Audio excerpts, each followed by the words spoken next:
supersonic Tupolev bombers. Interesting there, that chimes with what we've seen recently of Russia using munitions in their secondary capacity, i.e. that's an anti-ship missile. It's being fired from the air towards the ground, and as I say many times, it will still go bang when it gets to the X, when it reaches its destination. So it's still very dangerous. But any missile, any munition that's used not in its primary role is never going to be as efficient. So the guidance technology on these things will not be as good if they're going air to ground as opposed to sort of against a ship. It's just the way they're built. And we think they're doing this because simply they are running out of other munitions. They're running out of precision-guided munitions. They're running their stocks down. They're having to, in effect, misuse what they've got left in the locker. And finally, there are a number of Su-35 fighters. These are the small jet fighters, but they fired a number of Kh-31 HARM missiles. So these are the high-speed anti-radiation missiles, air-to-ground anti-radiation missiles. These are designed to destroy ground-based air defences. So you've got the Ukrainian Air Defence Network with their radars looking up into the sky. They emit energy to come and bounce off any big metal object in the sky, be it a plane or a missile. And what the Su-35s are there to do is to fire missiles that home in on that radiated energy and destroy those radars. And that's the first thing that you would want to do ahead of any package that you're trying to squeeze through to then head on to their targets. So a bit wonkish, but that seems to be the detail. In total, about 70 missiles, of which most were shot down. Most, of course, some got through. I don't think it killed anybody. We think there were injuries and there was damage to infrastructure, but we don't think there were any deaths.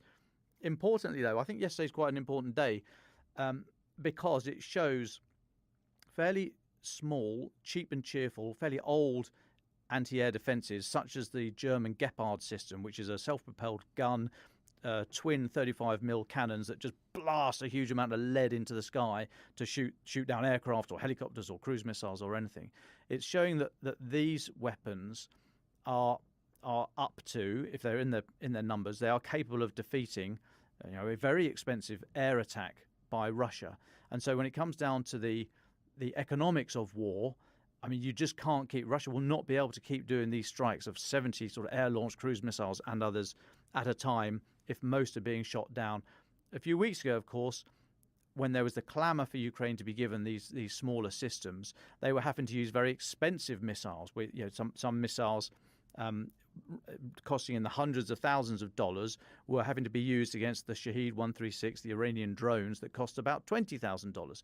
So again, the economics there just do not work. But Ukraine seems to be in a better place now and is using older, more simple kit against some of these cruise missiles. Of course, there's still a long way to go, and as ever in the military world, it's cat and mouse. So the opposition will come up with some way to defeat your systems, and you then have to get past that, and then they'll come up with a countermeasure, etc., etc. So it's by no means over, but I think Ukraine are in a much better place than they were just a few weeks ago.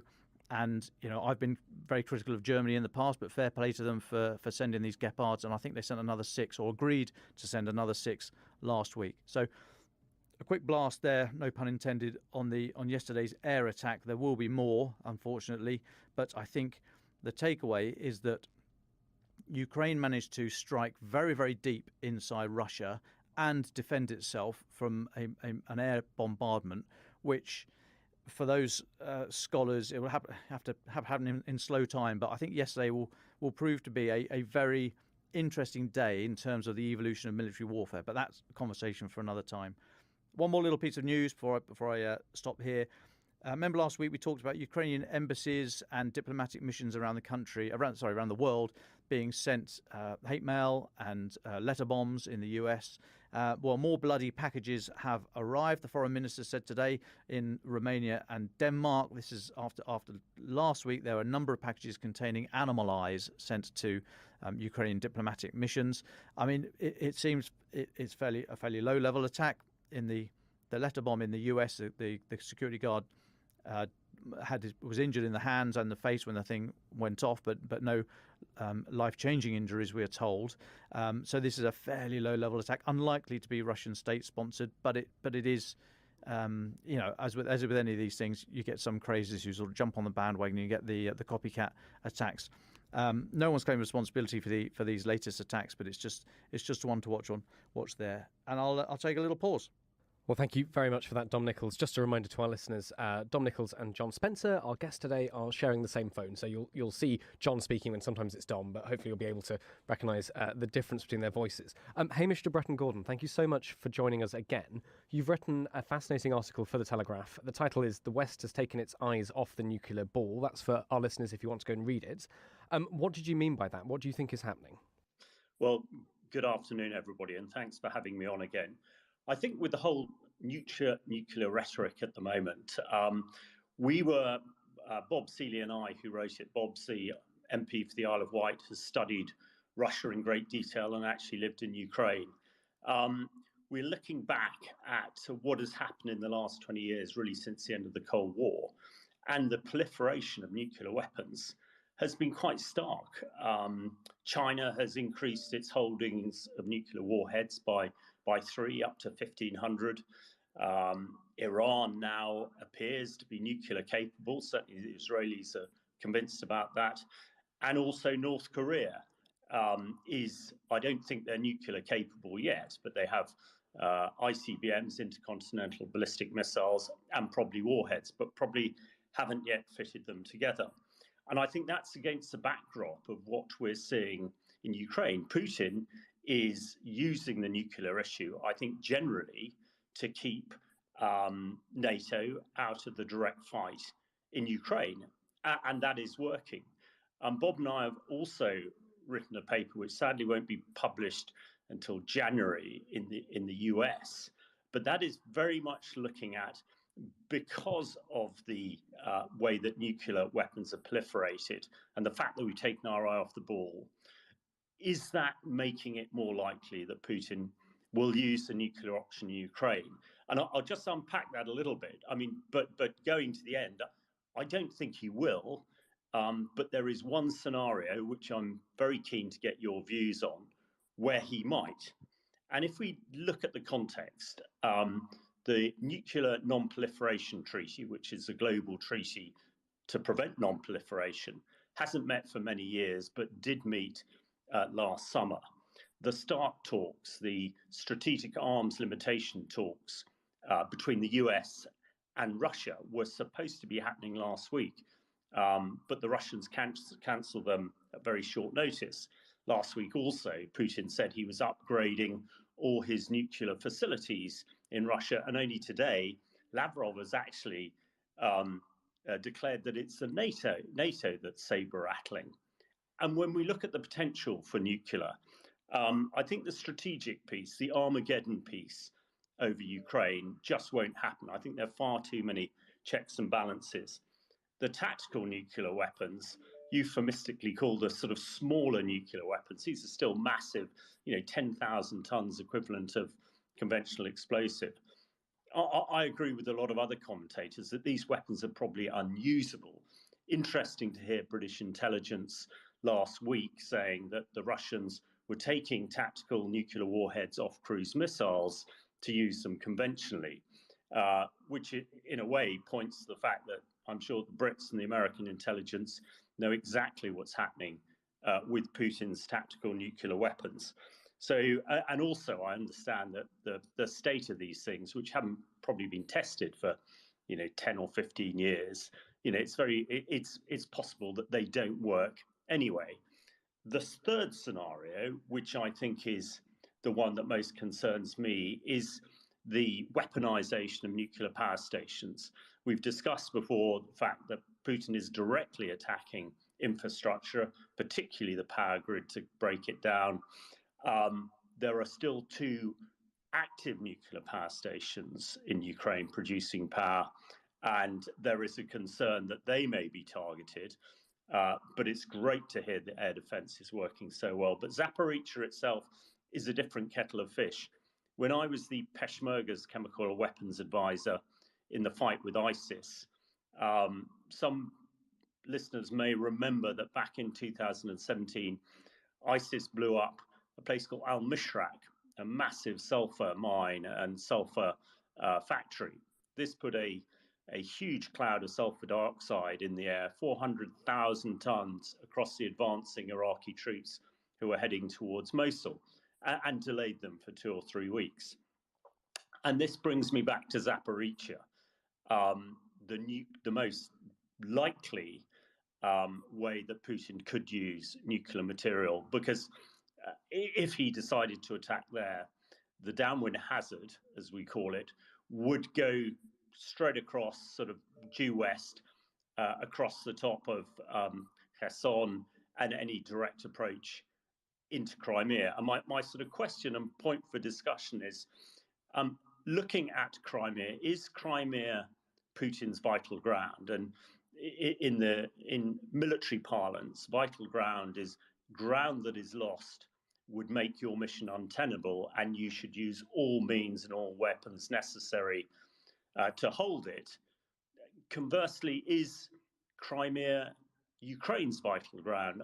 I would think that at the beginning of the war, pre-24th of February this year, maybe it wasn't Ukraine's vital ground. However, now, certainly with what is coming out of Kyiv, is that probably is. And would a move into Ukraine, would that make Putin approach it slightly differently, and potentially lead to the use of either nuclear, or, I think in my position, more likely, Zaporizhzhia?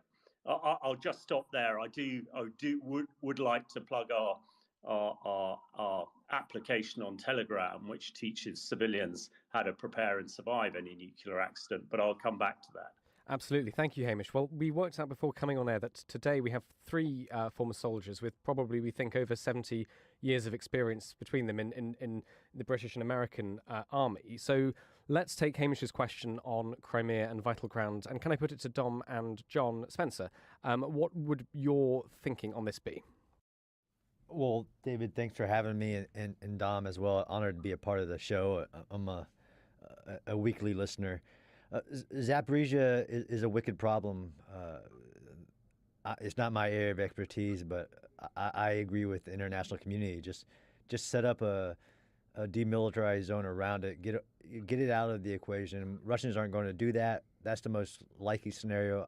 I've liked that the UN inspectors have been there and remain there to keep information flowing on what's actually happening, to avoid what I think Hamish is talking about, which is whether the Russians know they do it or not, some type of global incident because of the fact that they're using it as the base of operations. Thanks, John. Dom Nichols, do you want to come in on this?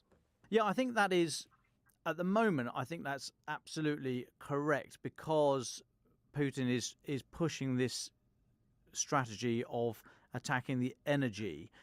I don't think it's working at all. I think all the evidence there is that all it's doing is hardening Ukrainian resolve. And so I just wonder if and when Putin realizes that the idea of some kind of strike on Zaporizhzhia or any other nuclear power plants would actually not be would not be in line with the energy strategy, and would be a massive escalation in terms of the radiological fallout from it, literal and figurative fallout. And so I just wonder if actually, whilst I accept it is vital ground today, I wonder for how much longer that is. I think the longer term vital ground for Ukraine is that support, that political support from externals. I don't want to just say the West, because there's many other countries outside of the West who support Ukraine, but it's such easy shorthand and it takes me longer to explain this. I might just stick with the West a bit, to be honest, from now on. So I just wonder if the efforts we see there, these conversations that we know Putin has with Chancellor Scholz and President Macron and others, I just wonder if he's going to then start moving into that front and sees that as the vital ground. But hey, that's another conversation for another day. But for right now, I think, for the foreseeable future, I agree that I think these nuclear power plants are the areas to watch, and it needs urgent world attention. Calling the UN. Thank you very much, Dom. Hamish, do you want to add to that, or shall we move to John Spencer? Well, just very quickly, I absolutely agree with John. The way ahead is a demilitarized zone, a DMZ, around Zaporizhzhia and the other nuclear power stations, probably run by the IEA, which is the UN's body on this, maybe needed to be supported elsewhere. But if the Russians were serious about not wanting to create a massive radiological problem, then hopefully they would go to that. I'm still not clear in my own mind about the Crimea itself, and perhaps that is an area that we need to look at and consider in future, whether if Ukraine did take that over in the next few weeks or months, that might seriously change the direction of this conflict. Well, thank you very much, Hamish. Do stay for the rest of the talk. We're talking now to John Spencer, our guest today. I think actually this Hamish, what you've been saying leads into what we're going to be talking a bit with John about kind of perfectly. The reason Crimea is becoming vital ground for Ukraine is due to a huge part to the success of the Ukrainian armed forces. John Spencer, before we get into the details of this, can you just tell us a little bit about yourself and your experience, your background? Sure. Thanks, David. So I'm John Spencer. I'm the chair of Urban Warfare Studies at the Madison Policy Forum, host of the Urban Warfare Project podcast. I spent 25 years in the U.S. Army as an infantry soldier and officer. And then about a decade ago, I started focusing solely on urban warfare. Recently wrote a book called Understanding Urban Warfare, but I've been focused on researching, writing, training militaries, just studying solely combat in urban areas for a long time now, and have been very interested in taking, I'm sure we'll talk about it, a very direct role in the war in Ukraine, because it has been, and the lessons that should be there is that all roads lead to urban. In the Ukraine war, we know that this war started with the most important strategic objective was the Kyiv, the seat of political power. The Russians failed at that, and there's lots of reasons why they did, but the urban terrain is unavoidable, and that's what I study, that's what I teach, that's what I write about. So let's talk a little bit about the Battle of Kyiv. You went to Ukraine in the summer to study it. What did you learn? I mean, you just mentioned that, as we know that the Russians failed in their objective to capture it. Why did they fail? Well, that's a long list, really, of reasons, both in terrain. Every city is different. I went there to study, I think it is the most important battle of the modern era, a single decisive battle, as in it achieved Ukraine's strategic objectives of, at the time, surviving the Russian invasion. And it took away Russia's strategic objective, which was to basically do a regime change, put in their own proxy. I walked the ground in places like Bucha, Irpin, Moshun, Brovary to get an understanding of just how did the Ukrainians do it with really just a single mechanized brigade and a couple artillery units defend against the second most powerful military on paper. We've learned that that's not true anymore. Well, they did it with a mix of civilian support. They did it with a mix of understanding the terrain better, from even raising the water levels of the rivers, blocking all the roads, blowing all the bridges, arming 20,000 civilians on a single day with an AK-47 and 2 magazines, creating basically a castle and closing the gates of the castle of Kyiv, which actually is very applicable to this ancient city that grew on the river. They closed the gates. They funneled the Russians, who had their own problems of being able to do joint warfare, but closed the gates, created death traps, took away the airfield that the Russians tried to use. And the Russians had multiple courses of actions on how they would achieve taking down Kyiv, but every one of them failed in a lot of part due to some genius actions by Ukraine and by the sheer will to fight of the Ukrainian soldiers, and really important, the Ukrainian civilians, which is very unique to this battle, was really the mobilization of the civilian population. Well, there's so much to get into this. We'd like to talk a little bit about the mobilization of civilians later, but just still talking relatively broadly, I mean, did anything surprise you about what you learned about the Battle of Kyiv? Was there anything that you weren't expecting? Yeah, I mean, there was a lot. I mean, I learned so much, and I met so many amazing people that came out on day one to resist. I found the use of the infrastructure. So in my world, I often have to explain to people what is urban, although most people think they know that it's just a bunch of buildings. But by definition, urban means that there's a lot of buildings on top of natural terrain. There's a population, and then there's the infrastructure to support that population. That's the definition for us of urban. Well, in the Battle of Kyiv, uniquely, not the first one in history, but uniquely, it wasn't the actual fighting of buildings that came into play. It was how the Ukrainians used the population and the infrastructure to support their objective of defending terrain to buy time. That was the key. If you can stop the shock and awe, the attacker wants to use speed, and they should. If you could slow them down just a little bit, buy time for other resources to become, and this is what we saw in the Battle of Kyiv, is that they ground the Russians to a halt, but that wasn't all that had to be done. Other forces had to be brought in. You had to trick the Russians who thought that it would be a short mission. I learned so much in all the different areas that I couldn't have gotten had I not walked the ground, and that's a real big part of my research. I went to Nagorno-Karabakh last year. I spent a lot of times because terrain matters. Despite what we talk about a lot in the science of warfare and all the technologies and the weapons, it often comes down to terrain, and terrain really matters in warfare. And really, the Battle of Kyiv is such a great example in so many ways. Even the skirmish or the smaller Battle of Mashun, where the Russians had found a way to get past all the Kyiv units and defenders, and if they would have gotten through that unit in this village of Mashun on the outskirts of Kyiv, they might have been able to penetrate all the way into Kyiv. But this single company force with some civilian defenders held off, using the terrain, again, using the fact that militaries really can't cross rivers very well, and it's a sometimes unpracticed drill to cross obstacles, whether it's a water obstacle or you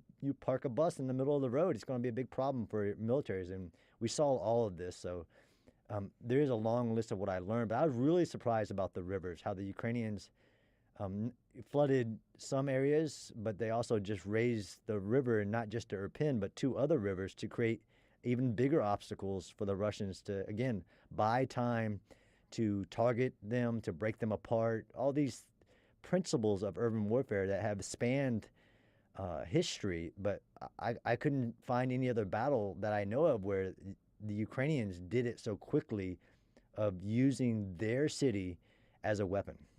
This is absolutely fascinating, John. Thank you so much. Just projecting forward, I'm curious to ask, obviously we're talking just now about the Battle of Kyiv, that opened the defence of the city, the successful defence of the city opened the invasion, really.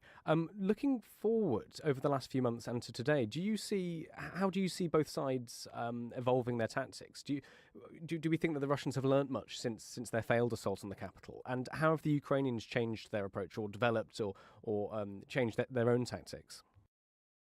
Yeah, that's a big one, and this is why I come to your space daily and weekly, is to learn, because this war has so many lessons for me, and not just because I'm the urban guy, but what battle we've been talking about, whether it's Bakhmut, Kherson, Lyman, the battles to come over Kramatorsk or Donetsk or Luhansk, they're urban areas. Urban areas have this problem of popping up on where you want to go.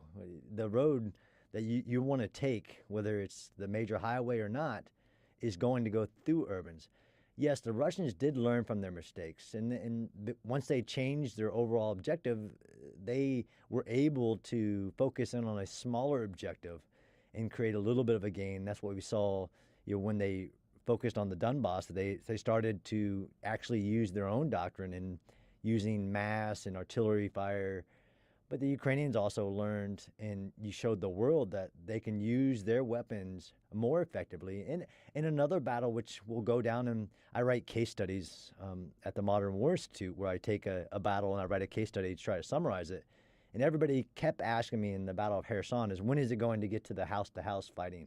And how destructive is that going to be on the city? And like, look, every city is different. The Ukrainians learned and used their weapon systems to create the effect that they wanted, which is make the terrain untenable for the Russian forces who were occupying the city. And they had no choice but to withdraw or die. So they didn't need to go house to house, and that's kind of the problem with some mental frameworks on urban warfare. But the different battles, like the Battle of Mariupol, was night and day to the Battle of Kherson because of the different contexts and different variables of the terrain, the actual objective for the city. All these variables, I think, will come to play as we see what I think will be the Ukrainians continuing to advance in the offense, but taking each bit of terrain and going through all the mission variables and all the variables that we talk about in the military to do it in a better way and to not play to your enemy's strengths. And I think that's what we've seen as well. The Russians, when they did learn from their mistakes of trying to do this massive countrywide 7 avenues of approach spread too thin, that okay, we can't do that, so let's do massing. Well, the Ukrainians didn't give them that. The Ukrainians are not going to mass and clash in the open terrain. They're picking them apart behind their lines, attacking the logistical lines, making it so it's untenable for the Russians to stay where they're at. Or in the case of Bakhmut, which is might not make the definition of urban at this point based on civilian population and infrastructure left. But if the enemy wants to continue to smash against your defense, don't interrupt your enemy when he's making a mistake and keep letting the Russians die over Bakhmut, which has no real operational significance. But tactically, if that's where the Russians want to die, then the Ukrainians are giving them that. Thanks, John. Can I just take you back? I realize in this podcast now, I'm the only one without any military experience compared to Hamish, Dom, and yourself. So I'm just going to ask a question for those of us who are not involved in the military. You said that the Ukrainians are going to be considering all of the variables, all the different sort of variables you consider in the military when you're planning an assault to take back land, take back cities. Could you walk the listeners through what those variables might be? What will they be looking at? What will they be balancing when they think of the coming advance? Sure. I didn't know I would get tested, although knowing that Dom's here in some of the past episodes, I thought I might be ready. And I did teach strategy and tactics at West Point while I was there. So what I was talking about is usually what we refer to as the mission variables, right? The mission, like what is the actual objective of this operation? And the Ukrainians are doing just these amazing planning process. And we've seen videos of their rehearsals and their whiteboards or the terrain models. So the mission, the enemy situation, the terrain, and when you get to urban warfare, that has a lot of variables in just the terrain variable. The troops available, what formations do you have available? Do you have armor? Do you have a mix of everything from Humvees to MRAPs to Bushmashers? How much infantry do you have? The time available, because time is always a factor based on, and we've seen this in the operational level and at the tactical level, time versus terrain and the Ukrainians' ability to maneuver forces, whether it's reserves or just cover large amounts of terrain faster than the Russians, was a big part, I think, of the last, the Kyiv offensive, was their mobility and ability. But these things we call mission of variables, so that we call it MET-TC. And of course, you have civilian considerations in there. Those are the kinds of things that every military before an operation goes through those variables and the impacts it will have on the mission. Each one of the variables will have an impact on you and have an impact on your enemy, and if it's urban terrain, have an impact on the civilian population. And there's all the planning, and this is the deliberate process which we are seeing the Ukrainians just get better and better at. I'm so impressed what I see, not just in their morale and the way they carry themselves and their equipment and all of that, but the fact that they're going through this planning process and these mission variables, like we saw. I know that was a major consideration in the Battle of Kherson, was you analyzing the enemy, and each one of these variables, opens up to pages of sub variables, analyzing the enemy's strengths to determine what attacks and what fires, matrix, and things like that you're going to do in the operation. Hopefully that covers it without teaching a class. No, that was brilliant. Thank you, John. And just a couple more questions from me before we'll bring in Hamish and Dom, who I'm sure have many questions as well. We've got a question from a listener just asking to hear a little bit more about Valery Zaluzhny. This is the Commander-in-Chief of the Armed Forces of Ukraine. And you've spoken a lot about what the Ukrainians are doing. Can you talk to us a little bit about their Commander-in-Chief? Well, I know he's a new guy on the block. I mean, there's kind of a revolving door of Russian generals, which is not a good sign. Zaluzhny. Oh, I thought you were talking about the Russian general. Okay, sorry. Amazing. Actually, not that much in the public eye, which is interesting. But clearly, one of the heroes that will go down in his ability to have all these principles of war. And I know we talked about these on the space before. The elements of operational art, the fact that you see him on the battlefield, but he gets a lot of credit. His background is very unique as well, but to be able to lead a military through these phases of a war like this, and to keep that unity of command, to manage the inflow of weapons and supply, and to do this I'm amazed. As much as I am amazed by President Zelensky, is that the relationship too between, which I did a lot of talking about, there's always a relationship between the generals and the political leaders. And there's all these war theories about, the general wants the politician to stay out of the way and just let me execute this war. You can see there's a relationship between Zaluzhny and Zelensky, that it is a actual back and forth relationship with input for the political objectives, with the best military advice. I am pro-Ukrainian to a fault because they are the good guys, but I'm thoroughly impressed as a student of the history of war and the great captains, as we call them, the generals that achieved their nation's political goals. He has been at the center of this and deserves a lot of credit. Thank you so much, John. Just one more question from me. Can we talk a little bit about your handbook, your book, Understanding Urban Warfare? Because it's sort of, I think, as we can understand, as we can say, it sort of went viral over the past, over the course of this invasion, and has been used, as we understand, in the defense of Ukraine. Can you tell us a little bit about it, and how did that happen? Sure. So what you're talking about is my mini manual for the urban defender. So the book Understanding Urban Warfare is a book I published recently. Forgive me, yes. No problem. You can buy the one on Amazon if you'd like. But the mini manual for the urban defender is just a very humbling project I've been involved with. On February 24th, when the Russians invaded, and I saw calls going out to the Ukrainian civilians, literally over the radio, which is saying resist, make Molotov cocktails and resist. So I started tweeting, here are the things that I would do based on a little bit of research and a little bit of experience in urban warfare. These are the things that civilians could do to help resist, setting up roadblocks, ensuring that they stay protected and utilize the urban terrain to their advantage. Well, those tweets became a manual, and I called it the mini manual for the urban defender. And I just released version 5, which actually I used a lot of the stuff I've learned when I went to Ukraine and studied what they had done that had worked, to then teach me about, like the use of the infrastructure, to add to the manual. Well, the manual's, now it's 100 pages long, includes everything from how to purify water to how to set up different types of obstacles, how to park buses in the road, and use the terrain to achieve your objectives. It's also been translated now. Of course, it was translated in Ukrainian. By March, the Ukrainian government had put it out on their website for resistors. And then one of the publishers in Ukraine printed up to 100,000 copies, and it was distributed all across Ukraine. So very humbling. But then it was also translated, because it is this manual for civilians to rapidly understand, with simple diagrams, simple instructions, what they can do to help defend their cities, help their militaries.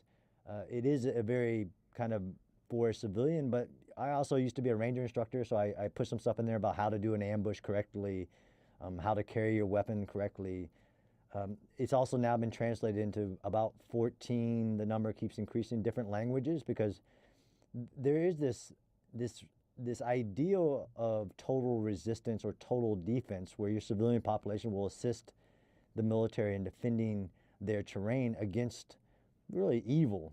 So there's been a lot of people interested in it across the world, but it started very specifically to help Ukrainians defend their cities. And I was humbled to see, I just started receiving pictures from around Ukraine where people were using it to train territorial defenses, or even in the army. And it has almost gained its own momentum. But I just released a new version 5, which you can get, you can download in PDF at my website, johnspenceronline.com.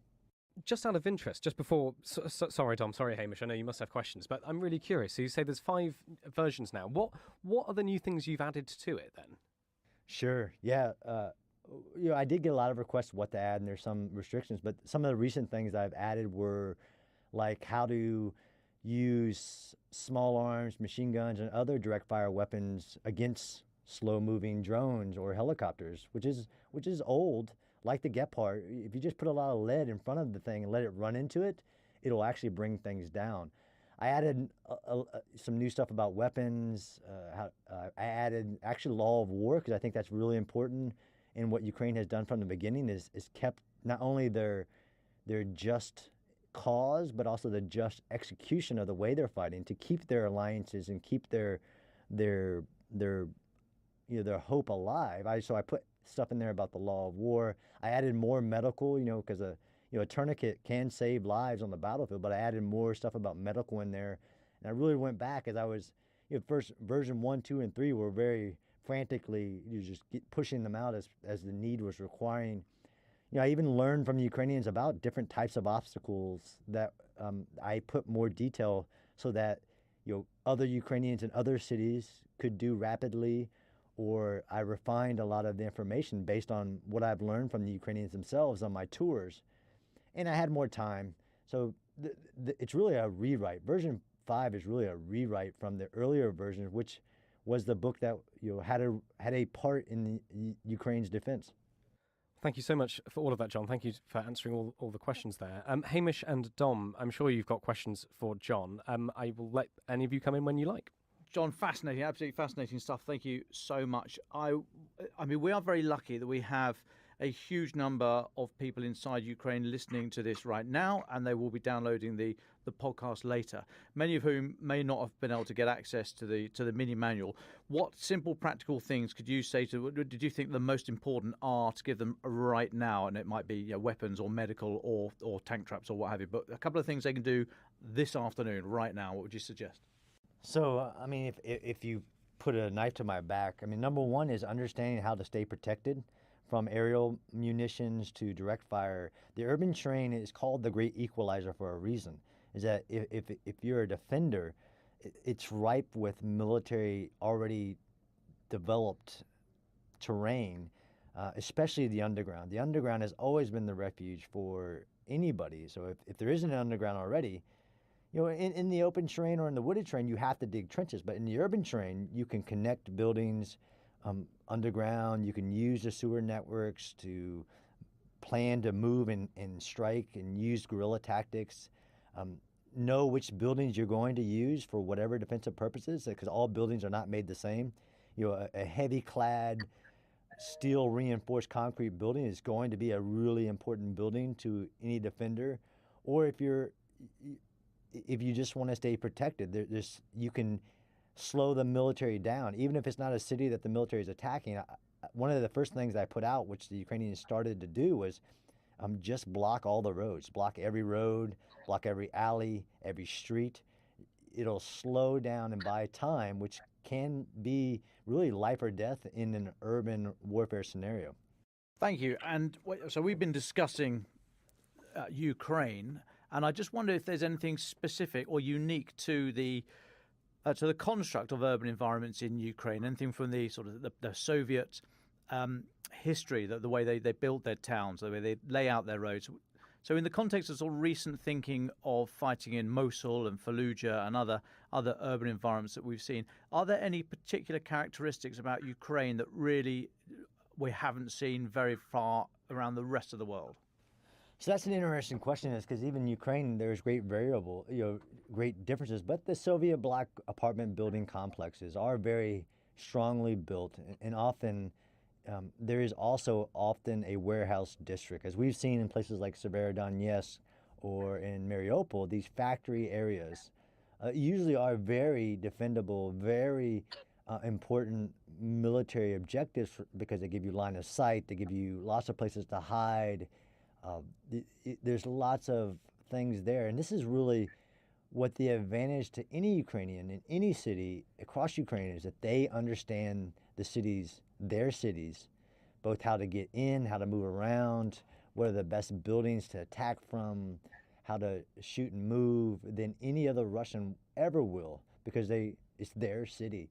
But there's some uniqueness to the constructions of the buildings, and this is, again, if you're in any city, any urban areas, understanding which buildings are going to be best for whatever mission you have, whether it's to defend or whether you're attacking, the different routes. And this is what we saw during this war, is that the Ukrainians understood not only their cities, but how to get into their cities and the major choke points and the bridges that people will need to, all these things that I always say there's two challenges in urban warfare. One, there's a challenge of understanding the urban environment. Ukrainians will always have the advantage there.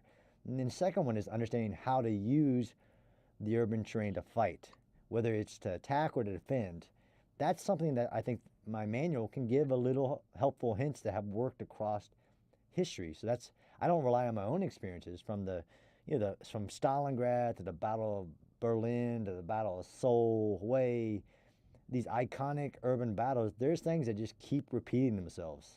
The use of barriers, the use of snipers, the use of ambushes, whether it's the Battle of Grozny, where small forces have defeated or at least definitely messed up the plan of a greater by number. The Ukrainian military is, of course, greater than the Russian military, but sometimes there is a numerical disadvantage, and the urban terrain equalizes that. It's Hamish. Perhaps I could come in here quickly, and John, you and I could probably speak all day. And you talk about drones and small arms fire. When I was with the Peshmerga, they fired thousands of small arms at ISIS drones with various degrees of success. But what I also saw in my time in Syria is, when towns and cities are razed to the ground, it gets incredibly difficult for the attacker.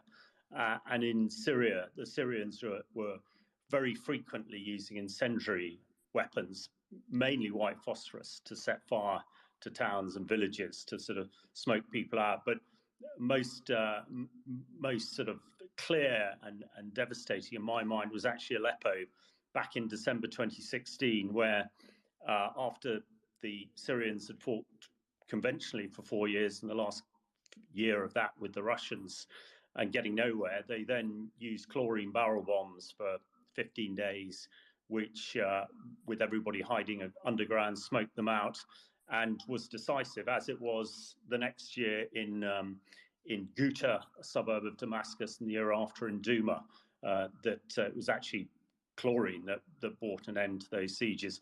Now, I'm not suggesting at all that the Russians would use that, but we did see at the beginning of the war, when they were on the offensive, the use of things like white phosphorus as incendiary weapons. Is this something that you've seen? And is this? It struck me, particularly in Syria, it was pretty viable. But these are horrific and illegal weapons. But if you have no morals or scruples, the lecture I gave last week in Cambridge, you would use these sort of weapons all the time. Right. Yeah. That's a great point. And what we've seen with the Russians is that they really don't. They use war crimes as a method of warfare. Some of the things that I thought about as you were asking me that question was that I actually added to this version of my manual why defend, because across history, if step one of attacking any urban area is to isolate it. You can do that with fires, or you can just completely encircle it like they did at the Battle of Mosul with 100,000 security forces. to encircle 5,000 ISIS inside of it. So step one of if you're defending is don't let them isolate you. The other aspect is like you said, the paradox of being in the urban terrain is that the more you bomb it, the more defendable it is, because a rubbleized building is a lot more defendable than a building that hasn't been struck. That was learned in Stalingrad when the Luftwaffe destroyed 80% of the city, which meant that they couldn't bring the tanks in later and made it a very close fight to happen. But some people believe that the age of the siege warfare is back. But again, you have to understand those mission variables, like in the Battle of Mariupol, where 3,000 brave Ukrainians were encircled and sieged, but they held down 20,000 Russians for over 80 days and actually achieved an operational effect of not allowing those Russians to then go attack things in the north or in Donbass. So they achieved the mission part of the variable, but each one matters. But if you encircle a city, there's so many variables. Even from the siege of Sarajevo, which is the longest modern siege, lasted 3 years because it was really never isolated. There were tunnels that could get things in. You could get people in and out.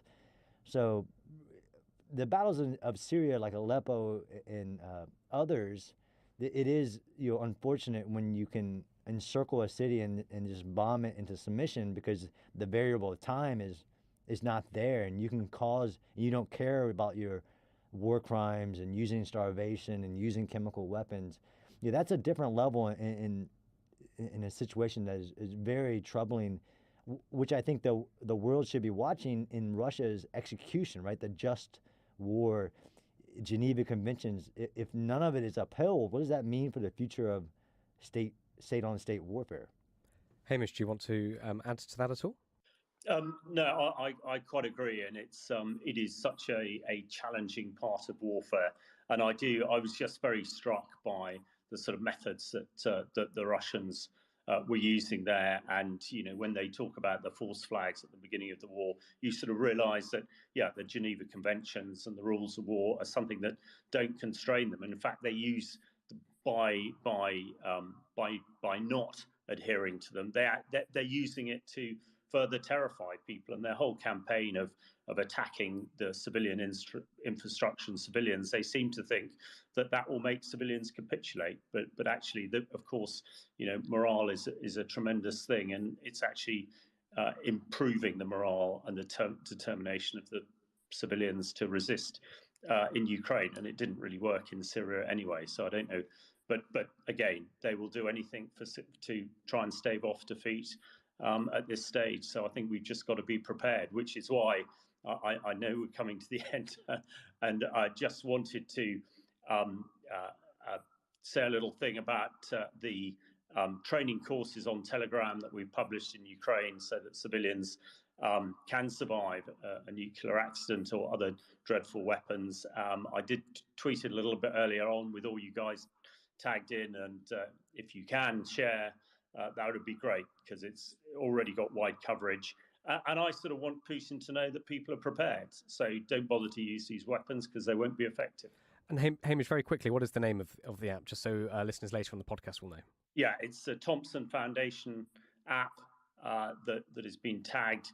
It is on Telegram, and basically it's a 10-minute course in both Ukrainian and English, which tells you how to prepare, and in the event of this happening, an accident or an attack, what to do in order that you can survive. Because as long as you're not in the immediate vicinity, you do the right things, you should survive. And reaction to this type of attack or accident is sort of counterintuitive, why it's worth just spending 10 minutes looking at the video on the app. Just one quick question, John, before we start to wrap up. We've got a question coming in from Kyiv asking to talk a little bit about the lack of electricity. And obviously this is a big thing at the moment, thanks to the strikes on infrastructure. What kind of advice would you give to civilians who are experiencing a lack of heating, a lack of energy, a lack of electricity as well? Yeah, that's a really important one. This ideal also of being able to attack the will of the people clearly won't work. I mean, dealing with the blackouts in individual cities and having a plan for warming of individuals. There's a lot of just pragmatic things that Kyiv is showing the world that can be done, about the use of sleeping bags, or putting blankets up on doors and creating one warm space. Lots being done there, but I don't have any advice that's not already being, I think, put out, hopefully by like the mayor and other individuals. This is, again, why I've learned so much from the people of Ukraine, and especially citizens of Kyiv, but everywhere, about what are the things that do work, and that other people can learn from, because everything from the requirements of modern warfare down to the pragmatic things of how to keep yourself warm, the Ukrainians are showing the world that they're going to keep adapting, they're going to keep innovating, and they're going to keep fighting. John, is there anything we haven't spoken about that you think is important for our listeners to hear? No, I mean, I really appreciate it. I'm a huge fan of the show. I think that this is not a fight.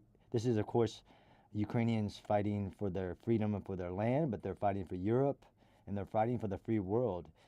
If they would not have resisted, the world would have changed, and Putin and other dictators like him would have been given a green light to do recolonization, wars of aggression, war crimes. They're doing so much, and I'm so respectful of the resistance of the Ukrainians every day, and your space, which talks about it and brings the news to the world. Well, thank you very much, John, and thank you very much for joining us. Can I just ask all of you now briefly for your final thoughts? What will you be looking at and thinking of, and what would you want our listeners to know about over the next few days? Dom Nichols, why don't you go first? Sure. Well, I just want to finish, if I may, by talking about what all the lessons that John and Hamish have talked about today that are really applicable for individuals under this bombardment and under the threat of chemical, biological warfare.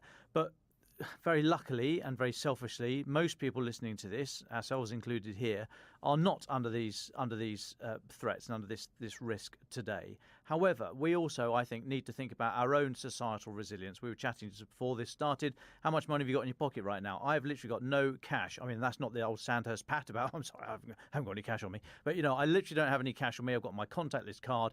And if that goes down, then we're snookered. If you've got no money in the hole in the wall, or, the car doesn't work on the tube and the bus and what have you. So just think about our own societal resilience. And if this is, we're in a long fight now, and we are, as I say, most of us are lucky enough not to be under daily bombardment, but we can still do our bit, which is to keep ourselves informed and to keep the conversation going. We all know about Ukraine fatigue. We've heard the term. You get it in every war, every big effort. I would just ask that we all just look after ourselves, look after our mental health, because you got to take a break from this stuff every now and again, but keep engaged and keep informing other people. The amount of conversations I have when people say, "Oh, well, it's all finished, isn't it?" or "Ukraine can't win," and I just think you've not seen any news for, well, arguably 10 months. So I would just ask us all to think about our own resilience and what we can do from this flank, albeit from afar. And I'm not belittling that at all. We are nice and safe here, but we can still do our bit, keep ourselves informed, and help to inform others. Thanks, Dom. Hamish de Bretton-Gordon. I'd reiterate what Dom said there. I think as we get into the festive period, the chance to rather worry about ourselves and all the things that vexing people in this country and others in the West, really, if we get this wrong, they're quite frankly irrelevant. The inflation, the price of fuel and food will go down once Ukraine is sorted out, and it's those people who are doing the fight, the boots on the ground, if you like, to keep the tyrant Putin at bay, which is so essential, and we must not forget them, and we must keep supporting them with every nerve and sinew over these very difficult next couple of cold and wet months in Ukraine. Thank you, Dom. Thank you very much, Hamish. John Spencer, as our guest, would you like the very, very final thoughts? Sure. I'll just piggyback on that, because I do believe the moral factor in war is 3-1 to the physical. And no matter where they are in Ukraine, whether it's the soldier, the territorial defense, the leadership, keeping that moral factor, keeping the morale high, keeping the hope that the world is behind them, and that their suffering is valued, and that there is a very clear path to victory, and that there's the U.S., the West, the 50-plus nations are in it until they win. Keeping that hope alive and reminding everyone that is the path, that Putin has already lost, Russia will lose, and Ukraine will prevail. Ukraine the Latest is an original podcast by The Telegraph. To stay on top of all of our Ukraine news, analysis and dispatches from the ground, subscribe to The Telegraph. You can get your first 30 days completely free at telegraph.co.uk/audio. You can also listen to this conversation live at 1 p.m. each weekday on Twitter Spaces. Follow The Telegraph on Twitter so you don't miss it. If you enjoyed this podcast, please consider following Ukraine the Latest on your preferred podcast app. And if you have a moment, do leave a review, as it helps others find the show. To our listeners on YouTube, for reasons beyond our control, there's sometimes a delay between broadcast and upload, so if you do want to hear an episode as soon as possible, it's available on your podcast apps. Please search for Ukraine the Latest on Spotify, Apple Podcasts, or your preferred app. Check out the Ukraine page on the Telegraph website. As ever, you can get in touch directly to ask questions or give comments by emailing podcasts@telegraph.co.uk. We do read every message. We are especially interested to hear where you are listening from around the world. Ukraine the Latest is produced by Louisa Wells and Giles Gear, and today on Twitter, Claire Hubble.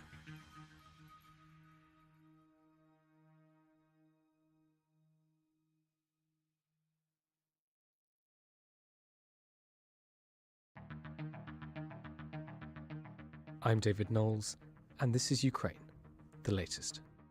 Today, we discuss the diplomatic fallout between Paris and Kyiv, and analyse the Russian oil price cap that comes into effect today. We also hear from our global health reporter, Harriet Barber, on sexual violence in Russia's invasion of Ukraine. This hideous and barbaric venture of Vladimir Putin must end in failure. Putin's war in Ukraine has destabilized energy markets the world over. Nobody's going to break us. We're strong. We're Ukrainians. Every weekday afternoon, we sit down with leading journalists from the Telegraph's London newsroom and our teams reporting on the ground to bring you the latest news and analysis on the war in Ukraine. It's Monday, the 5th of December, day 285, and today I'm joined by our Associate Editor Dominic Nichols, our Economics Editor Sue Chan, and our Assistant Foreign Editor Arthur Scott Geddes, making his debut on the podcast. I started by asking Dom for the latest news from Ukraine.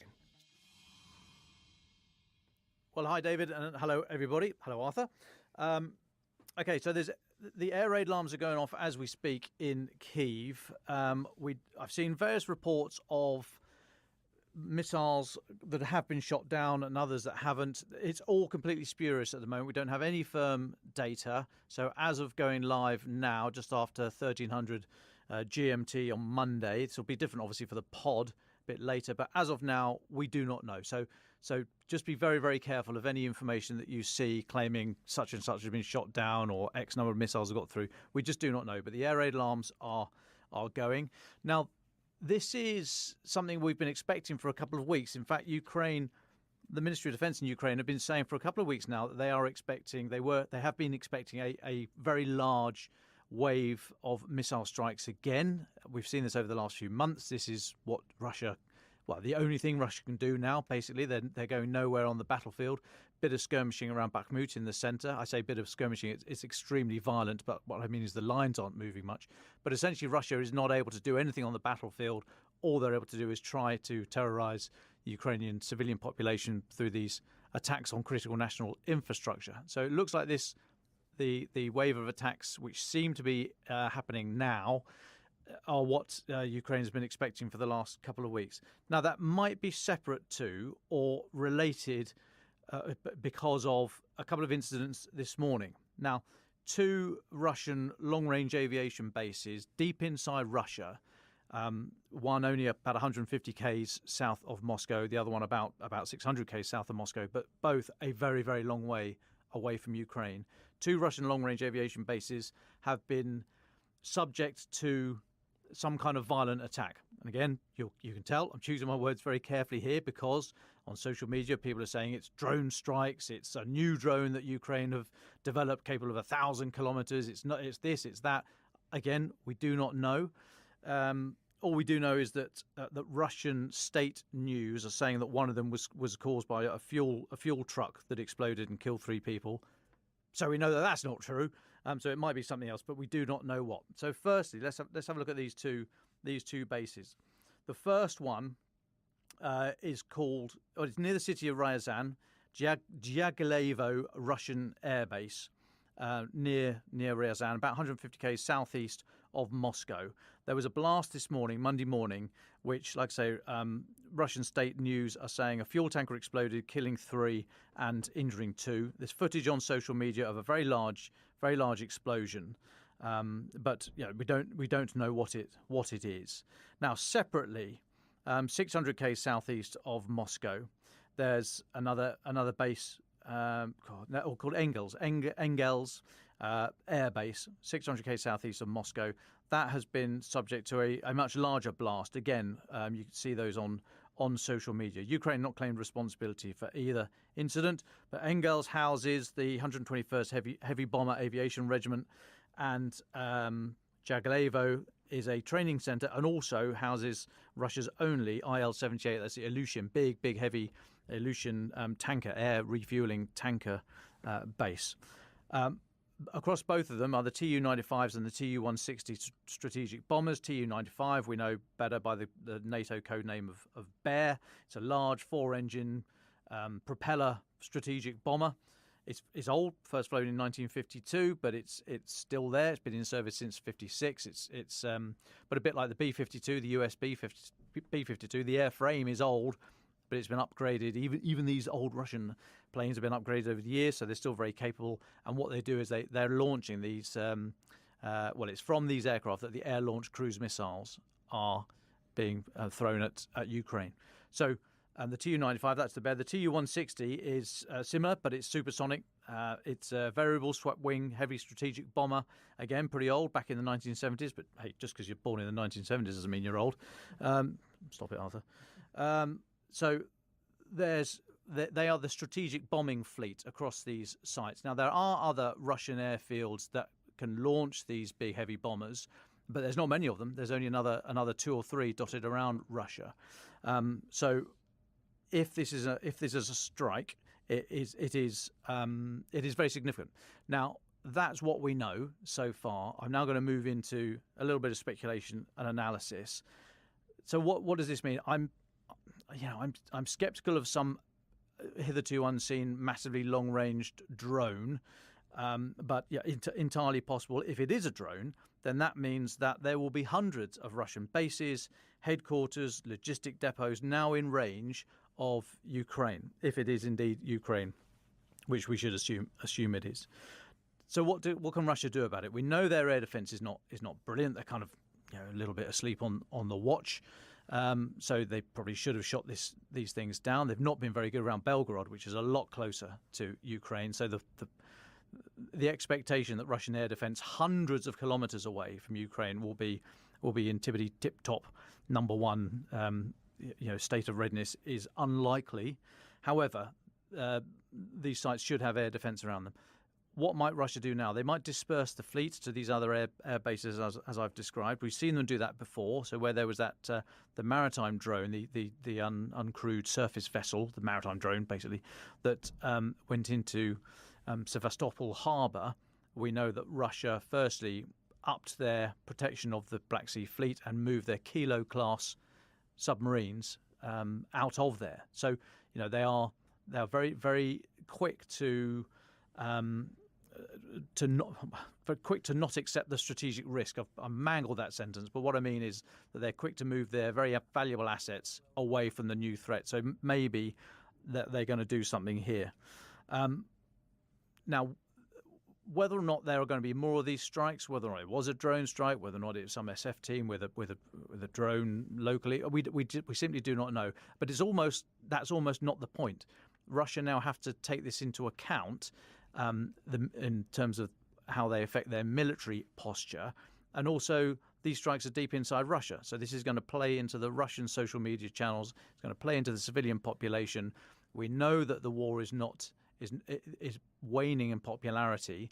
So this is yet again showing the Russian civilian population that they're in a proper fight and not a special military operation.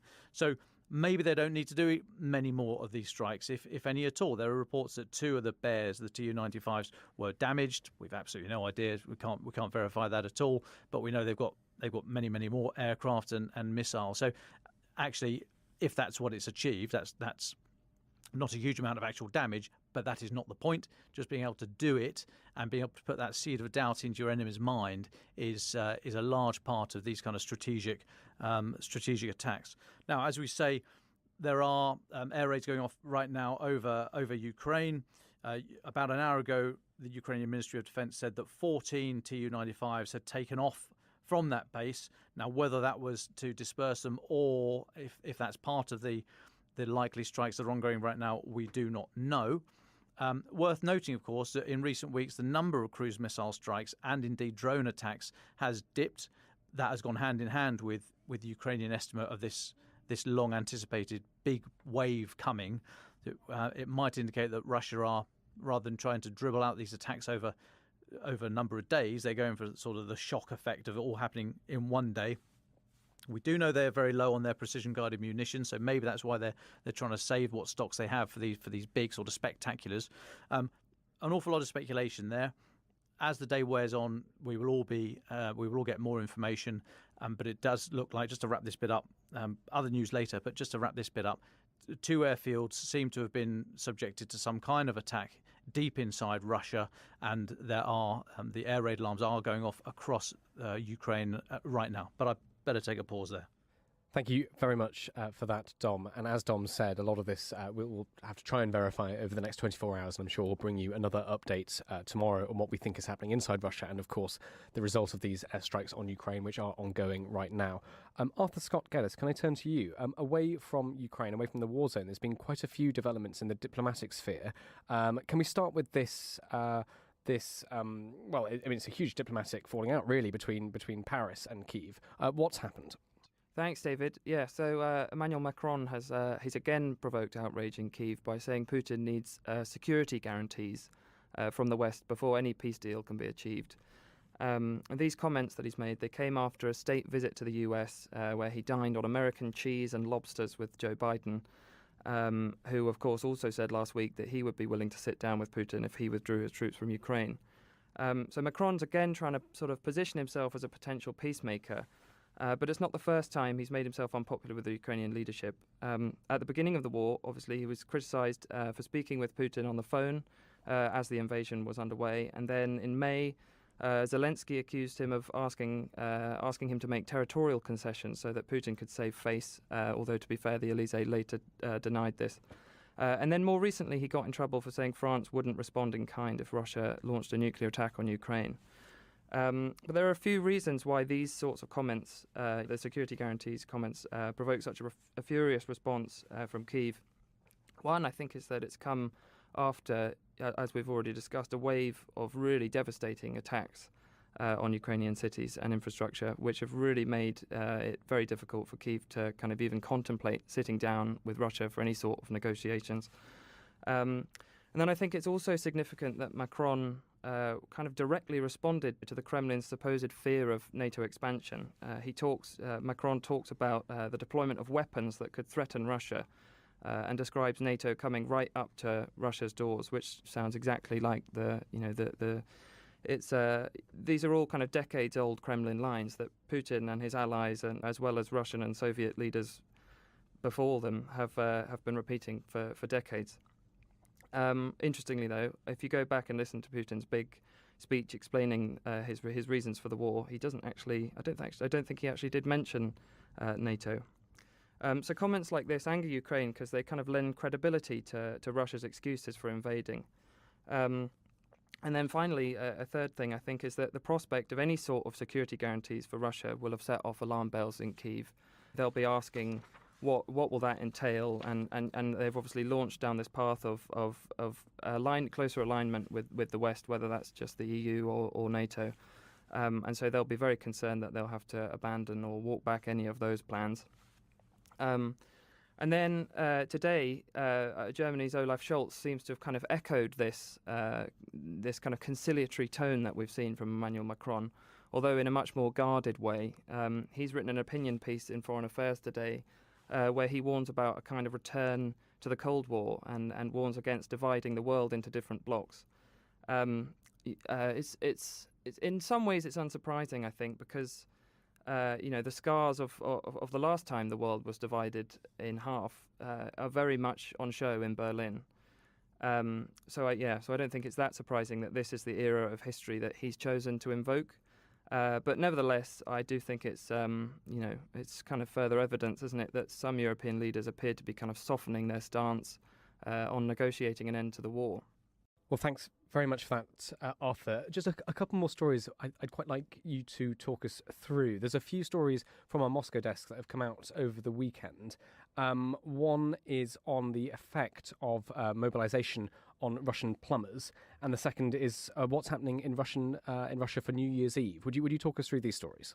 Yes, so we had a couple of stories over the weekend from James Kilner, who listeners will remember from previous episodes.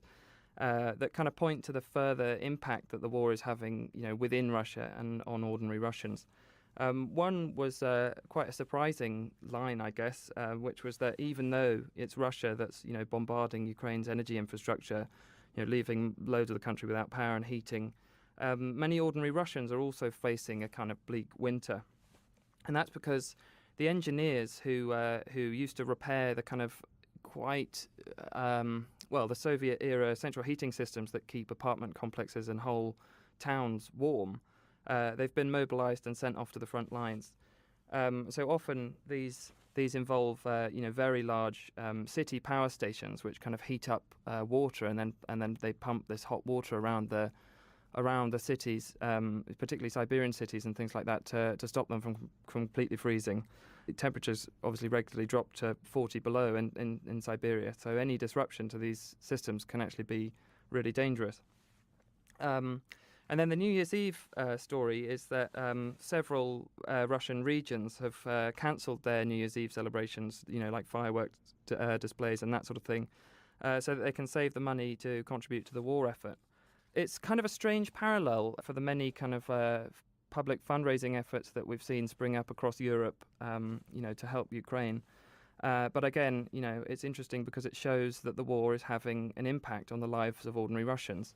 And this, would be another apparent breach of this kind of strange covenant that the Kremlin has kind of forged with the people that says, that Russia's leaders are given kind of free rein to do what they want on the international stage in exchange for stability and relative prosperity at home.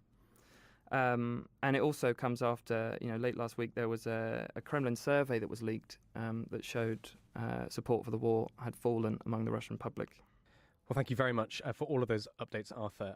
Thank you very much for joining us. There's, of course, as you've touched on, a huge economic side to this. There's another really big thing that's happened today. The price cap on Russian oil agreed by the EU, G7 and Australia has come into force today, Monday, the 5th of December.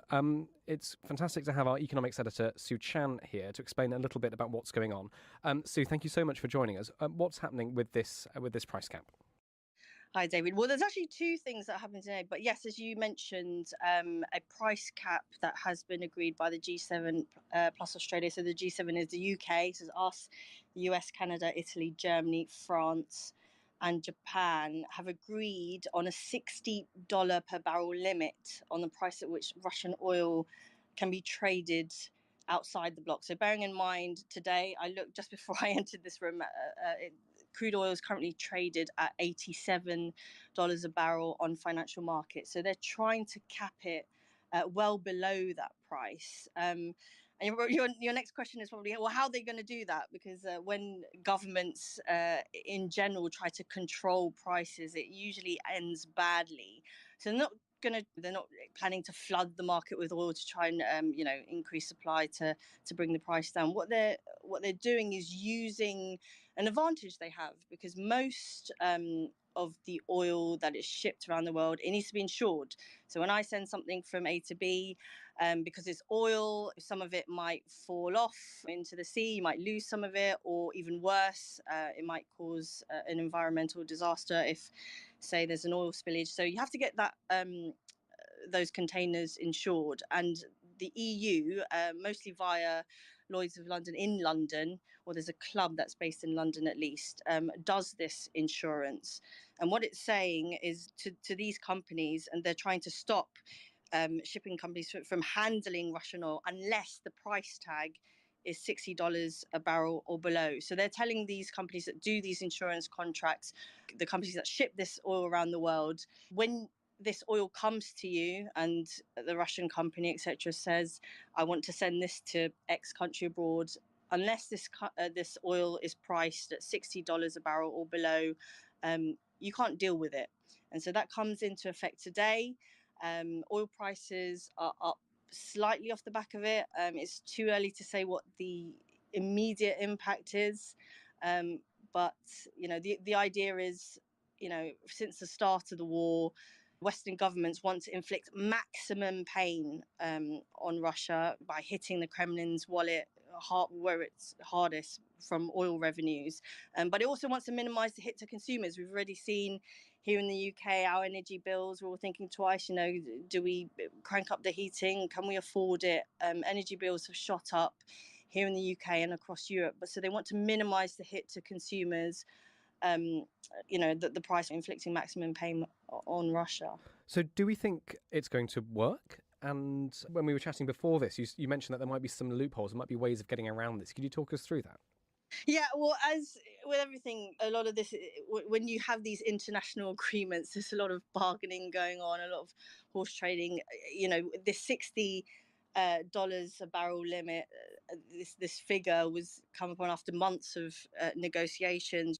On the one hand, you have countries like Poland, Estonia, Lithuania saying, look, the price, it's too high. The cost of Russia getting out the ground, putting it in a barrel, sending it somewhere is about $20 a barrel. So Russia is still going to be making money out of this. And if the idea is to minimize the Kremlin's revenues from oil, it's doing that to some extent, but Russia is still making money. And because of the huge jump in the oil price this year, when Russia first invaded Ukraine, it's actually going to be making more money from oil this year than it did last year.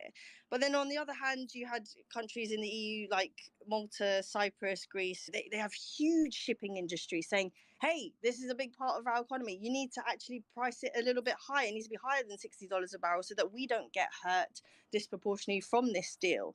So I think America played a big role in trying to broker this. They've come to this $60 per barrel limit. Again, this is the first day we've seen prices rise slightly. Russia, a spokesman today said, we will retaliate. They didn't specify how. I'm not sure how they would, but they also said that it wouldn't stop its military campaign either. In terms of loopholes, yeah, there are potentially a lot of loopholes. This is a supply chain. You have a Russian company, it comes out of Russia, it goes through a shipping company. They all have to certify what the price is. And there could be records, there's a risk that records could be falsified by Russia and trading partners who want to keep that oil flowing. The Kremlin said it won't sell to countries that comply with this price mechanism. So, there are potentially ways that countries could find ways around it. I was looking through the history books before I came and sat down here. A similar thing happened when the UN during the 1990s tried to do something, a similar plan in Iraq. There's this famous Oil for Food program, and lots of countries overpaid for other commodities such as wheat. The thing with money is that it's fungible. So you can say, yes, I'm paying this for wheat when I'm actually paying a little bit more for oil. And who can prove it? And it's very difficult. And also there's other countries involved. So as the EU has turned its back on Russian oil, Russia has tried to turn towards other countries, China, India. They've been able to pick up millions of barrels per day at a discount price. And if these countries can find insurers, and the EU is not the only EU companies are not the only companies that offer this insurance. If they can find other companies to insure them, they can snap up Russian oil at any price. So there are potential loopholes, and I think this regime, the policymakers who announced this said, we're going to tweak this, and we'll see how it goes. But it's day one, as you say. Well, thank you so much for all of that. Just a quick question from me. Could you put this a little bit into context, maybe for our British and American listeners? What could this mean for British consumers and for American consumers? I think we've described the sort of theory of it and the loopholes extremely well. You've given us a really good understanding of that. But in practical terms, what might this actually look like for the person, for the ordinary man in the street, if you like? So it depends on what happens with supply. I mean, in terms of the UK, we are very dependent on energy imports, but not very dependent on Russian imports. So, for example, last year we spent, that's 2021, we spent about £500 million on importing Russian fuels. That's now gone to zero as of the summer. So what did we used to buy from Russia? We bought mainly diesel fuel, some jet fuel, and the government here has said we're going to try and get more of that from Saudi Arabia, from Kuwait, from Norway, and all these other countries are everyone's trying to protect their finances. We're in a cost of living crisis. Governments are trying to find money. So the countries outside Russia are also ramping up production. So in terms of the UK, we are already pivoting, or on our way to pivoting, pretty much away from our reliance on Russian oil. However, we are still very exposed to, as we've seen, you probably see that on your own gas and electricity bill. And obviously the government has tried to cap energy bills at an average of £2,500 at least this winter. So as a direct result of these plans, I don't see a massive difference. I mean, energy bills are still going up. I mean, gas prices, this is not a cap on gas imports. They're sort of extremely volatile. It depends on how cold it is. Here in the UK, we like to talk about the weather a lot, but it does depend on the weather and how cold the winter is and how much we have to import, because we're not like France. We don't have a nuclear fleet that helps to keep the lights on. So we do depend not on Russia for energy, but we get a lot of our imports from Norway, etc. In terms of in America, they're much less dependent on energy imports, thanks to Shell largely. So they were importing some Russian refined products, but America also took steps to ban Russian energy when the invasion started. Well, thanks so much for that, Sue. Is it all right if Dom asks a question? Go ahead. I would never say no. Is it all right? I'm not going to bite. Sorry, not. You're just next door. Yeah, exactly. Sue, lovely. Thanks again for doing this. China, there is talk that President Xi might be loosening the COVID restrictions slightly in response to the wave of protests. Now, let's not talk COVID for a moment and the impacts directly on the health side. But if the Chinese economy starts ramping up again over the next few weeks, what impact will that have, or how does that gel with the news today about the oil cap? Well, China is the world's factory. It still is, and it has an insatiable demand for energy, and Russian crude is some of that. So as Russian imports into the EU have fallen, I think they've fallen from around 2.5 million barrels per day at the start of the year to around half that, or just over half that. Don't quote me on it, but it's around 1.4 million barrels per day as of now. So as the EU has sort of tried to wean itself off Russian oil, it has been shipping, as I said earlier, to China and India and I think Turkey. So they've made up for that drop in demand, ramping up their purchases by about, I think, 1 million extra barrels per day are going to those countries instead. And yeah, if China, if the Chinese economy does open up, if factories demand from abroad requires them to ramp up, then yeah, China will be a bigger customer. I think the last time I was in it, I was talking about some of Russia's ambitions, and it is looking east. All of its projects, its pipelines are being built. They're being built eastwards. They're not being built westwards. So Vladimir Putin wants to build ties with Beijing. And if the Chinese economy ramps up and Russia's selling oil at a discount, even though they might have to pay a bigger cost to get it from Russia to China by sea, though, they've got sort of pipelines already in place to get it over the land, then, that could be one potential avenue for those Russian barrels of oil that don't have a home anymore. Thank you. And just one more, if I may.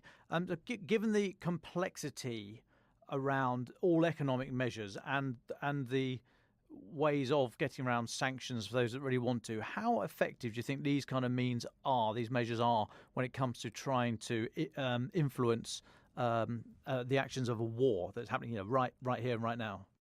Oh, that's a tough one, isn't it, to end with? I think the thing is with the price cap. So in parallel to what's been announced today, the EU has actually, banned Russian crude oil imports by sea. So there's a price cap on stuff that's flowing outside. But from today, the EU, unless it's already on its way, it's not accepting crude oil shipments by sea. But even then, it's been quite difficult. I say by sea because there's still some pipelines that send crude oil from Russia into the rest of Europe, mainly to Germany and to Poland, that have not been banned. So this is a slow process, and it is a slow. Everything is slow. We can't forget that the EU last year relied on Russia for 25% of its crude oil imports. That's a big number, and it's hard to wean off. And as the fighting continues, they're looking for ways to try and cut off Russia from the rest of the world, but while not hurting themselves. I mean, Europe has an energy crisis, and some analysts are saying it's going to be worse next year because Germany, etc., they've done everything they can to and there's been a mild autumn to kind of get their gas storage levels up, make sure that they're prepared for this winter. But a lot of people are saying that next winter is going to be worse because they've got these bans in place now, and the alternative sources of energy, we're all fighting for the same thing, and if you want it, you've got to pony up. So there is a fine balance, and yes, they want to continue to apply pressure on the Kremlin, but it will continue to be that fine balance going forward. And governments, as we've seen, we're trying to agree the $60 per barrel cap. Everyone's fighting for their own interest. They're fighting for Ukraine, but it's kind of, it's not always been happy families, and I think it's going to continue as the war continues, unfortunately. Well, thank you very much, Sue Chan, for all of that. Dom, can I come back to you? There's just one update I think we should talk about. Well, actually, no, let's go first to Arthur Scott Geddes talked us through some of the diplomatic events of the last few days, the falling out between Paris and Kyiv, and Scholz's intervention. You had some thoughts on them. What are they? Yeah, I just think it's extremely dangerous to blur the military and the diplomatic. Now, I'm not suggesting that you shouldn't try and do both, but I'm just saying you need to be on your absolute A game to do that. And I'm not sure these guys are, especially President Macron. So he's talking about Russia needing security guarantees, which, okay, I see, Kyiv's gone through the roof on this, and I think they're quite right here, because I mean anything that nods towards a moral equivalence of Ukraine and Russia over this conflict is extremely dangerous territory. And if these ideas, the more we start talking about security guarantees for Russia, and then of course there's always going to be that area of comment about, well, it's all NATO's fault for gobbling up all these countries, et cetera, et cetera. We've heard all the arguments before, but anything that suggests that there's a moral equivalence is really, really dodgy ground, I suggest. And if you start talking about security guarantees for Russia, and then it's picked up by someone else, and guess who that's going to be? It's going to be all the Russian sites and Russo-friendly areas talking about security guarantees, blah blah blah. It then becomes a currency, which means that then when you stop talking about it, if you stop talking about security guarantees for Russia, then Russia can say, the West are rowing back on their earlier ideas of security guarantees. So it becomes a thing in and of itself. So you play with these things. You've got to be very, very careful. And I'm not sure Mr. Macron has really thought this through here. His strategy, I don't know what his strategy is, but the way it's being communicated at the moment, I think, is just leaving. He is leaving himself open to huge criticism, political criticism, and he's giving great succor to Putin and Russia. So I think any talk of security guarantees is just ridiculous right now. And secondly, Mr. Scholz, he's saying that we don't want to get into another Cold War. Again, I think you just need to be a bit careful here, because if you blur the lines, but the Cold War was a battle of ideologies, and you could argue that there is an emerging Cold War between the West, if you like, for ease of an expression, and China over how society should be ordered and managed and led, etc., etc. I think that is a far cry from what's happening now against Russia, or the model that Russia is offering the world. I mean, Russia is offering a kind of gangsterism, cronyism, mafia state, however you want to call it, prepared to use terrorism, i.e. violence, for a political end. I mean, it's not a system they're offering. It's just a bunch of tired old men trying to make money. And I think to try and talk about that in terms of a Cold War is wrong, because it equates to systems, and there is not a system. So in that regard, I think Mr. Scholz Chancellor Scholz is correct. There is not a Cold War here with Russia, because it affords them the luxury of saying that what they're doing is a realistic political offer to the people that they can choose or not choose. Of course, they get no choice whatsoever. This thing's lumped on them whether they like it or not. So there is no Cold War there. But the more he says we should not use these terms anymore, I think it pulls the rug from under the intellectual curiosity that would then lead us to think, well, hang on, what do we mean by a Cold War, and what is happening more broadly to power and society in the 21st century vis-a-vis China? Okay, a conversation for another day, but I think that is worth exploring if we think there is a Cold War of ideologies and different system of human organisation between the West and China. But I think by just cutting that conversation off and saying, well, we can't talk about it in terms of Russia, whilst I think that is correct in terms of Russia, I'd be very loath to say that is an outdated notion, and any talk of the Cold War ended in 1989. No, that's fascinating. Thank you very much, Dom, for bringing that up. There's just one more thing I'd quite like for you to talk about. There's been an update from a US intelligence officer who said that the fighting in Ukraine has fallen to a reduced tempo. Just talk us through that a little bit. Can you give us a lay of the land across the lines at the moment? Yeah, so these were comments at a security forum over the weekend by Avril Haines, the US Director of National Intelligence, and she was saying that she was basically making the point that the Great Freeze is going to just halt any kind of decisive military move over the winter. I'm not so sure about that, to be perfectly honest. I mean, what the Great Freeze is going to do, for want of stating the blindingly obvious, it's going to freeze the ground. Okay, and once you get more than about a foot of hard frost, then tanks and other heavy vehicles can trundle across that quite happily. I mean, we can get into the debate about wheels versus tracks and which vehicles are better for what type of ground and so on and so forth. It all comes down to ground pressure, and if you divide the weight of the vehicle by the footprint on the ground, which is tanks, you got the whole length of both tracks, which is a much bigger distance than the footprint of wheels. So tanks can get across much worse ground, boggy ground, muddy ground, than wheels can. wheels, or modern variable pressure systems. You can basically increase the size of the wheel on the ground by reduce the pressure of the tire, so it's a bit more squidgy and sort of spreads out across the ground.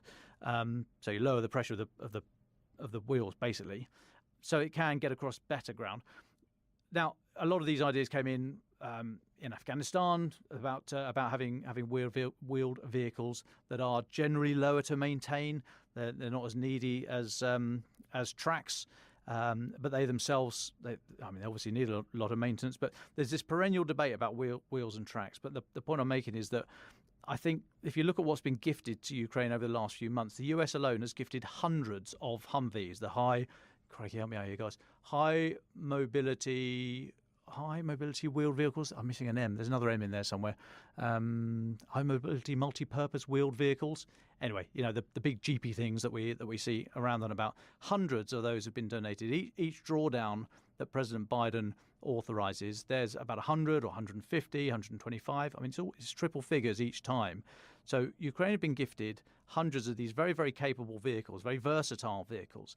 And I just wonder if what they are doing, or what they are shaping up for, is to build a force that is able to rapidly exploit success. So as we saw up in the Kyiv region back in September, if you're able to break through that crust of Russian defences, then you can run right behind it. The ground, if it's big and open country, and in the winter if it's nice and hard and frozen, then you can drive many long distances, and you're only limited by your risk appetite and the geography. So I just wonder if Ukraine is building up that kind of doctrine, being able to rapidly exploit success, particularly with, I don't mean to draw it all down to one piece of equipment like the Humvees, but there's a lot more to it than that. But I just think Avrahams might be a little bit quick out the blocks to say that everything's going to freeze. I mean, it will literally freeze over the winter, but the battle lines will freeze. I mean, the front line is huge. Russia does not have the personnel or the equipment, does not have the capability to put a big trench system all the way along. They are digging trenches, as we know, anti-tank and other trench systems. But I mean, that's a thin crust. And I think if Ukraine are able to get through there, then the ground is going to lend itself, physically lend itself to manoeuvre when it gets really, really cold. Of course, with extremely low temperatures, you've then got the impact on petrol, oil, lubricants. You've got the impact on the men and women actually in the things, and so on and so forth. So it's not the be all and end all. But I just think equating this down to sort of geology and saying it's going to be so cold they won't do anything is a little bit premature. Just want to keep an eye out for that. Thanks, Dom. Just one more. We've got a question from a listener for you, and then we'll go to our final thoughts from you and Suchan. This is a question from James, and I think it relates to your earlier points about these explosions at Russian air bases deep inside Russia.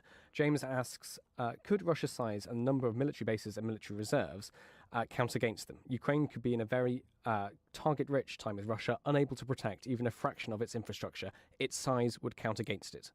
I mean, I think this kind of rolls on actually from what you were just saying. So, would you like to take that?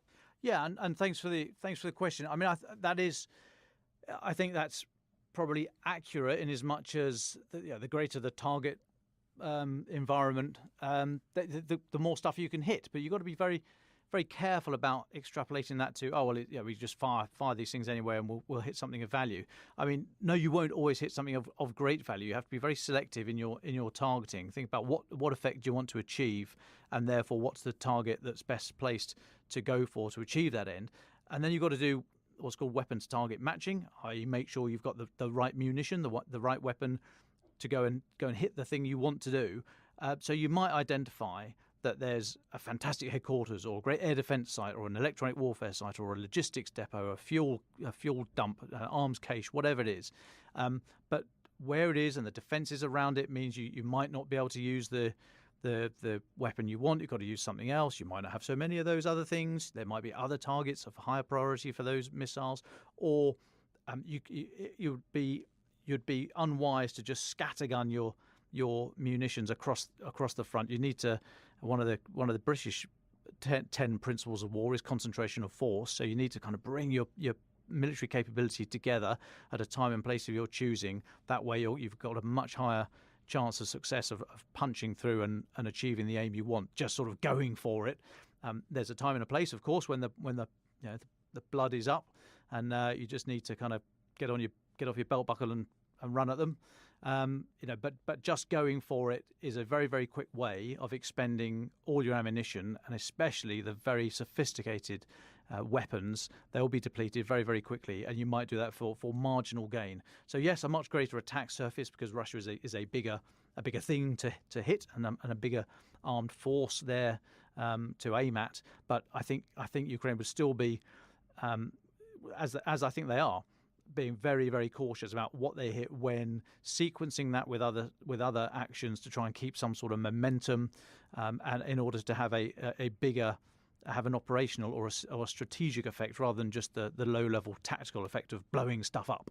But no, I think you're right. There is a much bigger attack surface, so they can choose if their intelligence is good enough to identify all these nodes and all these bits of critical equipment. Then yes, they are able to select from a much broader list. Of course, it works the other way as well. If you are much smaller, then you have to arguably put a greater proportion of your force into protecting what you've got. So it is all swings and roundabouts, but inherently not you're not incorrect in your assumption. Well, thank you, James, for the question, and thank you, Dom, for your answer there. I think we've come to the end of our time together today. So can I just go to both of you for your final thoughts? What will you be looking at over the next few days, or even few weeks, when it comes to some of the economic things we've been discussing today?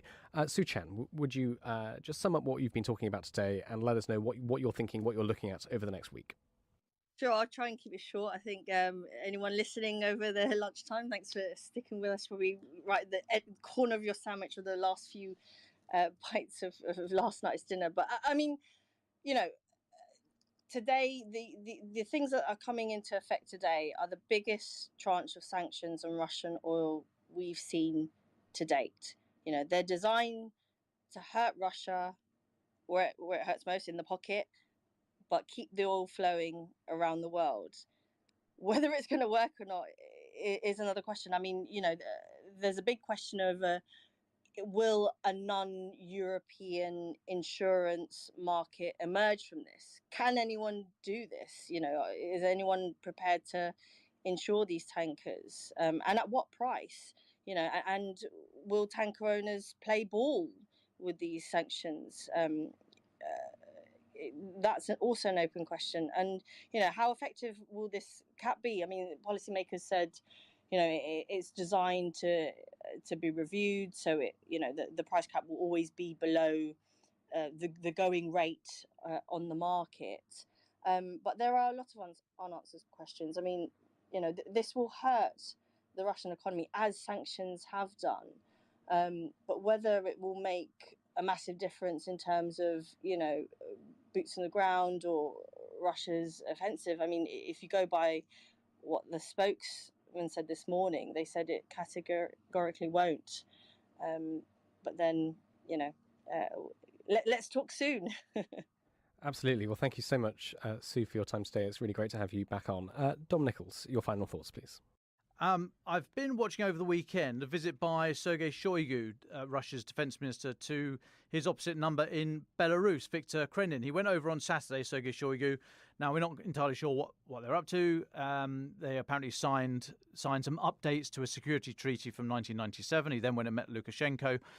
Now, we talked about Belarus recently. Belarus hosts Russian troops. We think they're doing training there. We think they launched. Well, we know they launched into the north of Ukraine from Belarus. We think a lot of aircraft are taking off from Belarus and missiles fired from there.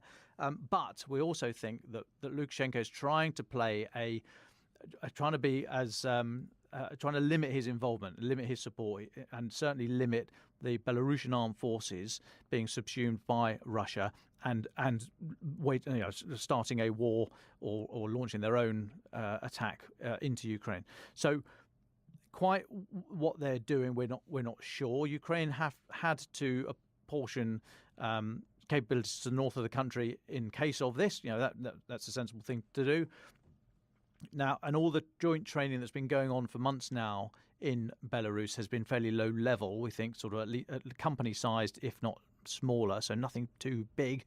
But the more that Belarus is drawn into this, the greater a headache that's going to be for Kyiv if there's arguably another front or another few thousand troops from that then are pushed against them. So just want to keep an eye on what's happening in Belarus and see if we get any more information about quite what Sergei Shoigu was doing there at the weekend. And just finally an update on the attacks have been going on, the air raids have been going on since we've been talking. There are unconfirmed reports, and I reiterate the unconfirmed nature of that. Do seek information elsewhere. Unconfirmed reports of cruise missile launches from the Caspian Sea and also from the Black Sea Fleet, and other dozens of air-launched cruise missiles, which may come from the long-range bombers, as mentioned at the start, but may also have come from the Black Sea Fleet. But it looks as if there's a large attack ongoing across the entire country of Ukraine as we speak. Thank you to Arthur, Dom and Sue for that. We now have a short interview with our global health reporter Harriet Barber. Last week, Harriet attended an international conference on sexual violence in war. Just a note to our listeners, this interview contains graphic descriptions of sexual violence that some listeners might find triggering and disturbing. So Harriet, you were at a major international conference for preventing sexual violence in conflict. It was in London. Last week, dozens of survivors from around the world spoke out about their abuse. Looking at Ukraine in particular, what did you learn about the last 9 months? The conference was hosted by James Cleverly, the Foreign Secretary. Guests from 40 countries came, including the First Lady of Ukraine. James Cleverly described an alarming number of reports of sexual violence in the last 9 months, but there was also quite a lot of talk about abuse that happened in 2014 as well. The UN has started to document that. Sexual violence in conflict has long been used as a tactic of war, torture, terrorism and repression, and it's used against men, women and children. It's currently happening in, they think, about 18 active conflicts around the world, including Syria, South Sudan. What was talked about in terms of Ukraine, since the full-scale invasion, there's been horrendous reports of people being forced to parade naked in the streets, women being gang raped, men being castrated. There was also one really awful report of a 4-year-old child being forced to give oral sex. You write about how the UN say the known reports are just the tip of the iceberg. That's the quote, the tip of the iceberg. What do you mean by that? So it can take years, even decades, for people to come to terms with their abuse and speak openly about it. In Bosnia, where women were raped in the conflict 30 years ago, some are only now starting to tell their stories. Survivors talk about feeling shame, not wanting to re-traumatize their families, and men also often don't talk about sexual assault, they instead speak about torture. The sexual violence used in Ukraine was described as, again, this is a quote, systematic. Can you talk us through why the UN has come to that conclusion? Because that's something more than, or something different to potentially random acts of violence. What does systematic mean in this context? Yeah. So Reuters news agency recently reported that some Russian commanders have encouraged and ordered sexual violence, which appears to show planning of the abuse on a more systematic level. People who I spoke to who were working on the ground helping sexual abuse victims spoke about there being 2 methods to the sexual violence in this conflict. So the first is staged during an attack on a village and involves dragging people out on the streets, parading them. Women often face sexual violence afterwards in their homes. There were lots of reports of elderly women being abused in this way. And the second pattern of abuse happens in the detention centres in occupied territories. It's been hard to document this because people are still captive, but those who have fled or been liberated have spoke of sexual torture, particularly against men, in the form of genital electrocution and castration. The on-the-ground teams have also said that compared to 2014, there's now an added element of hate speech accompanying these crimes. So there were reports of pregnant women being beaten and being told that there's nothing bad about a small, dirty Ukrainian dying, for example. And there's also been more reports of attacks being perpetrated in front of family members, which sort of speaks to the tactic of destroying communities and neighbourhoods. Many survivors spoke at this conference. What did you hear from them? They really did want to speak out. They've called for a much tougher international response. The first prosecution for rape as a war crime didn't happen until 1998, but since then it still doesn't happen all that often. It can take decades to hold people to account, and generally you can count on your hand the amount of successful convictions there have been. So there's calls for better justice systems, calls for sanctions on individuals and states, much in the same ways that Russia's assets have been sanctioned. But there was also a lot of frustration. Survivors said that they've heard these promises for years and years, and governments talk about trying to fix the problem, and it doesn't really seem to be happening. Thank you very much, Harriet, for that. Thanks for having me. Ukraine the Latest is an original podcast by The Telegraph. To stay on top of all of our Ukraine news, analysis and dispatches from the ground, subscribe to The Telegraph. You can get your first 30 days completely free at telegraph.co.uk/audio. You can also listen to this conversation live at 1 p.m. each weekday on Twitter Spaces. Follow The Telegraph on Twitter so you don't miss it.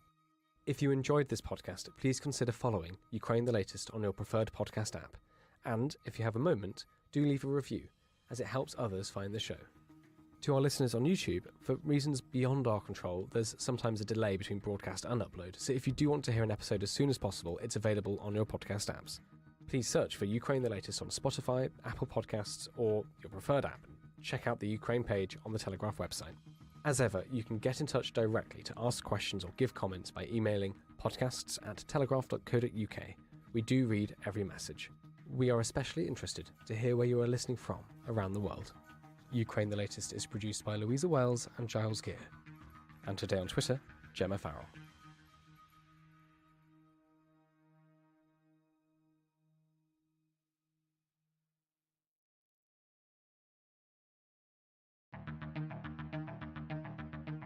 I'm David Knowles, and this is Ukraine, the latest.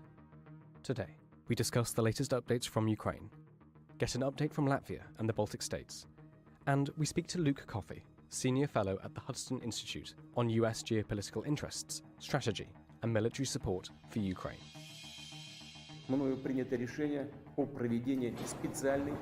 This hideous and barbaric venture of Vladimir Putin must end in failure.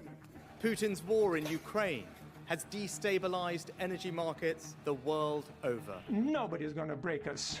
We're strong. We're Ukrainians. Every weekday afternoon, we sit down with leading journalists from the Telegraph's London newsroom and our teams reporting on the ground to bring you the latest news and analysis on the war in Ukraine. It's Friday, the 2nd of December, day 282. And today, I'm joined by Associate Editor Dom Nichols, Assistant Comment Editor Francis Durnley, Foreign Correspondent James Kilner, calling in from Riga, and Luke Coffey, Senior Fellow focusing on national security and defence at the Hudson Institute in Washington, D.C. Dom, can we start with you? What's the latest from Ukraine? Well, hi, David, and hi, everybody. It's been another very violent day in the city of Kherson. Russian artillery there. This is according to the regional governor. 42 artillery attacks there in the last 24 hours. 3 killed, at least 7 wounded. So that barrage is still going on. The reports that Russia is moving its forces further away on the east bank, the left bank of the Dnipro. Remember, we talk about rivers in terms of the direction they flow. So flowing down from the centre of the country out to the Black Sea. So the left bank is the area still under Russian control, but we think their forces are pulling further away from there. That's partly because of geography and also partly because they are just so close. It's just a few hundred metres in places from the other bank where Ukraine are able now to move their forces. But the city trying to evacuate civilians is still coming under intense fire every day. Secondly, this went up about 4 hours ago on Ukraine's Foreign Ministry website. A statement by Oleg Nikolenko, who's the Foreign Ministry spokesperson, talking about the recent threats to Ukrainian embassies and consulates. So this comes in the wake of letter bombs sent to 6 places in Spain. This was reported yesterday, Thursday. Bomb disposal of those 6 attacks. Bomb disposal experts defused a letter bomb at the US Embassy in Madrid. That was detonated, controlled explosion by Spanish police. But a package was also sent to Prime Minister Pedro Sanchez. That was a little bit earlier. That was actually November the 24th.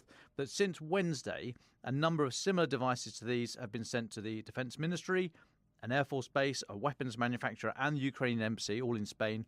And at the embassy, a security officer was slightly injured. His hands were injured. And we're told he suffered concussion as well in a minor blast there. Now, Spain's Defence Minister Margarita Robles, who was in Odessa yesterday with Ukrainian counterpart, opposite number Alexei Reznikov, she said the letter bombs would not deter Spain from supporting Ukraine's just cause, as she put it, and said what must be very clear is that none of these deliveries or any other violent action will change the clear and firm commitment of Spain, NATO countries, and the European Union to support Ukraine. So that was all yesterday and the preceding days, mainly involving, as I say, 6 attempted attacks in Spain. But the statement that went up 4 hours ago from Ukraine's foreign ministry said that after the terrorist attacks in Spain, as they're calling it, terrorist attacks in Spain, bloody packages have been sent to the embassies, Ukrainian embassies in Hungary, the Netherlands, Poland, Croatia, Italy, and the consulates general in Naples, Krakow, and Brno in the Czech Republic. Now, these packages sent today, or reported today, contained animal eyes. And Oleg Nikolenko says the entrance to the ambassador's residence in the Vatican has been vandalized, and the embassy in Kazakhstan has received a report of a mine attack, although that was later denied. Now, Ukrainian Minister of Foreign Affairs Dmitry Kuleba put out a statement. He said, "We have reason to believe that a well-planned campaign of terror and intimidation of Ukrainian embassies and consulates is taking place, not being able to stop Ukraine on the diplomatic front.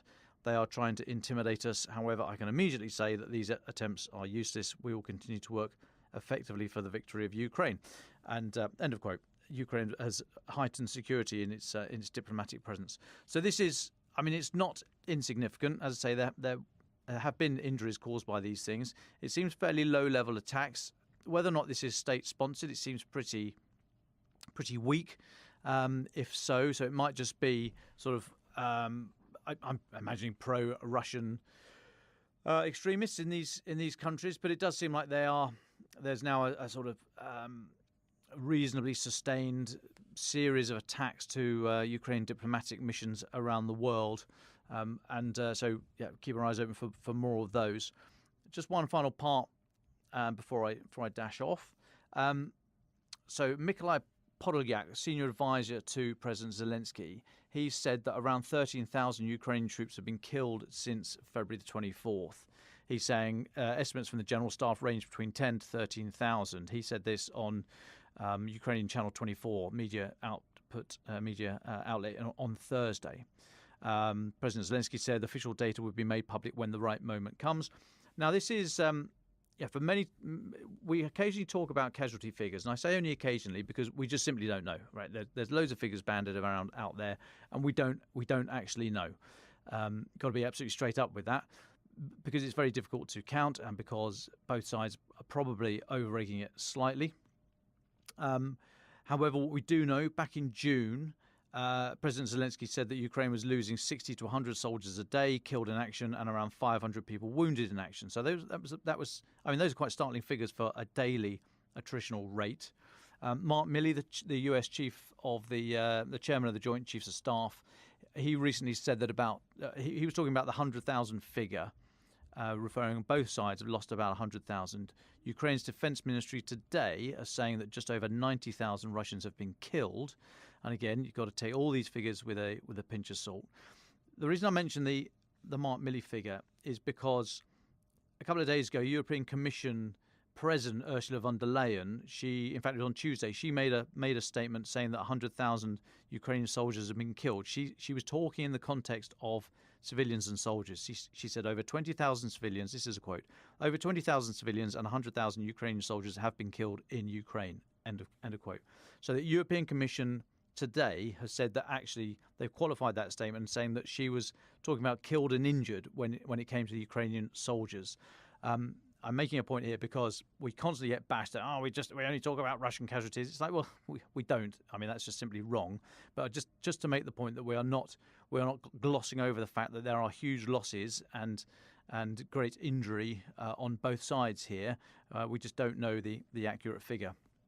But if Ursula von der Leyen was accurate, saying 100,000 casualties, the rough metric is kind of 1 to 4. So that would suggest about 25,000 Ukrainian soldiers have been killed, circa 75,000, a bit more maybe, wounded. Those are the rough metrics. So if we get extrapolating, she's talking about, say, 25,000. Ukraine today saying up to 13,000. So yes, there's a difference there. I mean, clearly 25 is almost double the figure, but it's not absolutely outrageous. Those kind of figures, and that might equate to the 100,000 mark Millie was talking about. So I just wanted to talk about these figures only partly because we so rarely get any hard data, as hard as this can be, but also because not mentioning it, we're constantly bashed for being just a propagandist, which is ripe coming from some of the people who were saying it to us. But we try to keep a tab on these casualty figures as and when we can. Although, as I reiterate, it is extremely difficult to get any kind of real fidelity for these figures. But I just thought it was worth bringing that up. Thanks. Thanks very much, Dom. Francis Dearnley, can I come to you next? There's been quite a lot happening in the diplomatic sphere from the US to Europe.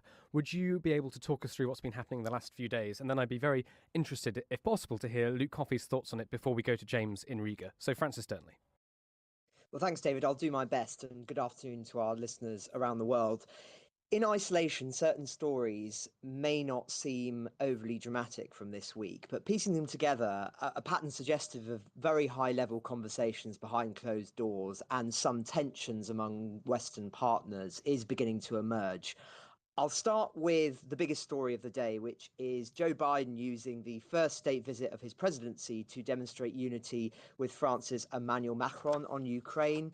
They've had a very lavish White House dinner where both leaders vowed to continue robust support and to back Kyiv during the winter months. They released a joint statement saying they're committed to holding Russia to account for, quote, widely documented atrocities and war crimes committed both by its regular armed forces and by its proxies. But then there's quite an interesting intervention from President Biden in the Q&A where he said that so far he's resisted talking to Putin since the invasion, but that he would be willing to sit down with him in certain circumstances. And then he elaborated on this, saying that I have no immediate plans to contact Mr. Putin, and I'm going to choose my words carefully. I am prepared to speak with Mr. Putin if, in fact, there is an interest in him deciding he's looking for a way to end the war. He hasn't done that yet. If that's the case, in consultation with my French and my NATO friends, I'll be happy to sit down with Putin and see what he has in mind. He hasn't done that yet. So, why is this significant? Well, as I say, it does suggest that there's been a shift in the kind of backstage conversations that have been taking place, where there is clearly some concern, perhaps, I think, given the timing of this and who's with him, amongst the French, who feel that there should be more open dialogue with Russia, perhaps for fear of what a post-Putin Russia might look like, or because they are not optimistic about what this winter may look like. Of course, Mr. Macron has continued to talk to Putin throughout the war, trying, in his words, to prevent escalation and to get some very concrete results. So whilst I think it's important to say that actually President Biden is still being very robust here, and he's saying that, you know, there's only one way for this war to end, the rational way. Putin has to pull out of Ukraine, number one. But it appears he's not going to do that. He's paying a very high price for failing to do that. So as I say, he's continuing to be very robust.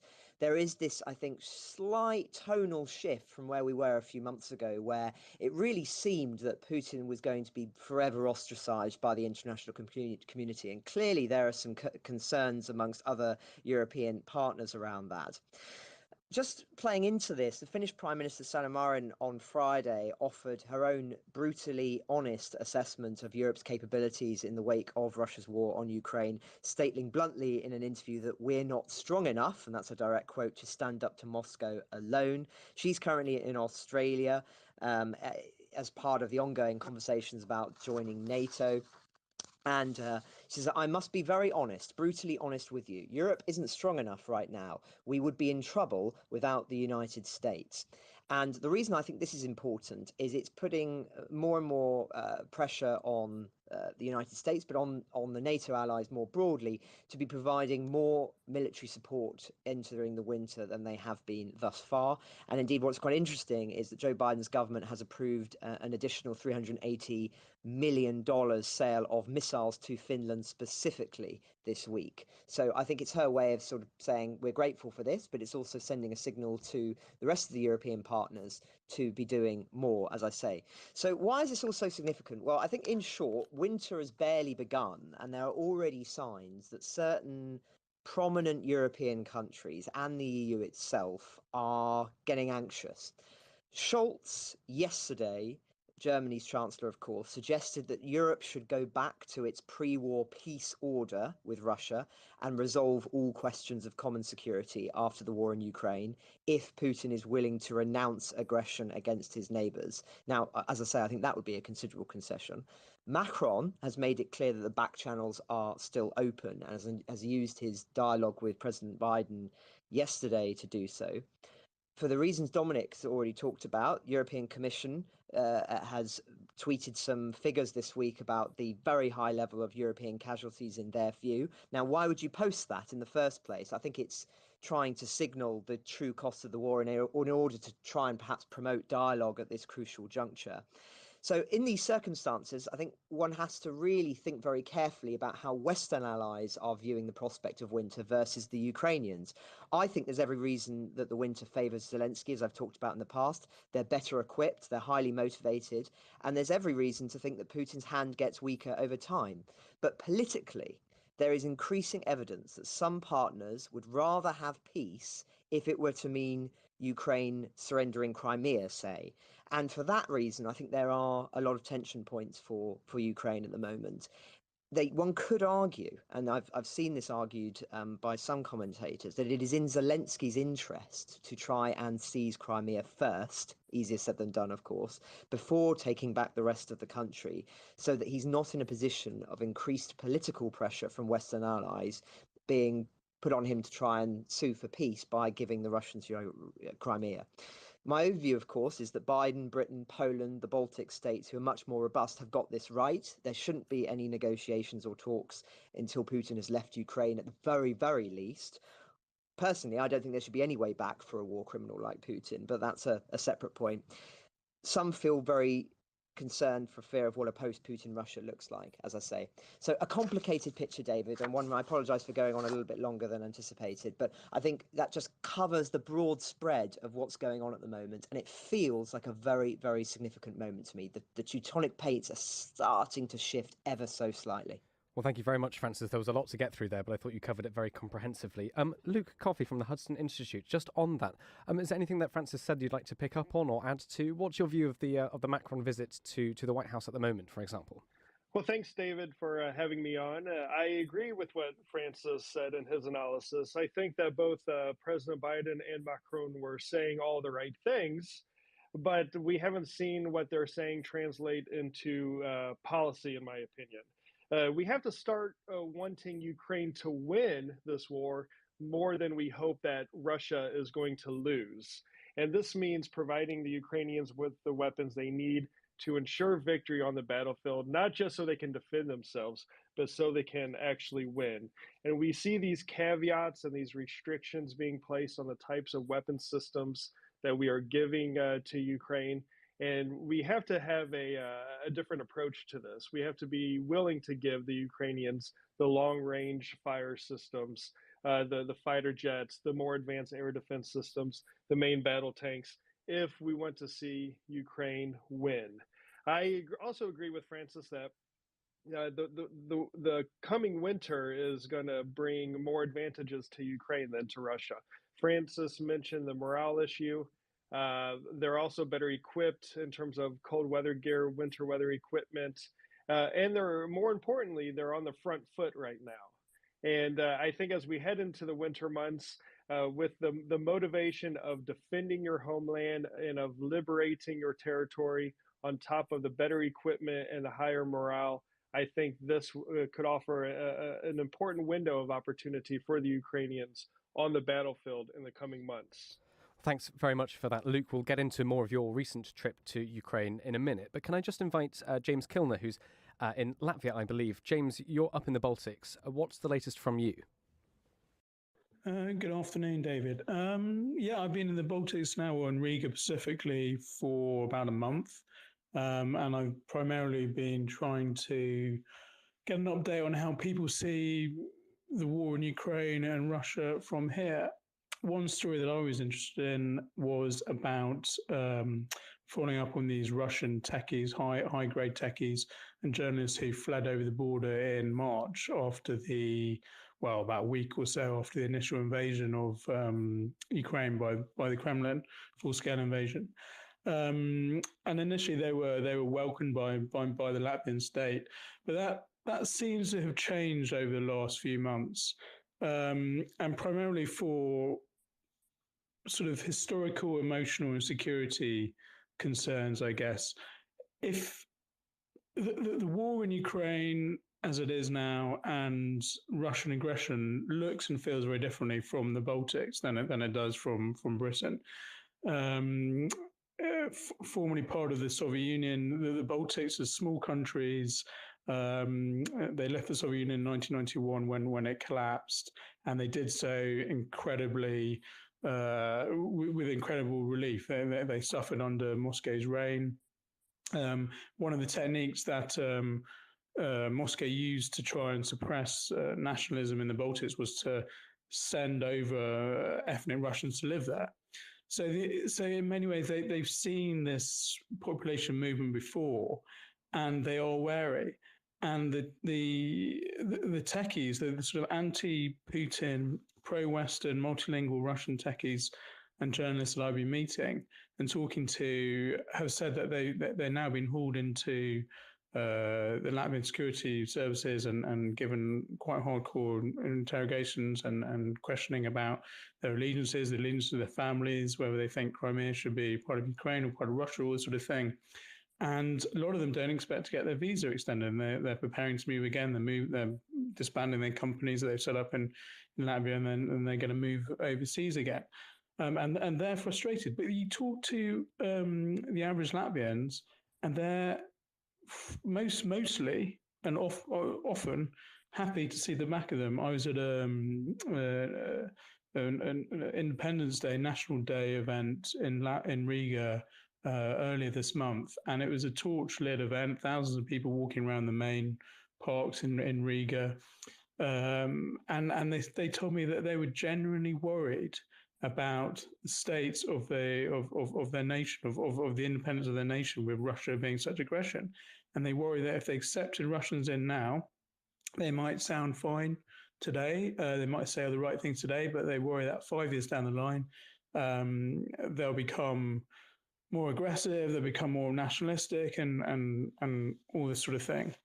And so the Latvian government is sort of acting on feeling that they should be more heavy-handed towards Russians who came over initially. One of the things which has happened in the last month as well is that the Latvian government has said that they want schools in Latvia where a third of people count Russian as their first language to offer only an EU language as a second foreign language after English. What this essentially does is push out Russian from schools, Russian language classes. So again, that points to a sort of increasing anti-Russian vibe, which is going on in this part of the world. All this is set against a huge economic pain brought about by COVID and the war in Ukraine, and energy prices. Inflation is double what it's running at in the UK. So inflation in Latvia is about 22%. Energy prices are up about 2 or 3 times, depending on which month it is. I don't think they're subsidised here. So the cost of living is really getting very high. And then this week also we've had some senior officials in the Interior Ministry warning again, this is in Latvia, warning again that migrants have been pushed towards the border the Latvian-Belarus border in an illegal hybrid warfare that we've seen from Belarus before, where they tried to push migrants flown in from the Middle East and South Asia across the borders of Poland, Lithuania, and Latvia. Latvia's put up about it's got a long fence planned to be built, about 175 kilometers. This is only partly built, so they're worried that they're going to have to take various measures before then. And the Lithuanians have also confirmed that they're worried about a rise in the number of migrants heading to their border or being pushed, towards their border by the Belarus authorities. And they said that one man was trapped in no man's land for a couple of weeks earlier this year, this month, and lost a leg of frostbite. It's freezing cold up here, it's snowing, etc. Aside from that, there was a reminder that Estonia is training Ukrainian soldiers, and the reminder came in an unfortunate way. There was a bus crash on Saturday evening, I think it was, in treacherous conditions on the roads here in Riga, in Latvia rather. And I think 25 Ukrainian soldiers were injured. They were traveling from Tallinn to Riga on a bus chartered by the Estonian army. So that reminds us that there's military being trained in Estonia and Ukrainian soldiers, but also the treacherous sort of travel conditions in Baltic region slowing things down. Thanks very much for that, James. Just one more question to you quickly before we go to Luke Coffey. James, the Kazakh president has been in Paris, which is quite something. Can you talk to us a little bit about this and what it might mean? Yep, sure. Kassym-Jomart Tokayev was in Moscow visiting Putin as soon as he won a presidential election earlier this month, 7-year term. The first thing he flew to Kremlin to see Putin. And that was important because it signified that he still recognizes he's got a limited wiggle room in between Russia and the West. Now, as I've been telling this podcast for a while, the Central Asian states and South Caucasus have been drifting away from Kremlin influence since the invasion of the full-scale invasion of Ukraine by Russia. They've lost confidence in Russia, etc., etc. And it's been they've had some very bad tempered meetings. Tokayev, etc., recognizes the territorial integrity of Ukraine, which has, annoyed the Kremlin hugely. And Kremlin propagandists have threatened to invade Kazakhstan, which is the Russia-Kazakhstan border, is the single biggest continuous land border in the world. So Tokayev wins an election. He goes to the Kremlin, as he needs to do, to show his fidelity, to Putin and the Kremlin. He doesn't want to annoy him too much. But then as soon as he leaves the Kremlin, he flies to Paris, which is the really interesting thing. It's the first visit by a Kazakh leader to Paris in 7 years. It's seen really as a reward for Kazakhstan's westward drift since the war started, since the full-scale invasion started. And it also comes a few weeks after Shavkat Mirziyoyev, the Uzbek president, was in Paris for his first trip to the French capital since, I think, before the COVID lockdown stuff. So we're seeing a huge uptick in diplomatic activity by Paris towards Central Asia, and in general, and I'm not going to go into more details now because we're a bit limited with time, my section, but in general, the EU, the US, and Britain are engaging more diplomatically, more deeply, and more business interests in Central Asia and the South Caucasus than they have done for many years. I think eight or so years, and this is a reflection of the former Soviet states in Central Asia and the South Caucasus turning not their backs on the Kremlin and Putin. They can't do that, but certainly growing tired of the Kremlin and more wary and looking for more opportunities elsewhere. Thank you very much, James, for that, adding to a whole lot of diplomatic analysis and news that we've been covering through Francis and Luke this week. So thank you, James, for joining us, and look forward to hearing more of your updates from the Baltics when you come on again. Luke Coffey, can I come to you? Thank you so much for your time today. It's really appreciated here. Just before we talk about your trip to your recent trip to Ukraine, could you just tell us a little bit about yourself, your background, and what you're looking at, what you've been looking at throughout this conflict, throughout this invasion? Yeah, thank you again for having me on, David. I've been following transatlantic security issues in some form or another for 2 decades now. I even have a bit of time spent in the UK working in the House of Commons and as a special advisor to Liam Fox when he was in the Ministry of Defense about a decade ago. And so I followed the debate from a UK perspective very closely, but also being here in Washington. Of course, I follow the debate here as well as it pertains to transatlantic security. And of course, right now, Ukraine is the main focus. It is, in my opinion, the deciding factor when it comes to the future of the transatlantic region. And I've been a regular visitor to Ukraine over the years. And as you mentioned, I just recently returned from Ukraine, which was my first visit since the war started and also since the pandemic. So when you were there recently, where did you go and what did you see? Yes, it was a brief trip considering the circumstances, and it came around the time of the big airstrikes a couple of weeks ago, which really brought home the direct impact that Russia is having.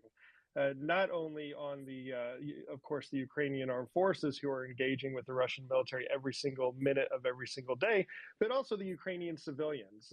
We cannot overlook the fact that it's not the Ukrainian military that's at war with Russia, it's the Ukrainian society. Russia is attacking the society as a whole. And on this visit, I was in Lviv for a bit of time, but predominantly in Kyiv. And, there were a few surprises, I have to say. I was expecting a little less traffic. For anyone who's been to Kyiv, traffic is a feature of that city, but, the roads were full and people were continuing on with their daily lives, going about their business. So I think the resiliency of the Ukrainian people really stuck out to me. So just to sketch out the parameters of our discussion here for the rest of the podcast, you're obviously calling in from the US. Could you just sketch out for us, summarize for us, the interests of the United States in this invasion, in this war? Yeah, of course. Well, I think there are 3 really. One is a set of normative interests that we have.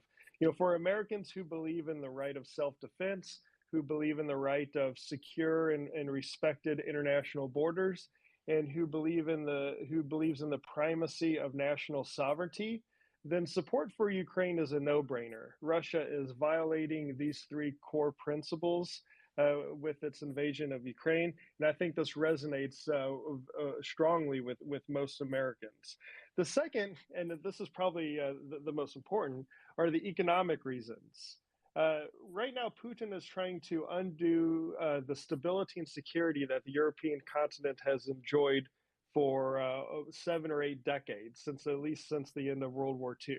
And this stability, or this relative stability and security that the European continent has enjoyed, has allowed for economic prosperity to take place, which has benefited America.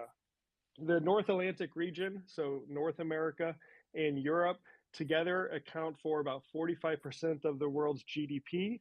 We're each other's number 1 source of foreign direct investment, and we're each other's number 1 export partner. For example, David, 48 out of 50 American states actually export more to Europe than they do to China. And when we're exporting something, that means there's an American building something or an American providing a service, and that means an American job.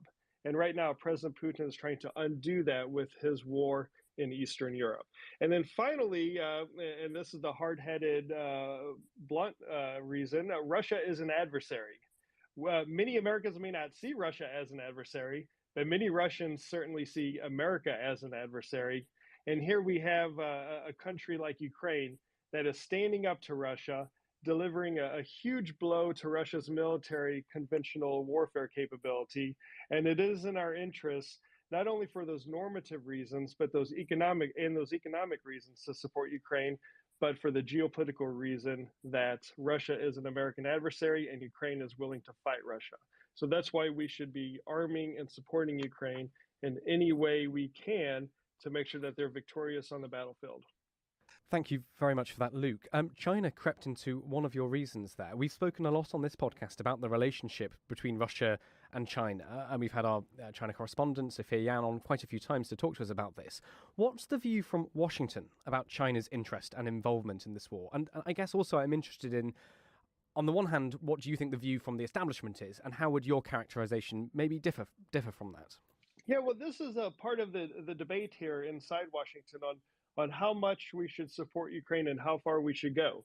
You have certain people who say, well, the big challenge for America, the big geopolitical threat into the future is actually coming from China in the Indo-Pacific. And actually what's happening in Ukraine, what Russia's doing against Ukraine is a distraction. I think this is a very naive approach, a very unsophisticated, almost lazy approach to geopolitics. One only has to look at a map to see that Russia and China are on the same, or two different sides of the same landmass. And geopolitically speaking, Russia and China are partners. Russia is a junior partner of China, but they're still partners nevertheless. So we can't view these two issues, the issue of Ukraine and then the issue of China, in isolation. We have to view them as being together. And because Russia is China's junior partner, anything we do to weaken Russia, to hurt Russia, to degrade Russia's capabilities will at least indirectly reduce or impact China. And also, in addition to this, China is looking at how we support Ukraine vis-a-vis their designs that they have on Taiwan. They wonder, how might the West support Taiwan if we were to invade? And I think that a stronger Ukraine, a victorious Ukraine, will indirectly also mean a stronger Taiwan. So these issues have to be viewed together. You can't just neatly separate them. That's not how the world works. That's not how that relationship between Beijing and Moscow works. And that's certainly not how the geopolitics of the Eurasian landmass works. Well, talking about geopolitics, you've written in a recent article, just going to quote it, opposing further US support to Ukraine at this crucial moment in the conflict is geopolitical negligence. Could you talk us through why you think that? I mean, I think you've touched on it briefly, but would you summarize together your thoughts? Yeah, of course. Well, as Francis and I both alluded to earlier, we're heading into the winter months. We're heading into a crucial point in this campaign where you have a desperate fight, a desperate defense taking place around Bakhmut in eastern Ukraine, which actually doesn't get much media attention for some reason. I'm not quite sure why, but it's, I would say, close to reaching levels of Mariupol in terms of gallantry and bravery by the Ukrainian defenders. But then you have these successes on the battlefield in recent weeks near Kyiv and also Kherson. And the Ukrainians are clearly now on the front foot. And we're heading into winter, and the morale is high in Ukraine. They have the better winter equipment, and they have the momentum. So at this critical point in the campaign, why would we stop the support? Why would we stop the funding? It would be negligent on our part if we were to do so. Now, there's some here in Washington who say, well, we're in a lame duck session in Congress, meaning that we're in that period between the election happening and then the new Congress actually taking over early next year. So no major spending should be agreed during this lame duck session. We should wait until the new session comes into power early next year. And my response to that is Russia's invasion and military timetable is not built around the US congressional timetable. But we have to look at the conditions on the ground and act responsibly that way in terms of deciding how and when we support the Ukrainians. There's been a lot said, and there was a lot more said, I think, leading up to the midterms about US aid to Ukraine, military and non-military. You've written about some of the myths as you see them about US aid. Could you talk us through some of the most important misconceptions as you see them? Yeah, a big one is this notion that we're just writing blank checks to the Ukrainians. So this is a very popular talking point by those who do not want to provide support to military support or financial support to Ukraine. It's a completely bogus argument. The vast majority of the billions of dollars that the U.S. is allocating for the defense of Ukraine actually never leaves the United States. For example, $14 billion has gone towards the replenishment of U.S. stocks of military equipment. Almost $10 billion went to U.S. European Command, so it didn't go to Ukraine in order to increase the U.S. military presence in Europe. Another couple billion was allocated to offset some of the energy costs as a result of the war. So when we allocate billions of dollars for weapons to Ukraine, that stays in an account in the United States that then the president can draw down from to purchase the weapons to then give to Ukraine. So there are no blank checks given to Ukraine. We're not lining the pockets of oligarchs in Kyiv. This is just a very dangerous and false talking point that's used by the critics of U.S. support to Ukraine. Another talking point you often hear is there's no transparency or accountability, not enough oversight of U.S. aid to Ukraine. And this also is false. I would actually argue that there's never been more accountability or transparency in place for U.S. foreign assistance than what is available for what we're giving to Ukraine. Take, for example, the big supplemental package of $40 billion that was passed last May. That was the biggest single package to date. In that bill, 16%, and I added this up, okay? So 16% of this bill focuses on accountability and transparency and reporting requirements for the executive branch to the U.S. Congress. In fact, there are 16 separate reporting requirements to the U.S. Congress from the Department of Defense, the Department of State, the U.S. Agency for International Development, and the Department of the Treasury. And to date, the U.S. Congress has allocated an additional $14 million just for the inspectors general of these organizations to increase oversight. So there is plenty of accountability and transparency when it comes to the aid we are providing to Ukraine. And as I said, it's perhaps unprecedented the level of oversight that is in place.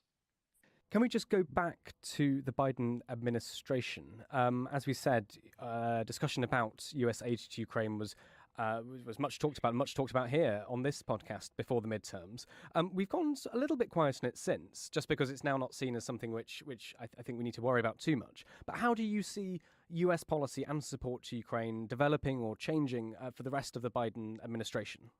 I think going forward, we'll continue to see bipartisan support for Ukraine.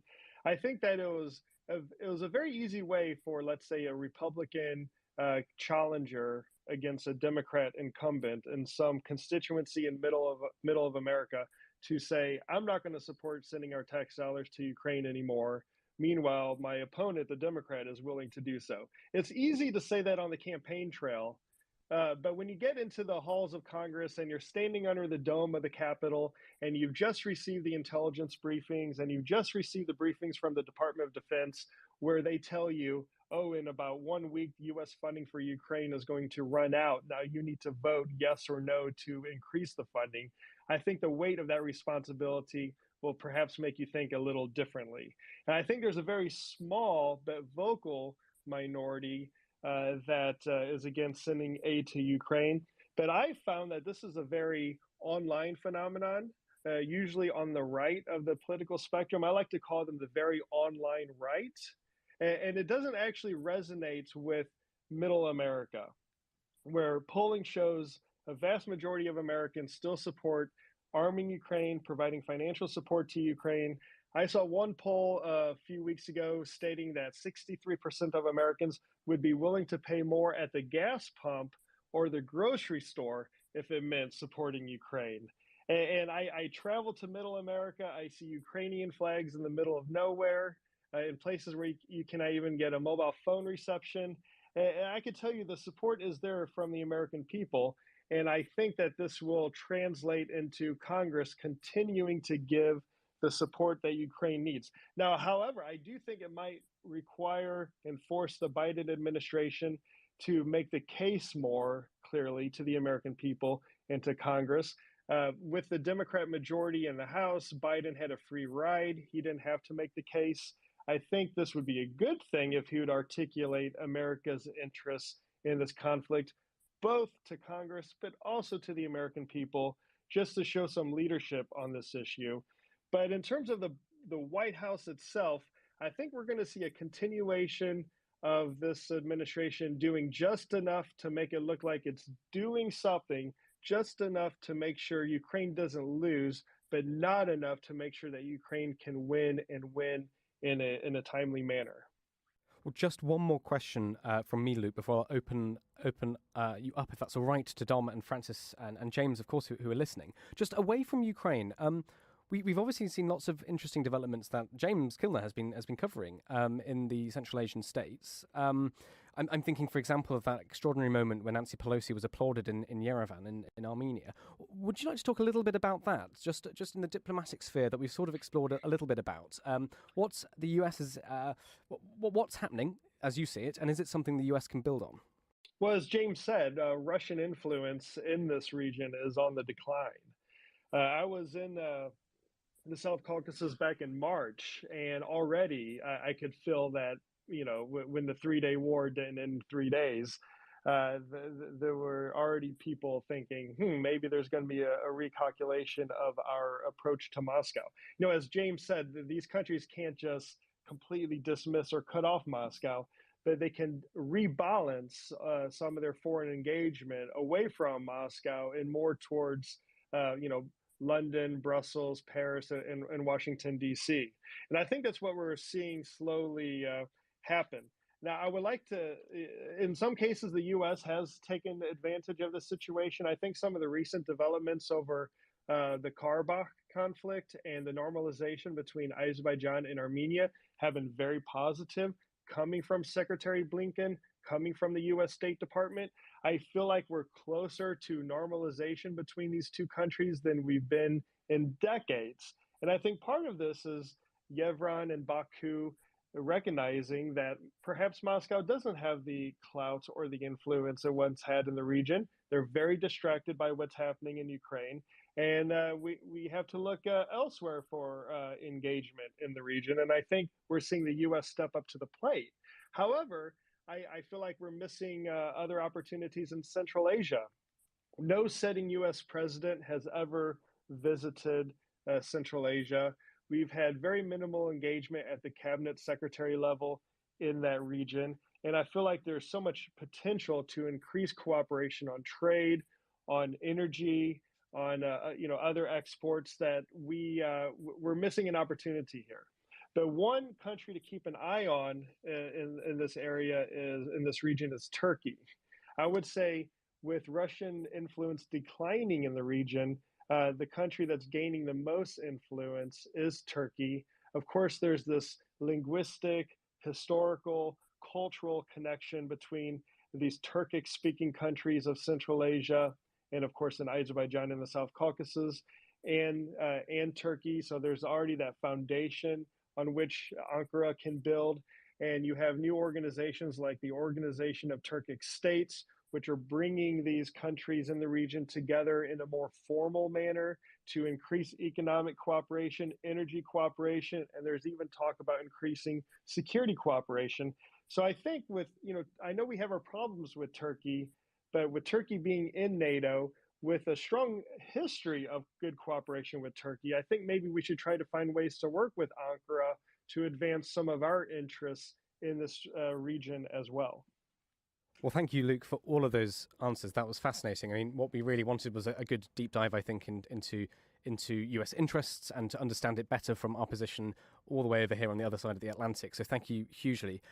Dom, Francis and James, you've been listening to all of this. I know you've got questions. You've been messaging me. What would you like to ask Luke? Well, if I could jump in first, please. Luke, hi, Dom here. Thanks so much for doing this. Really appreciate it. Luke, who does President Biden listen to when he's formulating his position on Ukraine? And this, I can't imagine it's an individual, but this, I would have thought, it's a fairly small group. What is their background and motivations? And can you point to any past experiences of these people and decisions they've made that can tell us better how they frame their position? Thanks.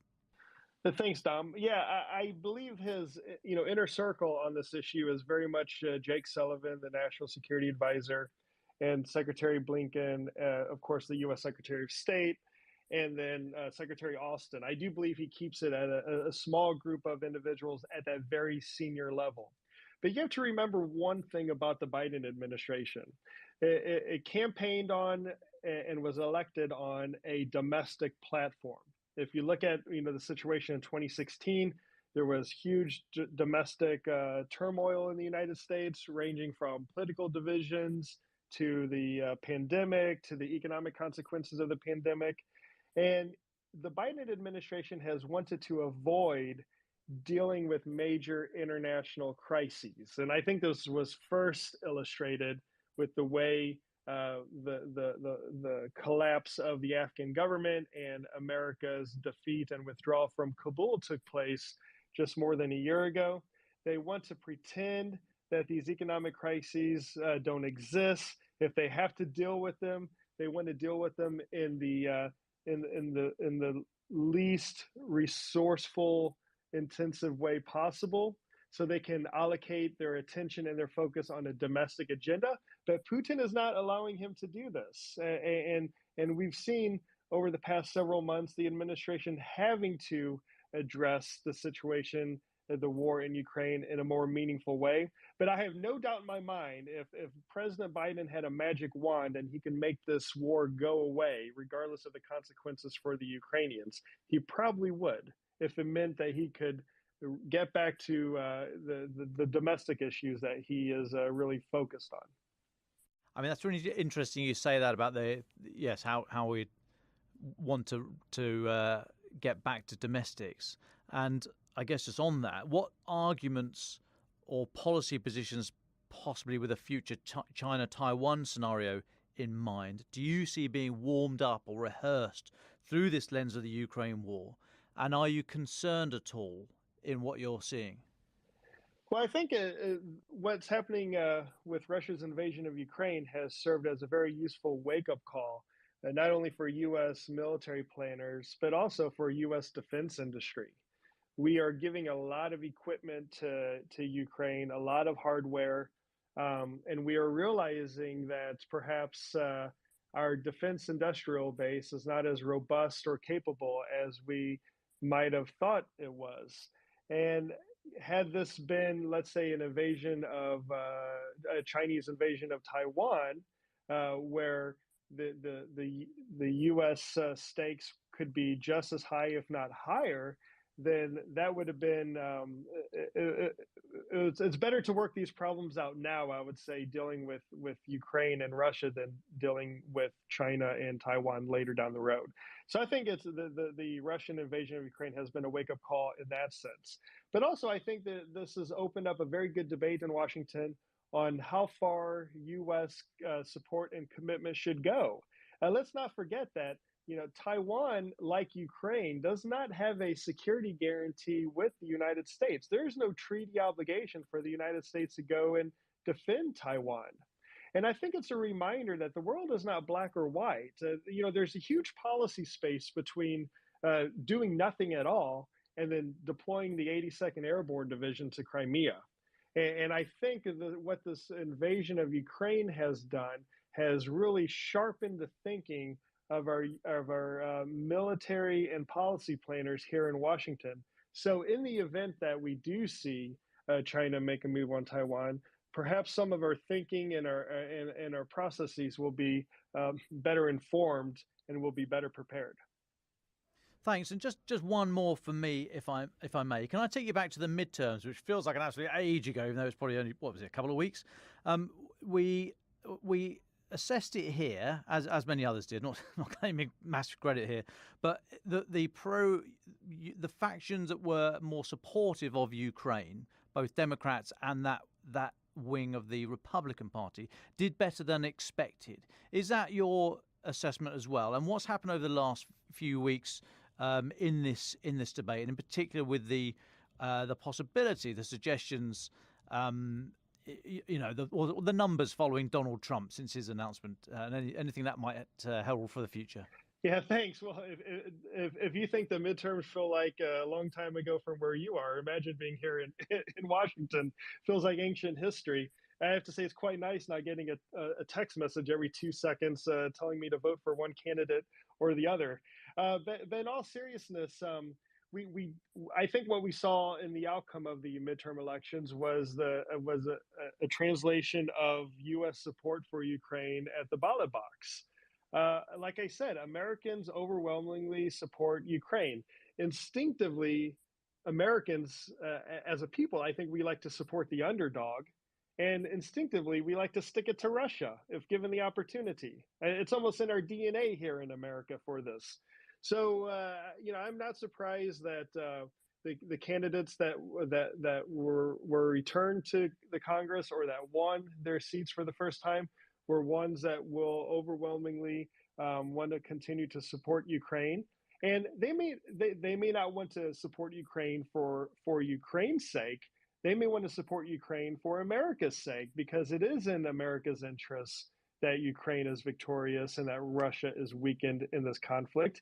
And I think that we'll see some responsible voting and responsible policies being pursued in the coming months by the new Congress.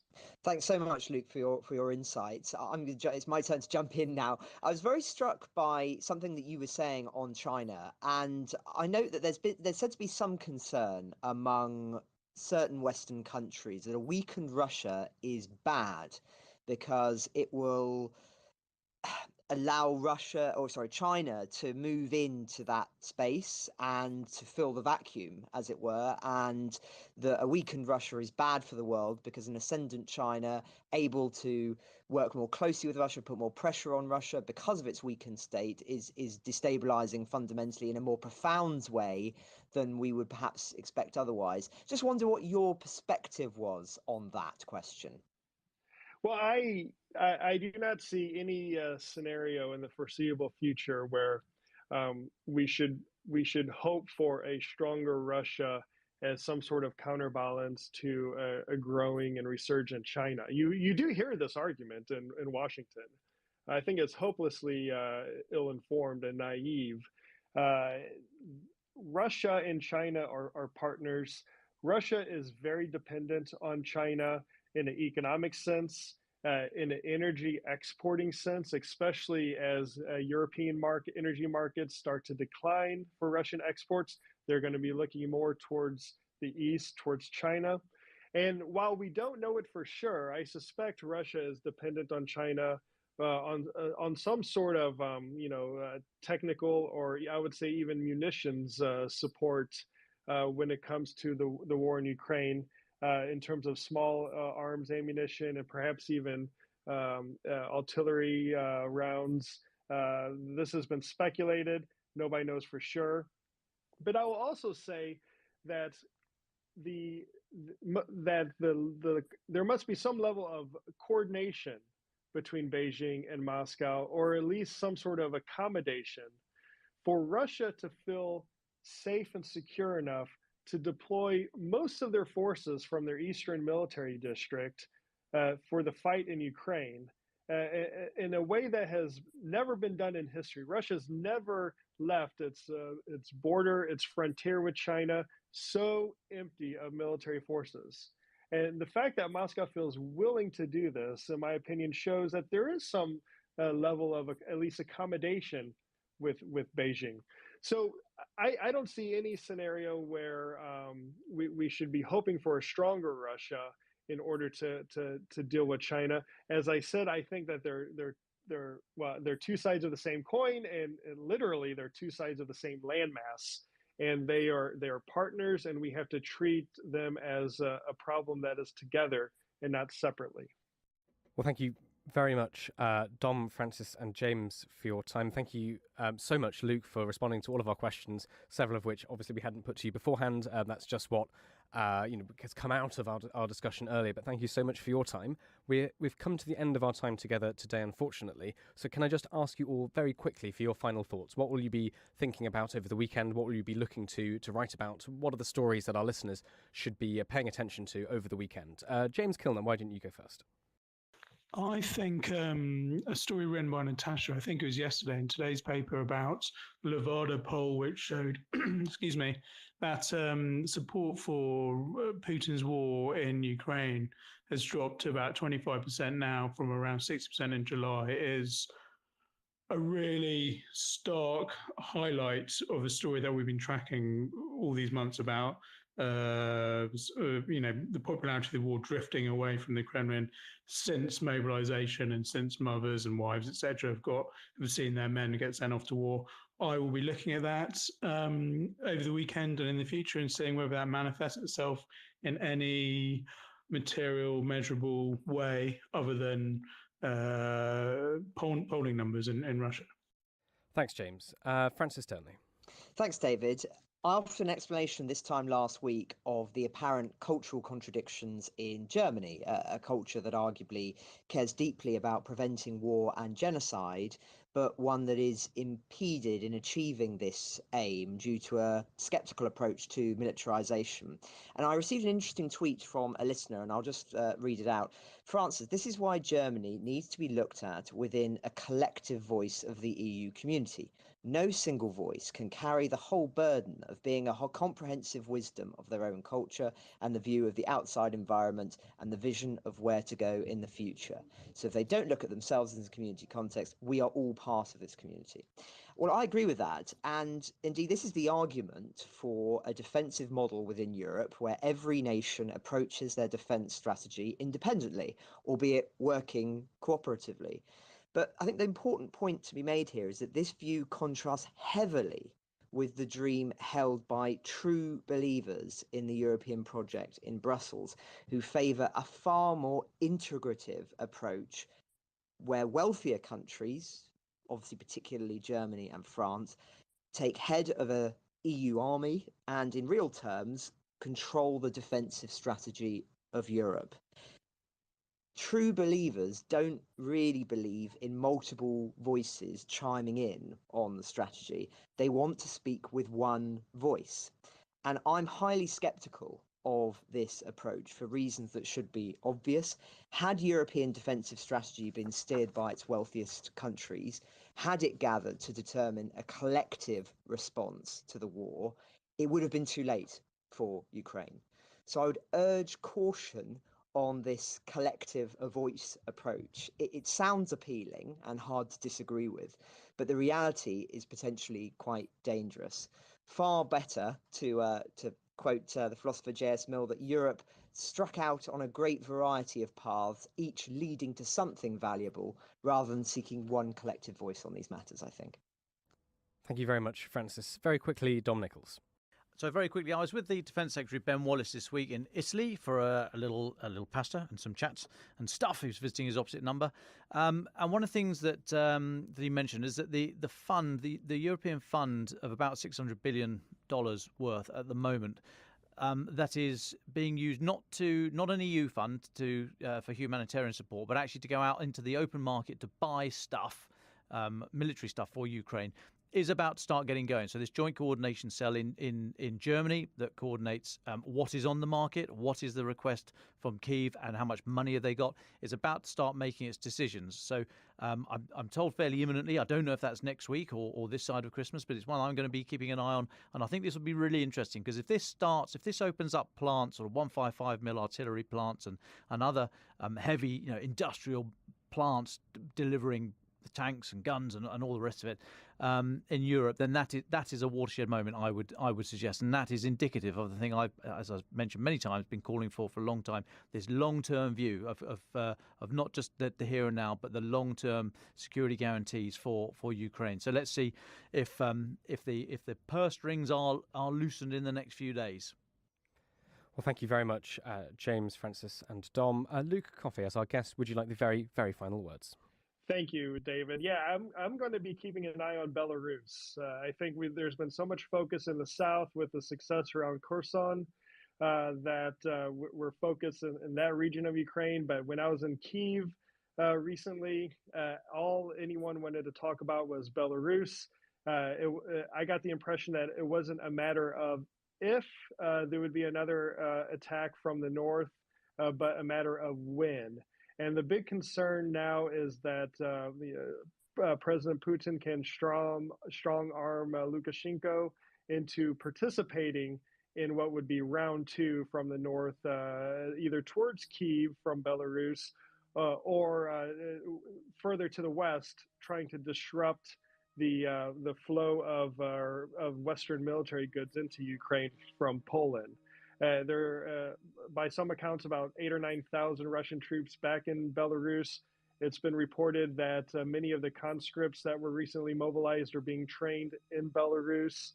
So I think that's one area that we need to keep a very close eye on. Ukraine the Latest is an original podcast by The Telegraph. To stay on top of all of our Ukraine news, analysis and dispatches from the ground, subscribe to The Telegraph. You can get your first 30 days completely free at telegraph.co.uk/audio. You can also listen to this conversation live at 1 p.m. each weekday on Twitter Spaces. Follow The Telegraph on Twitter so you don't miss it. If you enjoyed this podcast, please consider following Ukraine the Latest on your preferred podcast app. And if you have a moment, do leave a review, as it helps others find the show. To our listeners on YouTube, for reasons beyond our control, there's sometimes a delay between broadcast and upload, so if you do want to hear an episode as soon as possible, it's available on your podcast apps. Please search for Ukraine the Latest on Spotify, Apple Podcasts, or your preferred app. Check out the Ukraine page on the Telegraph website. As ever, you can get in touch directly to ask questions or give comments by emailing podcasts@telegraph.co.uk. We do read every message. We are especially interested to hear where you are listening from around the world. Ukraine the Latest is produced by Louisa Wells and Giles Gear. And today on Twitter, Gemma Farrell.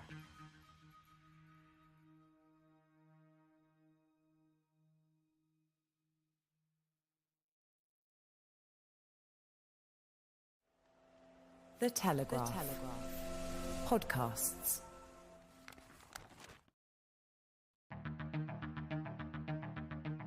I'm David Knowles, and this is Ukraine, the latest. Today, we bring you the latest updates from the front and discuss the ongoing impact of the war on Ukrainian businesses, small and large, as they battle to stay open under the threat of strikes, energy blackouts, and winter.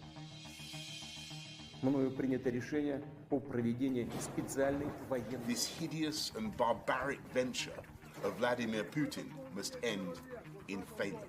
Putin's war in Ukraine has destabilized energy markets the world over. Nobody's going to break us.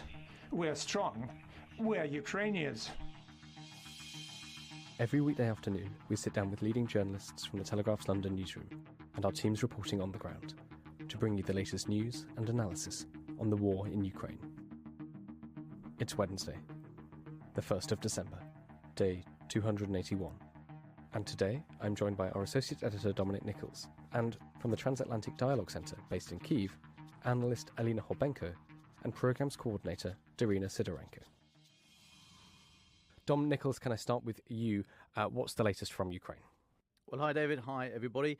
It's been mainly artillery in the last 24 hours. So in the central region around Donetsk, there's been a lot of shelling in that area. Also in the city of Kherson to the south that Russia left a couple of weeks ago, crossed the river and pulled out. Kherson's lost its power. Heavy shelling overnight, the regional governor said this morning, and Kherson is now, for weeks now, has been without running water, electricity. Partly gained its electricity again last week, but we think that is now off. So Ukrainian forces and government officials been trying to get civilians out of the city. I think that effort is continuing and looks like it needs to continue because Russia, as they can do nothing else, they are continuing to bombard it from across the river. Elsewhere, Antony Blinken, US Secretary of State, he's been speaking at the NATO Foreign Ministers Summit, and he said that as Ukraine, this is a quote from him, as Ukraine continues to seize the momentum on the battlefield, President Putin has focused his ire and fire on the Ukrainian civilian population. So Mr. Blinken says that 1/3 of Ukraine's energy system has been destroyed over the last few weeks, And he says heat, water and electricity for children, the elderly and the sick. These are now Putin's new targets. He describes this as barbaric. So making the right noises in the right place. That momentum needs to continue, I feel. And the momentum does continue to a certain extent. Narendra Modi, Prime Minister of India, he's writing today in the Telegraph. You can have a look at it. Online. He's about to take over as presidency of the G20. So he's talking about the humanitarian crises that are being thrown up in the world. He doesn't name Russia, but I think it's fairly obvious what he's talking about. He's saying, quote, "Our era need not be one of war. Indeed, it must not be one." So there you go. I think it's fairly clear what he's talking about. You'll remember a few weeks ago, back in September, there was the meeting in Uzbekistan where he was seen to distance himself somewhat from Putin. At the time, he said that now is not the time for war, and that was a fairly mild statement, but actually quite significant, bearing in mind the position India is in, that is trying to find its way between Russia, with whom it has a great sort of business relationship, particularly on the defence side, and the West. And India is obviously a major regional power, right? Major world power. So interesting that Mr. Modi made those statements back in September, and he's backing it up today. As he's about to take on the presidency of the G20. So, interesting moves on the diplomatic front. Just one other thing I will mention before I go of note. I thought this was interesting. How much? What does this mean? I'll be interested in your thoughts, everyone, on this. But the Pentagon, U.S. Defense Department, has awarded Raytheon Technology, big arms manufacturer, a $1.2 billion contract for 6 NASAMS, the very good surface-to-air missile systems, National Advanced Surface-to-Air Missile System, I think, but 6 NASAMS for Ukraine. So interesting that this contract has been laid for new systems for Ukraine, with the work estimated to be completed in November 2025. So, I mean, that's a fairly bold statement, I think, by the Pentagon, that they see Ukraine surviving and thriving this war, and that not only will they continue to be there in 2025, that Russia will not have won the war and subjugated the country, but also that so in a little over 2 years' time, a little under 2 years' time, do my maths, now Ukraine will have 6 of the world's best surface-to-air missile air defense systems. So I think that's quite a bold statement there by the Pentagon. It shows that they are taking the long view. As I've said many times before, the tactical, as in the short-term efforts right now for weapons and aid and electricity and political support is all good and needs to continue. But I have been hoping, you would have heard me say of late, I've been hoping that there have been some more statements of a longer term, a more enduring nature from our leaders. I thought there was a good start by Rishi Sunak, the Prime Minister of Britain, the other day, talking the long-term support for Ukraine when he was in Kyiv, actually meeting President Zelensky. And now this announcement today, backed up by the statements by Antony Blinken at NATO. I think it's just interesting that it's now the diplomatic front is throwing its gaze out and talking about the future, and talking about well, if not a post-Putin future, but then a post-war future with a sovereign, independent, economically viable Ukraine state still in existence. So, I thought that was an interesting one, but maybe I'm reading too much into it. I don't know if I am, but I'd be willing to take any views on that. And I need to take a little breather there. Well, thanks very much for that, Dom. And thank you, Dom, for racing to the office. You've just got back from a trip to Italy with the Defence Secretary. So do tell us a little bit about that later if you'd like. Dom, I know you've got further notes on a big RUSI report which has come out in the last few days, which is absolutely fascinating. But I'd like to, at this point, bring in our guests, Alina and Darina, analyst Alina Hobenko and Programmes Coordinator Darina Sidorenko from the Transatlantic Dialogue Centre. Thank you both of you so much for joining us. Before we talk about your paper on business and the economy in Ukraine and how it's been affected by the recent strikes and the war and the invasion, could you tell us just a little bit about yourselves? Where are you from? And tell us a little bit about your life prior to and then after the full-scale invasion in February 2022. Hello, David and Dominic. A really big honor to be here with you. Well, my name is Darina Sidorenko. Hello, everybody. And before the war, I was an ordinary young adult woman living in Kyiv, living and working here. I was working in one of the embassies here with press and information. And when the war started, I've just got some refugee experience, and when I came back, I've joined the TDC team here, where I assist assist our teams in different assignments they have and try to coordinate them between each other. That's what I do. And Alina, what about you? Yeah, hello everyone. Thank you for your invitation. I'm really glad to be here right now. I'm an analyst at Transatlantic Dialogue Center, and I live in Kyiv, Ukraine's capital. So I experienced the full-scale invasion from its very beginning to a large extent. So I still remember the first day of invasion when I heard my relatives talking on the phone with my mom, and it was the moment when I understood something was going wrong, like who calls so early at 6 a.m.? Yeah, and before the full-scale invasion, all my thoughts were around minor stuff, like studying, as I'm still a student, and I had a lot of ideas and plans to be accomplished in this new 2022, as we call it. But when my purposes in life made a U-turn, my priorities shifted completely, like life became priority. And the first question which now comes to my mind in the morning is like, what happened during the night? And to be honest, due to war, it's almost impossible to work or study with high productivity and to think about anything else except from the news. But with the escalation, I started to consider how can I assist my country. So I commenced writing different pieces like that about Ukrainian business in conditions of blackouts, so the world can understand what's going on now in Ukraine.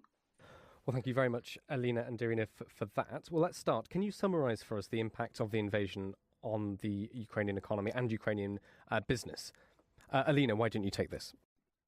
Yeah, of course. So invasion deeply undermined Ukrainian economy. It's true. Our businesses were affected due to the occupation of certain territories of large enterprises like Zaporizhia, Donetsk region are great examples of this. The destruction of infrastructure, disruption of technological supply chains, the labor force outflow, and many other things. And before the October shelling, the drop in GDP was about 30%. However, since October, Russia has been carrying out extremely massive attacks on our energy infrastructure. So Ukraine's GDP drop would be even higher, like 39%. Yeah, and while doing my research, I came across some interesting figures. Like on October 10th, the first day of mass attacks on the infrastructure, the income of Ukrainian establishments fell by 22%, and in Kyiv, in the capital, by 27% compared to the same day of the previous week. And according to European Business Association, which is the largest business community in Ukraine, and which encompasses about 1,000 Ukrainian and international companies, so they reported that 47 of their companies were affected due to the war, and the total loss as of 21st of October was more than 437.5 million euros. Those are some quite astounding numbers. Thank you, Alina. Darina, can I turn to you? How has your working life changed and been impacted? How have you been forced to change what you do in your everyday? Well, I'm one of the lucky ones whose office is evading auditors due to its very special location. We are standing just amidst the government institutions in the government district, so for sure we do not have auditors at all, just as all like critical things are very close to us. Nevertheless, my home, for example, is not in such part of the city, so I just stay longer hours on my job. I'm in office for like 10 hours a day, for example, just because I know that when I come home, I will lose either signal connection, like mobile connection is going to be out, and I'm going to be cut off of the world. So that is the main change in my curriculum. I would also say that I think less about my leisure. My entertainment is out of question currently, just because even if I have a little bit of time, I am thinking whether this place works at all. Does it have generator? And it is, for example, in other part of the city, and I do not want to go there and spend so much time out, like just commuting, for example. So for sure, the main change is on the hours. Thanks, Darina. Alina, have you experienced the same sort of thing? Anything to add to that? Yeah, of course I can add. So when we're talking about water that was switched off previous week, so our office and my colleagues in particular had to collect snow, so we would have water for technical purposes. So really the situation is really catastrophic. Thanks, Alina and Darina. Can I ask? So you've given us some, as I said, some astounding numbers about the drop in GDP, the drop in intake of the money on the first day of the strikes in October. Could you talk us through how companies have been responding to these strikes and also the impending winter? Or sorry, not even impending, the winter that's now arrived. Yeah, of course. So Ukrainian enterprises were forced to shift their operation and working life of their employees. Like according to that European Business Association, 44 of their numbers are now working in full, while just in July the percentage of working fully was much higher, like 50%. So a clear decrease in business activity and change of employment structure are observed. And what's interesting, almost a third of Ukrainian businesses have closed their part of their offices, trade points or departments, and almost a quarter have turned their offline activities into online mode. And yet the businesses understand that coming winter challenges are really terrifying. Thus, companies are preparing for supply interruptions of water, of gas, electricity, and of course for problems with communication and internet connections. Darina, would you like to add anything to that? Well, in general, I would say that companies they are gonna adapt more, and they are searching ways for that, especially those that rely on electricity the most, like IT companies. They are just not trying only to bring generators. The most forward-looking did that before, but they try to relocate their offices massively, especially those that have resources for that. We have those examples of the whole offices just going to Lviv, going to mountains. Something you've both mentioned a lot of numbers here. So can we talk a little bit about the finance and so as well as work plans, practical measures? What financial measures have Ukrainian businesses been forced to take at this time? Yeah, of course. So the Ukrainian businesses have significantly increased financial reserves since March, for example. So it was some kind of a strategy to preserve our business activity. So although the number of companies lacking that financial reserves also increased, so now it's up to 5% in October compared to just 2% in July. Our business is trying to elaborate any kind of strategies so that employees will be here with us and not just go away. But unfortunately, a lot of strategies are not adapting enough. So the situation is now worsening. But nevertheless, we hope that the situation will improve as, for example, in November, the business activity became to grow up compared to October. Something you wrote in your excellent piece on Ukrainian business. I'm just going to quote from it quickly. It's quite a long quote, so bear with me. Open quote. Generally, business income is highly dependent on air alarms and electricity. Therefore, the scheme is simple. The further the business is located from the front line and critical infrastructure facilities, the better. That's why, for example, the revenue of Lviv or Dnipro cafes suffered less during the autumn shelling than those of Kyiv. Can you talk us through how businesses are dealing with that proximity to the front? Relocation, adaptation. Alina, do you want to take this, and we'll just try and bring in Darina afterwards? No, I can try. I can answer this question, of course. So mostly such businesses are relocating. Yeah, it's true, unfortunately. And as I said, some of them have closed their offices in some extremely dangerous areas. But fortunately, they constantly keep abreast. So when Kherson was liberated, Ukrainian supermarket networks rushed immediately to reopen their spots.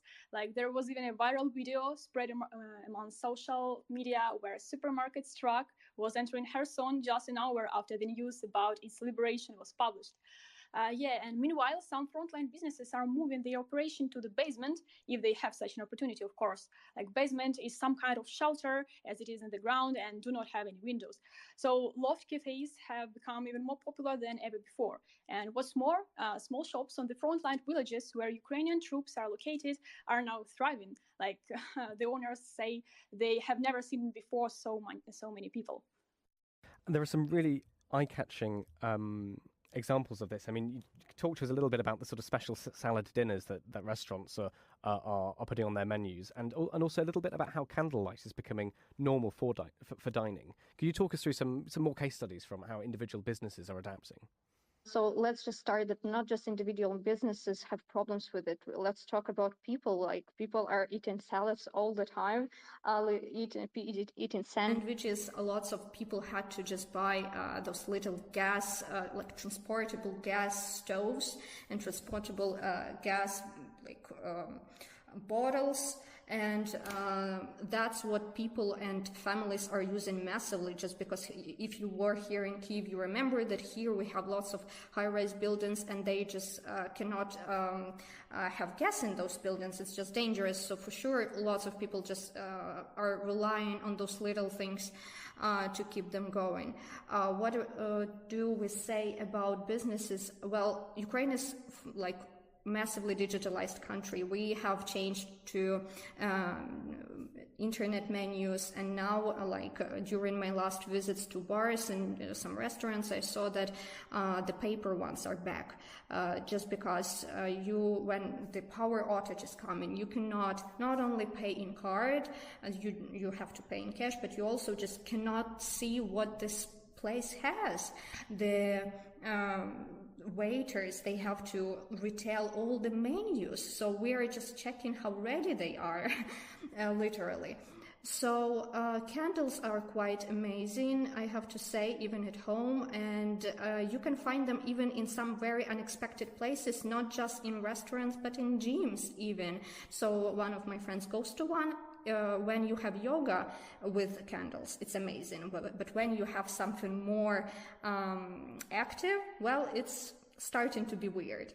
And can I ask just quickly, how are schools affected? What are schools having to do at the moment? Yeah, I can get this one. So educational sphere really came under fire as well. Like for freelance teachers, the situation is like this. When during a lesson, the lights switch off, the lesson is over, it's not paid, and time is wasted. So, of course, regulated blackouts would simplify the situation, but new barrages of Russian missile strikes lead to new emergency shutdowns. Some schools and educational centers were more ready for blackouts, that's true. For example, those who bought lighters long before the October shelling were not knocked out of work. Like teachers now record their lessons and pupils listen to them later. And this is the solution. And still, of course, lack of internet does not allow children to study effectively. But what's interesting for pupils themselves, it's rather a pleasant experience, like studying under candlelight sounds funny to them. Some are almost obsessed with these candles, although, of course, parents are dissatisfied as candlelight may lead to poor eyesight.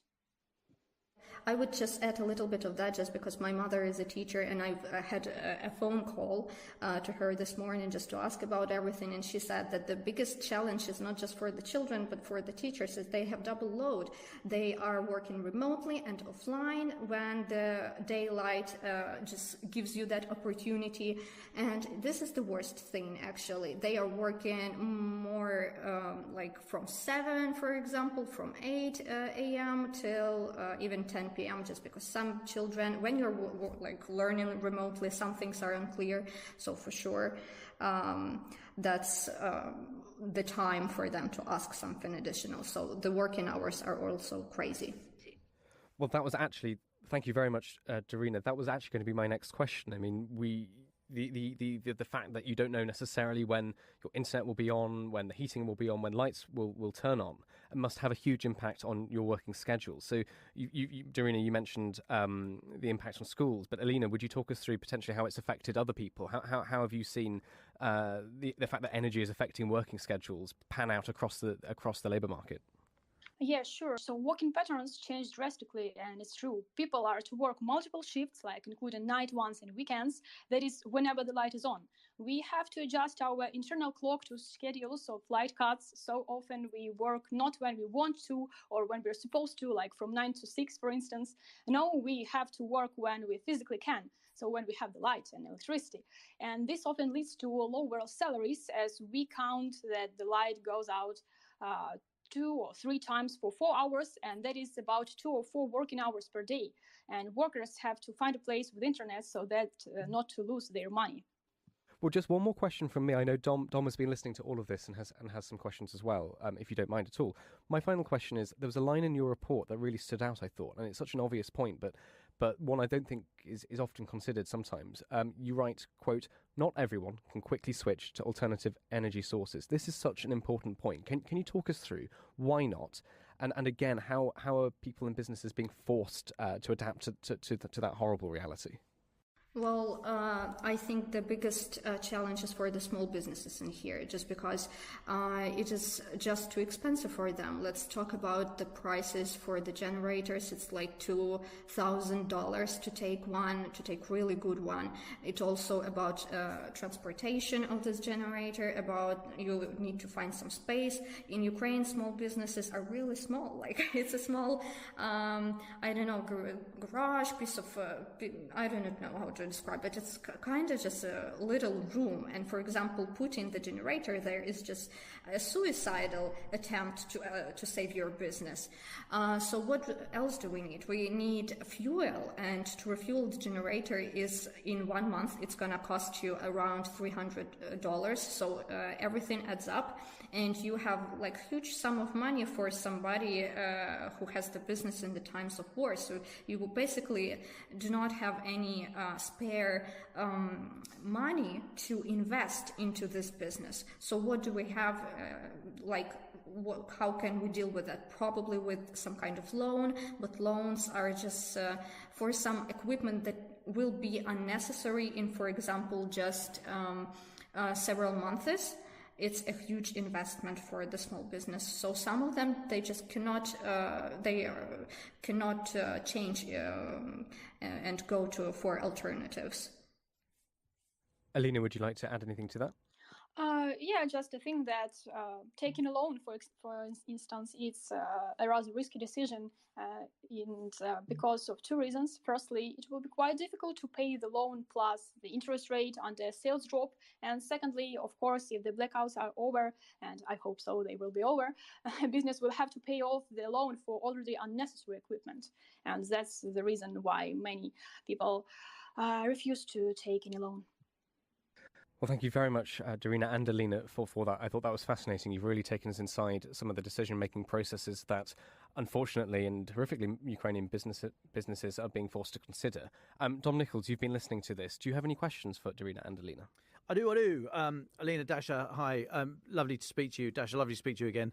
And please, I hope you're somewhere safe. I hope the in and outs on your internet connection aren't because of the airstrikes that the air raid you're under at the moment. I'd be really interested. What do you think the impact has been on the business community, on the working environment, and indeed education of the huge number of women who have left the country with and without children? But the men have largely been between certain ages. If you could remind me the ages, I'd be keen. 18 to 55, I think. But the men are staying in the country. But a lot of women have left. I just wonder what the impact that has led to on business and work and education in general. One piece of information that I really remember about that is quite surprising, that the number of small businesses opened in the last 3 months, I guess, in Ukraine, they actually belong to women. So we still see that even though huge numbers of women have left, lots of people which are internally displaced, they are trying and take a risk on the territories which weren't conquered or attacked or were liberated. So they continue going. It's amazing for me. I knew that migrants, for example, the people that migrate to other countries from conflict zones, they are usually taking more risks in business and opening new things. But that information, seeing this in Ukraine during a wartime, that's not just a surprise. I was shocked. And yeah, I can also add that meanwhile, the importance of occupations connected with providing food production and like cooking food are extremely relevant now. So, and what's interesting, women led about more than half of such businesses nowadays. Wow, that's amazing. Thank you. I really had no idea it was that kind of proportion. The next question is about, you've mentioned Ukraine is a very, very digitalized country.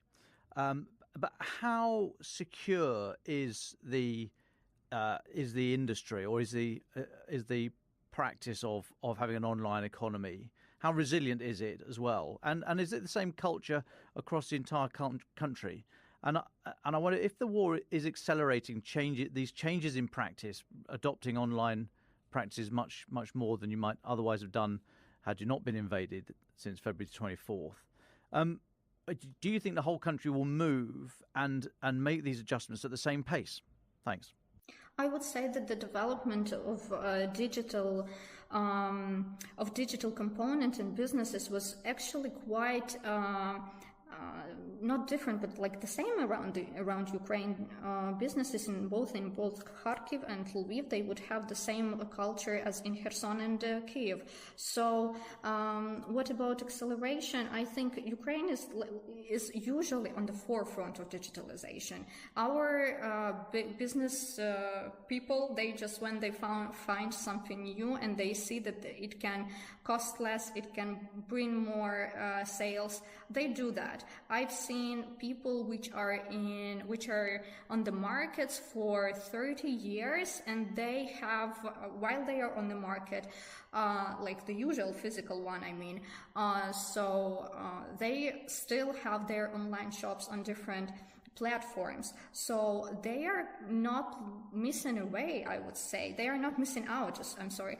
So I would rather be positive about that it will not just accelerate. I do not know how to accelerate even more, to be honest, how to be even more digitalized at this point. But for sure, the challenges which are currently coming with online sales are real. Nevertheless, that's the only thing that people are left with.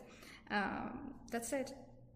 Yeah, I also agree with Darina on that point. So as for security, we try in our state, of course, trying to strengthen it even more as we can. And we have such an app as Dia. So it's an extremely useful tool for entrepreneurs, both Ukrainian and international. So you can launch a company just in a few clicks, and it's not an advertisement. It's just a real practice. So I believe that our business environment is extremely pleasing for international businesses, even in such harsh conditions. Thank you. And just one final one, if I may, just on that business environment, what feel are you getting from business people about their planning horizons? Are they thinking in the very short term and just sort of trying to get by for now, or are they able to make longer term decisions, perhaps make investments for the future?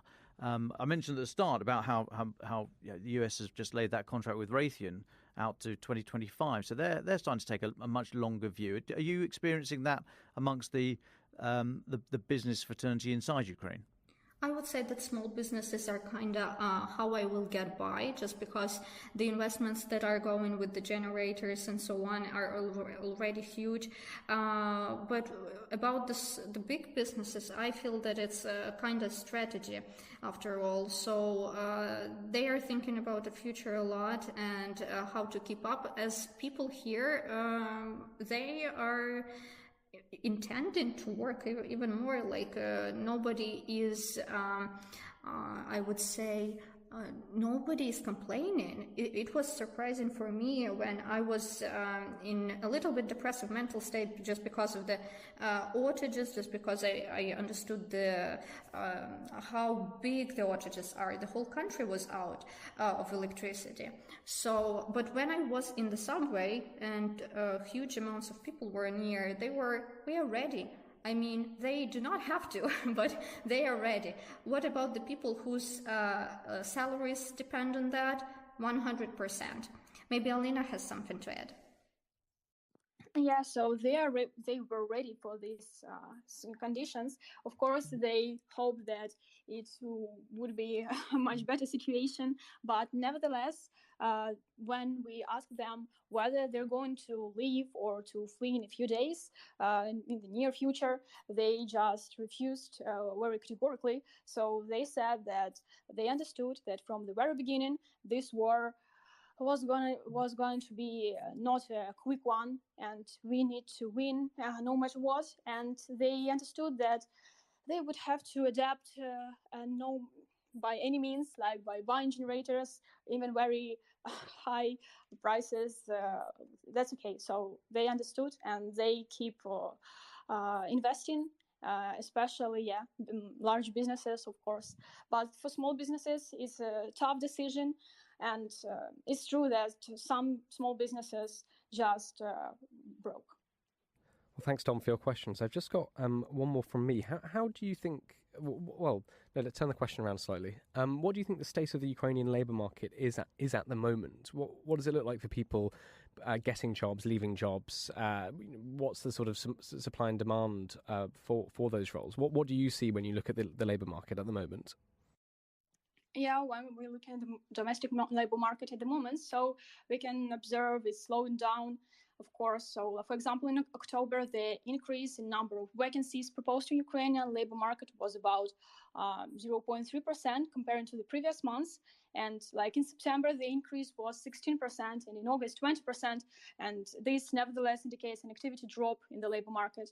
And although on the one hand, the demand for online employment slightly fell because many employees just cannot work adequately due to the lack of electricity, on the other hand, blackouts would not make workers prefer offline over online, as the latter option is still more mobile and safe.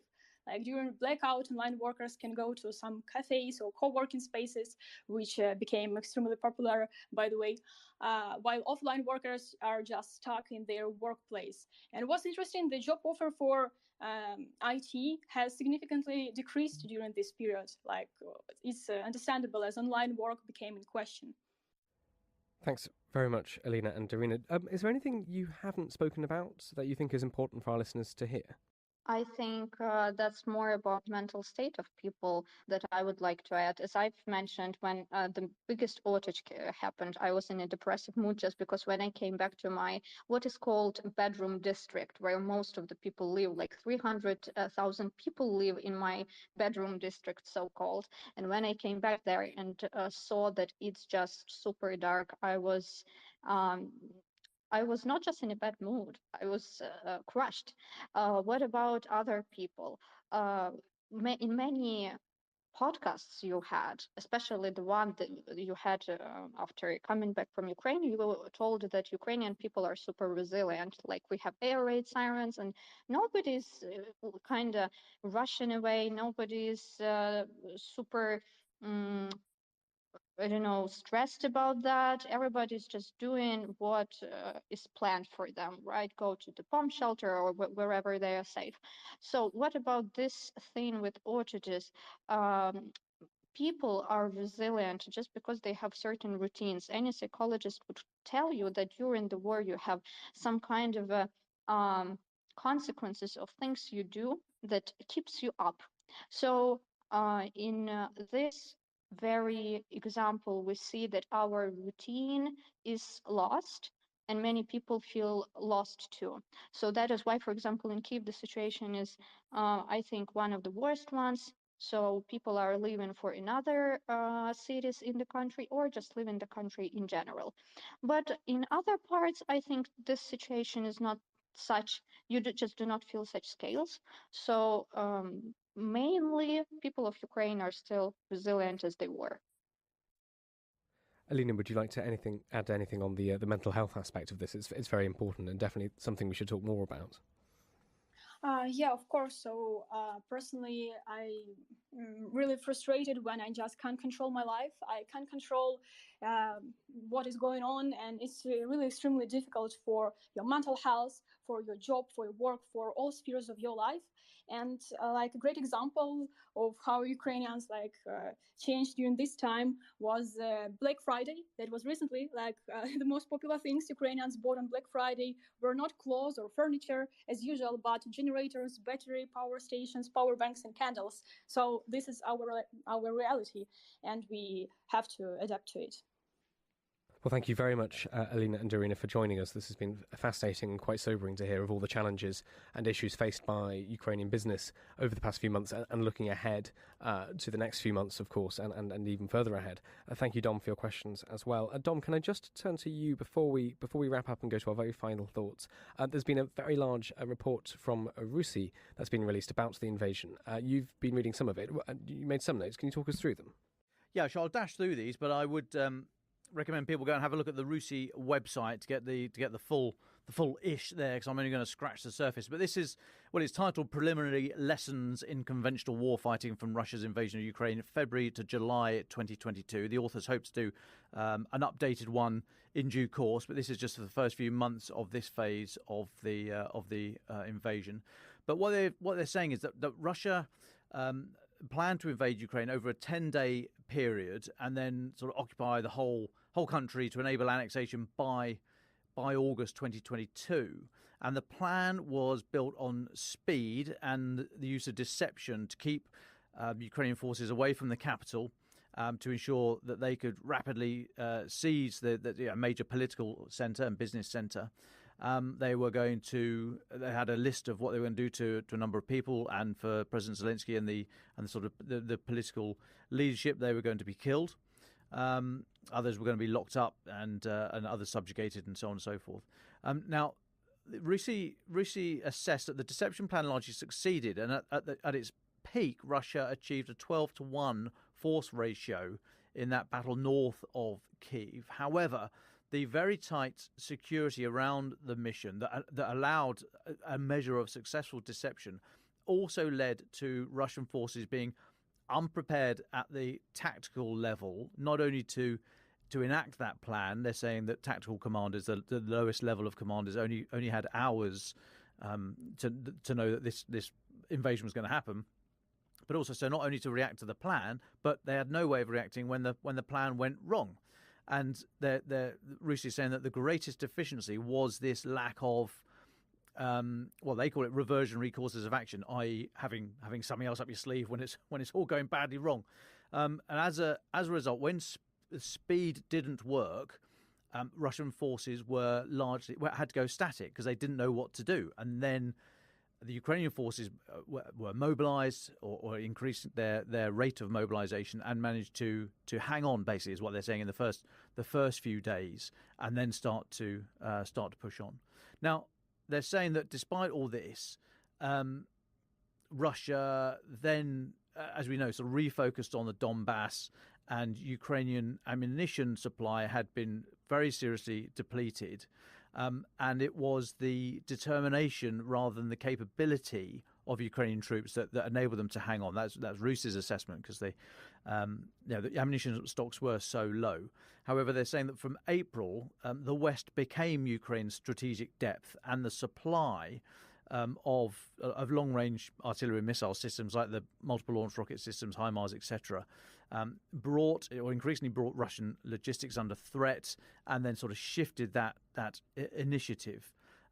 Although it was never, this as we remember, this took weeks, and they're saying that Russian weapon systems were effective, as in they largely worked, even though we think their equipment maintenance is quite poor. Most things worked as they should do. Now, where they were targeted, where they were aimed, that's as we've discussed many times, that was horrific and mostly aimed at the civilian population. But the munitions worked, and the units that had a higher experience did better, even though there are, as we know, huge deficiencies in training. But Russia is saying there is a culture of reinforcing failure in the Russian military unless orders are changed at the higher levels. We know that they don't trust their subordinate commanders, and unless the big guy at the top changes his mind, then they're going to stick with that plan, even if it's not working.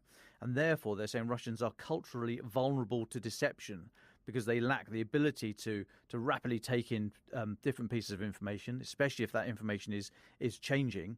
And they're also culturally averse to providing those decision makers, who are generally quite far up the chain, with the wider context, again, especially in a highly fluid environment where that context is changing, in order for them to exercise their judgment. So it just incentivizes a dishonest reporting culture, i.e. they're just saying everything's going fine and they're making fantastic advances when it's clearly not. So they can't, even though the whole system is slowed down by having to push decisions upwards, they don't have the right information upon which to base decisions in the first place.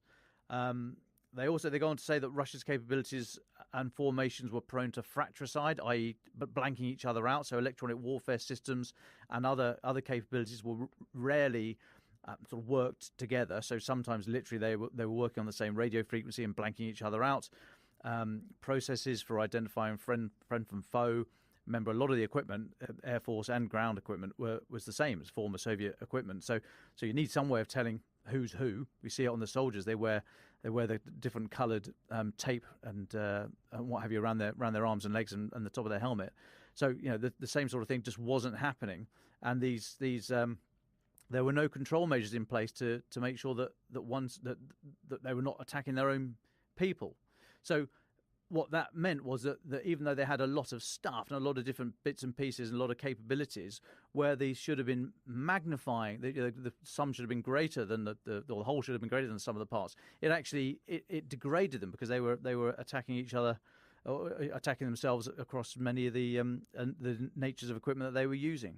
So the lessons, very quickly, just to finish off, they're saying there's a number of lessons here. Firstly, there is no sanctuary in modern warfare. They're saying you have to assume that the enemy can strike anywhere at any time, and survivability depends on dispersal. So dispersing ammunition stocks, dispersing your headquarters, maintenance areas, aircraft, etc., etc. Now they're saying Ukraine successfully managed to survive Russia's initial wave of strikes by spreading out its air defences, its aircraft, its weapons, and what have you. And therefore, they're assessing that Russia engaged 75% of static defence sites in the first 48 hours of the war, many of those areas were empty. They also make the point, Russia makes the point, that warfighting needs a massive initial stockpile of weapons and personnel, and then significant slack capacity, industrial capacity, and reserves elsewhere to keep going. And the final point is talking about drones or uncrewed aerial systems, to give them the title they use. They're now saying that they are essential across all areas, basically at every level and every area of military activity. However, a military commander must assume that a very high percentage, I mean, they put a figure of 90%, which I think is extremely high, of these drones are going to be lost because they can't maneuver really. They can't sort of get out of the way. If you can see them, which is why older systems such as the German Gepard, which just chucks a huge amount of lead into the sky very, very quickly, is able to shoot these things down. So they are cheap and they are very capable, but you need them in huge numbers, because you are going to lose huge numbers. So they're just some initial lessons from the first few months of this phase of the war. I would recommend anyone to go and have a look at Rus's website to read the whole paper. It's a biggie, but it is worth it. And as I said, they are going to update this. They're going to continue to update it for as long as need be. And the next period, sort of from July up to Christmas, should be coming out in the spring. But no, very good paper. Well, thank you very much, Dom, for running us through some of the key highlights that you've seen in the Rusi paper. I think, unfortunately, we're coming to the end of our time together today. So, Dorina and Alina, can I just come to you both just for your final thoughts? What will you be thinking of and considering over the next few days and weeks? And what would you want our listeners to be thinking about from everything you've said to us today? Well, first of all, thanks a lot for inviting us today. What we want everyone to know is that we are living every day in waiting. Our government says we shouldn't, but lots of thoughts about possible strikes and challenges. Well, Russian government promised that. we believe them, at least in some way. So that's what we feel, what we live with currently, and I just want everybody to remember that Ukraine needs your assistance. Choose somebody you want to help, and that would be amazing job you've done for this 2022. So like it might be humanitarian, military, or whatever help you would like to provide. Well, you are here, you are not just small person without any resources. All of you are big, and Ukraine just proved that to be true, just because this country is winning due to the small people works. Thanks on that, and that's it from me. Yeah, thank you a lot for your invitation, and we are really glad to share with you our experience and unfortunately our reality. And your support is really vital for us, and we really appreciate it. Thank you all. Ukraine the Latest is an original podcast by The Telegraph. To stay on top of all of our Ukraine news, analysis and dispatches from the ground, subscribe to The Telegraph. You can get your first 30 days completely free at telegraph.co.uk/audio. You can also listen to this conversation live at 1 p.m. each weekday on Twitter Spaces. Follow The Telegraph on Twitter so you don't miss it. If you enjoyed this podcast, please consider following Ukraine the Latest on your preferred podcast app. And if you have a moment, do leave a review, as it helps others find the show. To our listeners on YouTube, for reasons beyond our control, there's sometimes a delay between broadcast and upload, so if you do want to hear an episode as soon as possible, it's available on your podcast apps. Please search for Ukraine the Latest on Spotify, Apple Podcasts, or your preferred app. Check out the Ukraine page on the Telegraph website. As ever, you can get in touch directly to ask questions or give comments by emailing podcasts@telegraph.co.uk. We do read every message. We are especially interested to hear where you are listening from around the world. Ukraine the Latest is produced by Louisa Wells and Giles Gear. And today on Twitter, Emily Hill.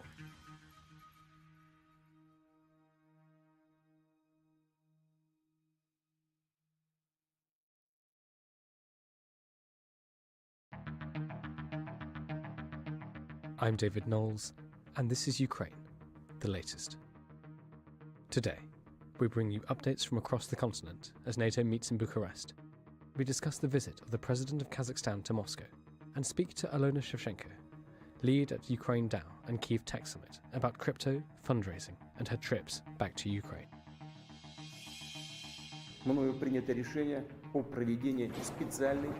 This hideous and barbaric venture of Vladimir Putin must end in failure.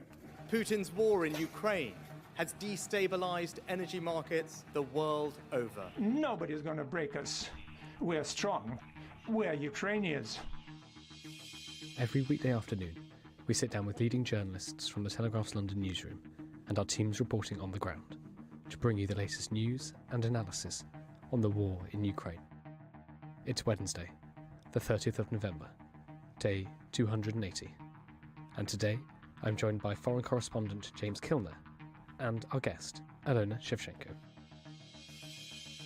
Just a few updates are needed before we talk to James. A huge fire has ripped through an oil depot in Russia's Bryansk region near the border with Ukraine on Wednesday, following a suspected drone attack. The Russian governor did not say what caused the fire, but the pro-Kremlin Izvestia newspaper reported it was caused by an unidentified munition dropped from a drone. The suspected attack comes after two fires raged at fuel facilities in the city in April, and there was immediate speculation that they'd been caused by Ukrainian missile strikes or sabotage teams.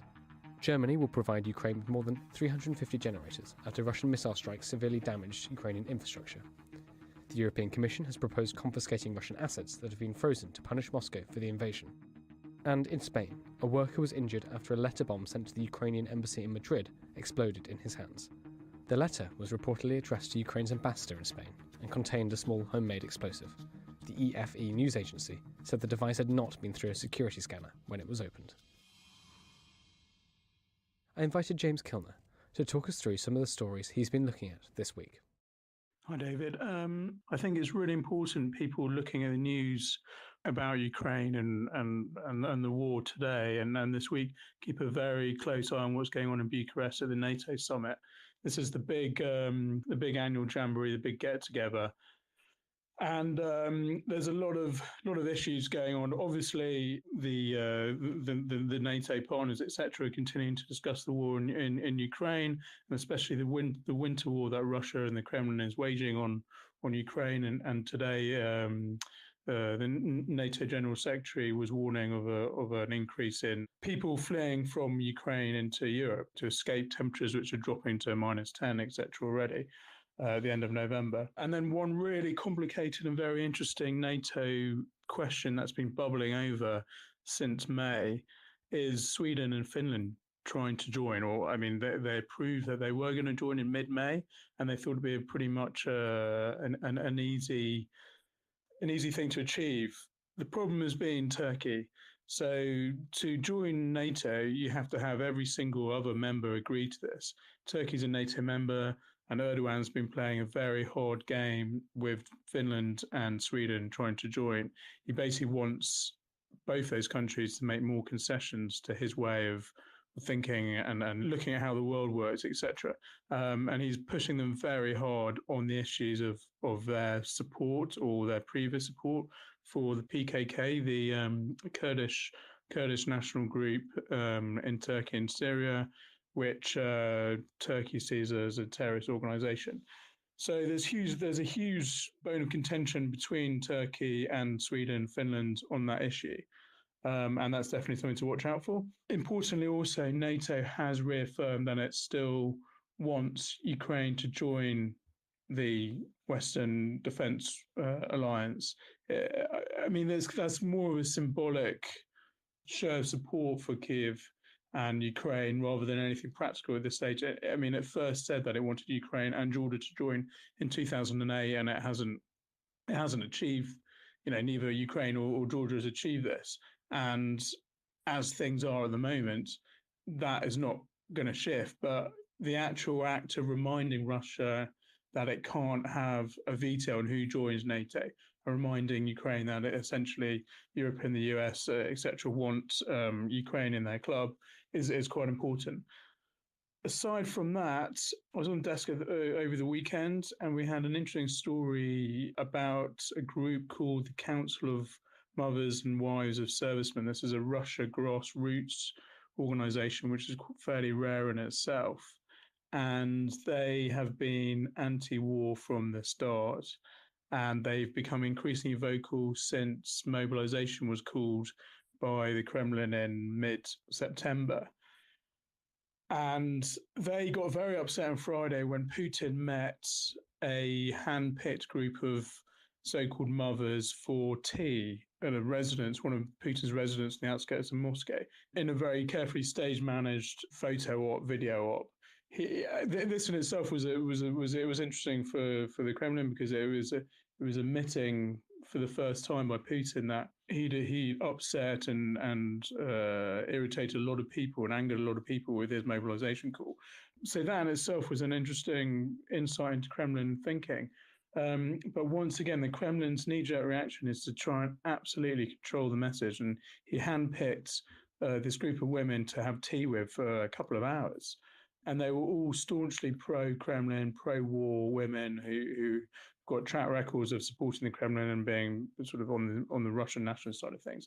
And this really upset the real grassroots groups of mothers and wives of servicemen in Russia, who have been terribly upset by the mobilization process, which has sent a lot of their men down to war on the front lines of Ukraine with only a few days of training and inadequate weapon and body armor, etc. And they, on Friday afternoon, called on Vladimir Putin to go and meet them in Red Square on the Sunday, a few days ago, and to talk with them properly, face to face. Of course, this was never going to happen, but there was maybe an expectation that the mothers would turn up anyway and try and protest against the war in Russia, as we know, are illegal. But the night before and Saturday night and Sunday morning, their social media page on the main Russian social media channel Veke had been blocked by the Prosecutor General of Russia. If you went onto the page, then it would say this page has been blocked in Russia by the Prosecutor General under the orders of the Prosecutor General. So the authorities were, they're cracking down on this. They're expecting something. They cracked down, and lo and behold, the protest or the meeting never happened. It shows the Kremlin way of thinking. They crack down, and it shows their control of the scenario and how they can manipulate the Russian population, etc. Moving very quickly on, we had the Kazakh president Tokayev was in the Kremlin, travelled up to Moscow and went to see Putin on Monday. This was his first overseas visit since being re-elected as president last week. He was under a new constitution. He won a 7-year term, which must be one of the longest in the world. It's quite remarkable. But the importance of him going to see Putin was that, as he said, it was a symbolic gesture of the strength of the relationship between Kazakhstan and Russia. Now, Central Asia and Kazakhstan have had to play a very difficult game throughout this war to make sure they keep on side of the West and their sanctions and economic demands, but not alienate themselves too much from Russia, which is one of their key benefactors, etc., etc. And it had felt that the Central Asian states had shifted quite dramatically away from Russia's orbit. But this visit in itself reminds people that Kazakhstan and others have a limited room to maneuver. So that in itself is very interesting. And then finally, I just wanted to flag up a Reuters report which came out last Friday, which was very interesting. It was about secret talks held in the UAE and mediated by the UAE, which was also important, between Ukrainian and Russian officials about reopening an ammonia pipeline between the city of Togliatti in Russia and Odessa on the Ukrainian ports. This in itself is interesting for two reasons. It comes at a time when the US is trying to pressure Ukraine into sitting down with Russia and having proper peace talks. Ukraine said it's not prepared to do that until Russia retreats from all the territory it has occupied since 2014. But so any sign of peace talks, secret peace talks between the two sides, even over something as seemingly innocuous as an ammonia pipeline, is really important because it means there is dialogue going on, etc. And all this is building blocks of potentially something bigger.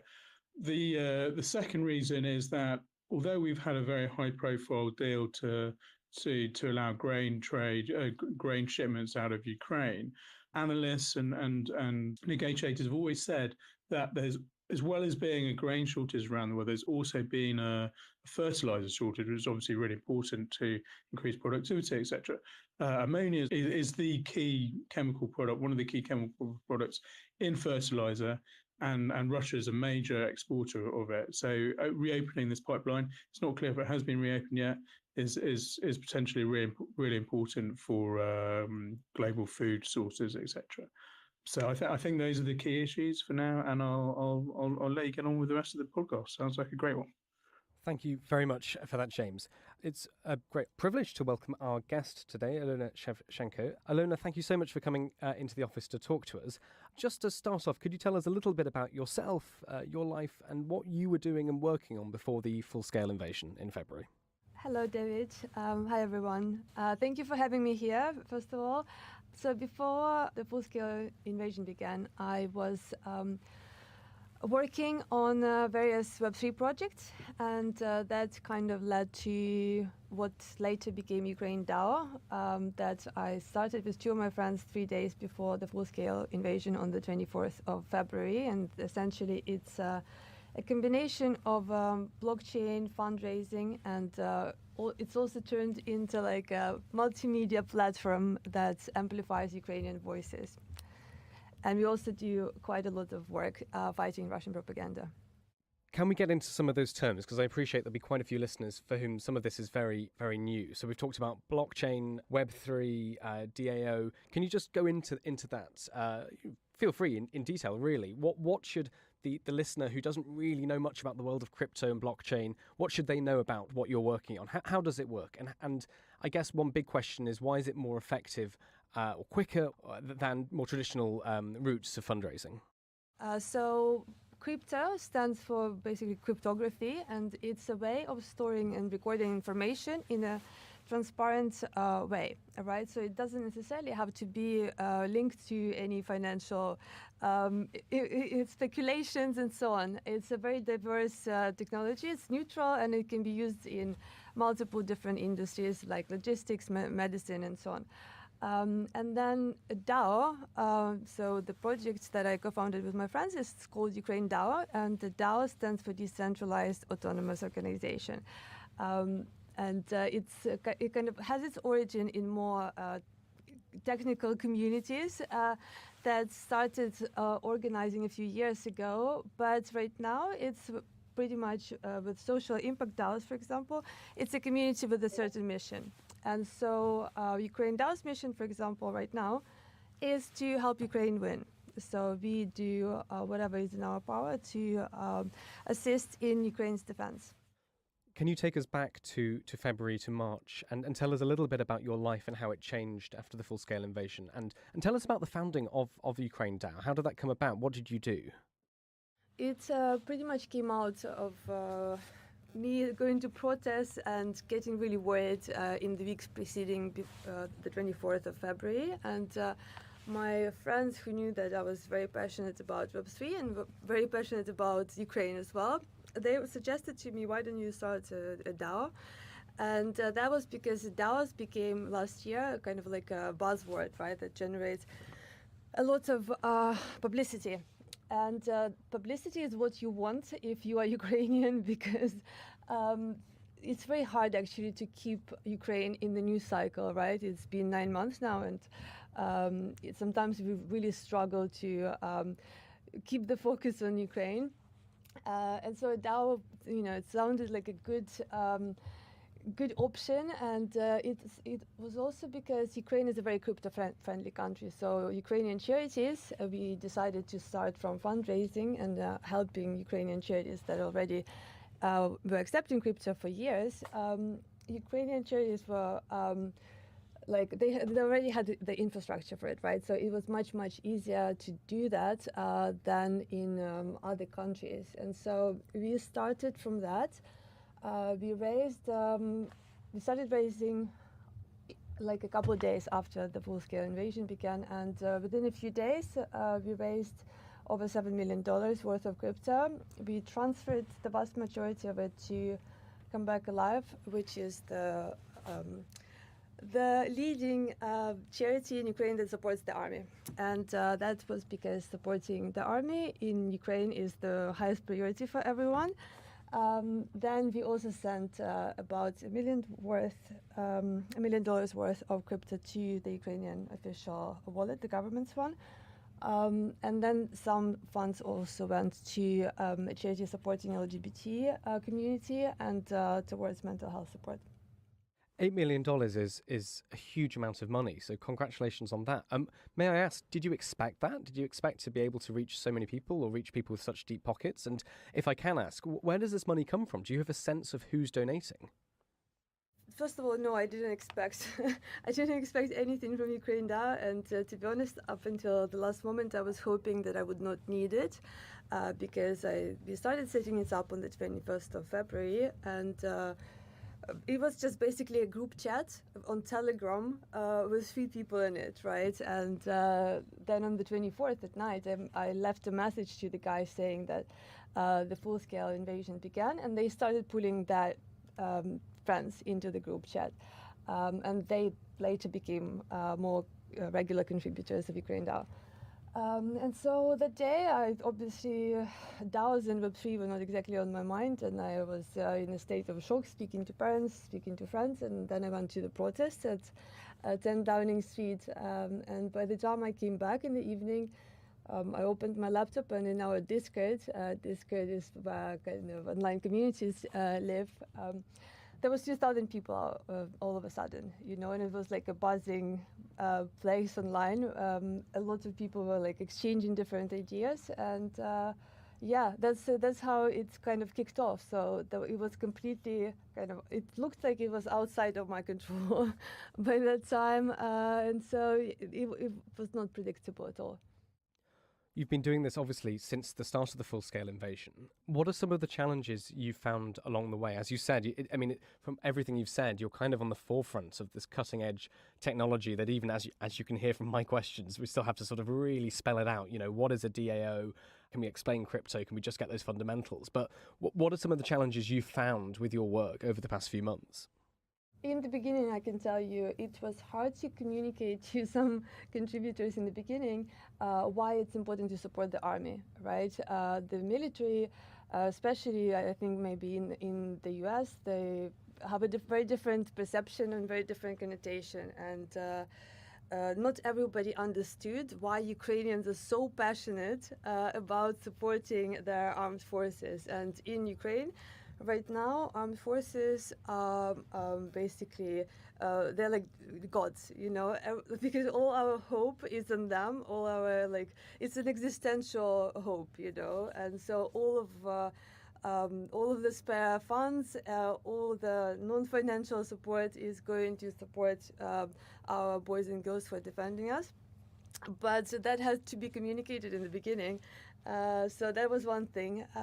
Then, a lot of stuff. I think just communicating what it means to be Ukrainian and realizing that people just don't sometimes have the full context to the situation, right? So they started following the news on the 24th, but and they mean well. They really want to support Ukraine, but they don't yet know our history, and so a lot of work goes into kind of communicating that to them and helping them educate themselves about the pre-history, what was happening before, what was happening in 2015 when we had the Revolution of Dignity, and kind of explaining that the history of our unfortunate relationship with Russia goes back centuries. So that's a huge challenge to this day. Moving away from Ukraine DAO, can we talk about your trips back to Ukraine? You've been there several times this year. Can you tell us a little bit about those visits? Where did you go roughly, and what did you see? What would you want our listeners to know? I went 3 times this year. First time, I guess the main goal was to see my parents. I did not expect even to see them this year, and so I was really anxious at first because I was imagining Ukraine like just one hellish place that's in flames and so on. Had a very wrong perception of it, and then I arrived, and it took me 3 days. Took me 3 days to get there. I drove with my friend from London, and you go there, and it's obviously there is a huge front line. I think it's like 1,000 kilometers length. But apart from there, everything is very orderly, everything is very organized, and everyone is just very, very resilient and very united. And that was very inspiring to see. Second time, we organized a hackathon. It's called Kyiv Tech Summit. It's going to be an annual event. We get a lot of support from our partners, but also from the Ministry of Digital Transformation of Ukraine that are doing absolutely amazing job developing new services all the time, but also supporting grassroots efforts like ours one. And so we were visited by Ukraine's Vice Prime Minister and Minister for Digital Transformation, Deputy Minister as well, so Mikhailo Fedorov and Alex Pernyakov. And we had, we hosted a hackathon in a bomb shelter. So that was pretty amazing. That's extraordinary. Could you tell us a little more about that? What were you doing? What happens in a hackathon, and especially what happens in a hackathon in a bomb shelter? So we wanted to develop solutions that would make a difference, that would make a positive impact for people in Ukraine, and solve some issues related with disinformation campaign waged by Russia, broken communication system, come up also with, to me, the most, the most important thing, or the most, something that appealed to me the most was onboarding Ukrainian IT developers. We have a lot of them. We are a huge IT hub, right? But because a lot of companies have unfortunately struggled this year, a lot of developers ended up being, losing their jobs. And so kind of onboarding them or even showing them that there are different career opportunities and different communities they could join. So to me, that was the most valuable thing in the hackathon. And in terms of bomb shelter, it was a very good bomb shelter. It didn't look like one. It was hosted in Unit City, which is a really, really beautiful conference center. And if you saw the pictures, you can look them up in our website, KyievTechSummit.com. It doesn't look like a bomb shelter. You wouldn't be able to tell. You've mentioned the blockchain, you've mentioned disinformation. I want to ask you a little bit about your work with Starling Lab. This is backed by Stanford, on recording Russian war crimes on the blockchain. And again, I guess the sort of the meta question here is, why is it more effective and useful to do this on the blockchain than another way of doing it? And what are you doing? What are you recording? How is it helping? So unfortunately, we already have multiple precedents from the past of Russia committing genocide of Ukrainians specifically multiple times and then not being held accountable for it. So our hope this time is that, the way they do it is by destroying or concealing records of what's happened, denying what's happened, and denying the fact of genocides, to be precise, and then pretending that they've changed into a more friendly society that is not going to behave like this again, and then it happens over and over again. So Starling Lab, they work to record evidence of war crimes on blockchain and to kind of create a ledger that is going to be immutable and distributed across different networks. Our work with them that's most significant consisted of our team on the ground going to collect evidence in Kyiv, evidence of Russia shelling a school, and they do target educational and cultural sites specifically on purpose. That's also part of genocide. And then that cryptographically stored evidence was submitted to the International Criminal Court, and that was, as far as I know, the first kind of evidence like that submitted to the court. And we are now waiting kind of how that is going to be implemented in the consideration. But so that was part of our work with them. You've mentioned fighting disinformation. Would you go into some more detail? What kind? I mean, I guess before that, something that's very interesting for people not from Ukraine, not in Ukraine, is what kind of disinformation you see and how you see it playing in the West and elsewhere, and then how are you and your colleagues fighting it? So we have within Ukraine DAO, we've now moved from fundraising. Our priorities have moved to fighting disinformation and propaganda and amplifying voices of Ukrainian people that have not been listened to enough, they haven't been heard enough over the last years. And that is part of, that's my glucose sensor. That's part of the problem, and that's part of why we ended up where we are. And I think the most damaging thing that we've seen is mainstream media being infiltrated by Russians and Russian narratives and Russian lies, essentially, and the use of even Kremlin-adopted terminology, right? The use of the words that are describing what's happening. For example, the use of the word crisis instead of the war, conflict, proxy war even. It ends up being very dangerous because language creates kind of mental maps in our mind that we then use to kind of make sense of what's happening. And if we use crisis instead of a war or invasion, that creates the kind of picture in our mind where it's easy to assume that there is both sides at fault, which is not the case here. So we try to promote media literacy and critical thinking skills, and we engage a lot with community members online.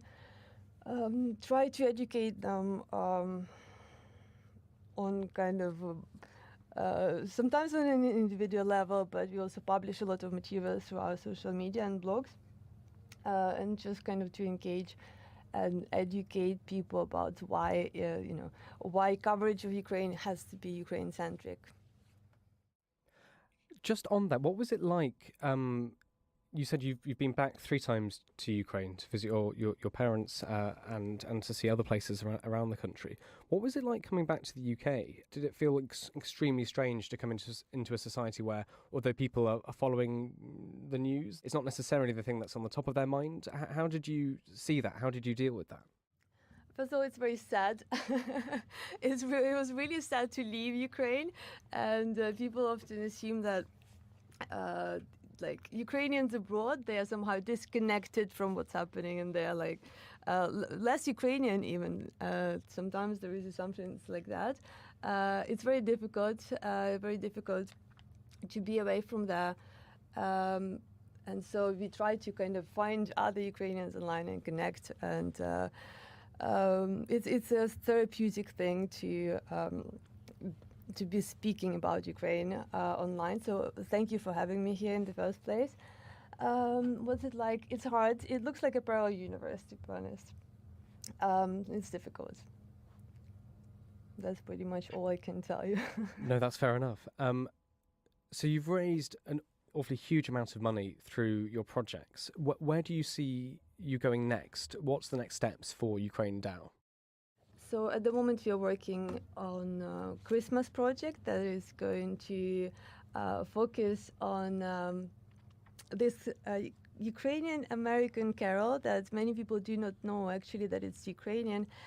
It's called Carol of the Bells. I'm pretty sure that most of people in the audience will recognize it. I can pull it up and play in the background to show you guys, but I'm pretty sure you can look it up. And then we're also helping to launch Iran DAO at the moment. So that's our next big thing, because obviously the Iranian women that are showing right now incredible courage in the face of adversity that is and regime that is also helping Russia kill Ukrainians, right? So Iran sells drones to Russia that then go and kill Ukrainian people. So kind of resisting that regime and hopefully it being overthrown, that would be very, very helpful for Ukraine, and that's is part of why we are helping right now Iranian women. So yeah, that's Iran DAO is our next big thing. May I ask, from your trips back to Ukraine, is there a particular scene or moment that really stands out for you that you'd want our listeners to hear about and understand? Yeah, it was when we went for a walk with my friends who have a baby Luke or Lukian. He was born a few days before the full-scale invasion began, and then the siren goes off, and we obviously have to go to a bomb shelter. And what we saw in the bomb shelter was really moving, and it was really sad in a way, because it was like it was a music class, and the kids that they were singing, it was a very beautiful sound, but it was also kind of about them being super used to it, right? And it was seeing how normal that became to them, being in a bomb shelter and carrying on with the with the class in such conditions. So that was, I think, one of the most profound moments, and definitely the most favorite footage that I filmed in Ukraine. Alona, is there anything we haven't spoken about that you'd want to bring up that you think is important for our listeners to understand? I think what's something that Ukrainians are trying to communicate to people at the moment is that we are going through huge trauma, and people are very often quick to kind of tone police us and to make sure that our reactions to what's happening are not too emotional, not too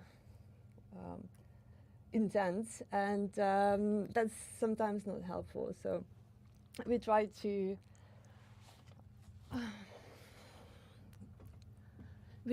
explain and we try to communicate that it's normal to be hateful in response to what's being done to us. We're going through genocide, and hate is normal. It's a normal, healthy reaction in response to what we're going through. So kind of normalizing that. What else? I guess I would love to hear some questions that people have, because I'm very curious what is it about Ukraine that interests people? Sure thing. So we've got one question from Nick, who says, what do you feel about the state of Ukrainian journalism? This is something we've spoken about a little bit, I think, over the past, gosh, what is it now, 192, 193 podcasts. But I think Nick is interested in your take. What is the state of play for journalism in Ukraine at the moment? First of all, I think the coverage of Ukraine is very, it's very either Russia-centric or it's West-centric, right? And sometimes Ukraine's agency is just overlooked, and either Moscow narrative is dominating the place, or the space, or that of the West.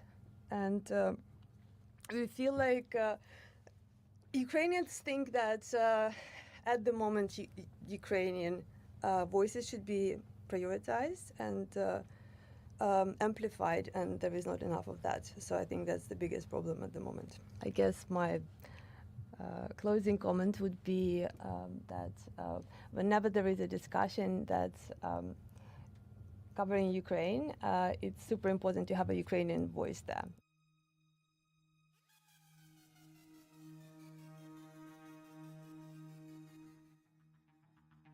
Ukraine the Latest is an original podcast by The Telegraph.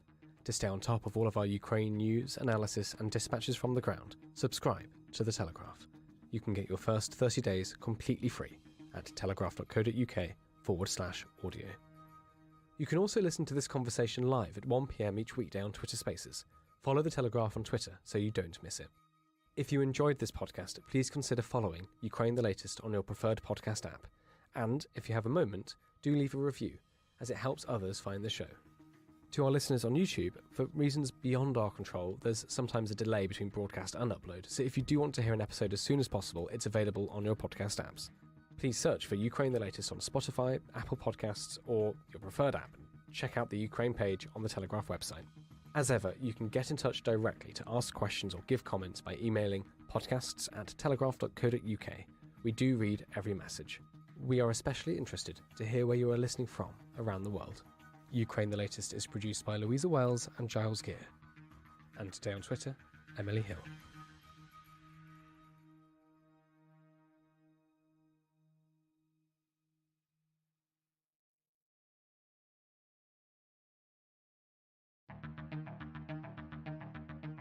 I'm David Knowles, and this is Ukraine, the latest. Today, as Kyiv braces for more Russian strikes on infrastructure, we analyse the latest remarks on the invasion from Pope Francis and discuss the extraordinary story of the Zambian student who was killed on the front lines in Ukraine, fighting for Russia. I also speak to Orysia Lutsevich, head of the Ukraine Forum at Chatham House in London. We talk about NATO and the war, Russia's proxy use of NGOs, and contemporary Ukrainian politics.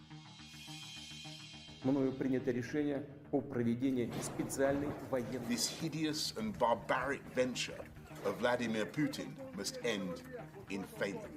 Putin's war in Ukraine has destabilized energy markets the world over. Nobody's going to break us.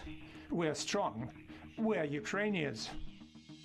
Every weekday afternoon, we sit down with leading journalists from the Telegraph's London newsroom and our teams reporting on the ground to bring you the latest news and analysis on the war in Ukraine. It's Tuesday, the 29th of November, day 279, and today I'm joined by our assistant comment editor Francis Durnley, our Russia correspondent Natalia Vasilyeva, and our senior foreign correspondent Roland Oliphant. I started by asking Francis for the latest news from Ukraine. Well, thanks, David, and good afternoon, everyone. A very dramatic morning across Ukraine as we speak. Air raid alerts have been issued across the whole of the country following reports from Ukrainian officials that Russia are preparing a new wave of missile and drone strikes. Kyiv Mayor Vitaly Klitschko has urged residents to stockpile on food in anticipation of the worst case scenario, talking about food, water, warm clothes and power banks being a priority. And this comes also off the back of President Zelensky yesterday saying that the upcoming week can be as hard as the previous one. Of course, we spoke at length last week about just quite how severe things were in many of the cities in Ukraine and in rural areas, and it would appear that they're expecting there to be a similar level of loss of water and a loss of electricity this week as well. Broadly speaking, Ukraine is still struggling to restore full power nearly a week after the wave of Russian missile strikes that damaged those crucial energy facilities across the country. The national power grid operator has said the electricity deficit has risen slightly from Monday following the emergency shutdowns at several of the key power plants scattered around the country. Indeed, there was a statement that's just gone out, I think it went out maybe about 15 minutes ago, saying that there's a current deficit of around 30%. Usually electricity producers provide 70% of the electricity consumption, but the deficit is 30%. So quite a severe situation this morning in terms of the energy front, which of course in many ways is an absolutely pivotal one at this moment. Just more broadly in the military sphere, and obviously Dom will be covering this in more detail when he's back on, but just to give a lay of the land as things stand, it's been quite an interesting intervention this morning from the Ukrainian government, who have said that from their perspective, at least 88,000 Russian soldiers have been killed since February's invasion. So a very striking figure there indeed, considerably higher than the estimates that we've seen up until now. Sometimes, as I said yesterday, international observers have cited about 30,000 killed for both sides. As I said yesterday, believe that those were low for the Russian numbers, and it would seem that the Ukrainian government, as I say, these figures cannot be verified. Of course, their numbers are likely to be higher, but nonetheless, this is considerably higher, are closer to perhaps what some other observers have said, which is that actually the figures are considerably higher in terms of the numbers killed. They've also said that as of November 29th, 280 aircraft, 261 helicopters and 2,911 tanks have been destroyed. So very considerable indeed. So that's the biggest sort of headline in the military space. There's also been some quite interesting insights offered this morning from the UK Ministry of Defence. They've talked about how the strategy of battalion tactical groups known as BTGs. This has sort of been a mainstay of the Russian army for a long time. Typically sort of comprises of a battalion or 2 to 4 companies reinforced with air defence, artillery, engineering, logistical support. That these are effectively been stopped being deployed now as a consequence of the way that the war is going. And for some people, that marks a very considerable decline in the capacity of the Russian army to operate effectively. They've been absolutely pivotal in victories in the past, and so if this is true, then I think it should be seen as quite a significant development. But I know that Roland has some thoughts on this. Thanks, Francis. Well, let's go to Roland Oliphant, our senior foreign correspondent. Roland, what would you like to add? I mean, on the BTGs, I don't know, a terrific insight, but it strikes me as a sign that the BTG concept, as it has hit reality in the Ukraine war, has has kind of failed, really. I mean, the idea of a BTG is to have this self-contained, as Francis said, battalion-sized unit which has everything it needs to do its own thing. So artillery, reconnaissance, support, logistics, all of that together in a kind of, up to 800-man unit. And it's a great idea, right? If you can make it work. But there have been problems with it from the get-go. I mean, one of the problems is that one of the successes Russia had with BTG deployment was in 2014, 2015, in the first invasion. And that ended with, frankly, a decisive Russian victory. But they had real trouble pulling it together. I mean, they sent in a tank unit from the Far East, from Buryatia, we think, into Donbass in that last winter stage of the war around December, January, February, from 14 to 15. And, as we understand, they had to pull units together to make a BTG because it turned out they didn't have enough professionals available, just because of this long-running problem in the Russian military of paper soldiers, fake soldiers. You say you've got this many professionals, but actually most of your men are conscripts. You pocket the cash. The high command doesn't know you're up to strength. So that was an issue going into this war. And the other thing about BTGs, of course, is that they're, it kind of goes back to the idea of the core, which Napoleon came up with. This idea of a kind of autonomous, all singing, all dancing thing that can act like its own little army. Great for offensive warfare, but the offensives haven't been going too well. And when you've lost a lot of junior officers, a lot of NCOs, a lot of your experienced guys, and you're having to kind of knit things together in different ways to kind of keep things going, and you've got complicated tangles of chain of command between the regular military and your DNR, LNR levied militias from eastern Ukraine and Wagner. You find yourself having to basically improvise as it goes. So I think it's quite an interesting moment, probably in the evolution of Russian military thinking, coming up against the hard reality of going up against a peer enemy. And I'm sure when the war is over, there'll be lots of military thinking going okay, why did the BTG system have to be abandoned? Was it because it was unsound? Was it because it wasn't done properly? Or was it because it's just not suitable for this war? But definitely an interesting development from the kind of war nerdish point of view. Well, thank you, Roland and Francis. Francis, can I just come back to you quickly before we go to Natalia? Francis, you have one more military update for us. Yes, I'll just be brief on this because we've been talking about this issue now for several weeks. This question of what weapons Ukraine need next and want next, and what the West is willing to provide. So we've heard an update this morning that the US could send, crucial word there, could, Ukraine some cheap new precision missiles that are capable of hitting targets 100 miles away, which of course would allow Kyiv to strike targets much deeper behind Russian lines than they currently are capable of doing so.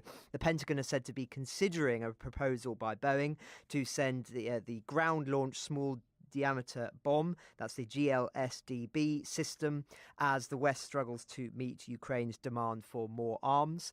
So these weapons are said to be relatively quick, cheap to produce, as I say, have about twice the range of standard HIMARS missiles. Of course, HIMARS have been absolutely critical in the Ukrainian settings up until now, and could be deployed in Ukraine as early as the next spring. This is according to a document, I should say, by Reuters. And whilst, of course, as we've been speaking about in the past, Washington has declined requests for the ATA CMS missile, which has a range of 185 miles. These cheaper alternatives are still, as I say, quite considerable in terms of the distance that they're able to be fired, which is why for some people this will be a very, very significant intervention indeed. So, as I say, it's not guaranteed yet, but the fact that we're having these conversations now is suggestive that conversations are quite far developed. Thank you very much, Roland and Francis, for that. And Natalia Vasilieva, our Russia correspondent, can I come to you? Pope Francis has made quite a few interventions in this conflict, in this invasion. They haven't always been well received. His latest seems incredibly controversial. You wrote this story with Nick Squires, our Rome correspondent. Can you talk us through what he said and what the reaction has been? Good afternoon.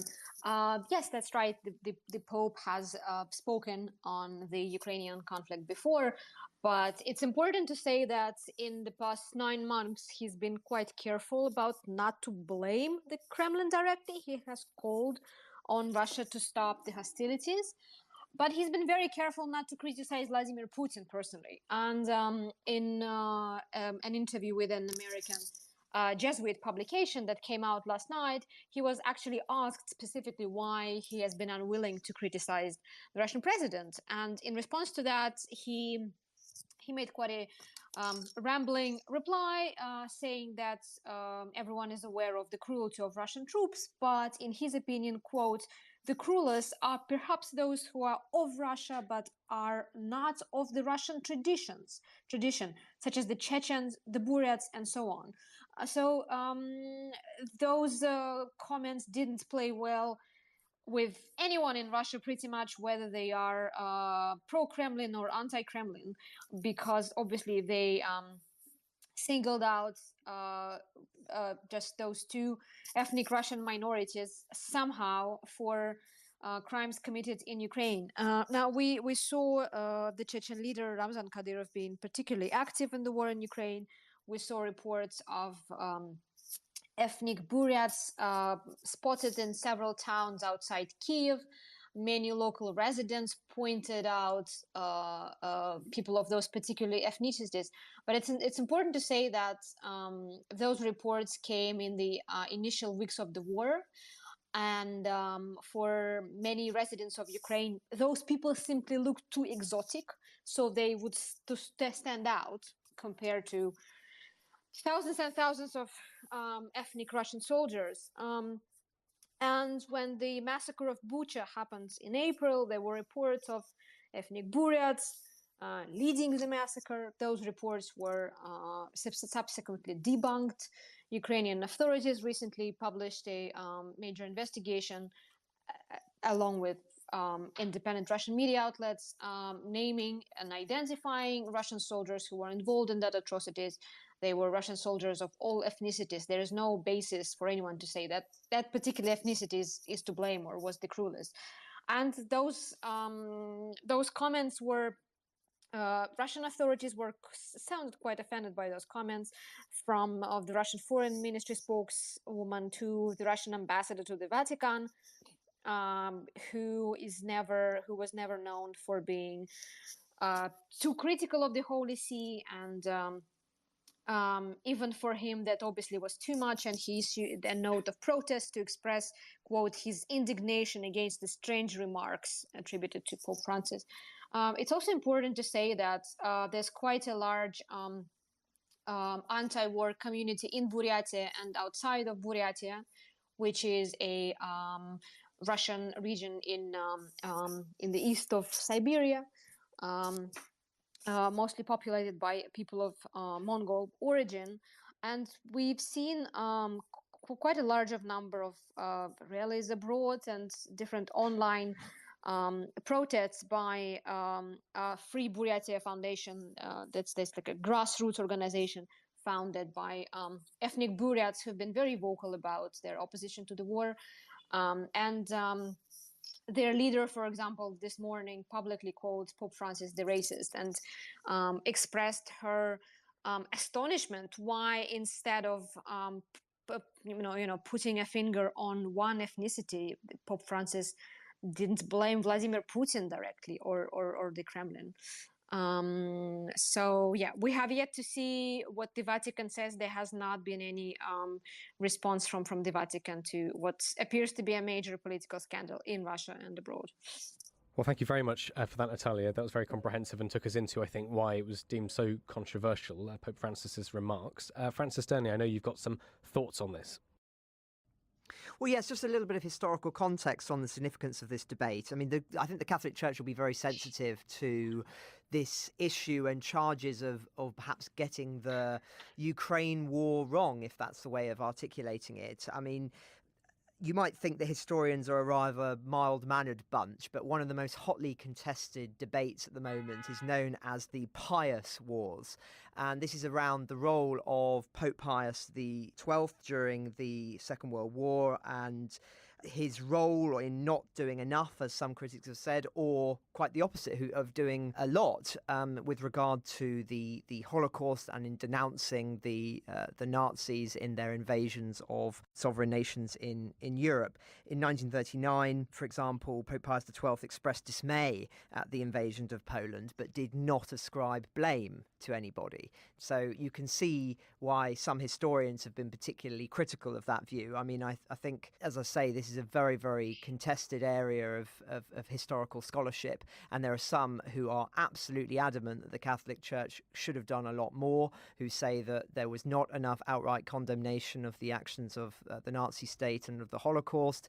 There are those who point towards the rat lines, which were essentially a means for senior Nazi officials to be smuggled out of Nazi Germany before the end of the war, and Brazil and other countries. So there's that side of the view. And then the other side of the view is actually that much more was done than has been widely recognised, that there was a lot of private backstage conversations taking place between the Vatican and the Nazi state, and indeed lots of individual acts of heroism by senior priests within the Catholic Church to save Jews and other people who were persecuted by the Nazis. So, as I say, a very hotly contested area, this, which is why I mention it, and it's a really ongoing historiographical debate of lots of interest. But I mention it here because I think it's important to frame this dispute about and reactions to how the Vatican are seeing on this within this broader struggle about the Vatican's role in the big issues of the last century. And indeed, this issue is one that I think people will have a lot of different perspectives on what the Vatican has done. It may be one where, and it won't be for many, many years until we know the true nature of the Church's role in trying to stop this war, or in perhaps not doing enough. Well, thank you very much for that, Natalia and Francis. Roland, can I come to you? One of our previous guests, Owen Matthews, has written a fascinating piece in the British magazine The Spectator, which you've read. I thought it'd be interesting if you give us a summary of what you think of what you found there. Right. Yes, exactly. So Owen Matthews, who was on the podcast, I do not have the date in my mind, but I'm sure I'm sure you do. But do look back through our archives and listen. It was a fascinating interview. Owen Matthews has a piece in The Spectator. I believe it might be an extract from or a summary of some stuff he reported in his new book that's out. But it's fascinating. He's basically looking at the relationship between Russia, China, and the United States, and the role of China in this war, which has been opaque, to say the least. So when the war began, everyone was wondering, is China going to back Russia, its ally, or not? There's obviously been a lot of diplomacy, tugging back and forth, the Russians saying to Beijing, come on, lend a hand, and the Americans saying to Beijing, oh, for God's sake, don't, this is a bad idea. And President Xi Jinping of China standing inscrutable in the middle. Well, Owen says he has a source with links to kind of high ranking individuals in Beijing, who say this is the way it's played out. Essentially, China has played a kind of moderating role, a restraining role in a way, that has maybe stopped the Russians from going through with their nuclear threats, but there is a quid pro quo, and the quid pro quo has been the Americans refrain from providing Ukraine with some of the more modern weapons that the Ukrainians have demanded. So, for example, Owen claims, citing his sources, that if you remember back at the beginning of the war, in the first week or so, Poland came up with this plan to send 26 to 33 MiG-29s to Ukraine. They said, look, if the Americans provide us with some modern fighter jets to backfill this, we'll send them over. It seemed like it was going to happen. Then at the last minute, the Pentagon or the White House suddenly said, oh, we don't think that's viable. And it was nixed. And no one really understood why. Now, Owen says this is because of a last-minute initiative from Beijing, telling the Americans, don't do that, and quid pro quo, we'll kind of keep the Russians more violent tendencies in check. And he points out that this followed Putin's first threat of nuclear escalation on the 27th of February, which genuinely alarmed the Chinese. Now, I would point out that this it seems to me fairly thinly sourced. It seems to be only one or maybe two sources on this, but it's not implausible at all. If we think back to the Bali summit, the G20 summit in Bali last week, where you had Joe Biden and Xi Jinping sitting down for 3 hours, remarkably long meeting, and then coming out with, really surprisingly on-message comments, kind of talking about the inadmissibility of nuclear war, a clear kind of warning to Russia that, look, both America and China, the world's two other preeminent nuclear powers, are not going to allow you to use nuclear weapons in Ukraine. That's a big gain for the Americans, but it will have come at a price. The Chinese are not just going to, hand out these diplomatic boons for free. And Russia is an important ally to China. I don't think we should underestimate that. And the Chinese are not just going to throw the Russians under the bus because they think Vladimir Putin has bitten off more than they can chew. So definitely something to think about. A few other interesting tidbits in here. Owen also claims that in the so-called No Limits Partnership, that's a treaty that Vladimir Putin and Xi Jinping came up with before the war, back in September last year, I think it was, which was a big document, mostly full of vague words without concrete commitments, talking about, having each other's back and we all have a future kind of multipolar world, and a kind of vague, woolly, strongly worded commitment to, a post-American world, and that common vision of ending the era of American interference and us being bossed around. But it was, if you read it carefully, kind of devoid of concrete. Well, Owen says that there was actually a secret protocol that was not published in that, which was a mutual defense pact, which would oblige them to come to one another's defense in case of attack. He says that the Chinese insisted on sticking in a clause, adding some tricky, caveats to that commitment, which means the Chinese are off the hook for the Russians, annexing Kherson or whatever. The Chinese are not going to be obliged to go to war because Russia has said, right, Ukraine is Russia. So if true, canny. Now, I have to say again, single source, no one else has reported this. People I respect in Moscow point out that Russia is historically wary of signing this kind of treaty. So I would treat with a degree of caution, but I do think there is definitely something to look at here, because one of the long-running questions is, why is the United States, why are the West holding back on certain weapon systems? Why haven't we given Ukraine, we, the collective West, NATO standard main battle tanks, Abrams or Leopards? The standard excuse is, oh, well, the supply chains, there's a big logistical supply chain on Abrams or Leopards. The Ukrainians know how to use T-72s, give them that instead. Well, really? Lots of other countries use these things. You could have put those supply chains in base. The ATACMS long-range missiles Francis was just talking about, clear refusal to provide them. Modern jet fighters. We haven't seen Ukraine provided with, a NATO standard fast jet. All these things have not been on the table. Why not? One of the theories was, well, Russian red lines. I really worried about Russian red lines. Certainly something going on with China. So look, give it a read. I think it's interesting. And do listen back to our interview with Owen, where he describes this in his own words from a couple of weeks ago. Thank you, Roland, very much for that summary. I think you're right to point out that we should treat this with quite a lot of caution. But as you said, interesting nonetheless, and it certainly speaks to some of the issues that we've been discussing for months now, and some of the issues that really lie at the heart of the West's collective West's response to the invasion of Ukraine. Just before we go on, Natalia and Francis, just wondered if you had anything to add or any thoughts, any nuance to add to that. Well, I would just echo what Roland was saying there in terms of its significance and importance on so many different fronts that we've talked about now for some time.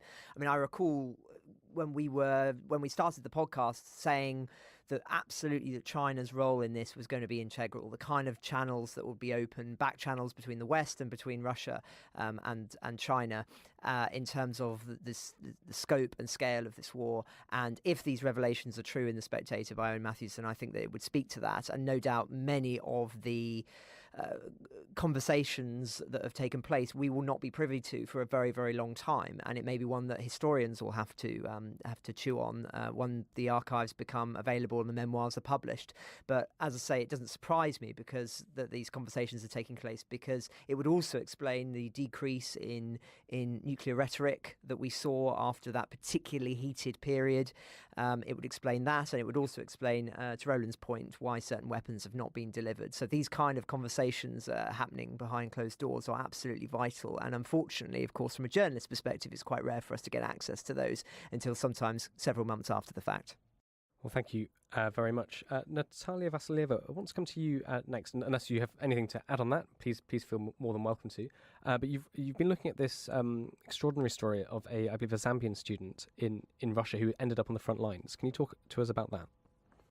Yes, sure. As our readers may have heard, a couple of months ago, just before Russia announced the partial mobilization, there was a drive to look for recruits for the Russian war effort in prison. And Yevgeny Prigozhin, the founder of the notorious private military contractor Wagner, was actually seen himself trying to recruit convicts in Russian jail. And just earlier this month, we heard about the death of a man from Zambia. And the government of Zambia has been quite vocal about the issue. It has made several statements. It has publicly urged the Kremlin to explain how a Zambian national who was serving his sentence in a Russian prison ended up dead, and not just dead, but dead in eastern Ukraine. And just this morning, we heard from Mr. Prigozhin himself, the founder of the private military contractor Wagner, who confirmed that Zambian student identified as Lemihani Nathan Nirenda, aged 23, has indeed been killed in eastern Ukraine. And Mr. Prigozhin also claimed that he himself recruited Nirenda, and that happened sometime earlier this summer. And again, like this is about taking Mr. Prigozhin's words for at a face value or not, but according to him, the Zambian students willingly volunteered to go and fight eastern Ukraine while he was serving a prison sentence in a Russian prison colony outside Moscow, allegedly because of colonial sentiment, and because he felt thankful to Russia for its efforts, historical efforts, recently and in recent decades, encouraging African nations to fight against colonialism. Now, the Zambian student's case has been quite publicized in his native country, and we've seen Zambian media looking quite closely into that case. And what we know is that Lemihani Nirenda was a student in Russia. Apparently, he was a very bright student back home. He enrolled in a university in Moscow to study nuclear engineering, quite a prestigious university, I have to say. And 2 years later, he was apparently working as a part-time delivery driver. And this was around the time when he was arrested by Moscow police, allegedly with drugs, and later on sentenced to 9 years in prison. Again, when I heard about this case, that sounded quite familiar, because we have Russian police is infamous for planting drugs on suspects. They are infamous for using drug possession as the most common, the most easiest to pin down crime if they wanted to improve their statistics. So it looks like this man simply fell victim to that scheme.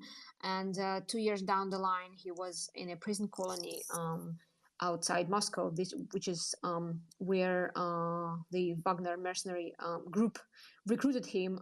We have heard from his family who say that they had no knowledge of him ever wanting to go to fight. All we know that he called his family from prison saying that he was being released. They had no other details until they heard from a man in Russia earlier this month telling them that he died and that the parents should come to Russia and pick up his body. Well, thank you very much for that, Natalia. In so many ways, what a really wretched story to have to report on. Roland and Francis, do you have any reaction to that? Anything to add before we move to Francis's final political updates? I was just going to endorse what Natalia said about kind of very familiar, kind of sounding, given the reputation of Russian police for planting drugs on people, and also, the unfortunate fate of a lot of guys and girls from Africa who go to study in Russia and quite often find themselves in quite tricky positions once they've gone to study. It's another issue. It's not really related to the war, and it's not something we've really got to a moment to get into now. But there is an issue with African students going to study in Russia and then finding themselves for various reasons very financially vulnerable positions, and getting trapped in low-paying jobs and being open to abuses of that type. So just a footnote, and I just on that point, since we're talking about different nationalities and things like that, on the Pope's comments, the Pope's comments are frankly, they're quite mad, and they show, excuse me for editorializing, a kind of the exact opposite of an actual grasp of Russia's nature as a kind of multi-ethnic imperial, post-imperial state. He seems to have grasped the fact that there are different ethnic minorities within Russia, and he's provided a completely distorted, ridiculous kind of comment out of that, which is another thing we could look into. But I just read those comments this morning, and I thought someone has to say this. It's so out of touch with reality or an understanding of the nature of that country. It's kind of hopeless. Anyway. Thank you, Roland. Thank you, Natalia. Francis, you have a few more updates for us, I believe, before we go to our final thoughts. Yes, well, I'll try and whiz through as quickly as I can. So, quite an insignificant story in the political realm this morning. NATO has committed to a future Ukraine membership. That's according to the Secretary General of the organisation, who has reaffirmed the military alliance's commitment to Ukraine, saying that the war-torn nation will one day become a member of the world's largest security organisation. He said, quote, "NATO's door is open.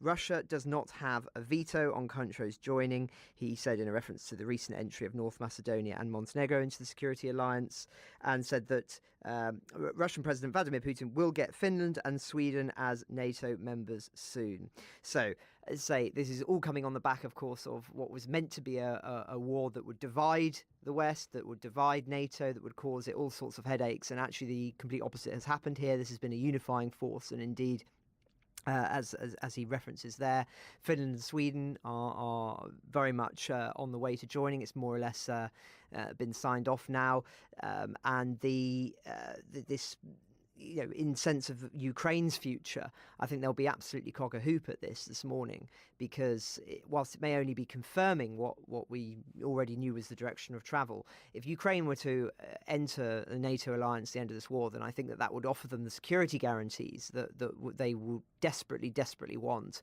after this invasion, because the risk for Ukraine is that whatever the end of this war looks like, that if there is a pause in hostilities, that at the first opportunity of strength, Russia will then do something else and will seek to resume operations. This is assuming that there were, as I say, some kind of ceasefire or something like that. So in that, for fear of that, they will be absolutely certain that whatever they agree to, the Ukrainians, they will have security guarantees. The security guarantees they were once promised, of course, by the West, but were not secured. And so this would offer that with NATO membership, because, of course, an attack on one NATO member is an attack on all. So that's, I think, the lead political story. Just another couple that I wanted to touch on briefly. Coming off the back of this, ministers from Sweden, Norway, Estonia, Iceland, Latvia and Lithuania have all travelled to Kyiv today to further condemn Russia's invasion and to offer their symbolic and obviously political support to the country. They've met with President Zelensky in a pledge of ongoing support. There's been some quite striking remarks from them, just reiterating the line that the only way the war ends is with Putin's defeat. So obviously a symbolic moment when you see all of those significant ministers together in one go. I believe they took the train there, but I'm not certain. But either way, this train journey now seems to be very well utilised by politicians across Europe. I think Boris Johnson's used it. I think Ursula von der Leyen's used it. So and I think that it has its own chef as well on board. But anyway, that's by the by. And then just lastly on the state of US and Russia relations. There's been quite an interesting story this morning about how the communications line between the militaries of the United States and Russia has been used only once since the start of the war. This is from an official who spoke on the condition of anonymity, who said that the US initiated a call through the deconfliction line to communicate its concerns about Russian military operations near critical infrastructure in Ukraine. So that would suggest that it was not nuclear related, which is what one might expect, but rather had something to do with critical infrastructure. Unfortunately, we don't know any more than that. Those are the only details that we know. But nonetheless, quite interesting, I think, in two respects. As I say, the first is that I think if it's relating to critical infrastructure, it may be something to do with Zaporizhia, so that it's energy related, but it's not nuclear weapon related. But there are obviously concerns about the radiation risks attached to that. But as I say, I don't know that. I'm just saying that that's perhaps a possibility. I think the other interesting thing about this is that, of course, this line is still open and is still being utilised, which would, I think, speak to the fact that both sides, as we've spoken about probably about a month or so now, that we know that there are still extensive dialogues taking place between both armed forces for fear of obviously accidental escalation. So I think it's interesting in that respect, but I think it's also right to point out that there's been another story today that Russia has indefinitely postponed nuclear weapons talks with America that were scheduled for later this week. They were due to meet in Cairo tomorrow to discuss resuming inspections under a new reduction treaty, but Russia have pulled the plug on that, saying that, in essence, that the United States are operating in bad faith. The US State Department has said that unilaterally postponing the meeting and stating that it would propose new dates in due course. And as I say, I think this should be seen in the context of that whilst the dialogues are open on certain channels, signs of there being further cooperation, shall we say, with America at this moment is clearly seen as being too diplomatically sensitive, too diplomatically unwise, I'd say, from the Russian perspective, for all sorts of optics reasons. And so as a consequence, they've said that these meetings will not be going ahead. So a complicated picture there, but hopefully that covers the political sphere for today. Brilliant. Thank you, Francis. Just one tiny little update from me. It's just come in on our live blog, and this speaks to, I think, Roland's summary of the Owen Matthews article in The Spectator on, the big question, why is the support of the West in terms of materiel in some sense limited? The Lithuanian foreign minister, this is Gabrielius Landsbergis, has said, NATO is not running, this is a quote, NATO is not running low on tanks, so therefore if we expand the inventory of what is being sent to Ukraine, then NATO has a chance to keep supply going, which is, I think, an interesting tidbit and speaks a little bit to what Roland was speaking about earlier. Well, we've run out of time, unfortunately, between us three. Thank you so much for all of your thoughts and your expertise. Can I just get your final thoughts, Roland, Francis and Natalia? I don't know who would like to go first. Sure, I'm happy to go first. Yeah, what I would mention is something that you guys probably discussed yesterday. I'm not sure, I wasn't around. It's something that hasn't got enough publicity, in my opinion, but something to watch for. We heard from Ukrainian authorities yesterday saying that they are seeing signs that Russian troops could be withdrawing from the Zaporizhzhia energy plants. According to the head of the Ukrainian power grid, he said that Russians are even dismantling. He didn't say equipment, but he just put it the way he put it. He said Russians are stealing everything there is to steal, and Russian state media were quite quick to react and say that nothing is, no such thing is happening. That Russia is staying at the Zaporizhzhia nuclear plant for good. But this is, if it happens, obviously this is going to be quite a dramatic turnaround for the Russian forces, and that's something I would watch out for this week and later on. Thank you very much, Natalia. Francis Sternley. Well, thanks, David. I just wanted to point out a story that I saw actually in the Kyiv Independent last week, and I've been meaning to talk about it for a while because I think it speaks to another aspect of this war that can often get lost amid all of the talk of military affairs and political stuff. So the Kherson Fine Arts Museum once hosted one of the richest collections in all of Ukraine, but it's been emptied of all of its works by Russian officials. That's according to their story. Now, that's 14,000 works were in its collections, and apparently it's been stripped bare. And the piece goes into a lot of detail about what exactly was there, but obviously speaks to the manner in which looting has been part and parcel of those territories that Russia has controlled since the war began, not just of art, but of all sorts of individual property as well. And I think just sort of to offering some contextualization to this, of course, the looting of art for economic benefit, as well as a way of illustrating cultural dominance and as well as the economic benefits, is also a way of seeking to erase a culture. And it's as old as war itself. The Romans would show off their looted conquests in triumphs through the streets of Rome.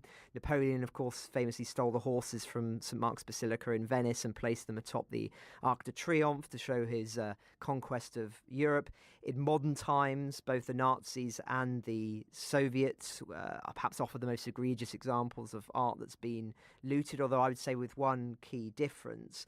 Whilst we hear the odd story of Nazi loot being discovered and returned to its owners, most of the major lost masterpieces from the Second World War, many of which I think went to decorate Hermann Goering's castle, but anyway, were restored to the museums that they were looted from. But that's not the case with much of the art that was stolen by the Soviets in the Second World War. It's still believed that there are hundreds, perhaps thousands, of lost masterpieces from Europe hidden in the depositories of the Hermitage.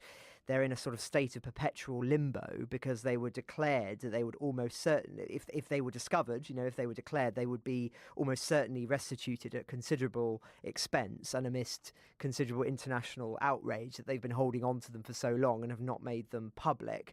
And so on the back of that, I remember visiting Museum Island in Berlin a few years ago, and there's still a museum there that offers catalogues of lost art with black and white photographs of what has vanished, and they're printed interestingly in German but also in Russian. So the idea being that if anyone knows where these artworks have gone in Russia, that they might take this catalogue and go and have a look. So as I say, I mention this just because hopefully these stolen artworks will be returned at the end of the war, that the international eye will remain on them. But the risk is that that will not be the case, and that these artworks will be lost potentially not just for a generation, but for a very, very long time indeed. And so it's really important, I think, that the international community, whilst paying, of course, as much close attention as it has to war crimes, that it also pays as much attention to cultural crimes too. Thank you very much, Francis and Natalia. Natalia, we do have a question from listeners, but unfortunately I think we've run out of time today, so I promise we will get to it next time you're on. Roland Oliphant, would you like the very final words? Sure. I mean, I think, look, this morning there's been obviously this big air raid alert in Ukraine, then cancelled, but it looks like something is coming. Zelensky was very clear on Sunday night, we're expecting something nasty. There's been a lot of Twitter chat. Ukrainian intelligence has been talking about the Russians, loading up their strategic bombers ready for a strike. it's very likely today, tomorrow, this week, we're going to see another one of these absolutely devastating, horrible, 100-odd cruise missiles slamming into Ukrainian energy infrastructure across the country. Possibly they're waiting for the NATO foreign ministers meeting in Bucharest to wrap up. Show of strength that would be very in character for Vladimir Putin, snubbing his nose at the talking shops of the West. That talking shop, by the way, is again important, and it speaks to what Owen Matthews was talking about in his article. That what are the limits on NATO provision, Western provision and support of arms to Kyiv. So both very important things to keep an eye on. I've had a moment to think about those rambling thoughts I was expressing about what the Pope said about atrocities being committed not by Russians themselves but by ethnic minorities within Russia. This is one of the rare moments where I think I can say I'm on the same page as the Russian Foreign Ministry being outraged by this. I mean, I think the fact is Russia's nature is of a kind of multi-ethnic empire dominated by Russians, but many different peoples in there. There is a fascinating discussion to have about the nature of Russia in that sense, and what it means for a post-war Russia, and whether Russia could break apart. Things like this, it's something that people discuss when they're talking about what will Russia look like after this war. Could we see it? Could we see it broken up or not? Does it inform why Russia is seeking to reconstitute its empire in Ukraine? It's a very interesting discussion. I'm afraid Pope Francis has approached it in completely the wrong way, but maybe we can at some point talk about that, because it is a fascinating, deep, multifaceted issue, which I think it is worth our listeners and the world in general being aware of and being able to grasp. But saying that only Russia's ethnic minorities commit war crimes is it speaks for itself. Last week, I spoke to Orysia Lutsevich. Orysia is the head of the Ukraine Forum at Chatham House in London. We spoke about NATO and the war, Russia's proxy use of non-governmental organisations, and her thoughts on contemporary Ukrainian politics. Here is our conversation. So I myself am Ukrainian. I'm from western part of Ukraine, and I've been with Chatham House for now more than 10 years, doing research on the forces that are shaping change in Eastern Europe, in Ukraine, Moldova, Georgia, Belarus. And since the full-fledged invasion, in a way, I think many people's lives changed. It was an intensity of research, of media work, but most important, explaining what is happening in Ukraine. And this is something we do on top of our regular program called Ukraine Forum that I've started 8 years ago. And I was already tired before Putin invaded Ukraine. Suddenly, I realized that I haven't really realized little the pressure that is here to come in the coming months. You wrote, the longer this war lasts, the higher the chances it will spill over into NATO territory. I think you wrote that before the incident in Poland last week. So I wondered if you'd like to just explain what you meant and talk a little bit about the incident in Poland and what it means for NATO and the war in Ukraine. Well, the quote you're referring to is in my op-ed for The Guardian, and actually I have updated it. I was working on the Ukrainian takeover of Kherson, and before it was released, we have seen this incident in Poland that killed 2 people right 20 kilometers from the Ukrainian border. And of course, it was a very intense moment where you could see in Ukrainian security community media, there was almost like people took away the breath thinking, what does that mean for the war? And if the war spills over, is it going to take away the attention of Western allies from supporting Ukraine, or actually it will mobilize more assistance for Ukraine? Of course, what I mean, the longer this war lasts, is that it is in extreme intensity military conflict that we have not seen on the European continent since the Second World War. Modern wars previously were either quite speedy, fast, almost like these thunderbolts, or they were in some faraway territories in Afghanistan, Iraq that lasted longer, but had a very limited military engagement of Western armed forces. Well, here we are seeing a pounding of Ukraine by ballistic missiles by Putin. I think today there are more than 4,000 missiles that have been launched on Ukrainian cities, and it's mostly these missiles are used against the civilian infrastructure.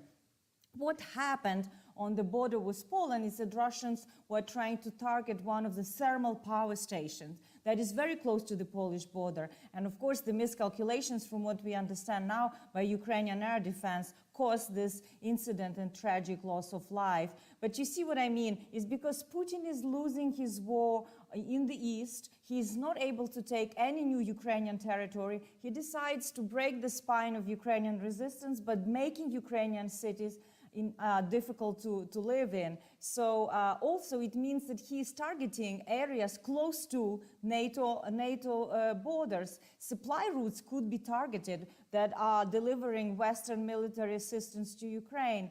And we may also see some sabotage actions inside NATO territory to, for example, disrupt military supply flows. So all of these options are on the table, and we should be very aware of the possibility of risks. And I'm sure NATO is preparing for all eventualities. So just on that, you think that the more Putin loses, the more risks he'll be willing to take, and that's kind of what we're talking about? Absolutely. He's becoming more desperate, more reckless, because he was bragging that he'll be able to take Kyiv, in 2-3 weeks, and now we are almost 9 months in the war, and he actually has lost 50% of the territory that he has reclaimed since the start of the invasion. He is losing strategic power all over. His military goals are not being achieved, and he is resorting to these barbaric tactics of basically breaking the spine of Ukrainian nation. Let's move on from that. Thank you so much for that answer. I thought that was absolutely fascinating. You've written about this completely different issue, Russia's use of proxy NGOs, non-governmental organisations, to achieve its foreign policy objectives. This is an area we really haven't looked at. So I was wondering if you could just give us your lowdown on what you mean by that, where they work and whether they're successful or not. Well, you see, this is a very interesting area where something that in the big scope of things, the West has underestimated the nature of Putin's regime that led to this horrific war. And I think there were warning signs of what Putin is up to since his kind of second coming to power in 2000s, when he basically wanted to consolidate power. He consolidated the power, but then he felt quite emboldened that he can, coerce countries in the former Soviet Union, in his Russia's near abroad, as they called it, in order to maintain Russian grip. So, to be honest, Putin was also quite paranoid about the color revolutions that took place in Ukraine, in Georgia, in Moldova, and he was sure that these were kind of doctored by the US government to undermine his friendly puppet pro-Russian regimes. So he thought he would mimic some of that American tactics to create a set of his own agents of influence that would be under the cover of non-government organizations and penetrate various fora such as OSCE, Council of Europe, UN, to basically present these groups as independent, but they were mouthpieces of the Kremlin. They were funded by the state. They were not independent groups. They were basically under the orders of the Kremlin to spread this worldview, for example, about the violation of rights of Russian ethnic minority in the region, in the Baltic states, in Ukraine. But what is interesting now, as we see it, for example, the role of Orthodox and religious communities, how Kremlin, in a way, Putin fused the power of Orthodoxy and the state, and he uses church, Russian Orthodox Church in Ukraine, also to foment discontent, to split the nation. And we've seen reports on Ukrainian security services searching Russian main cathedral of the Orthodox Church, Kyiv, Pechersk, Lavra, and finding some of the Russian citizens who were harbored there. They could have been under suspicion for sabotage, lots of cash, lots of propaganda material about this puppet project of Novorossiya. So you see that they try to use all tools in order to advance their foreign policy objectives. And many of those groups actually became under the sanctions on Ukraine, and they were put by Ukrainian government on a sanction list after the annexation of Crimea and the war that they started in 2014 in the Donbass.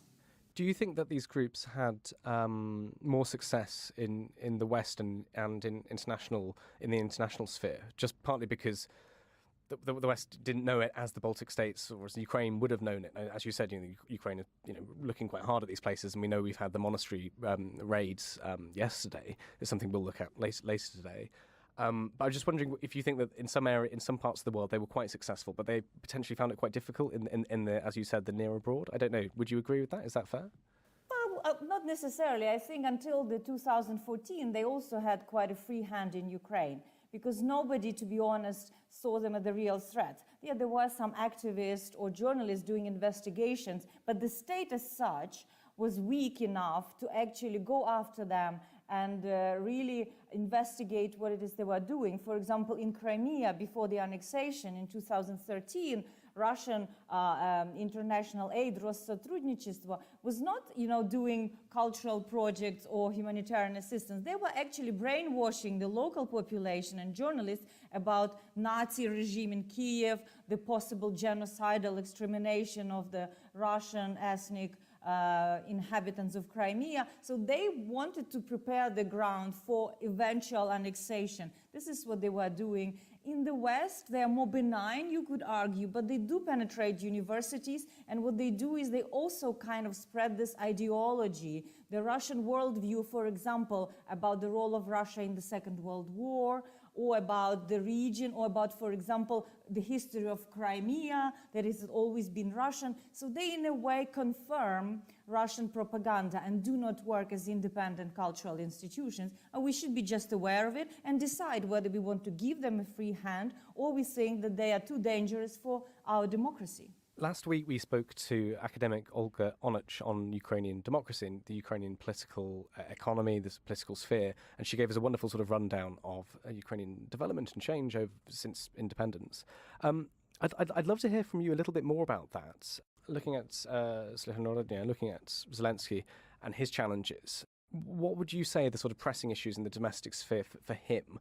And maybe it'd be interesting to look at this sort of just before the war and the full-scale invasion, and now. That's kind of my question. I mean, it's an interesting question because you could see how the nation changes the way it behaves under assault as compared to normal politics of a peacetime. Zelensky, before the war, was actually losing a grip on his popularity. He was supported and trusted by roughly 35% of Ukrainians. He seemed like he could not deliver peace, he could not deliver anti-corruption agenda. He was struggling. And then when Russians attacked, everything turned upside down. He was quite successful in channeling the Ukrainian resistance into his speeches. He was brave to remain in Kyiv. And you could see today almost 90% of Ukrainians approve of his policy, and almost 70% trust him. This is unheard of level of trust within Ukraine to the office of the president. Ukrainians, let's remember, always a bit suspicious, mistrustful of authority because of the culture of a colonial domination by Russia, by Poland, by Turkey. So Ukrainians are very careful in giving their trust to an individual taking a high office. But there's a clear consolidation of the nation. But what is interesting that democracy, even under the martial law, remains quite vibrant. You have people debating questions of the future security architecture for Ukraine, whether it's and how this could be arranged. You have issues about reconstruction of Ukraine, and this is quite impressive under the bombshells and where you have almost 50% of Ukrainian energy grid destroyed with no electricity. Ukrainians are brainstorming the outlook of a future modern Ukraine. You have issues such as press freedom and media freedom being discussed, because there was a lot of consolidation on the media sector with the United National Marathon, and some TV channels were excluded, mostly affiliated with former President Poroshenko. Many people didn't like it. They thought it was censorship, that it was not a fair media policy, and they are trying to push for change in that. And also, Ukraine has been granted EU candidate status. This is very significant because EU has put certain conditions that Ukraine has to meet before the accession negotiations can open. And these issues are quite complex. It's about rule of law, it's about reforming justice, it's about media reform. So you see, even under the war, under so much stress and strain, Ukrainians are delivering reform, and out of 10 of these different steps, independent experts say Ukraine has completed almost 50% of that and is prepared to deliver more. And finally, economy. I mean, economy is something that Zelensky has to deal. 5 million Ukrainians lost jobs.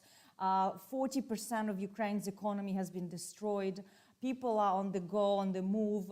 Companies are struggling to maintain people because some are mobilized. Women with children are fleeing to safety. So they're trying to install some kind of support, perhaps similar to COVID times here, if you think about some kind of subsistence lines to companies to preserve their workforce, to be able to function, to pay taxes back to the state, and just to keep Ukraine afloat. So you see, his hands are full in addition to fighting Putin. Absolutely. Well, thank you very much for that. I just want to ask, we are months and months and months, since February, the world's media has been looking at Ukraine, and we've had people on TVs and podcasts writing books about what's happening, trying to understand it, trying to interpret it. And I wonder, from your perspective, what do you think specifically Western analysts sort of still get wrong about Ukraine, about Russia, Ukraine, and this war? There are a couple of issues that I noticed, and I think it was not just before this invasion, but overall, I would say, since the collapse of Soviet Union, since some of these countries like Ukraine and others started to assert themselves more as westward looking, trying to reform, I think we have underestimated the actual desire of these countries to pay a price to belong to the transatlantic community. And Ukraine was always kind of perceived as a corrupt, weak state, never able to, kind of muddling through, never using its potential. And I think this war actually showed the strengths of Ukraine on the battlefield because Ukraine has reformed enough, for example, in its armed forces, decentralizing governance, having vibrant civil society. And the opposite to that is, I think, the misunderstanding of the nature of Putin's regime. So you could hear in the West, as the war started again, perhaps it was NATO to blame because perhaps US was too assertive in the region, perhaps there was a room to negotiate with Russia. And I honestly think Russia has been captured by a very conservative security forces group of people that is really on this revanchist neo-colonial conquest because they consolidated power at home. And we thought, oh, perhaps this only will apply to the neighborhood of Russia. But now we see how this threatens the whole world order and reverberates, from food crisis to energy crisis. And finally, on the battlefield, I think we were too much focused on the number of tanks and men at arms that Russia and Ukraine can command, while not understanding the importance of morale, the importance of smart strategy, the capacity of countries like Ukraine to learn on the go, because it's a free society, and free societies learn so much better than autocracies. And this total mobilization of Ukrainian society, that is a big floating cushion carrying Ukraine through this horrendous armed conflict with a lot of confidence and a lot of desire and preparedness to take suffering for the future that many Ukrainians are confident will be bright. Arisia, is there anything we haven't spoken about that you think is important for our listeners to hear? Well, I think it's important to understand that this war was also caused by a divergence of political cultures of Ukraine and Russia. And Putin understands that, and he thought it's the last chance for him to keep hold on Ukraine. And that difference is fundamental and often misunderstood in the West, that Ukraine is a pluralistic society, that Ukraine rejects autocracy and had these regular, almost 10 years uprisings, from Orange Revolution to Revolution of Dignity, to assert human rights and to assert justice. So shouldn't be surprising that now Ukrainians are ready to die and defend all these values, because they have been doing it all along. And finally, Ukraine is fighting like team of teams. This is something the modern armies are learning when they have to be effective, mobile, agile, and that is possible because very strong sense of community and ownership of that future that is, of course, based on the prosperity and respect for an individual. And just my last question, potentially leaving the war to one side, we interviewed a Ukrainian novelist yesterday who gave an interesting answer, who said, she'd really love, it's obviously good in some ways that the media are paying attention to this and doing so much, but she wished that, Ukraine would be known after the war for different things, for things that are not to do with bloodshed and violence and the military. I was wondering what you thought about that. What would you wish that more people knew about Ukraine and Ukrainian society and culture? I actually would like to echo what the novelist said, because I think Ukraine is a bit of a black hole for culture in Europe, something that is unexplored, while at the same time, since 2014, there is a real renaissance of Ukrainian culture because it's being threatened by Putin. And as our identity and culture is being threatened, a lot of writers, musicians, artists are expressing very interesting cultural manifestation. So there are books, there's music, and I think discovering Ukraine through culture is something that I also agree would open a very unexpected treasure for many readers and listeners, because there's an interesting cultural product. Just to get them started, what would you recommend they look at first in terms of books and music, maybe? Well, I personally very much like Daha Braha, which is an interesting mix of ethno tradition and I would say almost electronic music, ethno-fusion. And also for literature, there's Serhiy Zhadan, who was rumored to possibly get a Nobel Literature Prize this year, but he just didn't make it the cut. But Serhiy Zhadan, he's a poet, he's a novelist, he is from Luhansk originally in the East. And he really, through his work, expresses that identity of the borderland, of the frontier, of mining cities, of changes that happened there since the 90s that shaped who Ukrainians in the East are. Arisia, thank you so much for your time. That was absolutely fascinating. Thank you. Thank you, yes. Ukraine the Latest is an original podcast by The Telegraph. To stay on top of all of our Ukraine news, analysis and dispatches from the ground, subscribe to The Telegraph. You can get your first 30 days completely free at telegraph.co.uk/audio. You can also listen to this conversation live at 1 p.m. each weekday on Twitter Spaces. Follow The Telegraph on Twitter so you don't miss it. If you enjoyed this podcast, please consider following Ukraine the Latest on your preferred podcast app. And if you have a moment, do leave a review, as it helps others find the show. To our listeners on YouTube, for reasons beyond our control, there's sometimes a delay between broadcast and upload, so if you do want to hear an episode as soon as possible, it's available on your podcast apps. Please search for Ukraine the Latest on Spotify, Apple Podcasts, or your preferred app. Check out the Ukraine page on the Telegraph website. As ever, you can get in touch directly to ask questions or give comments by emailing podcasts@telegraph.co.uk. We do read every message. We are especially interested to hear where you are listening from around the world. Ukraine the Latest is produced by Louisa Wells and Giles Gear. And today on Twitter, Emily Hill.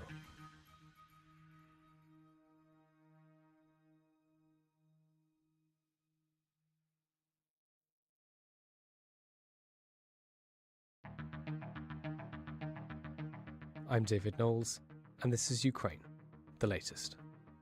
Today, we bring you the latest military and diplomatic updates from the invasion of Ukraine, and we analyse the rise of Ukraine's maritime drone force that's challenging the Russian fleet in the Black Sea.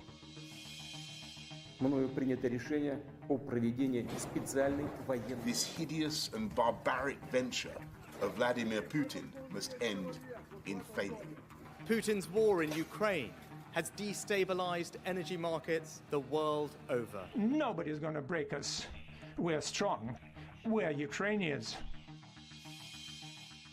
Every weekday afternoon, we sit down with leading journalists from the Telegraph's London newsroom and our teams reporting on the ground to bring you the latest news and analysis on the war in Ukraine. It's Monday, the 28th of November, day 278, and today I'm joined by our Associate Editor Dominic Nicholls, our Senior Foreign Correspondent Roland Oliphant, and our Assistant Comment Editor Francis Sternley. I started by asking Dom for the latest news from Ukraine. Well, hi David, hi everybody. It has been a fairly static weekend. That's partly on account of the terrible weather across Ukraine. It's still very, very wet, which is turning the mud into just a sticky, gloopy, tank swallowing mess. Wheeled vehicles virtually unusable. Movement on foot extremely difficult. We've seen images. There's many images on social media of trenches filling up with water. I mean, it's just awful. That is likely to freeze in the next few, or starting in the next few days. If it's not, it's frozen already in some areas, many areas, but it's likely to be widespread across the whole country in the next few days. It will take some time to freeze, but then that should allow some form of manoeuvre if either side were to be in a position to try it. So try and actually, physically drive across the area and try and have any kind of military effect. But until that happens, we've seen. So over the weekend, Kherson down the south is being hit repeatedly by Russian artillery from across the river. There were 54 strikes on Sunday alone. No casualty figures seen from that, but 10 civilians were killed last Thursday in the city. This is multiple rocket launches, the BM-21 Grad rocket launchers that Russia is using there. In military terms, that would just be called harassment fire. It doesn't actually achieve anything except to just it tries to throw your opponent off balance, basically, and out of to break up any plans they have. I mean, I'm trying not to say it's just nuisance fire, but that effectively what it is on a large scale. It's just there to constantly try and stop you doing whatever you'd like. Try and put any military plans together. It doesn't actually affect anything in a great scheme of things. And in this particular instance, firing it against a city, all it's doing is killing civilians, which is all we've seen from Russia just lately. As President Zelensky said in his nightly address last night, he's bracing the country for more such attacks. Elsewhere, on the Donbass front, it's largely static, except for around the town of Bakhmut, which we know Russia has put a lot of effort into trying to take over recent weeks. They've put the Wagner group, the mercenary group, is there, we think, in some numbers, some low hundreds of numbers, we believe. We think that the Wagner group there has been reinforced with recently mobilized Russian soldiers and some of the troops that are coming out of Kherson. Ukraine, again, there's reasonably credible reporting that Ukraine... sorry, not reasonably. This is from the New York Times. So, yeah, credible reporting from the New York Times saying that Ukraine has been reinforcing the area with special forces and territorial defense fighters, so the kind of local defense fighters, so not your sort of Premier League infantry, but still good fighters fighting for their local areas. They're very highly motivated. So there's a big fight around Bakhmut at the moment. We thought that was going to happen. We thought when it was assessed that up to half of the Russian soldiers that got across the river from Kherson were going to be redeployed. We thought they were going to go up into the Donbass to try and shore up that increasingly pressurized front there. They'd hope to try and make some advances, but there doesn't seem to be any sign of that. I think the most they can do is very, very local. I mean, a few hundred meters, if that, per week, and there's no real evidence of that happening in any widespread manner. So this seems to be fitting in with the pattern that we've seen. However, pressing against that point, Ukraine are reinforcing their area there with special forces. Just separately, there was a really interesting. There's a few other bits and pieces of the news, but I just want to draw your attention to a good thread on Twitter by Jack Watling, who's one of the land warfare specialists at RUSI, and not just land warfare clearly, but he speaks very he's hugely informed on this, and in turn he informs others up to and including governments. I believe, I don't know for a fact, but that's my suspicion. And he's just talking about what winter war is, making some logical deductions, but very sensible deductions from what we know and what we observe. And he's basically saying things like, we've seen how drones have become used, and the innovation around drones in this since February the 24th. So the obvious factor is that in winter there's very little foliage, because all the leaves drop off the trees, so you are much more visible at the ground level. So that means you've got to stay low where it's wet and cold and muddy and yucky. So it really comes down to the personal administration of the individual soldiers and units, or small scale units, platoon companies, and even battalions, really, but very low level warfare, separating dry and wet kit and this kind of thing, making sure you're sleeping well and sleeping dry, making sure you're getting food. Now, we know Ukraine have been fighting for years through many winters in the Donbass, holding the line there. Not quite the same for Russia. Obviously, it was the Luhansk and Donetsk so-called People's Republics who are holding the line there. So the Russian troops that are there have not fought through any great winters in this campaign, and of course they've been largely worn down. So there's many more mobilized people there that are going to suffer. We know their kit and their training is not as it should be. So they are. Jack makes the point that these guys are going to tend to huddle together in large groups, which can then be targeted. Then there's not going to be much offensive spirit. So keeping these guys going, keeping them alive, and in any kind of defensive posture is going to be a real effort. Trying to expect any sort of offensive spirit from them is just, I think, probably beyond what they're capable of. And Jack is suggesting that what Ukraine should concentrate on over the winter is skirmishing, just small-scale raids to keep Russians in position, to stop them coming back out of the line, to rest, recover, dry out, etc., to keep them fighting in position, prevent the rotation of any units, so you get better equipped, better trained, more motivated units in there.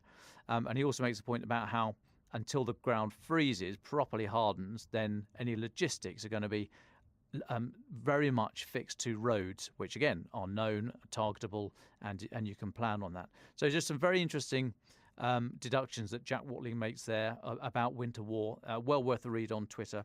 A few other bits and pieces to go, but I'll just take a little breather.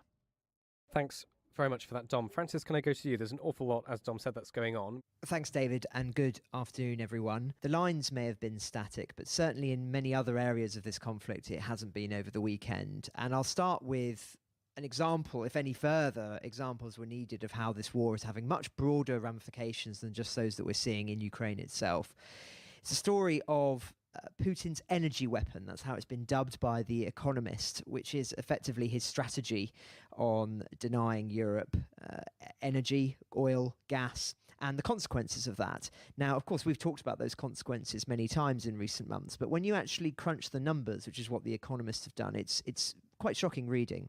So they've modelled that there will be as many, if not more, people who will die as a consequence of the energy war than of those who've actually already been killed in the battlefield of Ukraine itself. So we've talked about in the past, the estimated battlefield deaths in the war are around 60,000, up to 30,000 for Russia, 30,000 for Ukraine. I think those numbers are low. I think they're low for the Russian losses, but regardless, we know those are the minimum. And the Economist modelling has said that the effect of soaring electricity prices on deaths during the winter believe that the current cost of energy will likely lead to an extra 147,000 deaths if this is a typical winter in Europe. If it's a particularly harsh winter, then that could rise to 185,000. But even if it's just a mild winter, it would still be 79,000. So very, very high numbers indeed. Some countries are more severely affected than others. In Italy, which has an older population, of course, and particularly high electricity prices, it's expected that they would suffer the most extra deaths. Also in Estonia and Finland, it would expected there would be extra deaths as well than expected. Things are expected to be less severe in Britain and France, which have introduced price caps, and also in Austria. But it's not a good picture.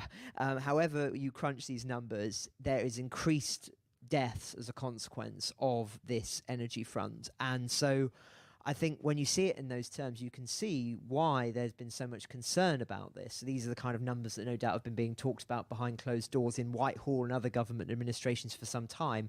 So you can see why this has been a particular concern. But, and I think it's important to end with something a little bit more positive, the energy front is expected to not be as severe as was feared when it all began back in February, and obviously the energy consequences became apparent around the March, April time.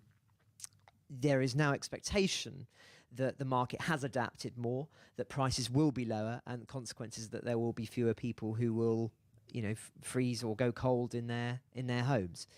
So that is a positive, but nonetheless, even with that, you can see the consequences of this when you actually extrapolate that across the continent. Just staying on the energy theme very briefly, I've talked a lot about Zaporizhia recently, and just an important update, I think, on this, because there was a little bit of speculation over the weekend that the nuclear power plant in Zaporizhia had been abandoned by the Russians, or was about to be abandoned by the Russians, but this has been vehemently denied by the Russian administration, who are in control of the Eritrea. They're saying that the media are actively spreading fakes that Russia is allegedly planning to withdraw and leave the plant. This information is not true. So as far as we know, Zaporizhia is still under the control of the Russians, but a lot of speculation over the weekend, so I thought it was important for you just to clarify that. Thanks, Francis. We'll come back to Dom just quickly and then back to you before we bring in Roland. So, Dom, you said you've got a few more things to talk us through. What else is there? What have you been looking at?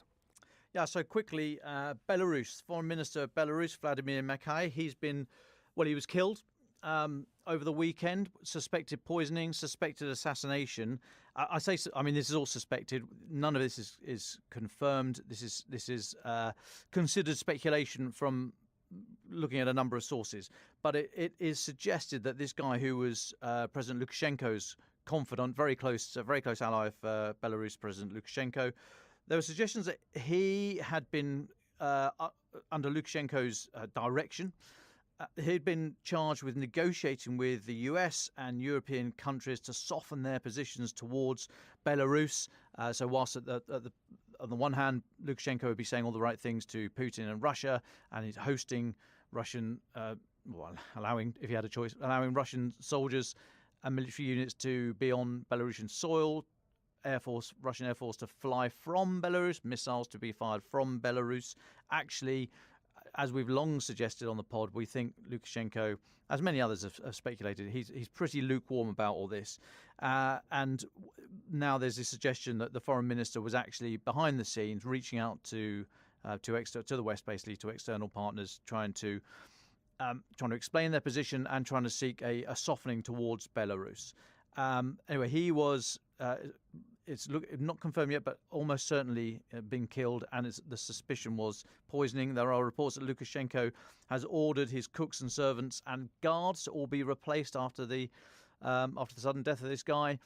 So it looks like, and it's being interpreted as a message from Russia, from Putin to Lukashenko, to say, look, get back in line.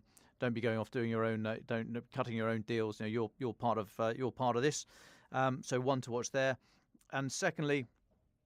10 days ago, from the Vatican, Pope Francis said that the Vatican was ready to do anything possible to mediate the conflict, put an end to the war between Russia and Ukraine. This is in an interview with the La Stampa, an Italian daily newspaper there. However, the Kremlin has said today, that they'd love it. They'd love the Vatican to mediate, but those pesky Ukrainians again. It's Ukraine's stance that prevents this, and whilst the Vatican might offer to be a negotiating platform, Kyiv's position has made this impossible. I mean, we know this is all part of the game. Obviously, we know that it's not going well on the battlefield at all. All that Russia's got at the moment is the energy terror war against Ukrainian civilians. So they're doing whatever they can. All this talk of negotiation is probably in one of those, even a stop clock tells the correct time twice a day. Actually, they're probably telling the truth. Russia right now would love negotiations. They would love the lines to be literally and figuratively frozen where they are, so that they can see through the winter, try and build up their forces to go again in the spring. Of course, they want negotiations. Of course, they want Ukraine to stop pushing them back. So they've leapt on this suggestion from the Vatican and saying that they're up for mediations. It's just those pesky Ukrainians that keeping the fighting going. I mean, you know my opinion. I've said this before. It is not in Ukraine's best interest right now, I don't think, to stop and try and enter negotiations. They have the battlefield advantages. They need to keep going. The time for negotiation is when is many months down the line. I would suggest when they're in a much stronger position. They're already in a strong position, Kyiv, I would suggest, but they need to be in a much stronger position. And it would suit Russia right now for everything to stop and for negotiations to take place. So interesting there that interesting but not surprising that the Kremlin are welcoming this overture from the Vatican and saying it's only those pesky Ukrainians that still want to keep fighting. Thanks, Tom. Just a couple more things I think we should cover before we go to Roland and his piece on Ukraine's marine drone warfare. Francis, there's been some criticism for the German government for failing to act fast enough to bolster its army. Can you talk us through this story? It's quite an interesting one. Well, yes, of course, Germany's been a key focus for us ever since the war began. Very, very prominent partner in all of this, of what's going on in the European Union at the moment, has been quite heavily criticised over the course of the war for being too hesitant to provide military support early on. And some have said that it's now backtracking on some of the commitments that it made back at the beginning of the war. Regular listeners who've been with us since the beginning will recall that Olaf Scholz made a really big pledge that he would be funding considerably more towards the armed forces. I think a further 100 billion was what he offered.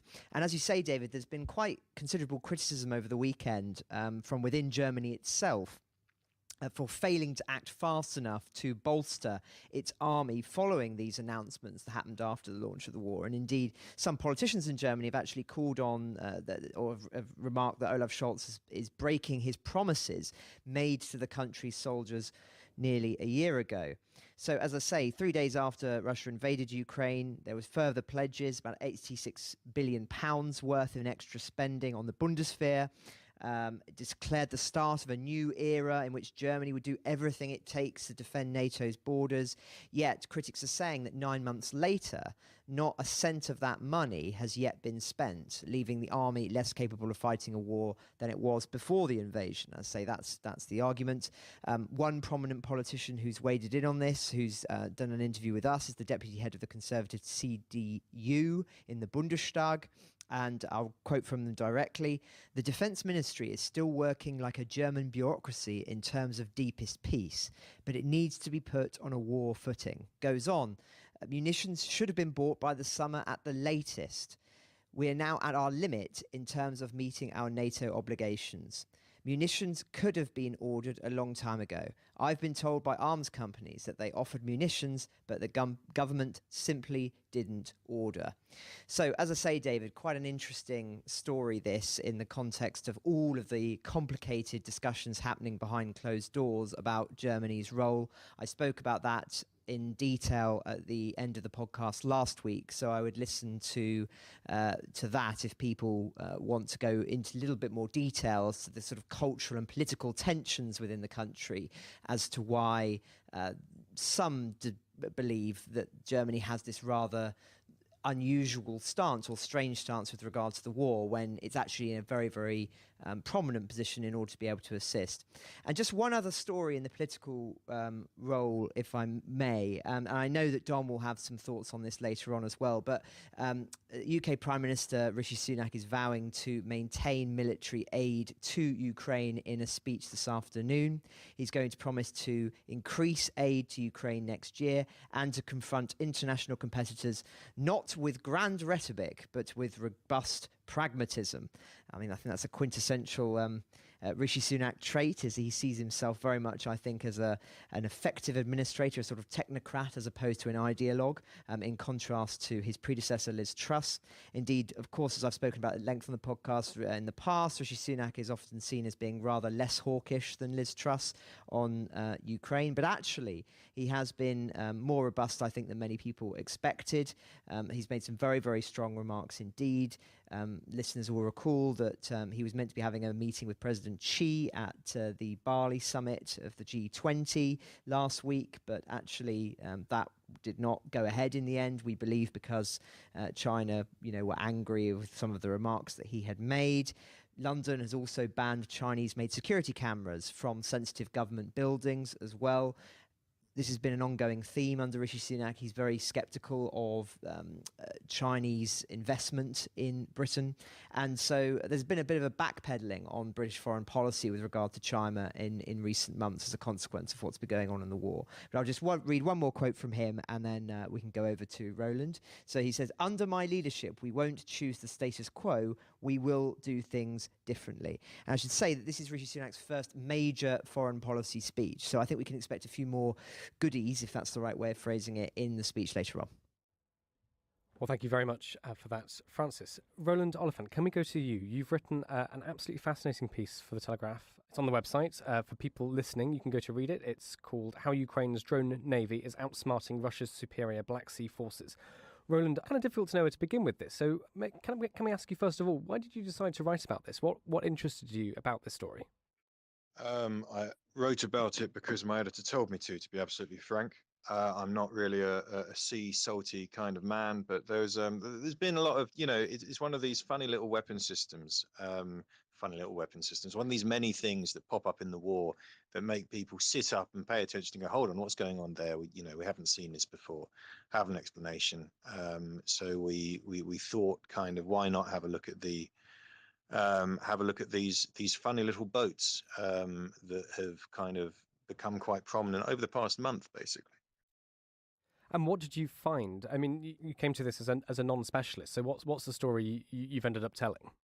Okay, so to put it in historical context, the historical context being the past month or so, kind of about a month or so ago, this strange black thing that looked like a speedboat without a seat in it washed up on the headland just to the west of Sevastopol in Crimea. The Russians found it. It was clearly a kind of remote-controlled boat, which the Russians assumed was being operated by the Ukrainians. They put out photographs of it, and then they detonated it because it was found to be carrying an explosive device. They had to get rid of it.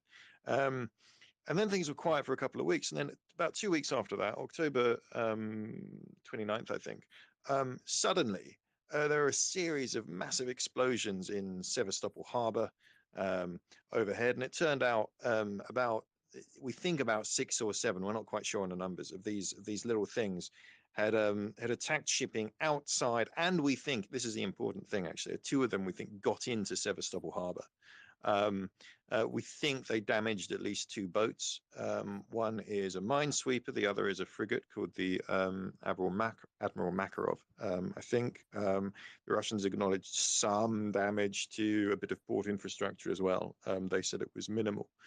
So that really made people sit up and take notice. And then 18th of November, there was another mysterious blast in Novorossiysk, which is Russia's other big port on the Black Sea, and that is over in Russia proper, in Krasnoyarsk region, which should have been well out of range of anything the Ukrainians could do. And the speculation is, once again, the Ukrainians managed to get one of these radio-controlled speedboats carrying a bomb into that harbor. And this is, it's interesting for a couple of reasons. Just in the context of this war, of course, Russia went into this war as the absolute naval supremo, indisputed control of the Black Sea. Ukraine didn't have anything that could really contest Russia's control. They had a few Ukraine lost most of its navy during the annexation of Crimea in 2014. Even those boats it lost then were not in great condition. It did try to build up these little fast gunboats as a kind of alternative. Most of them were lost when Russia took the Azov Sea around Mariupol and Berdyansk early in the war. So Ukraine's really been on the back foot, was meant to be on the back foot in the naval war, but they keep on pulling out these little surprises. You know, they managed to sink the Moskva early in the war with a missile strike, and now they found this other workaround, these little things which are suddenly making things very, very scary for the Russians. Roland, do we have any sense of how these drone boats, don't know quite what you want to call them, let's call them these maritime drones, do we have a sense of how they actually work? What's on them? How do you direct them? I'll do that before we get into that, because I did have these comments from naval types about the nomenclature, what we should call them. So military types don't like saying drone, because they think it suggests that there is no human in the kill chain anywhere, and that you're talking about autonomous killer robots from Terminator. They like to say unmanned surface vehicle. Although I did speak to a retired Royal Navy commander who said, no one cares, call it a drone. But that is what the the professional military types like to say, unmanned surface vehicle. To you and me, it's a radio controlled drone, a boat that goes on water.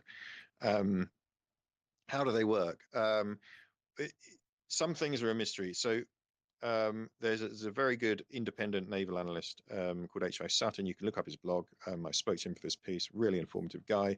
So he went through the images the Russians released, images the Ukrainians released of their remarkable kind of daring strike on Sevastopol with the machine gun rounds, kind of sending up plumes of sea as they drive this thing towards the grey hulk of a battleship on the horizon.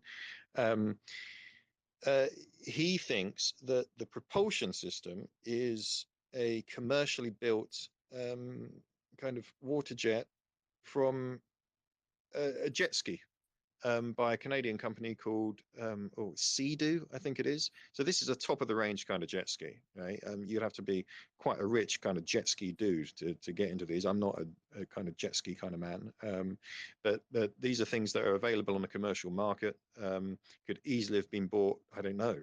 How do you buy a jet ski on mail order in a jet ski shop? So adaptation of pure civilian technology for the propulsion.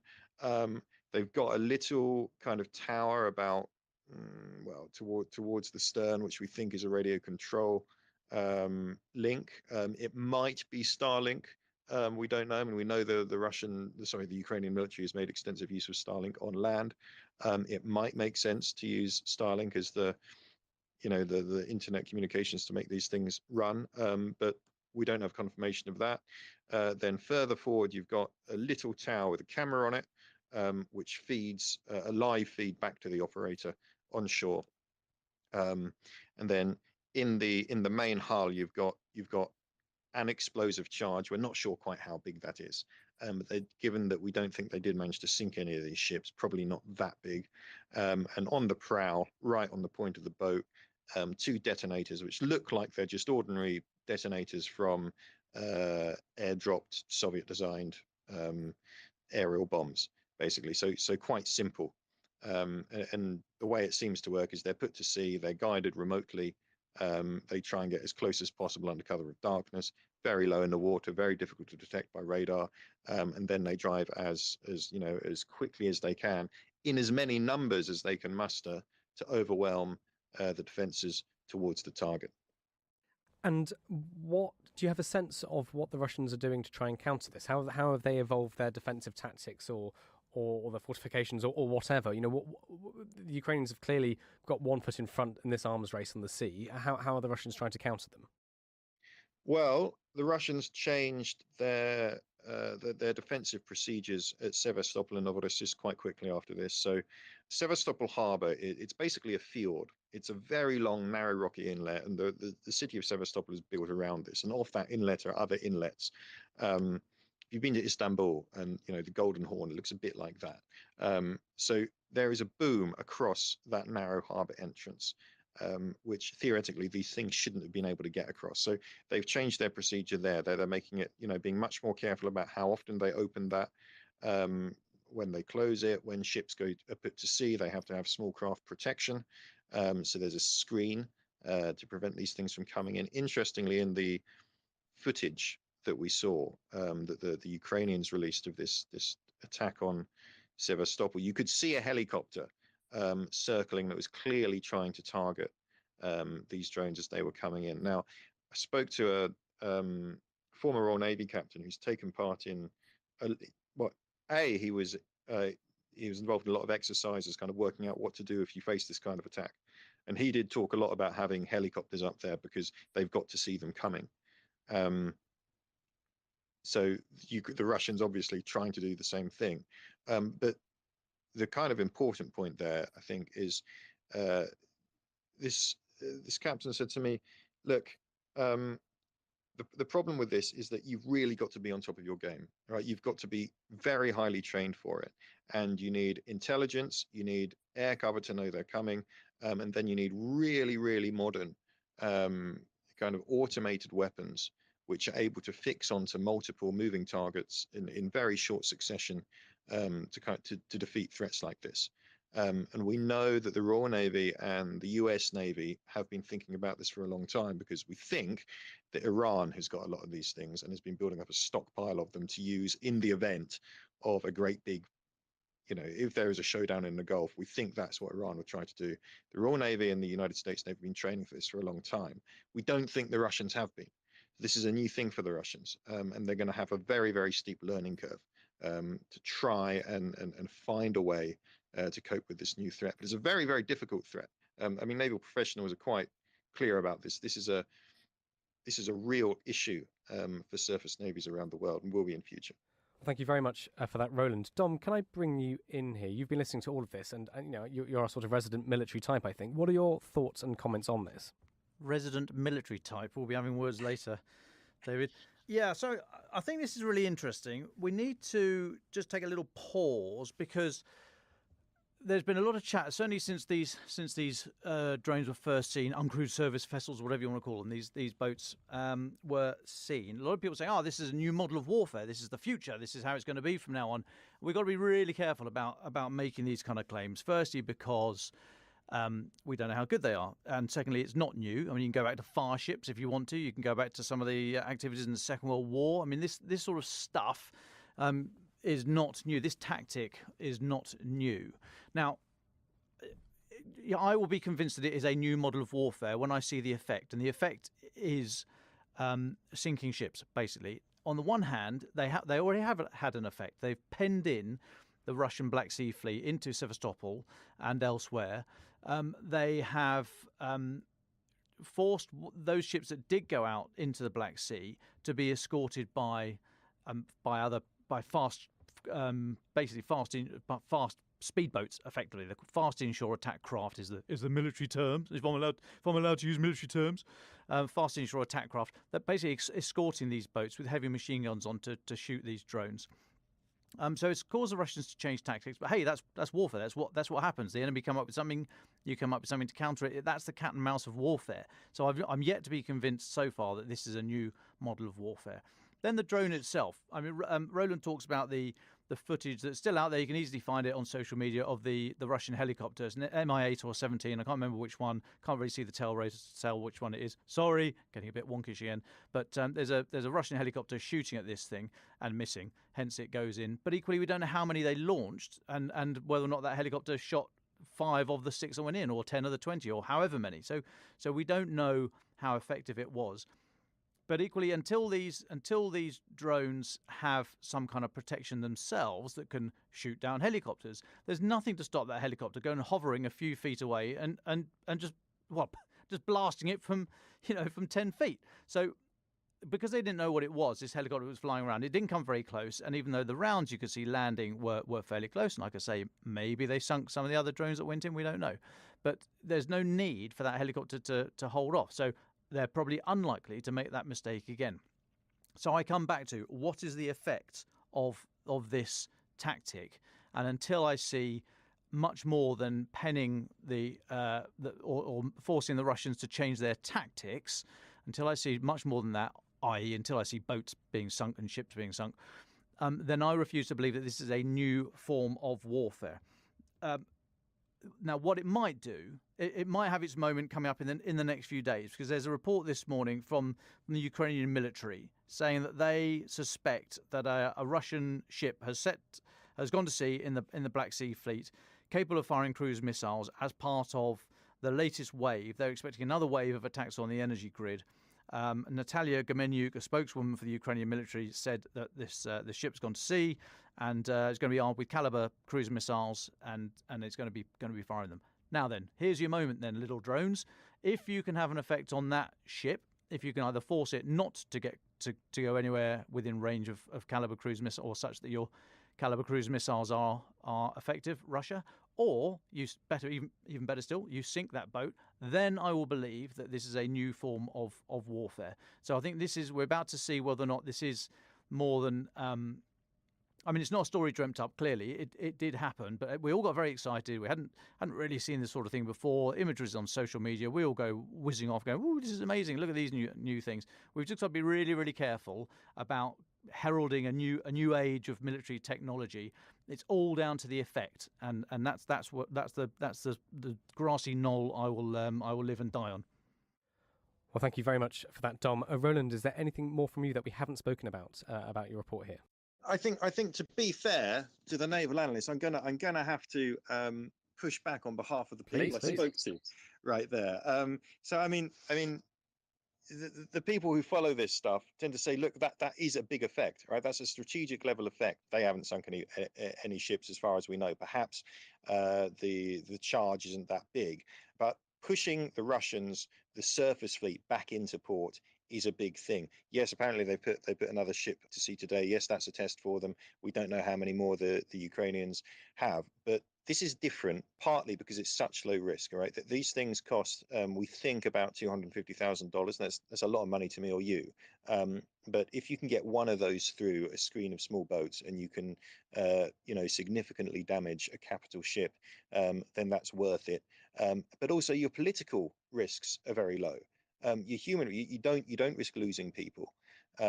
You can basically shoot these off without thinking about it. And the point, I think the point people were trying to make to me, who thought that this was an important point in naval warfare, was, look, this has been coming for a long time. So okay, yes, Francis Drake and fire ships, and yes, people have had radio-controlled boats for, it's not the first time.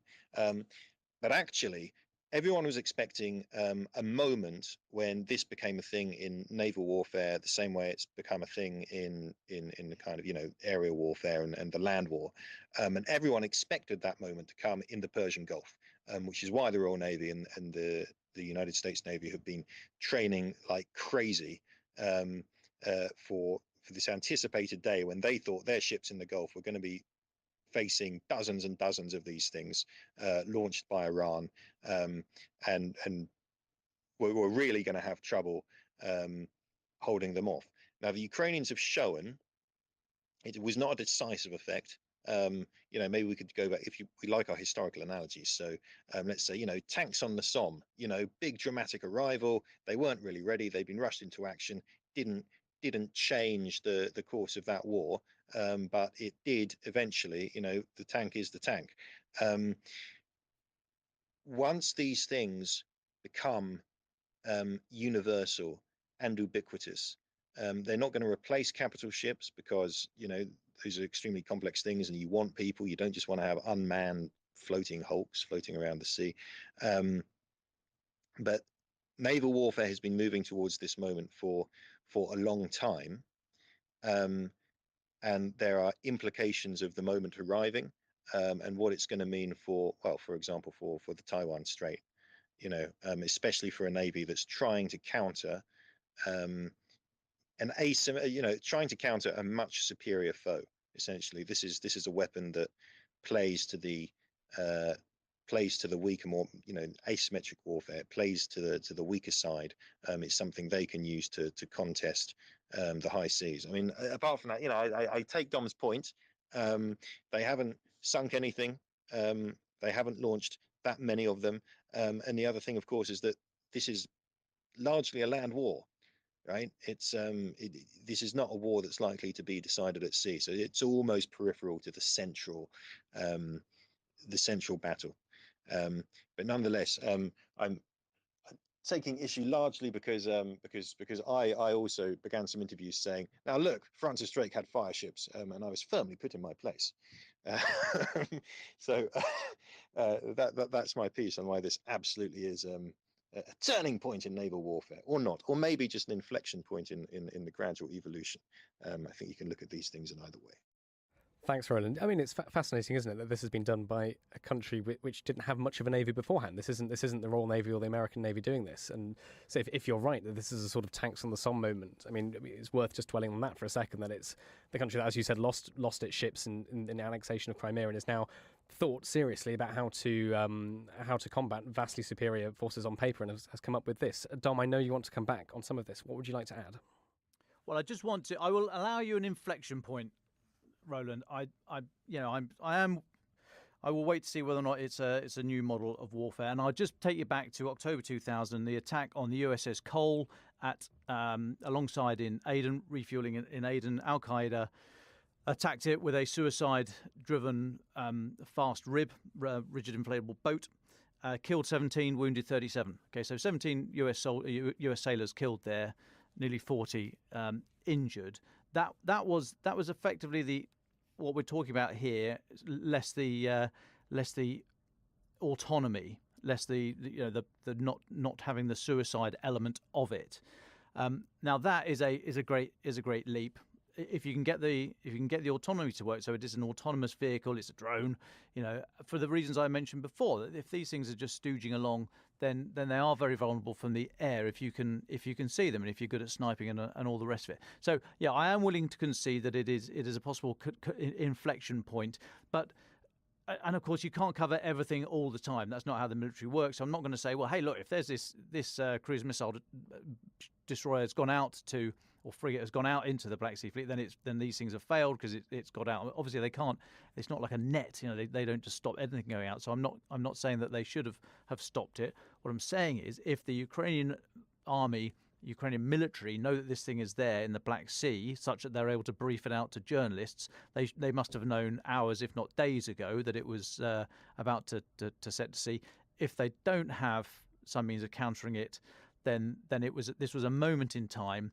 And to get wonkish for a moment, this might be a demonstration of kit, not capability. Capability is when you've got it in, you've got many of these things, you've got the infrastructure, the training, you've got the money in line to buy more of them, you've got the people who are working on the next version of it, etc., etc., etc. If you've just got one of these things, or just one group of a number of a number of these drones, then that's just kit. It's a one-shot wonder, which might demonstrate the future, but it is not the future. So I'm yet to be convinced, but I want to be convinced. I want to see this guided missile destroyer, whatever it is, that's apparently going to fire these Caliber cruise missiles. I want to see it held off or sunk by these things, and then I will be convinced. Well, thank you very much, Roland and Dom, for all of that. That was absolutely fascinating. If you've got questions for us, please do remember to message. It's more than welcome. We take what you say and think about it and use it often to think about how we should approach stories in the coming weeks and the coming days. Francis Durnley, I'm sure you have some thoughts on that and some final updates for us before we go to your final thoughts.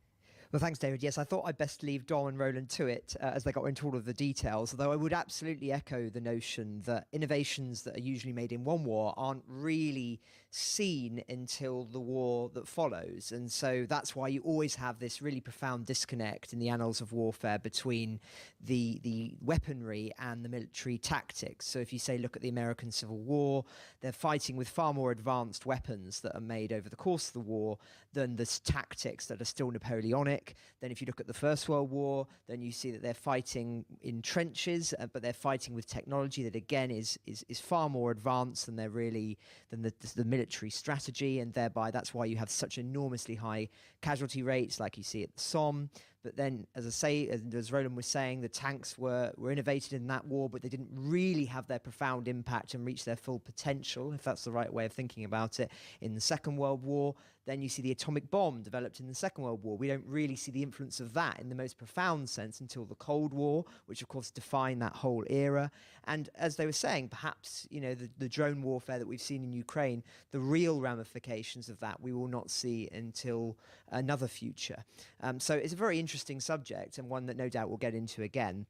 Just whilst we're on the naval theme, I just wanted to flag one story that will be familiar to those who will think all the way back to the war, which is Snake Island. So regular listeners will recall that Snake Island was a very significant symbolic site early on in the war because of a group of soldiers who told the Russian warship, the Moskva, to go bleep itself. I better not swear on air.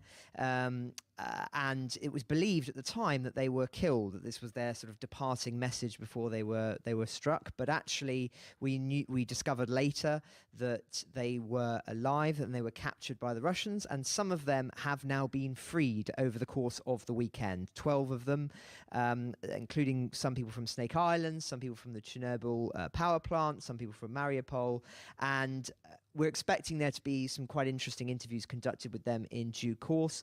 But an interesting story that's just following up on, of course, a very significant moment in the naval blockade, which was, as I say, the sinking of the Moskva, and that moment which really summarized, I think, the attitude that the Ukrainians had towards the invasion, which was to really act in the most strong and heroic terms, despite the incredible odds that they faced, and hence why this incident of the Moskva being told to go bleep itself was now on stamps in Ukraine and is used in posters and all sorts. It's a really emotive subject. So there's that, and then just one final topic, which is a very depressing one in which to end, really, but I think it's really important that we do so. I've been talking a lot about war crimes recently. And there's a summit today, a major international conference for preventing sexual violence in conflict. And there are dozens of survivors from around the world who will be speaking about their abuse. But of course, many eyes are on Ukraine. I've spoken already about the UN last week and documents that they've released into the researches that are currently being conducted into war crimes and some of the legal avenues that are being pursued in an attempt to bring perpetrators of these crimes to justice. We published a piece over the weekend by James Cleverly, the Foreign Secretary, who wrote exclusively for the paper about what he sees the significance of the conference. They were bringing over more than 50 ministers from around the world as part of this. He's going to describe about and give a speech himself, talking about how chilling the nature of these reports are, and also as well it's very, very hard to read, I should say, but we have a piece in the paper by Harriet Barber, who we're hoping to get on the podcast this week to talk about it in more detail, who's been interviewing some of the people who are going to be speaking at the conference about what they've experienced in Ukraine. And there are victims who are ranging from the age of 4 to over 80 years old. And as I say, I won't read some of the accounts. They're absolutely sickening. But I would point people who are interested in this area of legal avenues and of war crimes to read Harriet Barber's piece, because it's very, very striking. And just on the same subject, there's been quite an interesting intervention as well over the weekend in an interview with The Telegraph by very important lawyer, Professor Sir Geoffrey Nice, KC. He was the lead prosecutor against Slobodan Milosevic, former president of Serbia, of course, and famously was tried at the International Criminal Tribunal for the former Yugoslavia between 1998 and 2006, the crimes that were perpetrated there. And he has said that he believes it's Ukraine that should take responsibility for any legal action against Russia, because the West could, quote, corrupt the process for cheap gas and oil. And as I say in the interview, he talks about his concerns that there are real risks of subtracting out any legal action to the international community, saying that it could end up with Crimea and the Donbass being sacrificed for a peace deal in exchange for energy benefits. And so seeking to put the onus of the prosecution very much in the Ukrainian camp, as opposed to it being something that is internationally organised. So quite an interesting contrast to what, of course, we saw at The Hague with regards to Yugoslavia. So, as I say, an interesting piece that's in this space. But I'd recommend that listeners read both pieces because they're very, very interesting on this subject.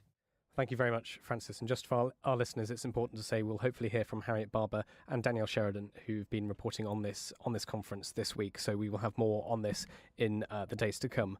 So Roland and Dom, can I just have your final thoughts, please? Yeah, well, my final thought would be keep an eye on Prime Minister Rishi Sunak's speech later today, where, as Francis said earlier, he's expected to give a very full-throated commitment to Ukraine. I think this is necessary because it's been good up to now that the external support, I don't like to use the phrase Western because there's many other countries that don't sort of come under the nomenclature of West, but it's a bit clunky. But anyway, external support to Ukraine, good in terms of weapons, good in terms of sanctions, but that long-term thing, that credible promise for long-term support to Ukraine is very, very difficult to get over. And Putin will be sitting there thinking, yeah, fine, I can sit these guys out as long as I can hang on for long enough. And that's because of the way we do things. You know, autocrats can take long-term decisions. Those of us that live under democracy, we have generally sort of fixed-term cycles, much shorter-term thinking. If you look at the discussion around support for Ukraine that took place in the context of the recent midterm elections in the US, look at the discussion around what it might mean if Donald Trump comes back to power. Look at what it's done to the Republican Party. So the discussion about long-term support for Ukraine, you can see why if national leaders do not step up and say we are going to be there for the long haul no matter what, and then back up those promises, you can see why an autocrat might just think, yeah, whatever, I've seen you come, I've seen you go, I can sit this one out as long as I can hang in there for long enough. So these kind of comments from national leaders are very, very, very important, but are only worth it if there is credible a credible sort of delivery on the promise. So yeah, it'd be good to hear what we think Rishi Sunak's going to say later today, but of course that has to be seen through, and it has to be a cross-party, bipartisan, or across the political spectrum support, so that the autocrats such as Putin look at it and know that this is going to be the position of the UK or of the US or of X, Y, and Z for years to come. Thanks, Tom. Just on that point about democracy and autocracy, I wonder if, Francis, would you like to go next, actually, because I know you had some thoughts on that. Yeah, thanks, David. I mean, obviously, many listeners will be familiar with what's going on in China at the moment. And whilst we mustn't confuse a spark for an explosion, I think it's fair to say that at the present moment in China, in Iran and in Russia, there is considerable internal pressure building up. And at the very least, the instruments of state oppression are being tested in those three countries at the moment, in those three autocracies. Now, it's a common refrain one often hears said about Russia as well, that the Chinese Communist Party has an unspoken deal with the Chinese people, that in exchange for an economic boom and all sorts of benefits to quality of life, that they can hold on to power, that they have legitimacy. Now, I'd actually question the phrasing of that. I mean, it suggests that this unspoken deal, people have a choice, when I think that if you actually have the mechanisms of state terror in place that are in place in both China and Russia, then I don't think you do really have a free choice. Can you make a free choice if you have a gun to your head? I don't think so. So I would question the terminology that we use. But anyway, don't want to get too bogged down in that. Hopefully we'll get Sophia on to talk about this in more detail this week. But what are the potential implications for Ukraine, what we're seeing in China at the moment? I think broadly speaking, it underlines the point that we've made on this podcast many times, that despite appearances, autocracies are far more fragile than they appear. And when the tide turns, it always turns very quickly. Now, as I say, we mustn't confuse a spark for an explosion. This could be something that is quashed quite quickly, and then we won't be talking about it in a week's time, or it could be something immensely significant. We just don't know. But who knows? It could be the same in Russia one day. So very much worth paying attention to. Well, thank you, Francis, and thank you, Dom. Roland Oliphant, would you like the very final words? I think riffing off these points about kind of Western commitment and Western staying power, we've talked a lot on the podcast about the importance of battlefield victories and what that means for that kind of commitment. I've been having some conversations in the past couple of weeks around that. And this is just a little anecdote that I wanted to share, just to illustrate how important that is. So I understand, shortly before the great big breakthrough in Kharkiv, in was it September, there were meetings going on in Washington about, okay, what does victory look like? And the consensus was victories, we're probably in a war of attrition. The best thing the Ukrainians can hope for is to prevent the Russians from moving forward very far, or prevent them from taking any more ground, and slowly degrade the Russians. And that's how we get to some kind of victory. The offensive took place. The conversation turns on a dime. Suddenly people are saying, oh, hold on a second. Maybe the Ukrainians are, maybe we can really win this in a kind of conventional way. Now, that doesn't necessarily reflect, the conversations in the White House, the conversations, in Downing Street, but it's definitely something you pick up on when you speak to officials at various levels in various places in the West. And that brings me to another thing. This notion of Western staying power brings me to the other thing I wanted to say, which was, it's not really about this week. It's about MH17. I was busy reporting it on the day the verdict came out last week, and I was away last week, so I know I'm a bit late to this, and I know you covered it. But that was a really important moment when they convicted 3 people for shooting down the aircraft. They have not ruled out further prosecutions. We all know that where the line of responsibility goes. Now a court has confirmed that it was goes up the line of Russian command, basically. But look, the point of MH17 is, for those of us who were there looking at that field of dead bodies in 2014, thinking what the hell is going on, how the hell did it get this way, we all thought that this is where it stops. Right, things cannot. The madness has to stop. No one's going to let this carry on. And within a few days, we realised, actually, no, actually nothing's changing. Actually, the war is carrying on. The West is going to issue some stern words, and it was, in retrospect, just amazing how little it actually changed. As far as I can tell, maybe, in future years, we'll find things in the archive that disabuse me of this notion. But it's very difficult to escape the thought that if the collective West had stood up for the murder of its citizens when that happened in 2014, we wouldn't be here now talking about this absolutely enormous war.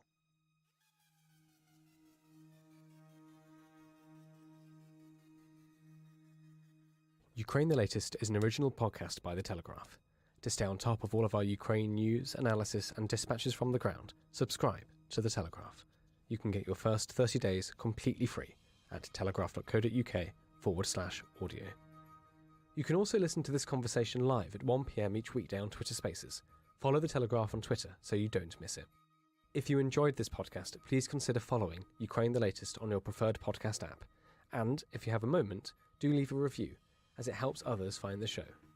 To our listeners on YouTube, for reasons beyond our control, there's sometimes a delay between broadcast and upload, so if you do want to hear an episode as soon as possible, it's available on your podcast apps.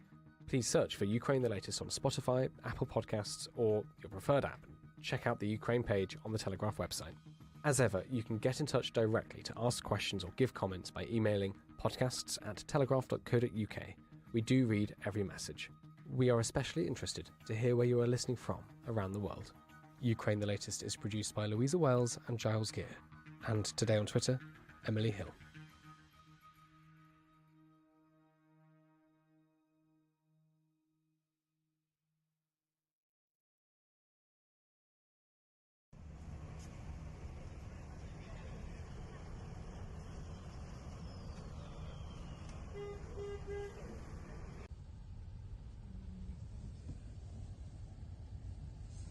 Это что это такое происходит-то у нас?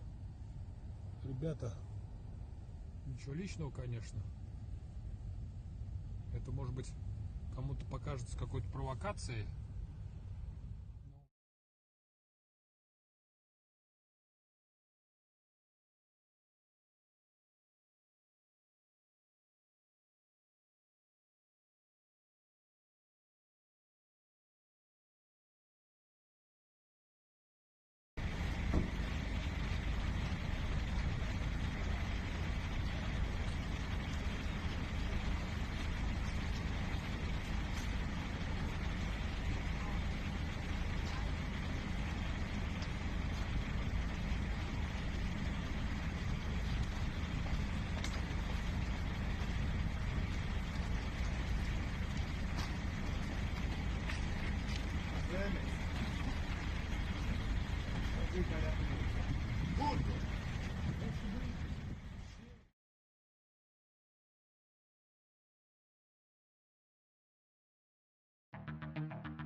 I'm David Knowles, and this is Ukraine, the latest.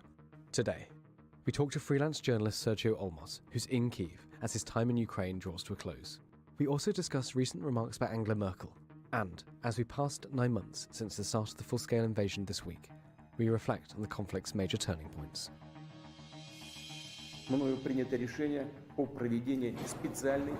This hideous and barbaric venture of Vladimir Putin must end in failure. Putin's war in Ukraine has destabilized energy markets the world over. Nobody's going to break us. We're strong. We're Ukrainians. Every weekday afternoon, we sit down with leading journalists from the Telegraph's London newsroom and our teams reporting on the ground to bring you the latest news and analysis on the war in Ukraine. It's Friday, the 25th of November, day 275.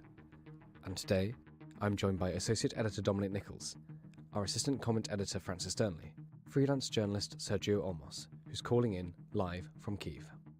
And finally, my colleague Stephen Edgington, on his own Off-Script podcast, spoke to analyst Mark Galliotti about the war in Ukraine. We have a 10-minute sample of their conversation at the end of this podcast, but do go to Off-Script from The Telegraph to hear more. I started by asking Dom for the latest news from Ukraine. Well, hi, David. Good afternoon, everybody. It's been another very violent 24 hours in Ukraine. 5 killed in the city of Kherson. Missiles sent across the river from Russian forces. This is exactly why over the last couple of days we've seen Ukrainian authorities trying to get the civilians out of the city. I mean, we think there are still tens of thousands in there, so that's very difficult to do. A lot of people obviously don't want to leave their homes, especially now that the Russians have gone. So it's entirely understandable why they do not want to leave in a grip of a increasingly cold winter with the energy situation, as we've discussed many times. So a lot of people still want to stay, and they are under the threat of constant shelling from Russia. Hence a number of people killed today. Elsewhere, I know Francis is going to talk about energy in more detail shortly, but the energy situation has not improved, or improved marginally, with the provision of aid from outside the country and the self-help that Ukraine is able to get some of its systems back up online. But Ukraine's First Lady, so Elena Zelenska, has said the country is willing to endure years of power cuts. She put it in the context of if there was a chance of joining the European Union, but I think from everything we've seen, that seems to be the voice of the people, that Russia's aim here of terrorizing the population into pressurizing their political leaders to come to some sort of negotiated agreement or ceasefire just isn't going to work. Connected to that, James Cleverly, so Britain's Foreign Secretary, he's in Ukraine at the moment. He was visiting Dmitry Kuleba, the Foreign Minister, and he's also going to have an audience with President Zelensky. He has announced some package of hands-on support to help get them through the winter. This includes, today he's dropped off, I think it was 24 ambulances and 6 armoured vehicles. I've asked for further details about what these armoured vehicles are, but hadn't had anything back yet on that. He's also announced cash for a fund. He's got a 2-day conference next week, which we're going to cover. We're going to attend and cover. This is a 2-day conference on preventing sexual violence in conflict. It's the Preventing Sexual Violence in Conflict initiative, and it's that wider initiative that he's donated, I think, nearly £3.5 million into today for Ukraine. Obviously, we've seen some appalling stories out of Ukraine, the way that some Russian soldiers have been using sexual violence as a tool of their conquest. However, elsewhere, we've had the UN Human Rights Chief, Volker Turk. He said that since October, at least 77 Ukrainian civilians have been killed in these Russian strikes against infrastructure. So he says that as well as killing 77 civilians, millions have been plunged into darkness and extreme hardship. And he said, this is a quote, "Millions are being plunged into extreme hardship and appalling conditions of life by these strikes. Taken as a whole, this raises serious problems under international humanitarian law, which requires a concrete and direct military advantage for each object attacked," unquote. My response to that is, yeah, great. So what are you going to do about it? This is the UN Human Rights Chief who says, he's quoted, "This raises serious problems under international humanitarian law."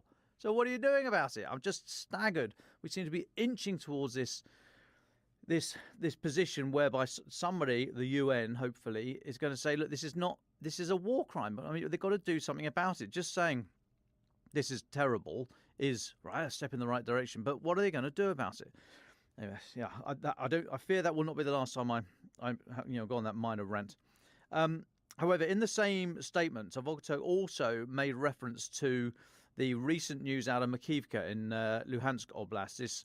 This incident whereby a number of what appear to be Russian soldiers who seem to be surrendering or making clear they don't want to take part in hostilities.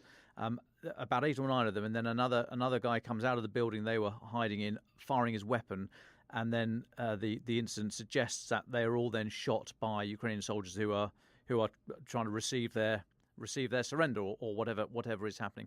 I won't go into great detail here. We dissected this in some detail 2 days ago on the pod, so please have a listen to that if you want even more detail. I raise it now only because it's back on the agenda, because Mr. Turk has raised it.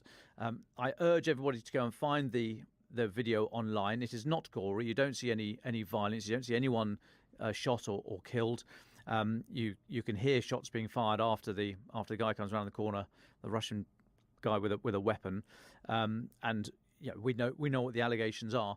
So I just urge people to go and have a look for themselves and make their own minds up. And I'll say again, as I reiterate what I said the other day, you and I watching this, we will not be able to judge this. We don't see enough on the video. We don't have enough of the other data available to us. We're obviously not there interviewing people on the ground, so we're not going to be able to say it's a war crime, it's murder, etc., etc.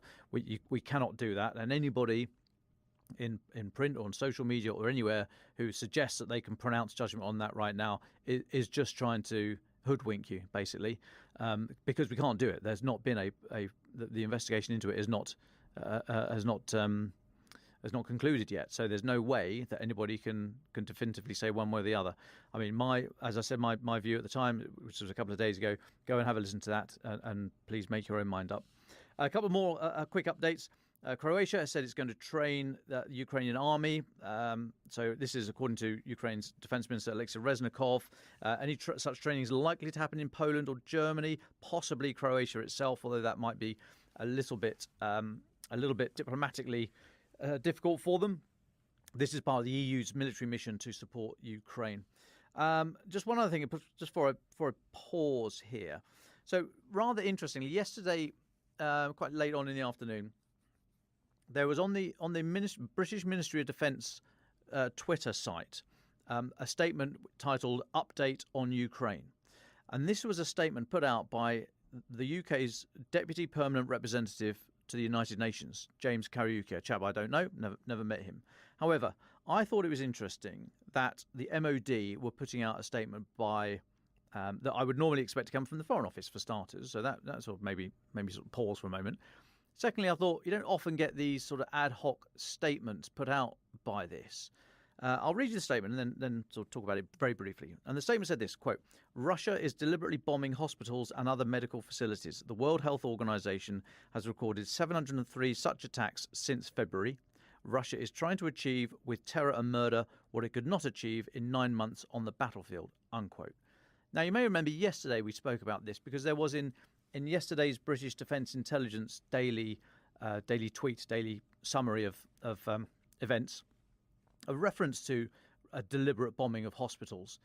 And I talked about it yesterday. And I mean, we know that hospital and other medical facilities have been hit, but I thought it was very noticeable the use by a British government organ, as in the Ministry of Defence, and here by Britain's Deputy Permanent Representative to the UK, using the word deliberate. I think that's very significant. I've gone back to MOD this morning and they accept that, yes, that is very strong language. They've not yet come back to me. I checked just before we started this space. I will check again throughout the afternoon, because I think this is, it's hinting at something here. Between you and me, I don't think they're going to share with me the underlying intelligence that allows them to use a word like deliberately. However, they could either qualify that statement or retract it. I don't think they will retract it because they've put it out twice now in formal documents. Yesterday in a tweet from the Ministry of Defence, and today in another tweet quoting the UK's rep in the United Nations. So I think there's something quite significant here, as in many people have assessed that Russia is deliberately targeting hospitals and other civilian infrastructure as a means of terror. But to have a government organ here analyze it and use that word, I think it's significant. I don't think I'm on a hobby horse here. Please let me know if you think I am. But I just want to chase this one down because I thought that was very noticeable. And having said that was the last point, of course I'm wrong. I've got one more point, and this was again yesterday. We spoke about Germany's offer to Poland in the wake of the blast last week. This what is now assessed to be a Ukrainian air defense missile that actually landed in Poland, killed 2 people. That missile launched obviously in response to the biggest barrage since February the 24th of Russian aerial munitions and cruise missiles. So the blame there, the blame for the incident, I'm firmly putting it at Russia's door, even though we think it was a Ukrainian missile. In response to that, Germany offered to send its US-made, Raytheon, the company, US-made Patriot missiles, air defense systems, to Poland. Poland then said, well, look, don't send them to us. Just keep them going, send them to Ukraine. Jens Stoltenberg, NATO Secretary General, said this morning it is up to Germany to send their Patriots to Poland, not NATO. It's not a NATO decision. It's up for the individual nations. He said it's up for individual nations to decide, and he added that end-user agreements, when you buy weapons, and some other arrangements sometimes mean that you do have to consult certain allies about who produce the weapon. You sometimes need to get permissions about where they can go. Patriot is produced, as I say, by the US company Raytheon. So, would there be some issue with sending Patriots to Ukraine? Would America worry about certain sensitive technology getting into the hands of Russia? As I've said many times, when it comes to gifting weapons, as soon as you put any weapons onto the battlefield, certainly if you're gifting it to another nation, you have to assume it will eventually end up in the hands of the opposition, because places get overrun, depots are destroyed, things are found on the battlefield. So this will happen, and you then have to make a decision as to whether or not you want your really sensitive stuff to be, if you're going to gift it, to be in likelihood of being found by an enemy. So Jens Stoltenberg said NATO will continue to stand with Ukraine for as long as it takes. We will not back down. This is talking ahead of talking in Brussels, obviously NATO headquarters, ahead of next week's foreign ministers meeting in Bucharest. And I will take a pause there. Well, thank you very much for that, Dom. Francis, can I come to you quickly? I know Dom said you've got some thoughts on the energy crisis faced by Ukraine in the wake of the continuing Russian strikes, and then I'd quite like to go straight to Sergio after that, because of course Sergio is there and is experiencing it. So Francis Durnley, quite quickly. Yes, well, thank you, David, and good afternoon to our listeners at home and abroad. As you say, and as Dom has already referenced, Ukraine today is battling to get its water and power to millions of people who've been cut off after Russia launched dozens of cruise missile attacks that have crippled the electricity grid. We understand that the energy grid is on the brink of collapse and that millions are enduring emergency blackouts. I'm reading from some of our sources that in some places the power or water is back on. Others are saying that they're boiling snow on their balconies in order to have clean drinking water. So it just gives you a sense of divergent experiences. And as you say, Sergio, it'd be really interesting to hear his insights on this from Kyiv imminently. So I'm not going to talk too much about this. Just wanted to reflect briefly on the remarks of President Zelensky last night. He said, and I'll quote directly, "The situation with electricity remains difficult in almost all regions. However, we are gradually moving away from blackouts. Every hour, we return power to new consumers." Now, in the situation in Kyiv is said to be particularly dire. Vitaly Klitschko has said that 60% of the homes in the capital are still suffering from emergency outages. Water services are being restored, but as I say, it is a gradual process. Just to give a sense of how grand the impact of this is in terms of geography, there's a map that's going around at the moment on social media that is of Ukraine and those affected areas of electricity and water outages. And it's basically taking the geographical space of Ukraine and supplanting it on a different part of the map of Europe. And it goes all the way from London in the west to Vienna in the east and all the way down to Monaco in the south. And so you've got Belgium, Luxembourg, large parts of Austria, almost the entirety of Switzerland and half of France in that, and the east of England. So just to give you a sense of how enormous the scale of these power outages and water are. And as I say, just painting a few scenes from Kyiv as well. People clutching empty bottles we can see in search of water, people crowded in cafes for power and warmth, and all sorts of messages that we can see flying back and forth of people trying to find out when and where electricity and water will be returning. But as I say, I'll hand over to Sergio, who no doubt will have far more detailed insights on this. Well, thank you so much for joining us, Sergio. Yeah, please talk us through what you're seeing on the ground. Yeah, mostly what I've been in Kyiv for about 2 weeks now. I was last in Kherson. All of this is affecting kind of the rural areas of the liberated villages and towns much more so than the big cities. But even in the big cities, when the missile struck, everybody was out of running water. I think 70% of the residents had no electricity, and it's really tough. And for some people, it's tougher than others. I know that there's a kind of guilt going around. So if your building has electricity and your friends don't, you feel bad, and everybody exchanges text messages or on WhatsApp saying like, do you need to come over to charge your stuff or shower or whatever, and the community just in your WhatsApp of all the people that are talking to each other is incredible. I mean, and that's the thing that I'm taking away from this. I'm coming now in 8 months here in Ukraine, and I'm going to leave soon. And I'm starting to think about what I'm taking away here back to my own civil society. And one of them is, nobody goes through any of this alone. Like all of these hardships, right? No running water, it gets very tough after 24 hours. Like you want to shower, you want to cook food. If there's no electricity, you can't use an electric stove. You can't even go to a restaurant because likely everywhere, in your area is also out of the same utilities. And that gets very tough. But the thing is that nobody goes through it alone. And so because of that, there's a humor that develops and a kindness amongst people. And like last night, I went to a bar for the first time since the missile struck. And I know this bar owner, and I was just like, how are you guys doing? And he's like, well, no running water still, but we have electricity finally. And so we're back up. We don't have kegs. We can't pump beer, but we have cans. And so he's like, today we made money. We haven't this week, but today we're okay. And it just this humor and just, everybody's going through it. No one is, and it doesn't matter if you're rich or poor. I'm in the city center and we didn't have running water here. Like I'm next to, some official buildings and stuff, and it doesn't matter, you don't have running water, everybody goes through it. And I think that makes it just much more it softens the blow because you're going through something together. And I think about that because no one really complains the way you think they would. The minute you'd say, I'm out of running water to someone, they'll say like, well, I have this, and people share things, and I think about that quite often. Would you say it's a sort of, everything we're describing sounds a little like, the Blitz spirit that people talk about and describe, that what happened in London in the Second World War? Is that something you think, is that analogous as to what you're seeing?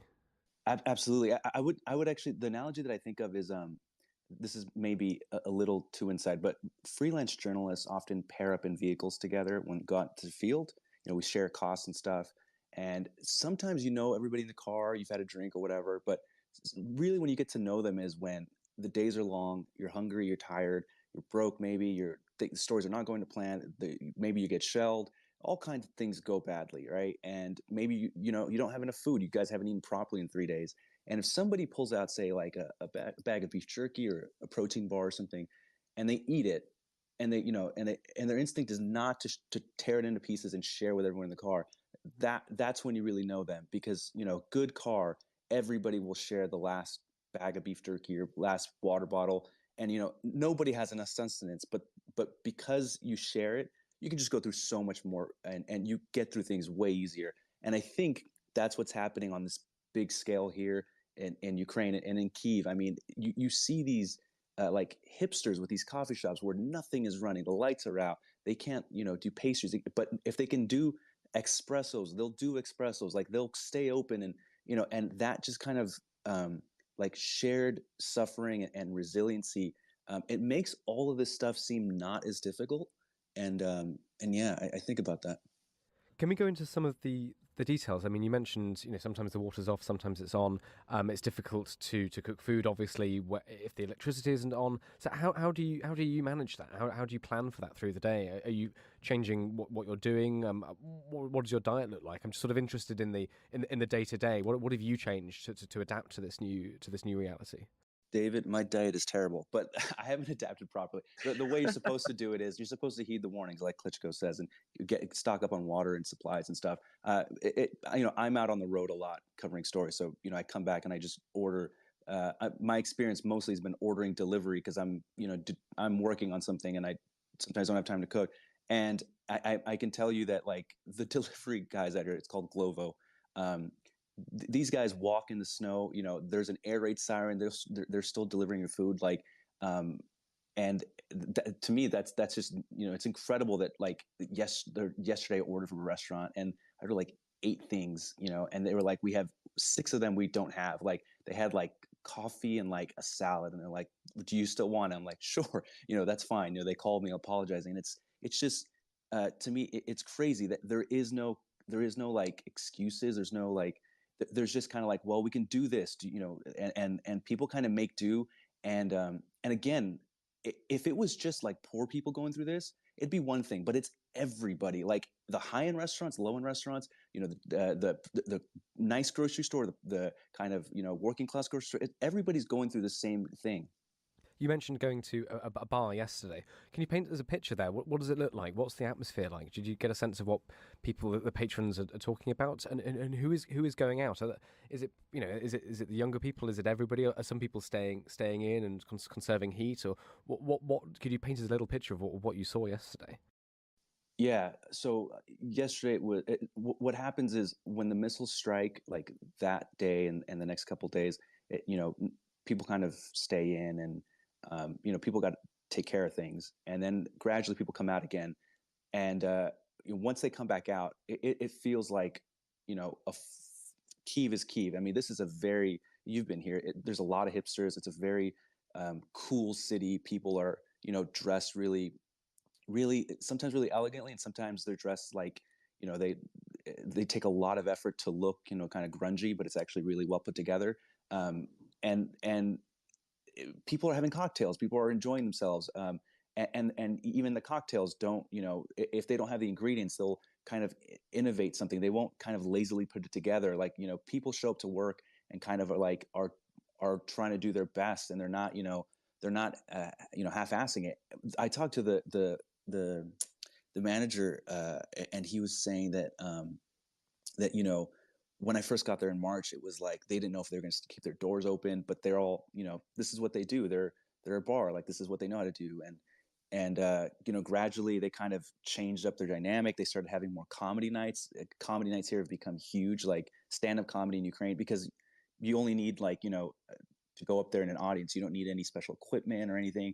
And that's become huge. And people come out and they laugh together. A lot of the jokes are about the war. I mean, the comedy's all about, they're talking about all the stuff they go through together. They're making fun of Russia, obviously, but the bar's adapted in that way, right? They don't have as much, of the things they would like to do. And so, and that's been interesting. Walking around last night, for example, the city is super dark, it's eerie. It's pitch black, and there's fog because of, the weather. And when cars drive around, you see there's just fog and there's these black buildings and the kind of people in the shadows. And if you were kind of going through this by yourself, you might feel a little afraid, but you realize like everybody is out. They're not afraid of, the missiles. They're not afraid of the darkness. You might walk to your favorite bar and it might be pitch black. And once you get in there, it's well lit and people are taking their coats off and, having a good time. And almost like at, one bar last night, they were like, hey, look, we're trying to save up money to donate to the armed forces. We're playing this show tonight. If you want to donate. And it's like that, everything is, even if you go out, there's, some avenue to donate to the armed forces. That's amazing. What was the show they were promoting? Do you know? Yeah, it was some band. It was at this kind of Hong Kong themed bar, and I have to tell you, David, I ducked out before the band started playing. We wanted to get some food, so I ducked out. That's fair enough. Can I ask? We are only, sort of we're 2 weeks into really tough winter from what it sounds like from London. What do people talk at all about the months to come? I mean, this is if the water and heating and electricity continues being erratic and difficult, this is going to continue. I mean, do people think like that? I remember, as you said, when we were there, a few people I talked to, they said, how can we plan for the months ahead? We don't know what's going to happen. Is that still what people say? And do you get a sense of how people talk about the winter to come? Yeah, people are kind of calculating out everything that just happened in the last 2 months. They're just, they're allowing for that to keep happening. They're basically assuming that missile strikes are going to keep happening, that the electricity cuts are going to get worse, and the electricity cuts have been getting worse. There's a schedule at which they occur according to your neighborhood, but that's been more unpredictable. And it's really just a quick aside there. I know one tech worker who, he works for a UK company. He's an IT guy, and he can't miss meetings, right? Like, he doesn't tell his bosses that there's power outages and stuff because he doesn't want to be viewed as like, he doesn't want to get fired, even though like these outages are not his fault. So the power outages aren't occurring on schedule. So he's had to like make like alliances with different tech workers to like jump through like different like offices so if his bank is out of power, he'll drive across to the other side, to the other bank, and go to another office that has power. And if that runs out of power, or text somebody else and go to their office, just to make all these meetings happen, right? So that's really difficult. But I think who's really, he's not that concerned about it getting colder and electrical cuts, because he can kind of manage. The people who are really concerned are the ones who have families that are out of the country and who want to come back, children, wives abroad in Poland or Germany. And basically, they're making the hard decision right now to tell them to stay abroad because they're afraid of missiles. They're afraid of keeping their kids warm. Running water, for 24, 48 hours, you can manage. A week out becomes extremely difficult. I mean, in Mykolaiv, you're using salt water, which is, so hard on people. So the people I talk to who are really affected by this, the ones who are dealing with little kids, and what do you do here? If they're abroad, you kind of ask them to stay abroad, which is, David, that's, it's been 9 months now. That is really hard on any family. You think you're going to get your kids back. The war's going better. It's getting better for Ukraine, but because of these missile strikes, like, families are making the hard decision to kind of stay apart a little longer. Can I ask? We've spoken to you today and quite a few Ukrainians in the past week about how they're dealing with what's going on with the cuts, with the electricity cuts, the power shortages, etc. You sort of touched on it very early on in this conversation, but do you get a sense of what it's like not in Kyiv, not in the major cities, out in the country? Because that's a part of Ukraine. We most of the people we talk to are either working in Kyiv or based in Kyiv. Do you get a sense at all of what's happening elsewhere?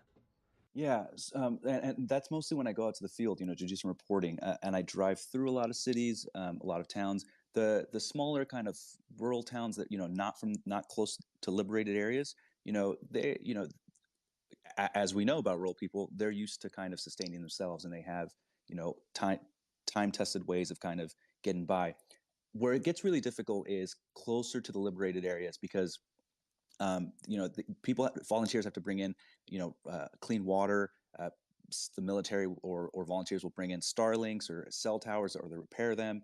The humanitarian aid has to be on, bringing in food. And to the credit of the World Central Kitchen, like the one, like I almost never want to give free publicity to nonprofits, but World Central Kitchen, oh my God, I have seen those guys everywhere, like in the worst areas, while shelling is occurring. I've seen World Central Kitchen, operating. That's really tough. Here in Kyiv, you were talking about people going to the balcony to get water. A lot of that is to, you boil that, and so you can use it to shower and bathe yourself, because you can still buy water bottles here in any city here and they're cheap, and you can go and fill up a gallon of water or something. But in the liberated towns, everything gets exponentially harder because everything has to be brought in, and that's relying on volunteers. It's relying on roads that are really badly damaged, and because of the snow here, everything slows down. Like it is harder to move. Roads were already bad, before the winter, but you can just imagine how tough it is now with the mud and everything, just to get around. Thanks, Sergio. Just one more question from me. You said you're leaving fairly soon, and in this conversation, you sound like you've been kind of profoundly moved by what you've seen, by the sort of community spirit, by the Blitz spirit demonstrated in Kyiv and across Ukraine. What are the sort of? I mean, I guess I've got two questions. One is, did you expect that after 8 months? Is this surprising or not at all? And what, if there's a memory from the past few weeks that you will really take away and has a huge impact on you, would you share it with us? Yeah. So before this, I covered extremism in the United States, kind of political and violent extremism.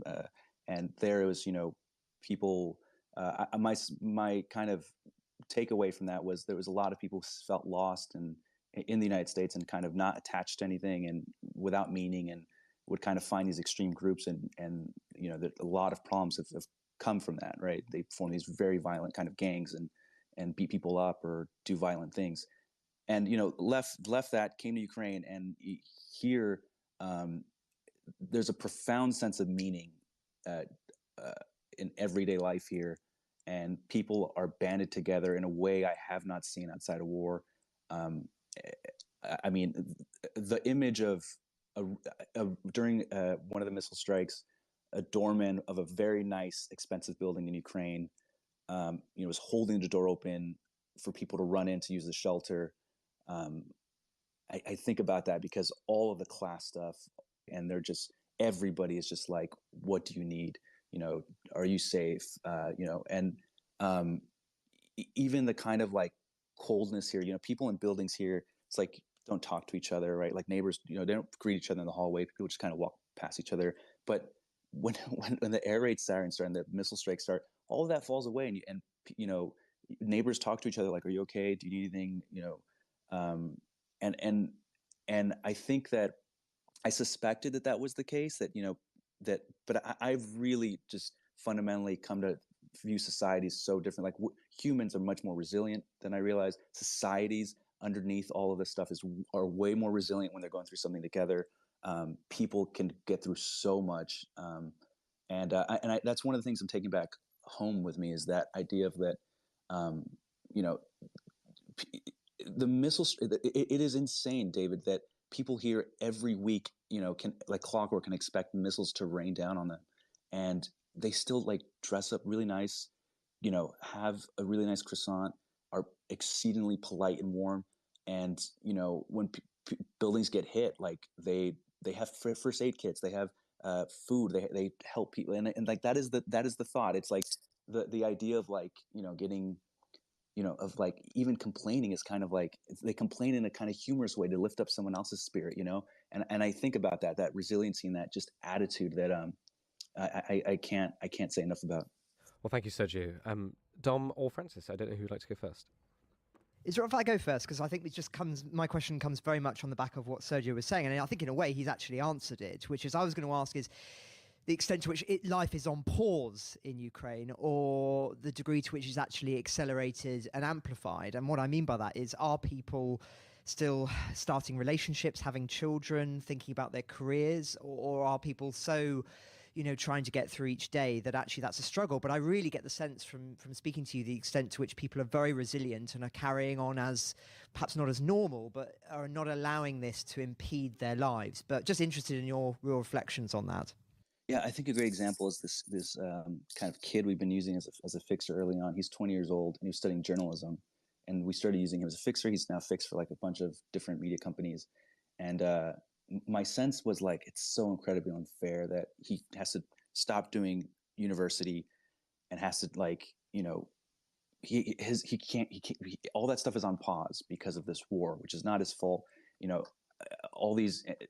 lot of 20-year-olds are out in the field, they're digging trenches, or they're, driving around in trucks, and all their regular life is on pause because of this war. And again, it's not their fault, and it's so incredibly unfair. All these kids out of school, it's unfair. But take that 20-year-old. He started doing, fixer work for all these companies, and the amount of stuff he's learned in the last, 9 months, and the growth. I mean, this guy has seen some really terrible stuff. He's had to comfort. I've seen him comfort grandmas, after talking about their lost grandchildren. I've seen him, talk to fathers who are talking about their daughters being raped, and just all this stuff that's way too much for a 20-year-old. He's just grown so much and matured in a way that, like, he's not like a 20-year-old, back home in California where I'm from. And when this war ends, I don't think he needs to go to university to study journalism. Like, I think he could teach a class, and in some ways, like, it's incredibly unfair that life has paused for all these people. But I don't think that I would ever look at like someone like him with pity. I'd say that I have like more to learn from him than I have to teach him. And I think that's the other thing here is that Ukrainians need a lot of things. They need like anti-air defense, and they need stuff to fix their electrical grid, and they need stuff to get through the winter. They need materials and supplies and support. But in terms of teaching, like, I think they are our teachers. Like, there's so much that we would want to learn from them that I think we want to take back to our societies to make ours more resilient. Because they, I don't think they need lessons from us. You know what I mean? Sergio, hi, it's Dom here. Thanks so much for joining us. Really appreciate it every time you do so. Can I take you back to the bar? I love bars. I love everything about bars and pubs. Just absolutely everything. I'm fascinated. What's the chat in the bar? Is it all dominated by the war? Is there room for anything else? Is President Zelensky's nightly address being spoken about? Are they pouring over there as much as we are over here? This kind of thing. And finally, in the chat in the bar, is there any split in society is putting too much emphasis on it, but for example, the people in Kyiv who are under huge threat and daily bombardment and all the power strikes that we've been talking about.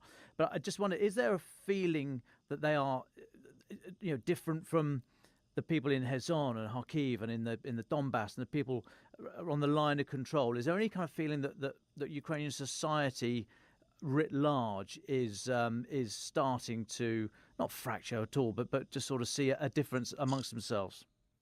So on the fracturing and stuff, for example, in the bar, you're going to have somebody who's from Kherson or somebody from Kharkiv, in the bar last night, for example, the bar manager is from Kyiv, but the shisha master, he's from Kharkiv, and I think his wife is from the south somewhere. So like, there's nobody there's no room full of just people from Kyiv. Like, everybody's, especially now with so much of the movement, everybody's from somewhere else or has family somewhere else. So there's, nobody is like, that's happening to them. That attitude doesn't exist. Everything is happening, to us. That is really the attitude here. And what's the conversation like in the bar? There's this joke that, if you walk away from a table and you come back and you listen in and you say, like, what are we talking about? You can just say, talk about the war. Like 70% of the conversation is always revolving around the war in some way. I am a foreigner, so it's probably going to be tilted that way whenever I'm in a conversation. But it's hard to get away from the war. I mean, that being said, though, no one's really talking about Zelensky's nightly address like at all. And I know that sounds weird, but I think that Zelensky, he's really interesting.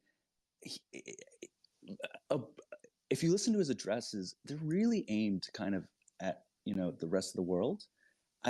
I don't think that Ukraine, like, for example, Ukrainians don't really need like a pep talk. They're like motivated. They're all, they don't need to be coached really. And I don't think they view Zelensky's addresses in that way.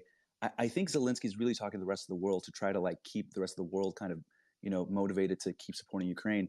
I know that the thing that struck me after a couple months here was that I realized that why people here don't view Zelensky the same way that we foreigners do, which is we look at Zelensky and we're like, man, this guy stayed. He chose like he chose his country. He's an honorable guy. He's really putting his money where his mouth is. And the reason that is, like, everybody here is doing that too. Like, everybody here made the same choice Zelensky did. So for them, they're just like, yeah, he's just another, superb politician, superb leader, but, not, a superhero. That, like, they're all making that same choice. So no, they don't really discuss the nightly addresses, but I find that interesting. And in terms of the pub culture and all that, It's great, Dom. People here live life, and I think that's probably a case anywhere where death is nearby. You know, they do revere life, and they're not, you know, people are not with sunken shoulders. I mean, they're at the pub, they're having a great time, they're telling jokes. There's so much humor here, which is hard to communicate because it's war, you know, and people die, but there's so much humor, and there's so much generosity.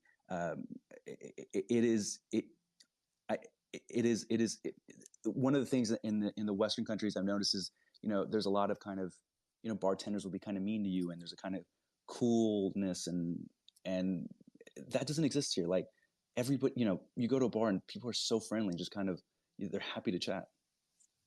If I could just jump in there, I was very interested in what you were just saying there, Sergio, about the significance of Zelensky's speeches or lack thereof amongst the Ukrainian people. And when you said particularly that, you know, Zelensky made a decision that people had already made, you know, that he was not actually perhaps that unusual. In some ways, that goes counter to the orthodox view, which is that it was absolutely critical for Zelensky to stay because he then provided an example to emulate, and also because it showed the rest of the world that there was somebody, that the leader was not going to leave, and that actually Kyiv was going to be held. So I suppose it's a difficult question, this, and perhaps you haven't got a definitive answer yet, but I just wonder the extent to which do you think that even if Zelensky had not made that decision, that it wouldn't have mattered, that Ukrainians would have still fought as hard, and that actually, even if he had left the country, that there would have been this heroic defense of Kyiv? Or do you actually still think that his decision was integral, and that what we're seeing now is, in some ways, a reflection of the inspirational leadership that's been led from the top, not just of him and his cabinet? So it's just interested in your reflections on that. Yeah, no, see, like I think it's integral, and I view him as a Churchill figure. But I think what I'm trying to say is that I'm not sure. Like, I think I'm viewing that as a remarkable decision, and I think the attitude amongst Ukrainians is more like, you know, a fish swimming in water, where they're just kind of like, what decision? You know, like, what other decision did he have? Like, flee? Like, to them, they're just kind of like, you know, why would he flee? This is his country. I think is just that the idea to stay and fight, and to, you know, that it's so kind of obvious, and not really a decision to, like, the average Ukrainian here, that they're not viewing it as this kind of momentous, you know, moment. That to them, it's just kind of like, that's the logical decision, is to stay and fight, which again just speaks to it speaks to like like, I guess I'm not trying to bring Zelensky down. I'm just trying to elevate the average Ukrainian person, which they all made that decision, which is incredible. Sergio, if I could ask one final question, if I may, and you say there about the humour, the amount of humour that is in everyday conversation and in the bars, and I was going to ask about that. I mean, in amongst all the Herculean efforts to keep power going and society running, you know, physically, technically running, have you seen an uptick? Do you feel there's an uptick in efforts to keep the arts going? So the arts being, you know, to my simple mind, only got an O level. Arts that, you know, feed the soul. It's society's mindfulness. It's the way of working through these traumas. There's a lot of mental health issues to come, I have no doubt. But I just wonder if right now, right here and now, in amongst this, and it might be black humour, but I just wonder, humour and all the other forms of the arts, have you noticed a kind of an increased effort of self-expression and sort of societal means of trying to work through this trauma? Don, that's such a great question, because yes, it's like 2 degrees here in Kyiv. There's snow outside. Right before I came inside, I saw a guitarist and a violinist playing music, playing their heart out for like 2 or 3 people on the street, you know, buskers, right? And they were there in the summer, and they're still there in the snow. And I think the attention to art here, what I've noticed is that it's not like entertainment. Like I think people look at art in like a kind of the way they like, this is not to entertain me. This is, you know, this is necessary. Like, we need this. We need to, you know, when I was in Kharkiv, there was like members of the Kharkiv orchestra that had banded together to play some music for people in a kind of shelter. And they were playing just, you know, not the full orchestra.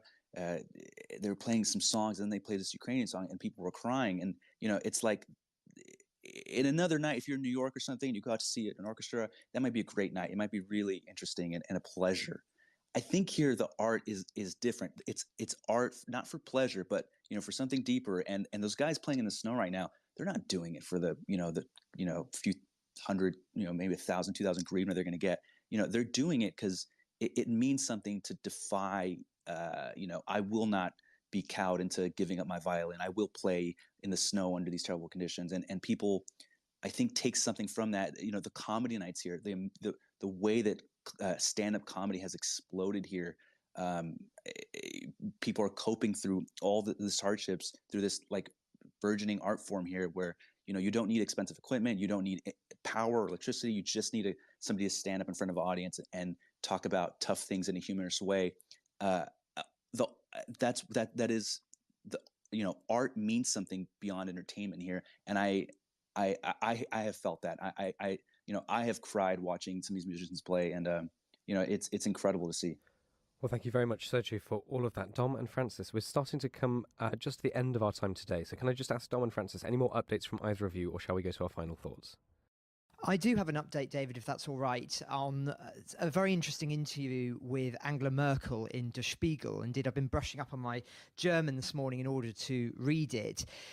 It's caused quite a bit of interesting discussion this morning, her remarks, as all of her interventions do, given her prominence in Germany as Chancellor over many, many years prior to the invasion. And her comments are, as I say, very interesting. She talks about her final encounters with Putin and says that throughout her farewell visit to Moscow in August 2021, she felt that she didn't have the political strength to try and stop Putin. And she says, in terms of power politics, you're done. And for Putin, only power counts. But interestingly, it seems to be that she's saying that there was an awareness in Germany that something was up, that there was a very high likelihood of something going very wrong in Ukraine. Now, if that's true, that would counter some of the views that we've heard in recent months that question the idea of whether Germany was really aware about what was going to happen, or whether they were sort of in denial, as it were. So quite an interesting observation that. She then talks about how she tried or considered trying to set up an independent European discussion panel with Putin as part of a collective effort with the French President Emmanuel Macron, but that she realized she no longer had the clout in which to do so herself, so she says. Again, you can imagine that some people are saying, this is a leader who is said to have had the closest relationship with Putin, who herself spoke Russian, that she should have tried to do more, is what some people are saying this morning. And then she defends herself and her record, saying that with the then US President Barack Obama, we tried everything after Russia's annexation of Crimea in 2014 to prevent further incursions by Russia into Ukraine, and coordinated our sanctions in detail. So again, I think it's fair to say that there was a lot that was done after 2014. Indeed, the military support that was provided by Britain, by other European powers, by America, has proved absolutely vital in Ukraine's defense now. But nonetheless, I think many would question the idea that they've done everything, because look at how much has been done now in terms of the severity of sanctions since the invasion that were not done in 2014. And had the position been much clearer, then I think that many would argue that we wouldn't be here now. And just one final thing that she said is, and I'll quote this directly, "It is devastating that few diplomatic solutions work, and yet there is no viable alternative in sight." Again, this is being questioned by people. People are saying, well, actually, there is a solution in sight, and it's a military one, that you defeat Putin on the battlefield and the whole situation changes, that Russia is pushed out and maybe Putin is ousted from power. That actually it is not all down to a diplomatic solution, in the sense of there being some kind of peace plan that's brokered that enables perhaps Putin to keep some territory and etc. So, as I say, an interesting interview, which no doubt we'll analyse again, perhaps with Dr. Thomas Clausen at some point in the coming weeks, as a context of what's going on in Germany at the moment. But just one other piece of news from Germany, which I think is interesting to reflect on in correlation with that. Germany has said that it is set to declare the 1930 starvations of millions in Ukraine under Stalin as a genocide. This is according to a draft text of MPs who are set to approve the resolution in Germany, adopting some language that have been used in Kyiv. And the plan is that this is intended to send a warning to Russia in the context of what's going on in the hunger crisis in Ukraine at the moment, and obviously the energy blockades and everything else, to say, that we are setting up the foundation works here legally in which to charge you one day when the war is over for these heinous acts. So, as I say, even though it's an event in the 1930s, its context is to frame that in terms of putting pressure on Russia that they're not forgetting of what Russia has done in the past in Ukraine and what they've done now. Now, I should say that what is this event in the 1930s? It's the Holodomor, it's called, the famine that was essentially caused by Stalin in the 20th century. Millions of people died, as I say, in Ukraine, and this is absolutely an integral cultural event in the Ukrainian consciousness, one that really has roused this anger against Russia for many, many decades now, and is, as I say, significant. Now, just one other piece of comment here, trying to bring together these two, in some ways, you could argue, contradictory things. Some will argue that how is it possible for Germany to be so robust on this question of genocide, yet seemingly so unsteady with regards to providing military support preceding and in the early months of the invasion? But as I say, rather than seeing them as a contradiction, it's more likely, actually, I think, the opposite. There's a cultural thread that's existed in Germany ever since the Second World War, and indeed there's a word for it, which is Vergangenheitsbewältigung, which means working through the past, describing this process since the second half of the 20th century of sort of post-1945 German literature, society and culture. And one thread of this is the particular attention that is paid to genocide committed by the Nazis, in contrast to Russia, of course, where the gulags also killed millions, just like the German concentration camps, but there's been a silence in Russia. Note the suppression of Memorial, which was one of the Nobel Prize winners this year. In Germany, memory of the genocide is at the absolute center of cultural understanding and anxieties about ensuring that such events never happen again. But there's another side to Vergangenheitsbewältigung, which is this unease about militarization and anxiety about the German propensity to engage militarily in Europe due to this sort of residual fear that such things do not end well.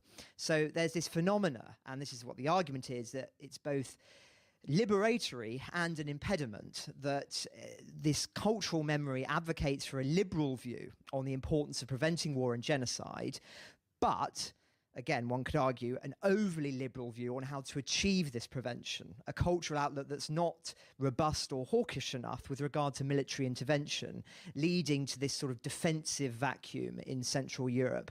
That was always the concern of Margaret Thatcher, which is why that she had this very controversial skeptic view of German reunification.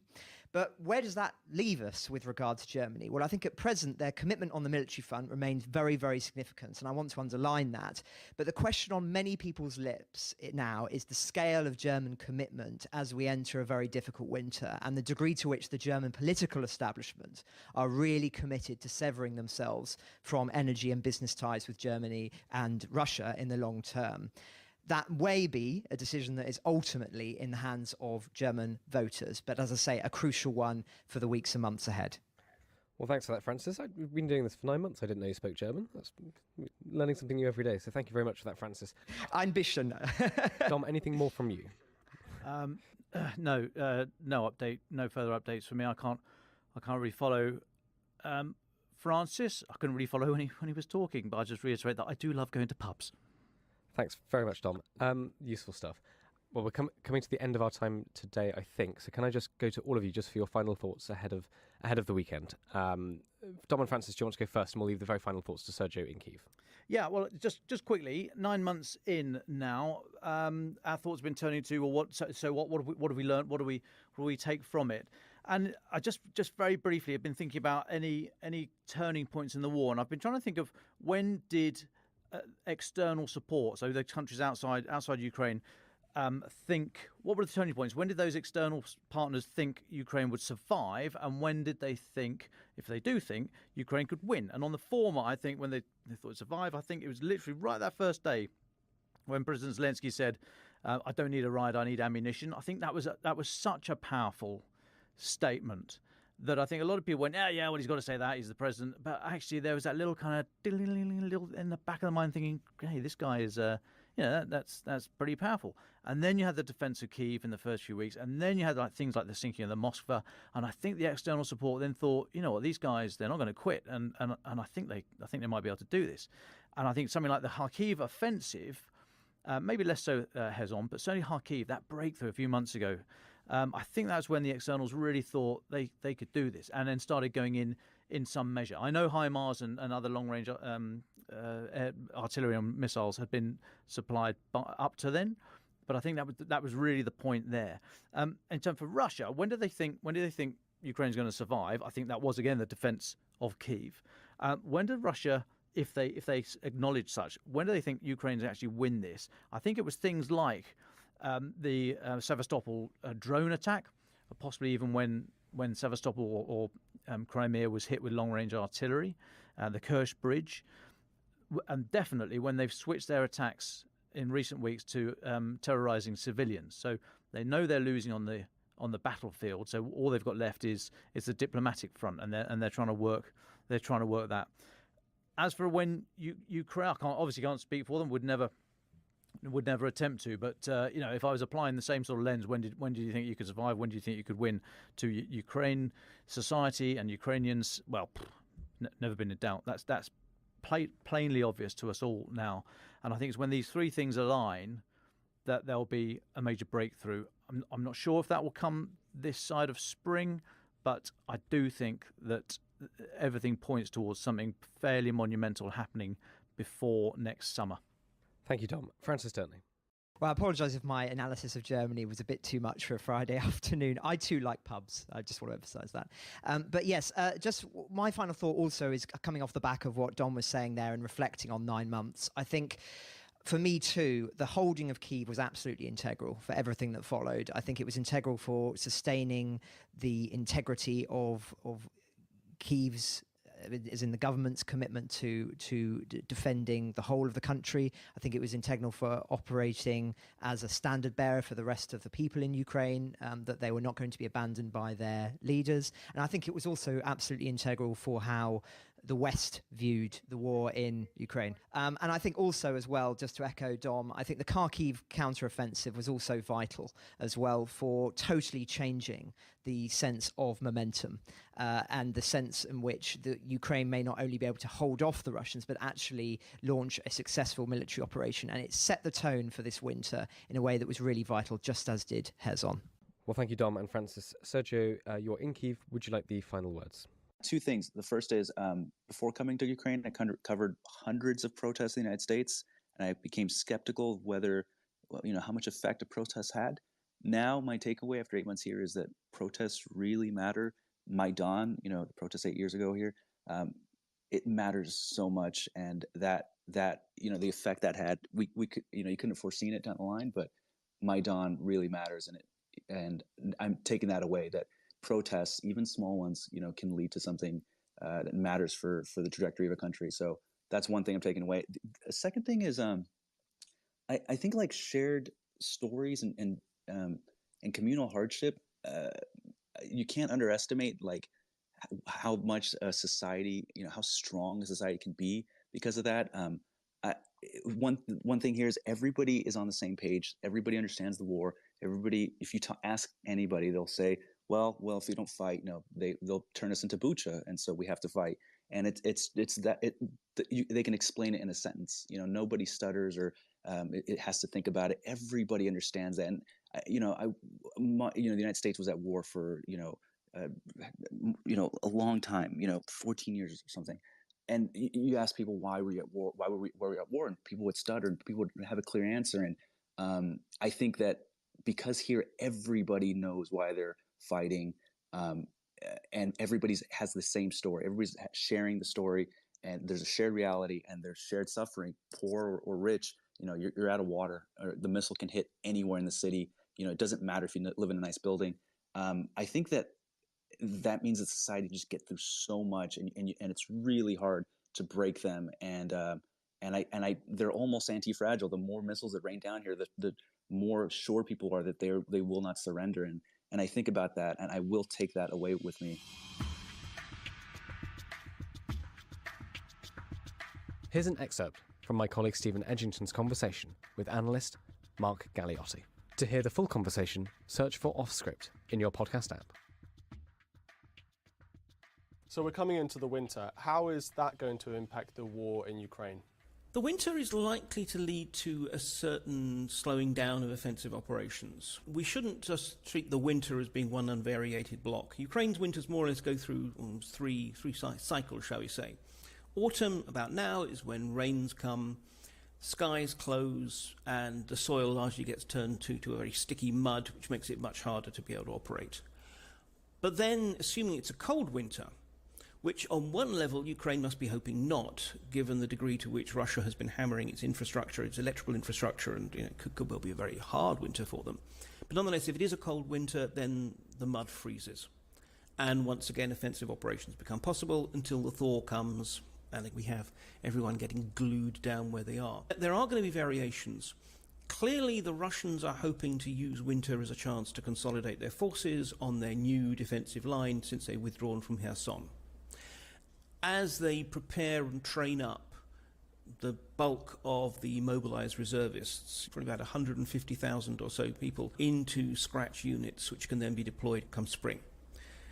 The Ukrainians will be wanting to do what they can to prevent the Russians from doing that. So at the very least, we're going to see constant harassing fire, long-range artillery and the like, which again is going to put quite a demand on the supply lines, providing them with the necessary ammunition for that.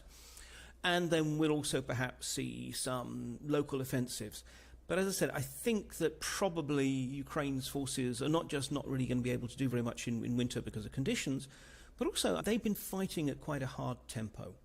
It's very hard to be sure, but certainly we're getting some indications that they've reached a stage where they too need to stop and draw breath and re-equip and rearm. How would you assess both sides' morale at the moment?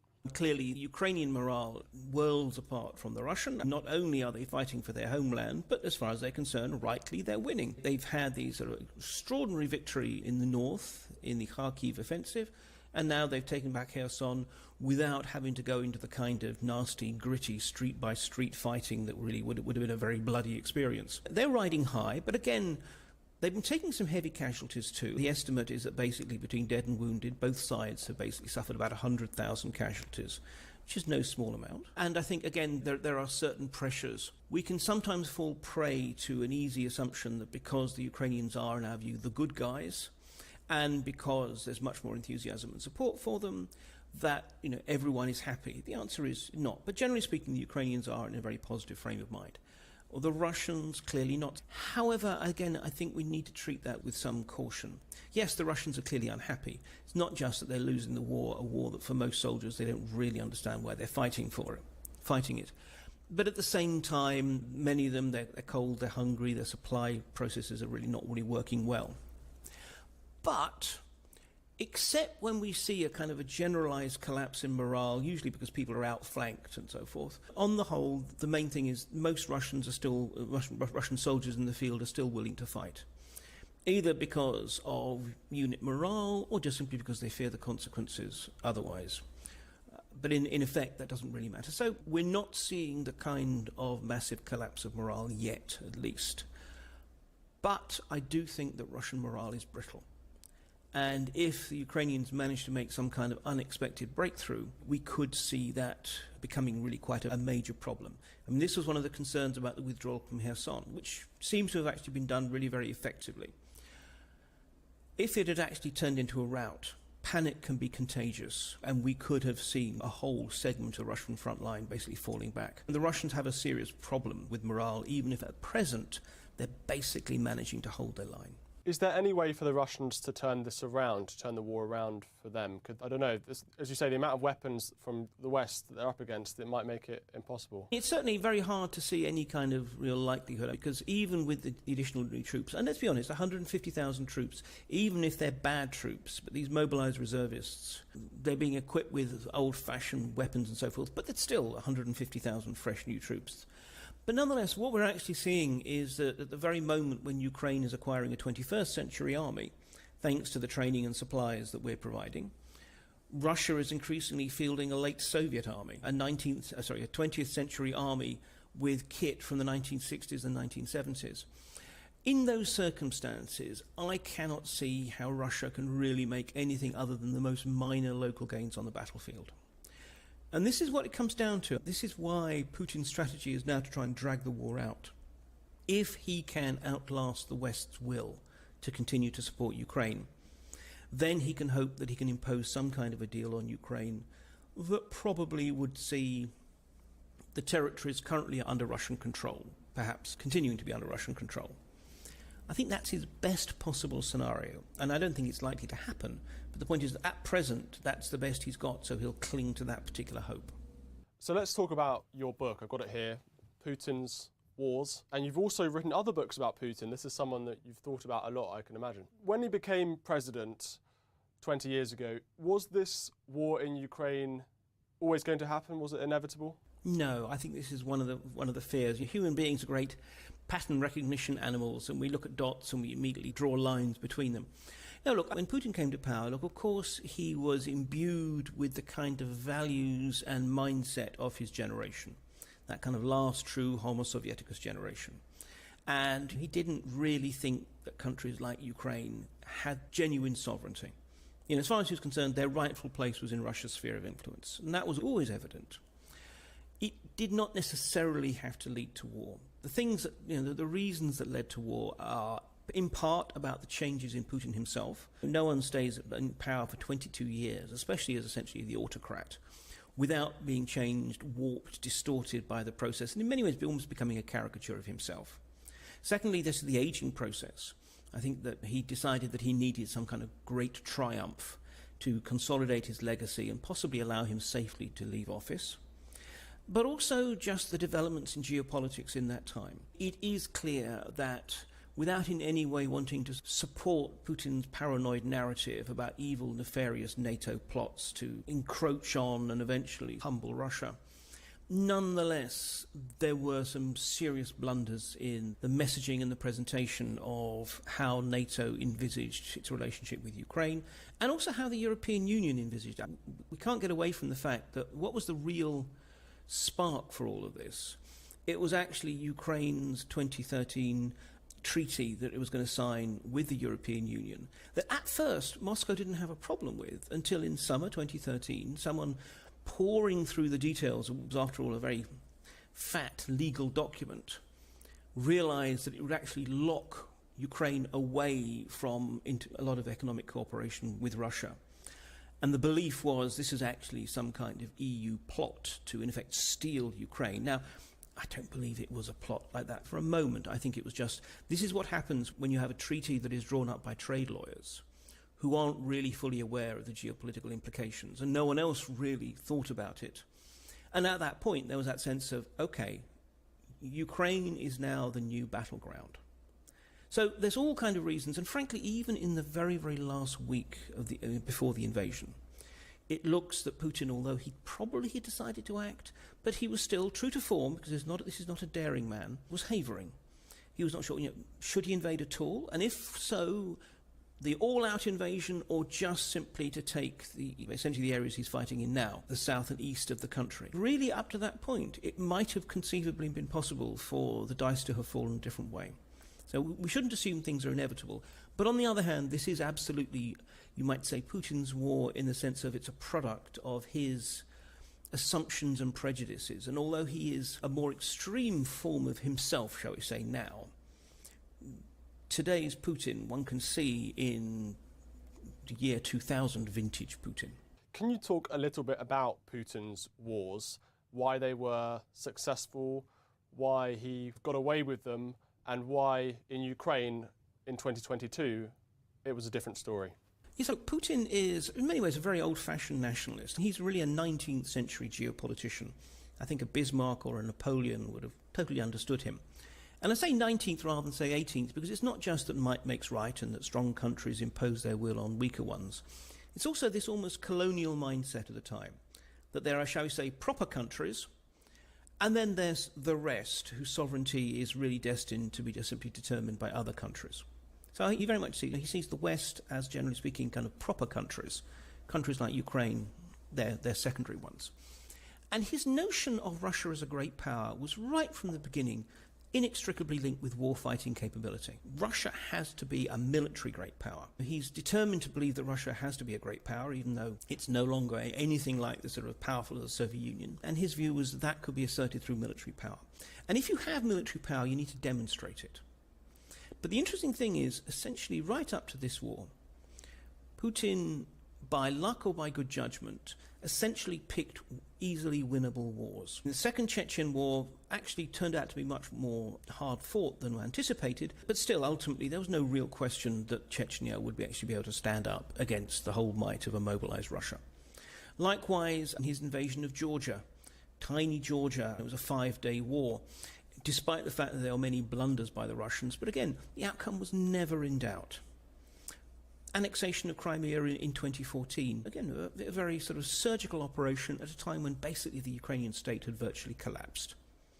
And then his military deployment into Syria, kept at essentially a pretty small footprint, largely just air forces, bombing insurgents who didn't have air defences from a nice safe height. Again, this is it. The interesting thing is that despite all the macho posturing, Putin ultimately was always a very cautious warmonger. He wanted the trappings of being a warlord without the risks. And then this seems to be the paradox with this war. And I will confess, when it actually happened, there was a part of me thinking, basically, did I get Putin wrong? Has he changed?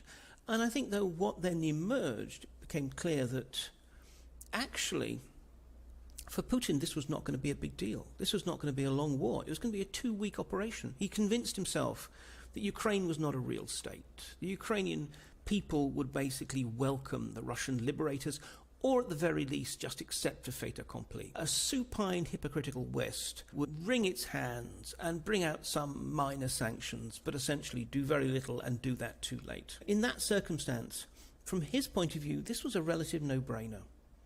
It was going to be an easy win and a great triumph, and then, because in a way Belarus has already been brought into the Russian fold, he would have united the 3 great Russian Slavic heartland nations, Russia, Ukraine and Belarus, and that's it. He's now Vladimir the Great, regatherer of the Russian lands or whatever. So each time this has actually been a man who tries to be quite cautious, tries to go for easy wins, but it's a man who doesn't really understand modern warfare. He has almost no military experience. He just did a sort of cursory reserve officer training when he was at university back in the 1970s. And he had no idea what he was biting off when he went into Ukraine. Ukraine the Latest is an original podcast by The Telegraph. To stay on top of all of our Ukraine news, analysis and dispatches from the ground, subscribe to The Telegraph. You can get your first 30 days completely free at telegraph.co.uk/audio. You can also listen to this conversation live at 1 PM each weekday on Twitter Spaces. Follow The Telegraph on Twitter so you don't miss it. If you enjoyed this podcast, please consider following Ukraine the Latest on your preferred podcast app. And if you have a moment, do leave a review, as it helps others find the show. To our listeners on YouTube, for reasons beyond our control, there's sometimes a delay between broadcast and upload, so if you do want to hear an episode as soon as possible, it's available on your podcast apps. Please search for Ukraine the Latest on Spotify, Apple Podcasts, or your preferred app. Check out the Ukraine page on the Telegraph website. As ever, you can get in touch directly to ask questions or give comments by emailing podcasts@telegraph.co.uk. We do read every message. We are especially interested to hear where you are listening from around the world. Ukraine the Latest is produced by Louisa Wells and Giles Gear, and on Twitter, Jaden Irving.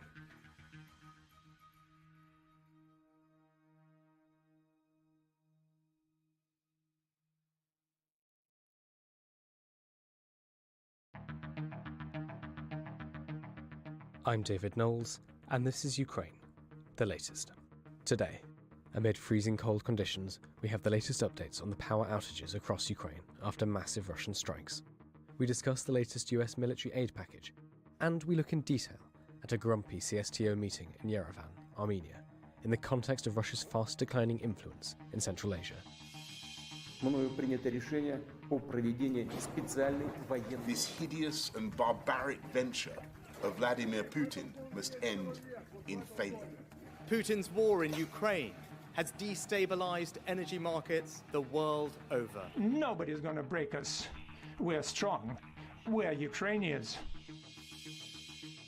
Every weekday afternoon, we sit down with leading journalists from the Telegraph's London newsroom and our teams reporting on the ground to bring you the latest news and analysis on the war in Ukraine. It's Thursday, the 24th of November, day 274, and today I'm joined by our associate editor Dominic Nicholls, our assistant comment editor Francis Sternley, and our foreign correspondent James Kilner. I started by asking Dom for the latest news from Ukraine. Well, hi David, hi everybody. It was a very violent day yesterday in Ukraine. As we were live on air with our guest Elena, there were strikes landing as we were speaking to her in Kyiv and across the rest of the country. Left 10 dead, numerous people, many more injured, disconnected 3 nuclear power stations, which I think are back online now. Ukraine saying 70 cruise missiles and other drones were fired across the country. It took out a lot of the electricity grid. Many houses still have no power, dark, cold. The temperature is below 0 at the moment, 0 Celsius. And Ukrainian officials are still saying 2/3 of the capital is still without power this morning and no running water. So President Zelensky last night, he spoke to the UN Security Council via video link and also in his nightly address said a very similar message. But to the UN Security Council, he said, quote, "When we have the temperature below 0 and scores of millions of people without energy supplies, without heating, without water, this is an obvious crime against humanity," unquote. I mean, this is exactly the pattern we've seen recently from Russia. They're losing on the battlefield. They're losing on the diplomatic front. It's going to be really interesting to hear from James a bit later about the CSTO meeting. They're losing economically. Their industry sanctions are biting in many of the areas that are critical to the war machine. So all they can do is terrorize. They were listed by the European Union yesterday as a state sponsor of terrorism. That's all they've got left. That's all they can do. They are left with a strategy which has shown itself not to work so far and has no prospect of working, I don't think, which is to terrorize the Ukrainian people, hoping that they will then turn to their elected representatives and President Zelensky and say, make it stop, make peace, negotiate at any cost, just make it stop. And I can't see that happening. But I mean, this is not the end of it. There's some very interesting stats out about what we think is left in the Russian precision munition locker. Alexei Reznikov, the Ukraine's defense minister, put some stats out the other day. There's been some corroboration from analysts and think tanks after that. I will dig into that and bring the exact numbers in the next few days. But I mean, they are low and they're not being replenished as fast as Russia is using them. And Russia is getting very, very close to that, what they would view as an irreducible minimum. They always need to keep some for this fictional future invasion by NATO. So they're getting very, very close to that line, which hitherto they've said they would not go below because of an impending war with NATO. So it's very tricky, and this is all they can do. Elsewhere, I should just mention there's 2 other bits and pieces I want to talk about. But firstly, yesterday there was another $400 million in military assistance package signed off by the US. And so this is the latest of, I think, 26 that they've done. The US. It's worth going and having a look at the US DoD, Department of Defense website for the full list of everything that's been supplied so far. I mean, there's simply not time here to list everything that has been sent from the US alone. It is quite impressive. More to do, but very impressive. But the package last night included additional munitions for NASAMS. That's the National Advanced Surface-to-Air Missile System, the very modern, very capable air defense system. 150 heavy machine guns with thermal imagery. These things are important to counter the drone threat, particularly these Iranian Shahed 136 drones. They are low, slow and noisy, so you can see them, but it's just having the ability to shoot them down, and it's just not cost effective to use a $100,000 missile against a $20,000 drone. So the impetus in the last few weeks has been getting heavy machine guns that can just chuck a load of lead into the sky very, very quickly. So an extra 150 of those from the US. Additional ammunition for HIMARS, the High Mobility Artillery Rocket Systems, the very precise, very long-range artillery system. 200 precision-guided 155mm artillery rounds. So we think these are the Excalibur rounds. These are 155mm artillery shells that can steer in flight. Another 10,000 120mm mortars. HARM, so the high-speed anti-radiation missiles. So these missiles will pick up any radiated energy from a radar. So if you want to launch an airstrike, you need to get rid of the enemy's radar that's looking for you, and they can then maybe send a missile or an intercept fighter against you. So if you've got these radiation missiles that home in on radiation, and this is radiated electromagnetic energy, it's not the radiation from a nuclear strike, for example. But yeah, these missiles are exactly what you need to then knock out those radars, such that your air package, can get through and go and do whatever it wants. Back to the list: 150 Humvees, high mobility, multi-purpose wheeled vehicles. These are the big Jeeps. I know they're not a Jeep. Don't have a go at me. But these are the big things that we see the US. They've had for years, been upgraded. They are very capable. Over another 100 light tactical vehicles. Bloody hell, so many zeros. 20 million rounds of small arms ammunition. 200 generators, critical when there's no power in across the country. Spare parts for the 105mm howitzers and other equipment. So in total, the US has committed more than $19 billion since February the 24th this year, and almost $22 billion since 2014. But I do suggest you, like I say, go and have a look at the DoD website for the full list of gifted equipment. It's also worth looking at what countries have provided as a proportion of their GDP. It's good that everyone's leaning in on this, or not everyone, but hopefully enough people are leaning in. Interesting to see what portion of GDP, and it's kind of Baltic states, Latvia, Lithuania, who are, as a proportion of their GDP, arguably doing the most. Now, okay, the US is way out in front. I mean, in terms of donated equipment, after the US, it's only Russia that have come close to donating more stuff. But it's still very important to see that even the smaller countries are doing what they can to a very large degree. I've got something else to talk about, Poland and the missile strike a couple of weeks ago, but I'll just take a little pause for breath there. Thanks very much for that, Dom. Francis Stoneley, can I come to you? Dom's just been talking about the assistance package, the $400 million assistance package from the US. You've been looking at the EU and the latest round of sanctions. What can you tell us about them? Yes, well, thank you, David, and good afternoon, everyone. Off the back, as you say, of what Don was saying there, I think it's just worth emphasising that there's still numerous conversations taking place within Europe about the next round of support that's going to be given to Ukraine. And indeed, in that vein, as you say, the EU is pressing ahead with a 9th sanctions package on Russia in response to Moscow's attack on Ukraine. That's according to European Commission Chief Ursula von der Leyen, and I'll quote from her directly. We are working hard to hit Russia where it hurts, to blunt even further its capacity to wage war on Ukraine. And I can announce today that we are working full speed on a 9th sanctions package. I'm confident that we will very soon approve a global price cap on Russian oil with the G7 and other major partners. We will not rest until Ukraine has prevailed over Putin and his unlawful and barbaric war. Now, just a remark on this global price cap. There's numerous debates going on within Europe at the moment about exactly what that is going to look like. Some countries have been complaining about the nature of the cap. They're saying it's not feasible, that it wouldn't actually be able to be logistically done because it wouldn't be clear what the restrictions would be and how it would work. And of course, all of the countries concerned as well are worried that an excessive cap will have a detrimental impact on their own citizen population and what could be a very challenging winter. So I just mention that because that's a flavour of some of the discussions that are going on at the moment.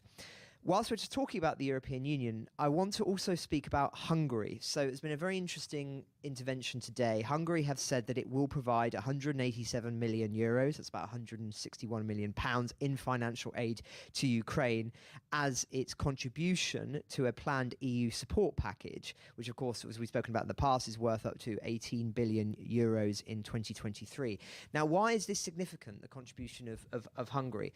Well, for a start, of course, Hungary has been one of the most critical countries with regard to the stance that's been adopted by the EU it's much more closely aligned with Russia's view on all sorts of issues. Viktor Orban, of course, some people say behaves almost as if he were a dictator himself.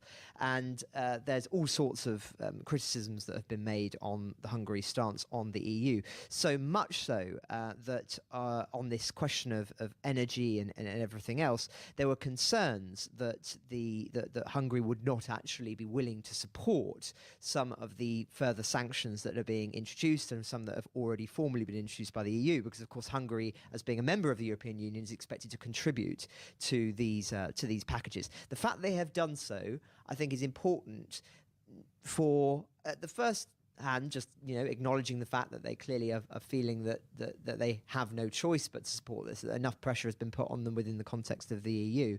But I also think it needs to be contextualised in this decision that we're expecting from the EU in the coming weeks about funding for Hungary itself from within the European Union, which are currently being withheld due to rule of law concerns. I won't get into all of the complexities of this, but basically Hungary has failed to adopt certain promised rule of law reforms in order to abide by the rules within the European Union, and the fact that they have rejected doing so up until now has been a big cause of anger. And indeed there are certain members of the European Union bloc that are so critical of Viktor Orban and Hungary's stance on this that they wish to deprive Hungary of certain EU funding, and this is rumbling on in the background. And so I think we should see the fact that Hungary has been willing to say that it's willing to contribute this as significant, perhaps less so in terms of, it's been one round to Ukraine, which is what some commentators are saying this morning, and it should be more seen in terms of realpolitik, which is they're worried they're going to lose EU funding, and as a consequence they are making it clear that they're still going to contribute to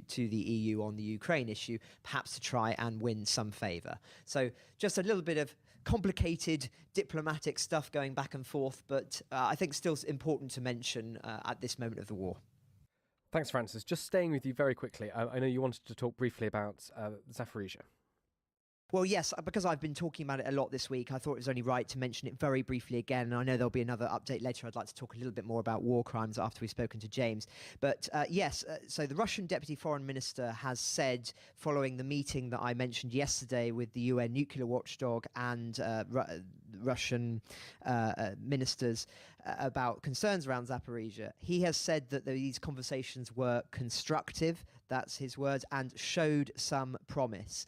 So the fact that these conversations are ongoing, we don't know the nature of them. It's happening in a delegation in Istanbul, as I say, between the Russian delegation and the UN nuclear watchdog, the International Atomic Energy Agency. And as I say, the priority is trying to secure safety at the plant to make sure that there isn't some sort of incident there. Of course, the Ukrainians have claimed that the Russians are launching strikes and attacks and all sorts of dangerous things around Zaporizhzhia.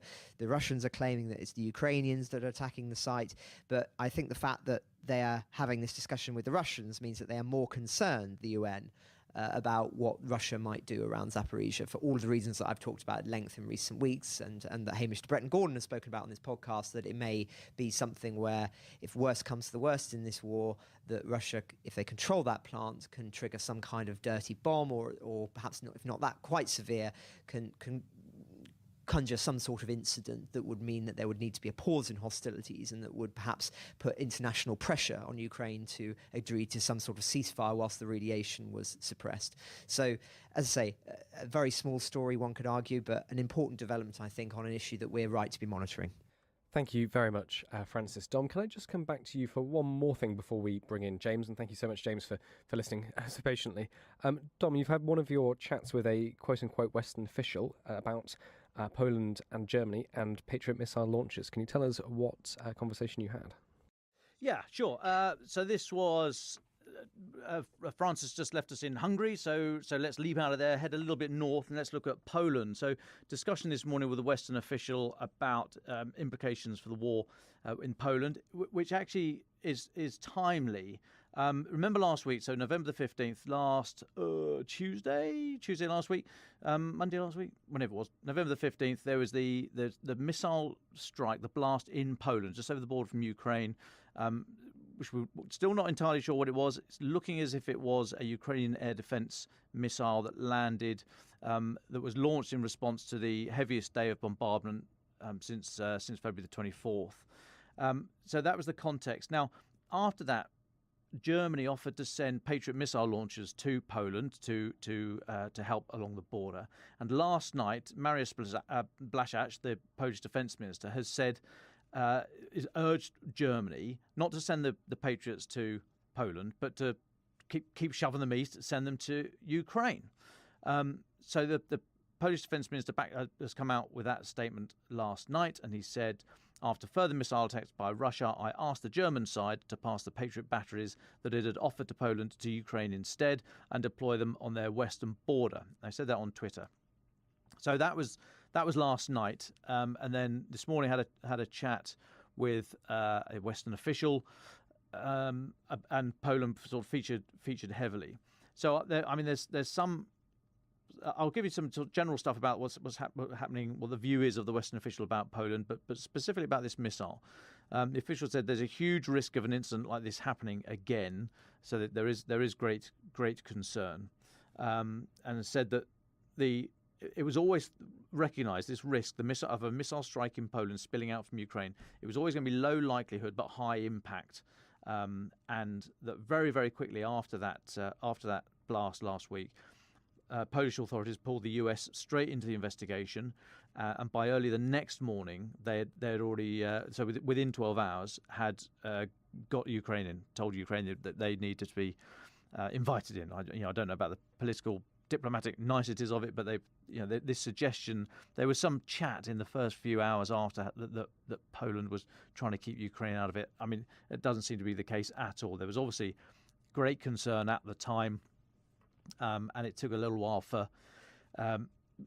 national leaders to get on top of this. If you remember, the G20 summit was going on in Bali at the time, so we had something happening overnight in Europe, which obviously the US have an interest in, and Biden was out east in the G20, so a load of other leaders. So it all took a little while to settle down, but it looks as if it was all to do with comms and timings rather than any sort of diplomatic difficulty. It was recognised, though. The Polish authorities have said that they recognise that if this incident had been badly handled, and they do think something similar is going to happen again. So imagine the post-action review going on here, lessons identified and all the rest of it. They recognise that if it was badly handled, it could easily escalate. It's one of those situations that could very, very rapidly get out of control. But the Western official I was speaking to said that the Polish defence minister's comments last night is consistent with the recent Polish narrative that Germany is not leaning in enough, which I thought was quite strong language. That's the opinion of the Western official on the record, albeit unnamed. But I thought that was fairly strong, saying it was that Poland are of the opinion Germany needs to be doing more. And we've talked about this for a long time, but to have it sort of stated by a diplomat was quite interesting. Elsewhere, other bits and pieces about Poland. So, from the Western official, refugee movements at the moment from Ukraine into Poland are not high. There's been no massive uptick in recent weeks. There's just under 1.5 million refugees registered in Poland, 97% of whom are women. Many of those women are accompanied with children. There's about 200,000 Ukrainian children in Polish schools, and a huge number of Ukrainian women who have come across the border are in the workforce, have entered the workplace in Poland. Most are living in private accommodation. That's as in the generosity of the Polish people. However, this winter there is an estimate of between half and 1.5 million extra refugees if the winter is as bitter and the power situation is as expected. So they are expecting another wave in Poland, although at the moment it seems entirely manageable. Now, we have spoken in the past about how Belarus has tried to weaponize the migrant issue. There's a new fence now on the border between Poland and Belarus, which has reduced the number of migrants significantly. The number of migrants crossing there. It's on a slight uptick. There were 1,000 across that border in September, 2,000 in October, and there's always the threat of an increase from Kaliningrad, which is why there is now a fence being built there between Poland and Kaliningrad. And in the words of the Western official, they are worried there will be hybrid activity to destabilize Europe, unquote, through the migration issue. But I thought it was very, very, very, very interesting, very telling.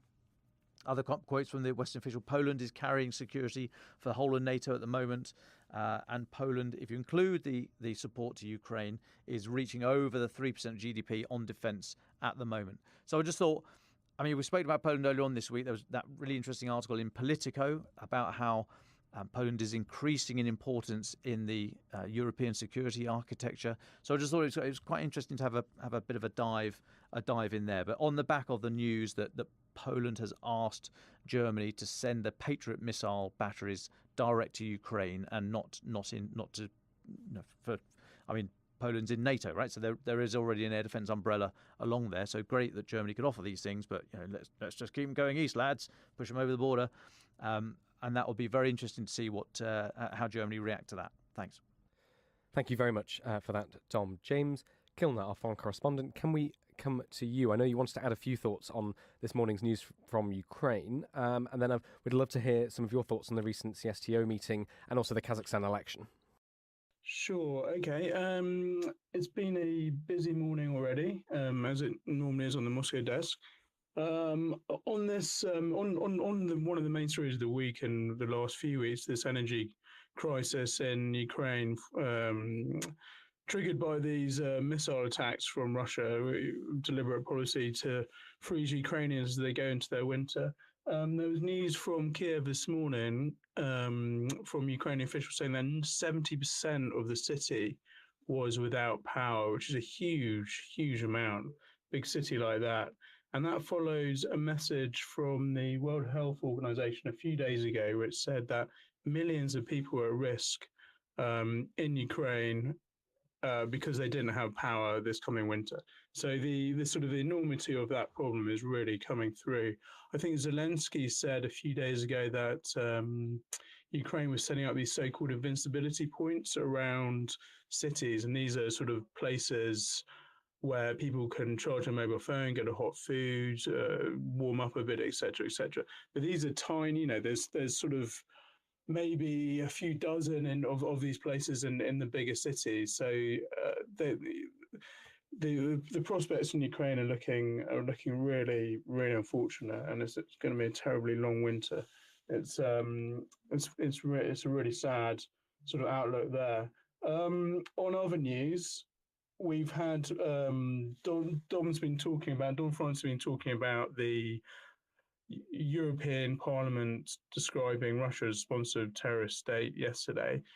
This morning, news came through that the Wagner Group, the Kremlin-linked mercenary group, have sent European Parliament a sledgehammer, bloodied sledgehammer engraved with their logo on the head of this sledgehammer, as a so-called piece of evidence, piece of information for the European Parliament to consider.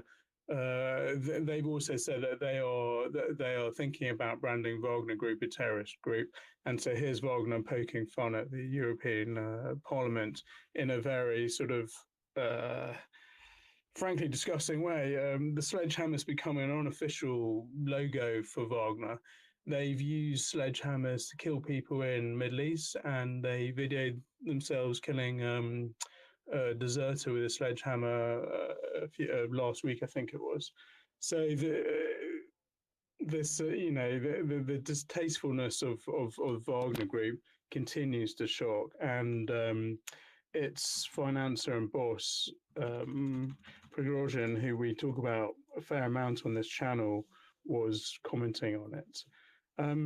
Moving on to the CSTO, which is the Kremlin-led Collective Security Treaty Organization, a security group of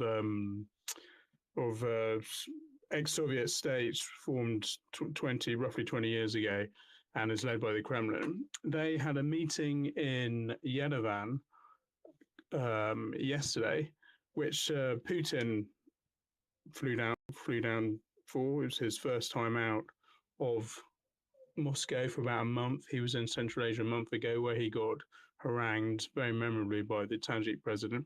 So he flew down to this conference, this summit rather, down in Yerevan, and it's controversial because the CSTO has deployed only once in its 20-year history, and that was in January to Kazakhstan at the behest of the Kazakhs to prop up the regime there when they're facing a near revolutionary uprising. And as we now know, that uprising, that near revolution, happened about 5 or 6 weeks before Russia invaded Ukraine. Obviously, the Kremlin knew about its plans to invade Ukraine. The rest of us were just guessing, but with the context, with the hindsight, it does appear that Putin, the Kremlin very much control what happens in the CSTO. They ordered this intervention in Kazakhstan, the first ever intervention by the CSTO, to stop this revolution, because the Kremlin and Putin didn't want a revolution going on in Kazakhstan as it was invading Ukraine. So you've got a bit of context there. In the meantime, Armenia happens to be the rotating presidency of this group, and it's been having some problems, as it generally has over the last 2 decades, with Azerbaijan at its border. In September, there was some attacks, which most observers believe was triggered by Azerbaijan. About 300 soldiers were killed, so these were pretty serious attacks. And they follow up a war 2 years ago over disputed territory of Nagorno-Karabakh. And Armenia is furious with the Kremlin, absolutely furious, because there are 2,000 Russian soldiers based along the border of Azerbaijan and Armenia who are meant to be keeping the peace after the war 2 years ago. Now, a distracted Kremlin wasn't able to do anything to stop this. Distracted by Ukraine, etc., etc. And we had a very frosty, very awkward meeting between the Armenian Prime Minister Pashinyan and Putin yesterday. Pashinyan obviously adhered to all the correct protocol, diplomatic protocol, greeted Putin nicely when he came off the plane, etc., had the handshakes, and they all sat down and had this big summit meeting with the other leaders of member states, the Kazakhs, Tajiks, and Belarusians, and they got on with it. But the body language was grumpy, really grumpy, and the news reports coming from the meeting suggest that Pashinyan refused to sign a document that Putin wanted him to sign. And although Putin said he's called for a strengthened CSTO, that is not the case. It just shows exactly how dysfunctional the Kremlin has come in this sort of security, sort of near abroad, that it had previously always dominated and now can't project its influence and strength over sort of previous vassal states, if you like, especially Armenia. Now, a really interesting aside here is that when Nancy Pelosi, the Speaker of the US House of Representatives, visited Yerevan in September, becoming the highest-ranked US politician to ever visit independent Armenia, she was greeted by cheering crowds all along the side of the road from the airport to the center of Yerevan, which is several miles. When Putin arrived yesterday, there was a very tepid, sort of look fairly well organized by authorities, pro-Kremlin, rally at one corner of this huge drive into the city. Previously, the night before, there had been plenty of anti-Russia, pro-Ukraine, anti-Kremlin, anti-Putin rallies. This is a complete sort of turnaround from what you would normally expect to see in Armenia, which is a generally pro-Russia, has been traditionally a pro-Russia country because of its geographic position surrounded by enemies, Turkey and Azerbaijan. Francis, you have a question for James. I do, and I completely agree with your point, David, that I think the CSTO has been underreported, and it's really interesting hearing James's insights on a forgotten area, really. And actually, that's what my question relates to, which is, James, how fatal do you think that the war in Ukraine and this sort of declining Russian influence that you've talked about in the region is? Do you think this is something that is really going to have a very, very long-term ramifications for how Russia is seen in these states, or do you see it more as a temporary setback that can be, quite quickly recovered if the war in Ukraine were to end, or if Putin were to leave office, for instance? Yeah, great question. I really think this is this is going to be a great problem for Russia for many years to come. It might be the actual severing or the beginning of the severance between Russia and its former Soviet satellite states. It can't happen immediately. The people in power in the South Caucasus and Central Asia, they were born and educated under the Soviet system, and they have very strong personal links to Moscow, etc. And often their first language is Russian. But the generation below that is already becoming increasingly lukewarm about the Kremlin, and the generation below that is moving well together. There's been a real surge in interest in learning national languages, for example.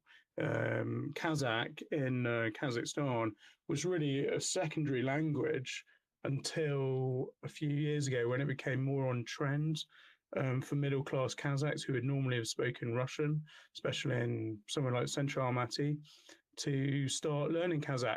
And the Kremlin's invasion of Ukraine has sped that up. I was speaking to some young Kazakhs on social media, etc., and the phone this week, and you can hear their excitement when they start to talk about learning Kazakh, and it's a deliberate ploy to differentiate themselves from Russia, from their Soviet past. Russia still has huge cultural and linguistic and political links and security links as well. Certainly, all these security services are linked into the Russian. And that is very difficult for a country like China, which has made huge inroads to penetrate. But China's got the big bucks. China has not rocked the boat like the Kremlin has. The Kremlin is not freaking out.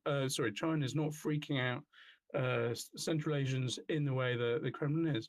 Only this week on these very poisonous Russian propaganda broadcasts, there was a panel which was literally saying Kazakhstan's next. There's Nazism going on in Kazakhstan. We should take out Kazakhstan now. We've seen this before, and we've ridden out this sort of problem before from these propagandists. But is Russia a trustworthy partner? Can it be trusted going forward? There's so many doubts now. Thank you. If I could just come back on that, it's so interesting hearing your insights on this. What would be the process, if we're thinking in the long term, of that disintegration, if it were to occur, of these former Soviet states leaving the orbit of Russia? I know you've spoken in the past about quite how many, the way of articulating it is this, is the sort of Russian tentacles are in these states, whether it be with regard to control over energy, with regard to oligarchic power, for instance.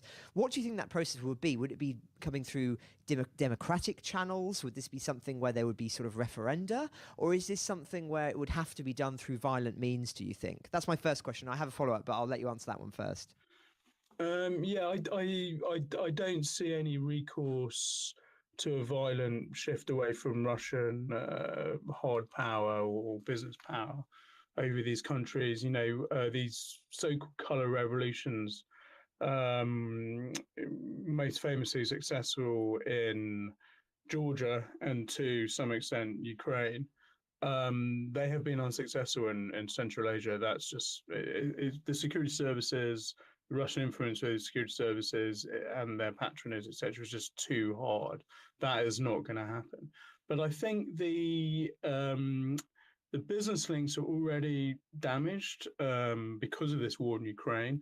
The Central Asian states and the South Caucasus are under huge pressure from the US not to help Russia and its businesses skip around sanctions. There was a Russian, an Armenian company sanctioned by the US this week because it was acting as a front for a Russian microchip company, which is suspected of being involved in the Russian weapons industry. So, and we've seen the banks in Central Asia all scrap using Russia's MIR international payment transfer system. And they've made it also increasingly hard for Russians who are still able to hop on a plane and fly to Central Asia.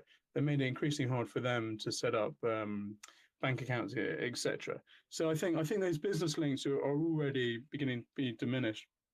I think Armenia is an incredibly interesting case whereas previously it would have looked to Russia to impose some sort of peace deal on the South Caucasus and Azerbaijan.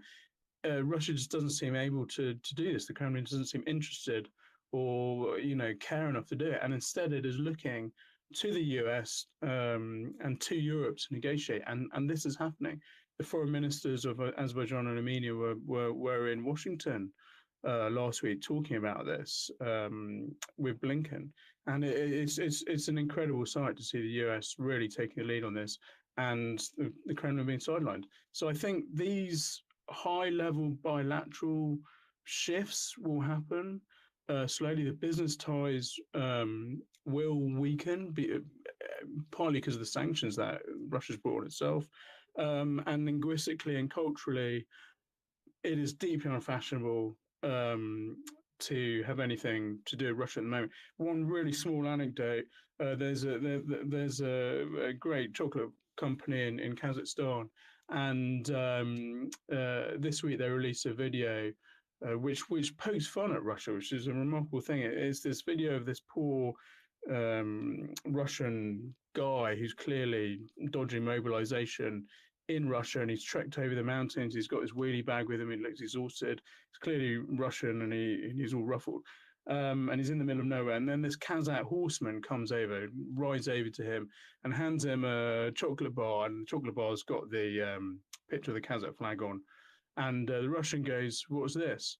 And the Kazakh guy just goes, the Kazakh horseman just goes, "This is the taste of freedom." So even the branding and the mockery is really coming through now. It's very interesting. Thanks, James. And just my final question, if I may, which is, how much do you think Russia is actually aware of this declining influence? Are they in denial, or do you think that perhaps part of this strategy of brokering more with African states and peddling those kind of anti-colonialist narratives about the West in those countries is part of them accepting that their influence in these places is on the decline and looking for other places to steer their influence? Yeah, I think that's absolutely right. I think the Kremlin's courtship of Africa and some Middle Eastern countries, through the grain deal and through Putin hosting various leaders in Sochi, etc., is part of the realization that they have lost their way in Central Asia, South Caucasus. It's not totally over in these regions for them, but at all, of course not. They still are able to impose a lot of hard power, but I think the influence has waned, and my Russian businessmen friends who are still in Russia, they are beginning to get really pissed off that they can't do business properly with the West. There had been very much been a sort of expectation, anticipation that they would be able to do business with the West through Central Asia, through the South Caucasus, but that just hasn't come to pass.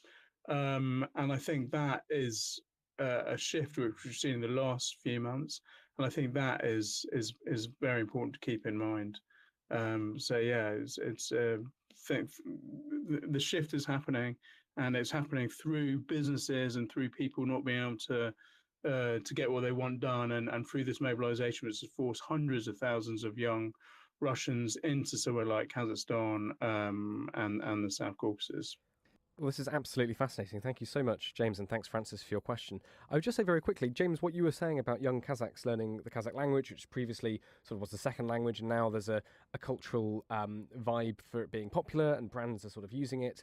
I mean, that obviously mirrors what we're hearing from lots of Ukrainians about learning Ukrainian maybe for the first time, or certainly Ukrainians who grew up with their language seen as the sort of the lesser language compared to Russian, now actually claiming it and owning it, and that incredibly interesting kind of cultural revolution that's occurring there. And I'm very, very interested in this fact that you said that this is also happening in Kazakhstan. So I would just say to our listeners, if you're listening from Central Asian states or the region in general, and this is something you're seeing in your country as well, please do get in touch, because it feels as if we're seeing it. We know we're seeing it in Ukraine. We've heard a lot of people we've talked to have said that. We're now hearing Kazakhstan. It's a thing. People are learning Kazakh, and it's seen as a popular thing. You know, as James has explained. If you're from somewhere in the region around that or from Kazakhstan, please do get in touch. It's something I think we'd love to be able to join the dots on this. See, if this is a phenomenon that's crossing other countries as well amongst young people, and maybe not young people as well. So please do get in touch if that's something you're seeing. James, thank you so much for all of that. That was absolutely fascinating. You've been on the Moscow desk. You've been looking at Russia this weekend and this week. Could you just give us, got many notes in front of me from you, just your sense of what's happening in the country at the moment? What is the mood? Right. So this is one of the great challenges. This is the great challenge, I'd say, at the moment, is trying to discern what exactly is going on in Russia. It's incredibly important to keep trying to report the Russia voice. We've got lots of journalists. We've had lots of journalists in and out of Ukraine, and the information flows are obviously a lot easier from Ukraine, from Russia. We don't have any journalists there at the moment. It's considered too dangerous, and the information flow is a lot weaker. But you can speak to people, and you can monitor Russian Telegram, etc., and get a sense of what's going on from Russian opposition groups. I think, and this was also going to be my final thought ahead of how we normally sign off. Tomorrow, Putin is meeting. The Kremlin's like flagging up this meeting with mothers of mobilized men. Now, this is a huge departure for the Kremlin and Putin on a personal level. It's anything he's done previously in this war, really. He's very much tried to stay above the fray and above and basically out of the way of ordinary people and how they're feeling, etc. And here we have him meeting a group of mothers. Now, that in itself is going to be very, very interesting to watch and see the dynamics. I think he's invited them to the Kremlin, so there's that dynamic as well. But we've already had criticism coming out of this meeting from other mothers and wives of mobilized men who are basically saying that this meeting is whitewashing Putin and the Kremlin and trying to kick the problem of frustrations over how disorganized and awful the Kremlin's first mobilization since 1941 has been, and that the Kremlin and its propagandists are using this meeting, and I suspect they're going to be right, but obviously we've got to watch out for it tomorrow, to pretend and to try and show Putin as being this caring, interested leader, which all the evidence suggests he's absolutely not. He's the opposite. So that is very interesting, and I've been talking to various women on social media in Russia and mainly in Moscow and St. Petersburg over the last few weeks. Now, mobilization was ordered by Putin in just after mid-September, and it was clear within a week or 10 days or so that it was just disorganized, awful, and men were getting sent to front line without proper training, etc., without proper equipment, and then the bodies started coming back into St. Petersburg, Moscow, and the rest of Russia. And this is what really made people angry, especially the women. And the more you speak to them, you can feel this resentment, this annoyance coming up. Now, women in Russia are very important. They're a very strong group. They don't get sent to fight the war. They're the ones still in the cities, caring and thinking about the men and trying to keep society running. They're seen as more as having sort of more integrity and more sort of more wisdom in some way. And we saw them be a very powerful group in the 1980s when the Soviet Union was fighting its war in Afghanistan. It was the women, the wives and mothers of soldiers who were really able to play a sizable role, I'd say, in making Gorbachev and the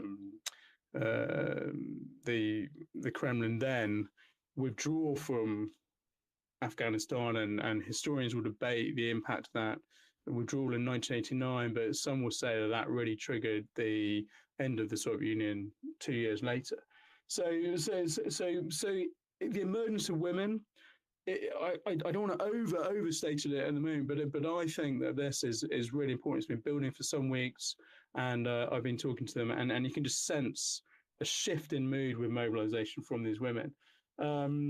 Elsewhere, really quickly, there's a very sad story out this morning from Makhachkala in Dagestan, which is one of the sort of fringe Russia states in the Caspian Sea in the South Caucasus, in the North Caucasus, beg your pardon.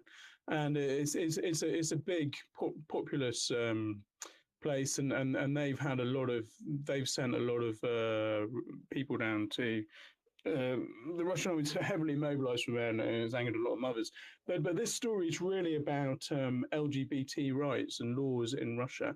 Now, last month, Russia toughened its LGBT laws, and it basically, I mean, they decriminalized homosexuality in the 1990s, but since Putin's come to power, they've made it. They've stigmatized it basically, and they've done this deliberately to try and draw a fissure between what they say is the weak-willed West and the purity of the Slavic world, etc. And this war, they've really gone to town on it, and they toughened the laws again last month, so that if you're now accused of promoting homosexuality, etc., is similar to inciting violence or racial hatred. Is that level of severity. There was a play cancelled in Novosibirsk over the weekend because it was a pantomime, and the fairy was played by a man with a moustache, and someone informed it. The cultural ministry got involved and they banned it. Now, in Makhachkala today, a really sad story. These young guys opened. They had a fashion shoot in a boutique in Makhachkala. It's not a particularly wealthy place, Makhachkala, by any stretch, and so this would have been a big deal. It was videoed, and two of the models were videoed, and they had a tiny bit of mascara on. And this irritated, the hardcore nationalist crowd. They complained to the culture ministry again. They got lots of death threats. Now the boutiques had to close, and this whole fashion shoot has collapsed in disaster. They may also get charged with promoting homosexuality, which comes with prison sentences these days. That is the Russia of today. I've got more to say, but I think I've been speaking for long enough. No, James, it's absolutely fascinating, and thank you for taking a look inside. As you said, it's often very difficult to get to read the emotional sense and see what's going on. So thank you for your reporting. Dom, I know you had one question, and we're just starting to run out of time together. So James, are you all right if Dom asks one question, and then maybe you, James, in your final thoughts, you sort of sum up some of the other notes I see you've got there, because they are very interesting, and I think we should know them. Yeah, sure. Just fire away. Brilliant, Dom Nichols. Thanks, James. Lovely to speak to you again. Just a quickie. I mean, does Russia need Armenia? Or no, sorry, the other way around. Does Armenia need to stay in the CSTO? It's got no land border with Russia, so the big hold over these countries are, well, I'm going to come and hit you with a big stick if you don't do what I say. That's been shown to be a load of rubbish. The genie's out of the bottle. Russian influence is waning in the region. So what is holding Armenia in the CSTO? Thanks. I don't think these Soviet clubs, which were set up in the early 90s, mid 90s, with the Kremlin at power, I don't think a member state can just drop out. I mean, if it did drop out, it would collapse the whole thing, and the Kremlin would, lose its mind over it, and it would be an incredible story. But also there are still 2,000 Russian soldiers, peacekeeping soldiers, in Armenia. The consequence of this peace deal that the Kremlin imposed 2 years ago. And also the Kremlin has one of its biggest military bases, aside from the 2,000 peacekeepers, in Armenia, in Gyumri, just outside Gyumri. You can go and walk around the perimeter if you fancy it. So I don't think it's as simple as just flouncing out. And I think Armenia would really appreciate the Kremlin playing a stronger role in imposing peace with in the South Caucasus and stopping Azerbaijani aggression. the Kremlin is just distracted and doesn't want to use the CSTO to do anything other than prop up its Kazakh mates when they look like they're under real revolutionary pressure.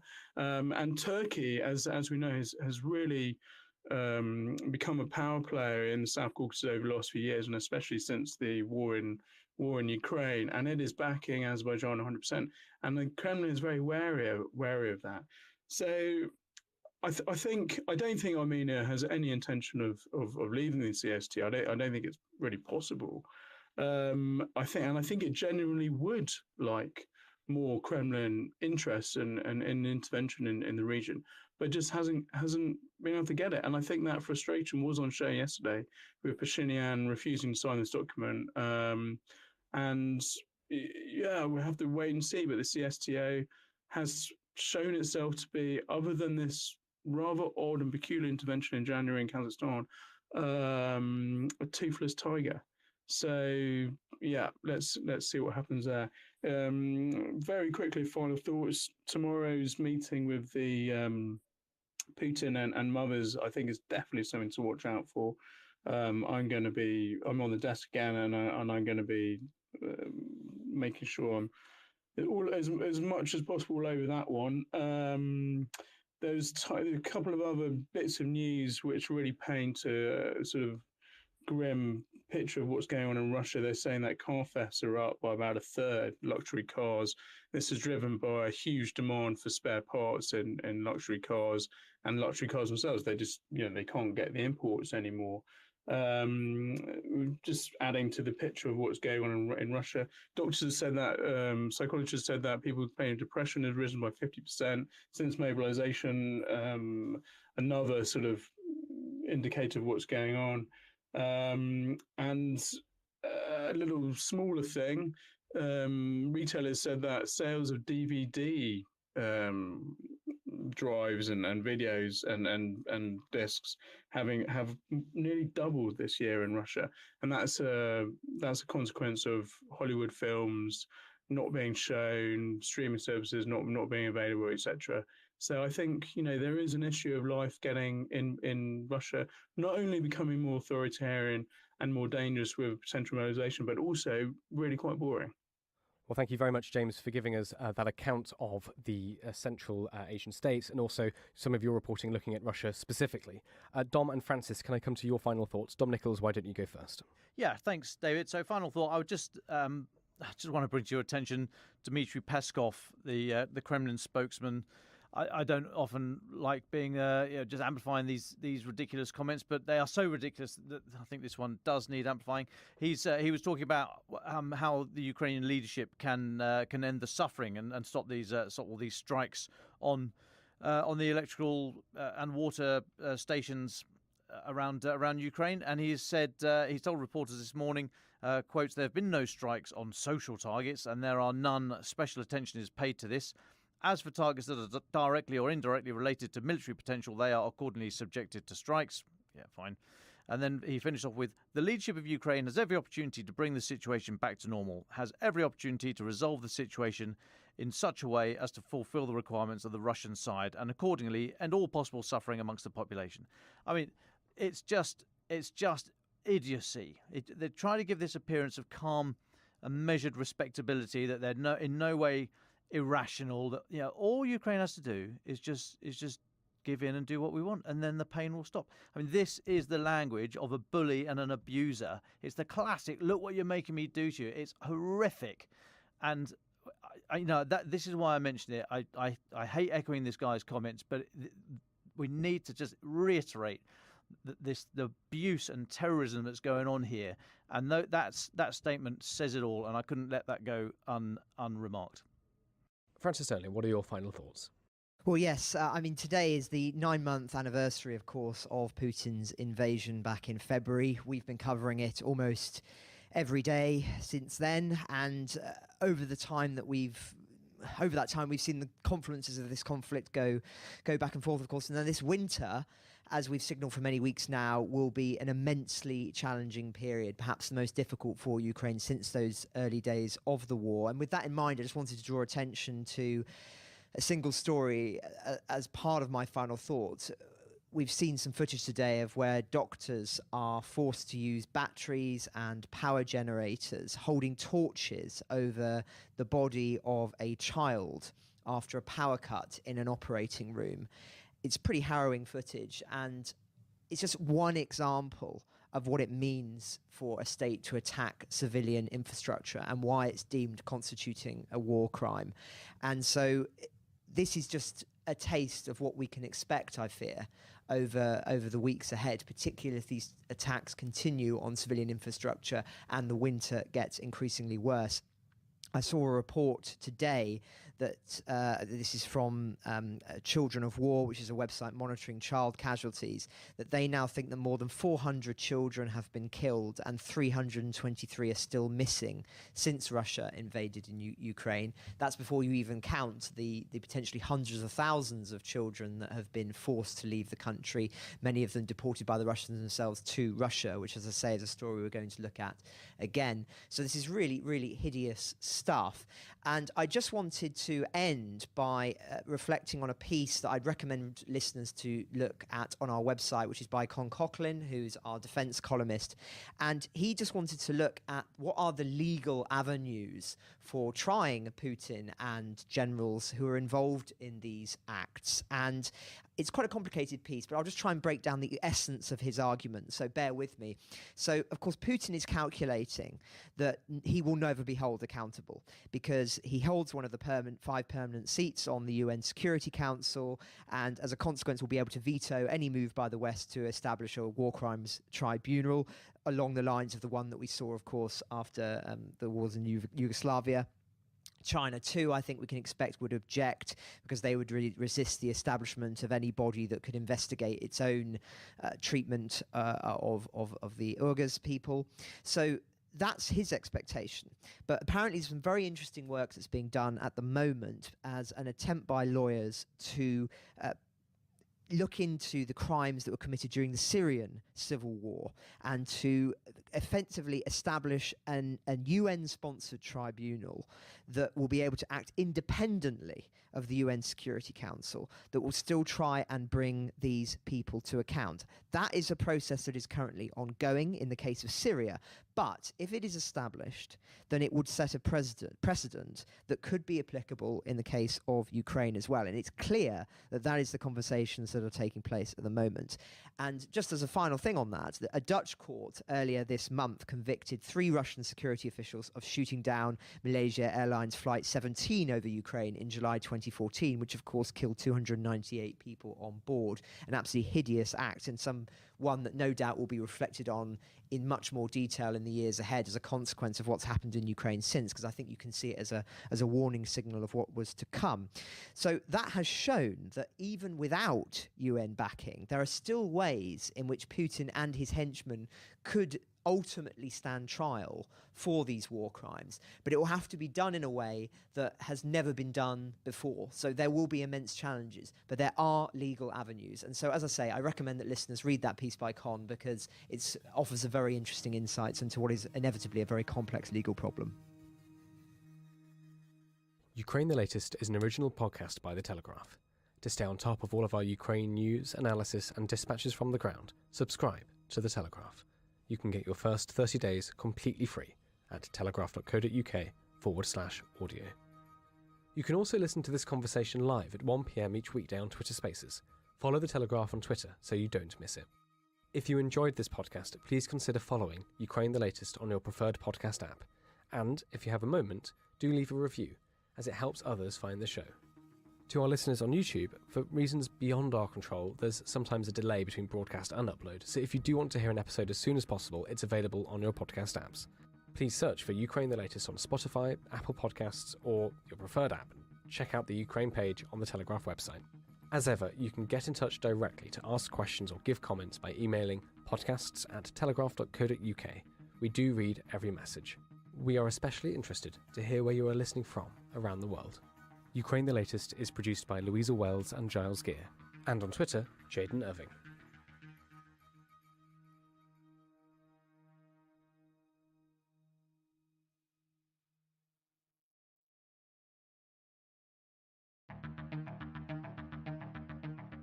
I'm David Knowles, and this is Ukraine, the latest.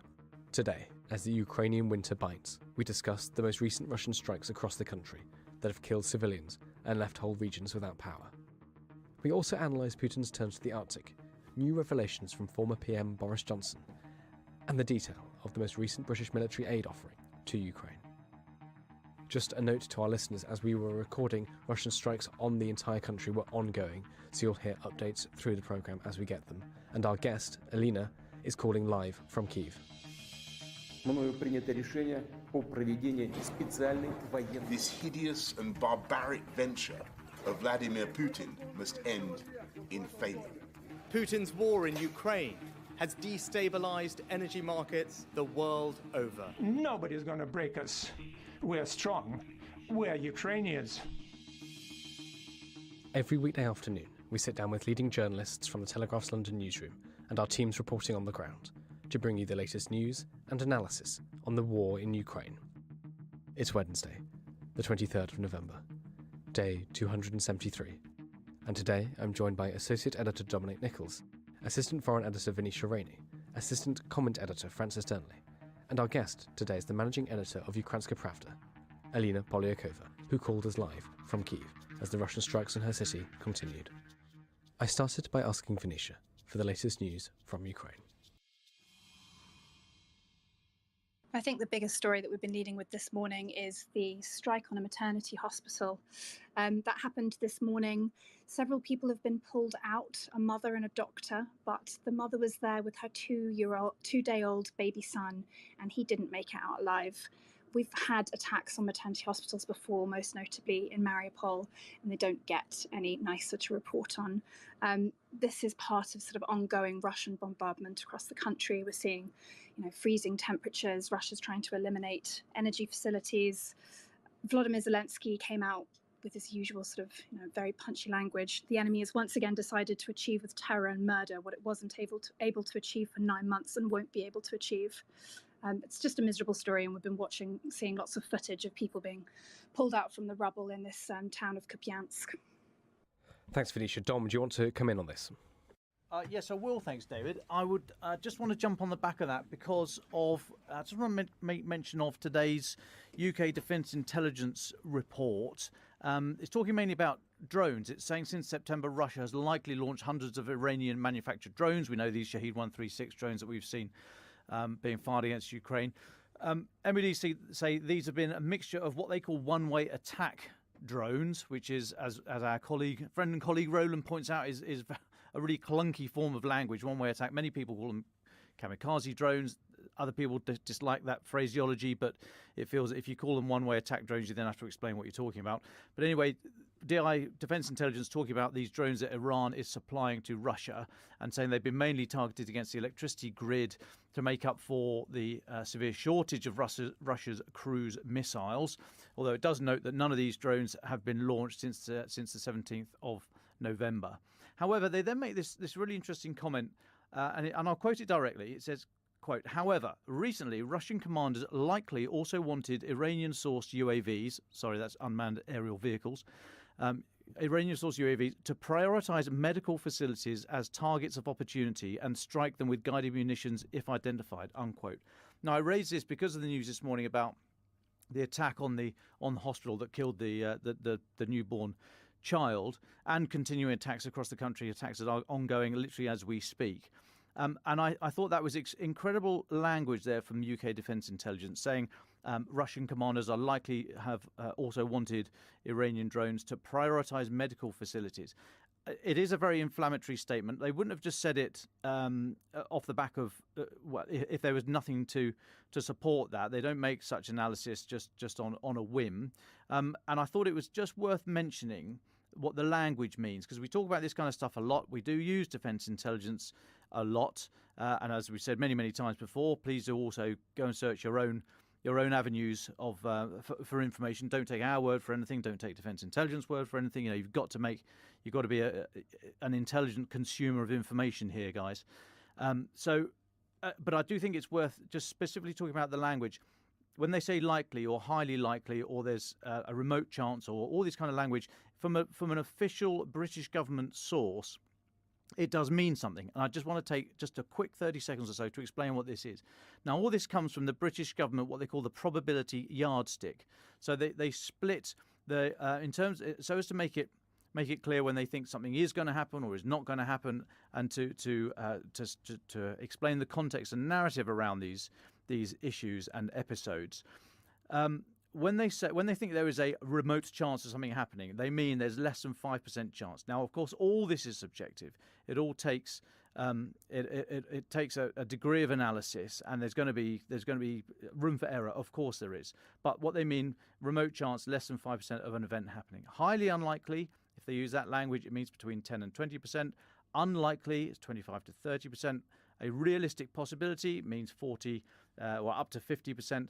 Then likely, or if they use the word probably, it means 55% to 75%. Highly likely is up to 90, and almost certain over 90. So again, this is language. It's open to interpretation. It's based on a myriad of sources, some of which are very, very opaque, so it's not going to be definite. But I just want to make it clear that when Defense Intelligence uses the phrase such as likely, they've said it's likely Russian commanders want these drones to prioritize medical facilities as targets of opportunity. They are saying they are content that there's between a 55% and 75% of that statement being true, which, okay, 55%, 75% is not absolutely certain, but if I told you the likelihood of rain today is 55%, 75%, you probably put a coat on as you go to work. So I thought this was very interesting language used by British Defence Intelligence, not only for raising this issue as part of today's update, but also using that phrase likely. I mean, they didn't say unlikely, they didn't just say remote chance, they didn't just raise it. So I don't know what the background intelligence is upon which they've based this assessment, but I thought that was very interesting. Very shocking, especially in light of today's episode and the ongoing strikes, as I said. But to use phraseology such as likely does mean something. This is not just conversational language. When you interview some people, some officials, they do use, words like likely or probably or realistic possibility. These are all very human phrases. We use them a lot. But in an official government document, and a tweet is such, then the word likely means something. I just wanted to raise that and just sort of take a little pause there on the back of Venetia's news. Thank you very much for that, Dom. Just before we go to Alina in Kyiv, Venetia, can I come back to you? You wanted to talk about two things. One in Russia, Putin looking to the Arctic, and also this raid on this monastery in Kyiv. Could you talk us through these two stories? Yeah, so there was an interesting development in Russia yesterday. Putin sort of joined by teleconference to watch the launch of two nuclear-powered icebreakers. These are massive boats called the Yakutia and the Ural. Russia already has two icebreakers, but these are being launched as part of a sort of renewed drive to dominate the Arctic. You might have seen sort of bits and bobs around this before, but it is a sort of an ongoing theme for Russia to really take control of this region that we will be hearing a lot more about in the years and decades to come. China is also making inroads there. You know, there's some talk of referring it to as the Arctic Silk Road. It's a much shorter transport route. Obviously, it goes over the sort of top of the world, but it's hard work, and you need icebreakers to get through that ice, even though some of it is increasingly melting due to climate change. Russia and China are particularly well positioned to take advantage of that, Russia especially so. And Putin has been quite explicit about what he's up to up there. You know, he said that this is to strengthen Russia's status as a great Arctic power. He's been reopening Soviet-era naval bases on Russia's northern shores. The idea is really to dominate it. And that's both economically useful in terms of, you know, trade routes, exploration of natural resources there, but it also gives it more political clout. You know, just like control over the Suez Canal was once a big deal for the British, control over the Arctic for Russia is likely to be increasingly important in the years and decades to come. And then, yeah, as you mentioned, another interesting story that might have flown under some people's radars was Ukraine raiding a monastery in Ukraine. They have been looking for a while for Russian collaborators, particularly we've heard a lot about that since the liberation of Kherson in recent weeks. There are a lot of people who were pro-Russian in Ukraine before the Russian war. That did decrease, obviously, a lot once Russia invaded, but there was still a lot of sympathies. And that's particularly true for one particular branch of the Ukrainian Orthodox Church, which is officially allied with the Russian Orthodox Church and sits under one of their patriarchs, Kirill. So there've been a lot of talk about divided loyalties within that church. Most officials in the church sort of broke off and said, they didn't support Russia's invasion. But Ukraine's raid on this church suggests that there are still people who are very sympathetic to Putin.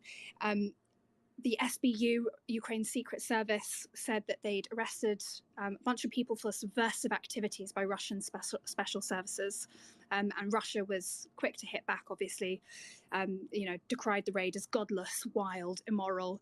But it just shows that there are a lot of sort of shadow wars going on underneath or alongside the big sort of fighting that we hear about in Kherson and the east that are worth keeping an eye on.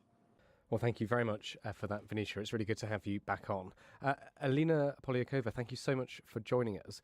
Can we go to you? We know that the temperature is dropping in Kyiv. Blackouts are becoming increasingly more regular, and you've said before joining that you don't know necessarily how much electricity and signal you'll have. So if you do have to drop out, please don't worry. We understand. Do you want to talk us through a little bit about your day? What's it like in Kyiv at the moment for you?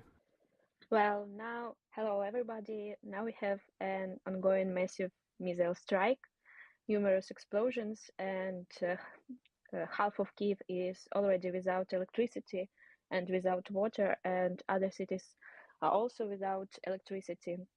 And if we will talk about like everyday life, now in Ukraine you need to be a really good manager just to manage your life, because blackouts change daily routine a lot.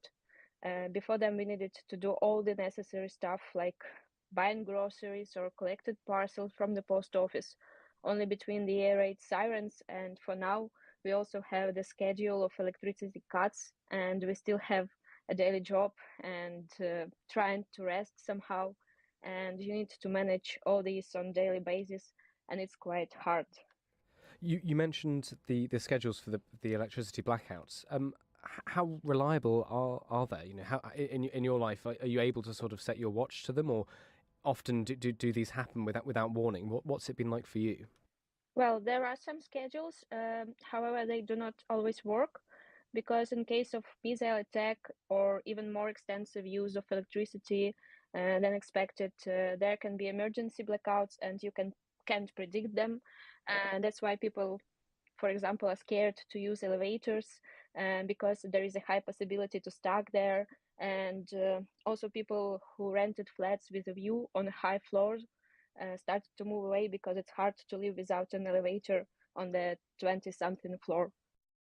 And since the sort of the start of these huge strikes a month ago, it's got a lot colder. Winter has arrived in Ukraine. For those who don't know, can you sort of talk us through just how difficult and harsh it is normally in a Ukrainian winter, and actually what you and your friends and your family and everybody in Kyiv are having to do now, considering these energy blackouts? Well, now we have like a 0 degree Celsius, and tonight it was like -2, -3, and it's only the end of November, so it will be colder. It should be up to -10 degrees. And people are getting ready for the winter differently.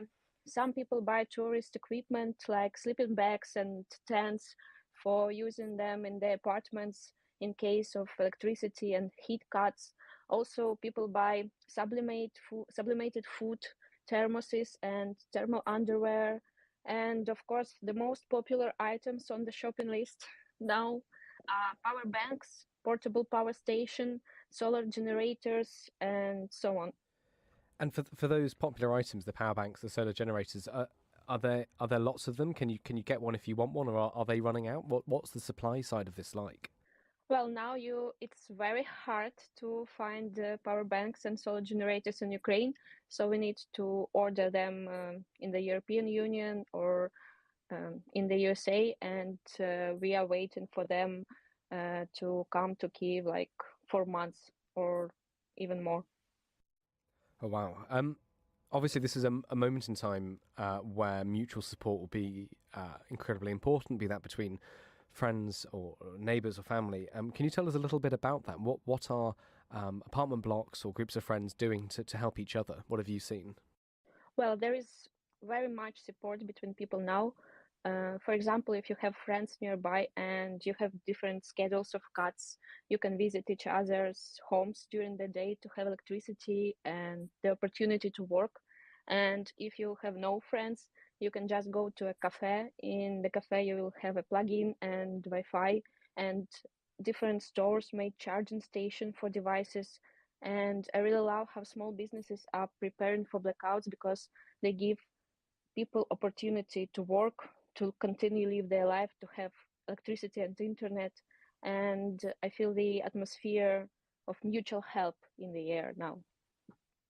Can we talk a little bit about the atmosphere? I mean, we think obviously that Putin is doing this to try and break the will of the Ukrainian people to resist. And there's been much talk about how these strikes are happening because if he's losing on the battlefield, he might be able to win on the sort of destroying infrastructure, making sure Ukrainians freeze. What's your sense of people's morale, of their will? Has it had any effect? Well, I have opened Twitter to join this discussion, and every tweet which I seen, it was about that Russia, you will not scare us. It's better without you than it's better without electricity than with you. So this winter can be hard, but we will survive, and we are ready for everything. Can I just ask, obviously, your local government and national government will be doing a lot to try and support people at the moment. Do you have a sense of what kind of policies or actions they've taken, and do you think they could be doing more? What do the people of Kyiv and of Ukraine really need their government to be doing? Well, it's hard to criticize. I believe that authorities are doing their best. Emergency teams are really titans. As for me, our authorities need to work on communications better because of the different controversial claims. For example, when the head of DTEC, Ukraine's major energy producer, claimed that it's better for people to go abroad. And then after the panic moods on social networks, they told that there was no need to panic and everything is under control. And there were such controversial claims about the evacuation of people from Kyiv in the case of total blackout. And today in the morning, I watched the interview of the mayor of Kyiv, and he told in the interview with Bild that it can be the worst winter since the Second World War for Kyiv. And they tell this to foreign media, but do not communicate with Ukrainians. And I'd change that firstly, because we have the right to know what's the situation and what's really going on. Well, thank you so much, Alina. Dom and Francis, you're listening. Do you have any questions for Alina? I do, if that's all right. Lovely to hear from you again. Thank you for coming on. I just wanted to ask, first of all, whether you've got a sense of how many people are actually planning to leave Kyiv as a response to the winter and to the latest attacks. Is there a plans for a mass exodus in the coming weeks as it gets colder, or do you think that actually most people who are there now are intending to stay? Well, thank you for the question. I know the cases when people left because of electricity cuts, and in the most cases, it's mothers with small children. But the other part is intending to stay and to survive this winter together in Kyiv. Thanks, Francis. Dom Nichols, anything from you? Yeah, Elena, hi, it's Dom here. Thanks so much for joining us.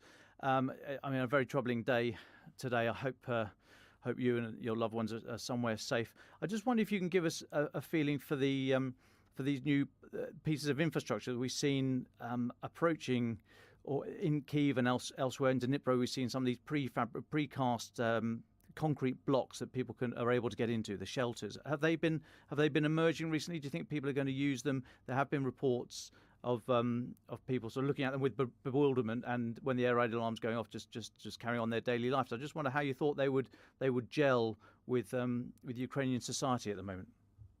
Are we talking about the points of invincibility that Zelensky has mentioned in yesterday's? Yes, I think so. Yeah. Yeah, as I know, there are more than 4,000 of them have been set up in Ukraine, and they will be activated in the case of prolonged power outrage. and it looks like one of these attacks is going on now, and we will check it in the nearest future. And it was promised that all basic services will be there, including electricity, mobile communications, internet, heat, water, and everything people need, absolutely free and 24/7. And I think that if the situation will go worse, then we will check how it works. Alina, can I ask? Obviously, lots of our listeners will be extremely moved and worried by everything you're saying about what daily life is now like for you and everybody else in Ukraine, with the temperatures dropping and the strikes continuing. What for you? What can people from abroad and from elsewhere do or help with? Is there anything, and is there anything you would ask from them? To donate army for our funds like Save Life, Come Back Alive, or Pritula Foundation to help us to win as fast as we can. Well, thank you so much, Alina. That was quite scary, really. To hear. We've obviously we talked when we were in Kyiv, and we've had you on before to talk to us about things. And it sounds like this is, as you said, going to be an incredibly tough winter. So you have all of our support, and we hope you're okay. Do stay around as long as you can. And of course, absolutely no worries if you have to drop off if there's a loss of electricity or power or anything like that. Dom and Francis, can I turn to you? There's still quite a lot to talk about today. Updates from the European Union, from Ukraine and elsewhere. Francis, you haven't spoken yet. Would you like to go next? Sure. Well, thank you, David. I think I will start, yes, with the European Parliament. As I said yesterday, with the liberation of Kherson, there's been a renewed focus on Russian war crimes. And indeed, we've seen today that the European Parliament has declared Russia as a state sponsor of terrorism, following the brutal and inhumane acts inflicted upon Ukraine and its citizens since the launch of the invasion. I'll read a quote from the MEPs who have been behind this symbolic resolution. And I should emphasize it is symbolic. It doesn't have a sort of legal foundation, but nonetheless, this is a significant moment, I think, in setting the tone of the discussions as we enter winter. So here's the quote. The deliberate attacks and atrocities carried out by the Russian Federation against the civilian population of Ukraine, the destruction of civilian infrastructure, and other serious violations of human rights and international humanitarian law amount to acts of terror against the Ukrainian population and constitute war crimes. In the light of the above, the European Parliament recognises Russia as a state sponsor of terrorism and as a state which uses means of terrorism. So, very strong language indeed, and there was a vote on this in order to be passed, and it passed with a large majority. I need to crunch the numbers of exactly how it was broken down and which party supported it, etc., and which countries. But broadly speaking, it was passed without much contradiction. I think it's fair to say. Just whilst I'm on the same subject of atrocities, which I know has been a theme this week, just wanted to flag that there's been some interesting remarks by a British lawyer assisting Kyiv's war crimes investigations, and he said, and I directly quote here, that Russian generals systematically planned and ordered sexual violence. Now, this lawyer is working on compiling evidence against Russian commanders on behalf of the Kyiv government. It's a sort of Western-backed team providing legal expertise, and he goes into quite a lot of detail about the investigations they've been doing. And he said that in some cases, these generals have not only been aware of atrocities that have been committed, but they have actually encouraged it and even ordered it. So, as I say, a very, very striking intervention there. And as I say, I think we can expect over this winter period for there to be a renewed analysis of what has been going on as we see more of these liberated territories investigate what's been happening in the months they've been under Russian control. Thanks, Francis. Can I just stay with you for one more point? I know you wanted to talk a little bit about Zaporizhzhia. There's been some developments down south. Can you talk us through them? Certainly, because I've talked about Zaporizhzhia quite a lot this week, and I think it's just important to keep returning to it because it's so significant. I commissioned a piece for the paper yesterday from a regular on this podcast, Hamish de Bretton Gordon, formerly of NATO, of course, working in chemical and biological warfare and nuclear concerns as well. And he's written a piece for us that just talks about how dangerous Zaporizhzhia is. You know, we've become sort of, I think, adjusted really in the West to just sort of accepting the fact that it's occasionally under attack and that there's all sorts of concerns about it, and we think it's sort of rumbling away. But if something went wrong, we'd very quickly know about it. And of course, there are all sorts of concerns about how this might be used as a weapon by the Russians to offer a reset on the battlefield, and all sorts of concerns. This is why I keep returning to it when, even if the stories perhaps pale in insignificance to certain others that we cover. But the latest update today is that President Emmanuel Macron has held talks with his Ukrainian counterpart, calling for the demilitarization of the Zaporizhzhia nuclear power plant. There's been, of course, more than a dozen explosions that have been reported since Sunday. And he's talked to President Zelensky about the vulnerability of energy infrastructure amid the increasing fears that Ukrainians will not have enough heating and light through the winter, but also talk just about the concerns around the power plant and what could happen if things were to go south in that direction. And as I say, I think it's significant that there's been it's been a subject of conversation at such a high level. This isn't something that's just taking place between nuclear experts in the UN or within Ukraine, but is actually something that is being raised at the very highest levels of discussion. Now, just whilst we're talking about Zaporizhzhia, the UN nuclear watchdog has said that its chief has discussed safety at Ukraine's occupied plant with the Russian delegation as well in Istanbul today. So again, just speaks to the urgency of what the International Atomic Energy Agency think is a really important issue, and one that no doubt will be a central focus for us over the winter, because, of course, with the energy infrastructure strikes that have been a central focus now of the Russian attacks for many weeks, Zaporizhzhia returns as a core focus for their attacks and for also possible terrorist activity there. Thank you very much, Francis. Dom Nichols, can I come back to you? There's been an interesting story from the UK about helicopters that the Ministry of Defence has announced we will send to Ukraine for the first time. Why is this significant? Yeah, so this is an announcement today by the Ministry of Defence. It came out of Ben Wallace, the Defence Secretary's visit to Oslo. He's there at the moment. I wasn't able to go for various really important childcare reasons.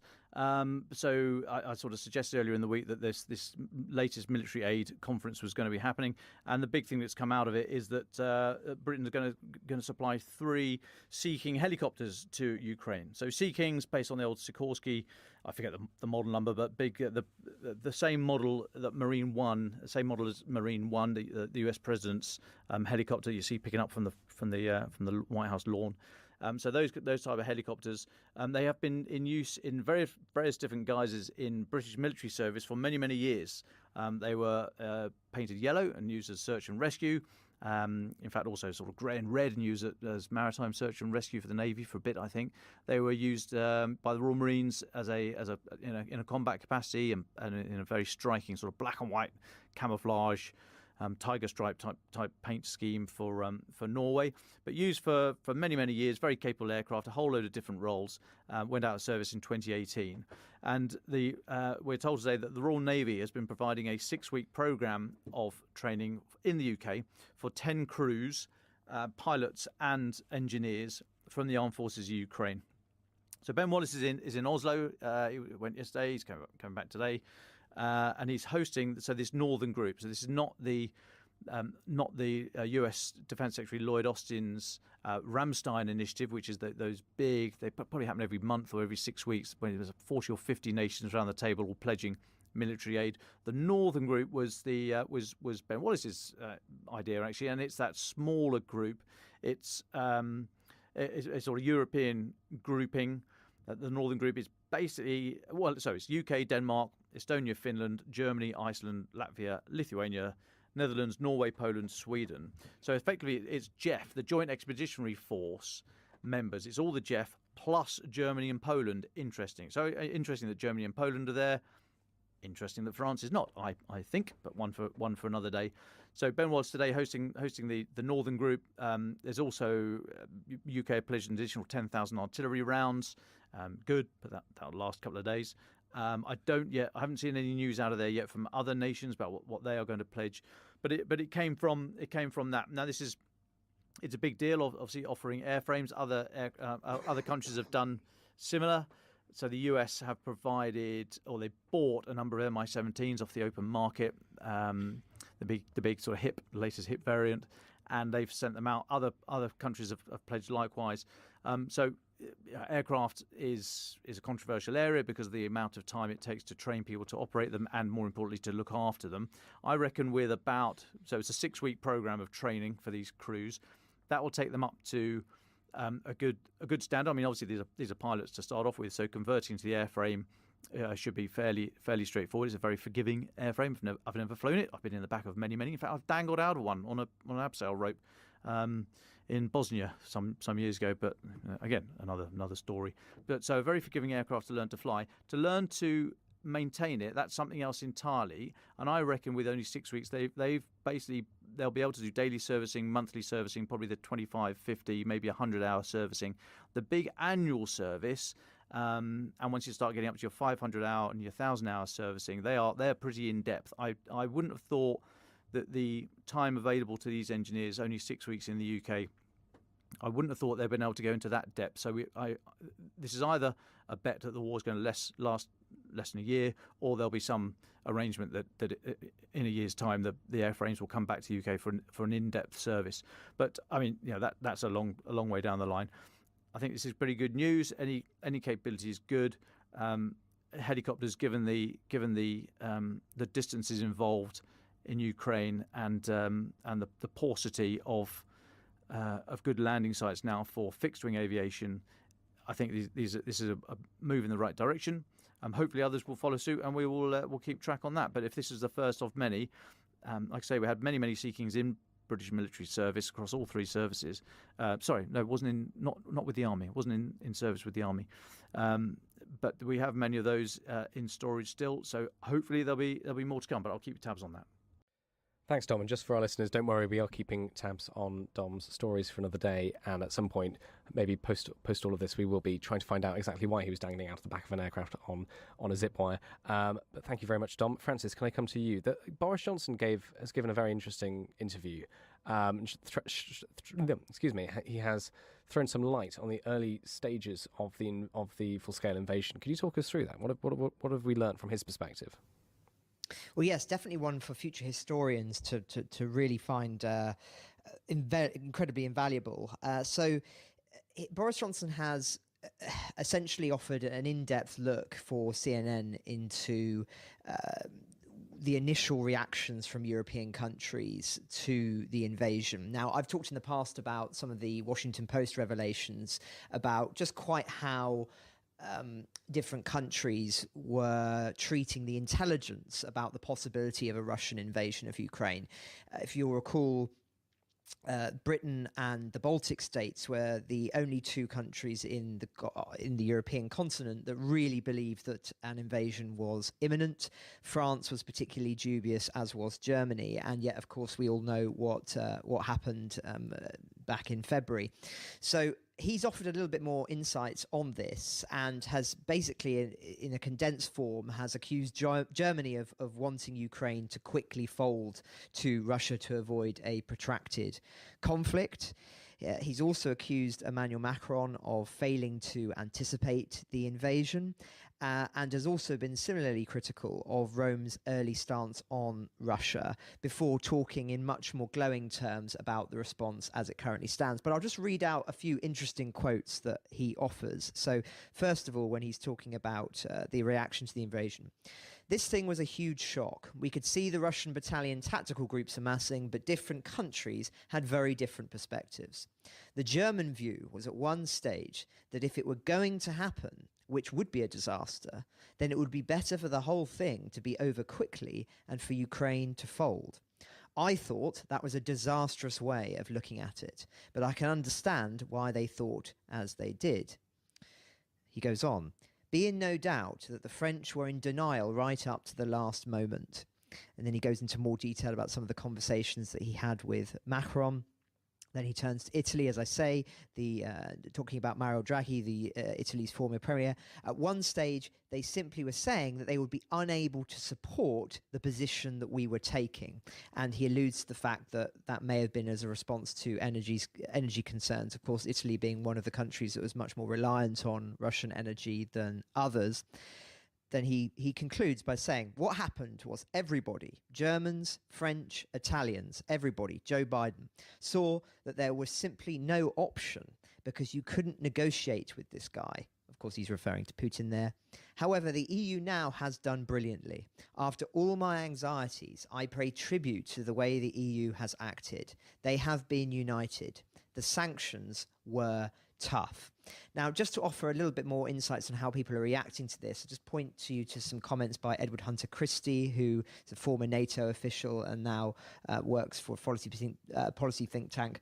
And he, I think, summarizes it very well when he says that, what we learned from these remarks is that several months have passed, attitudes have changed, understanding has progressed, many sanctions were passed, much military assistance has been provided, and one can say that there was significant moral and political awakening only a matter of days into the war.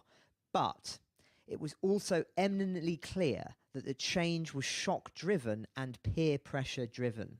It was clear that Scholz and Macron had to be repeatedly pressured, corrected and dragged along.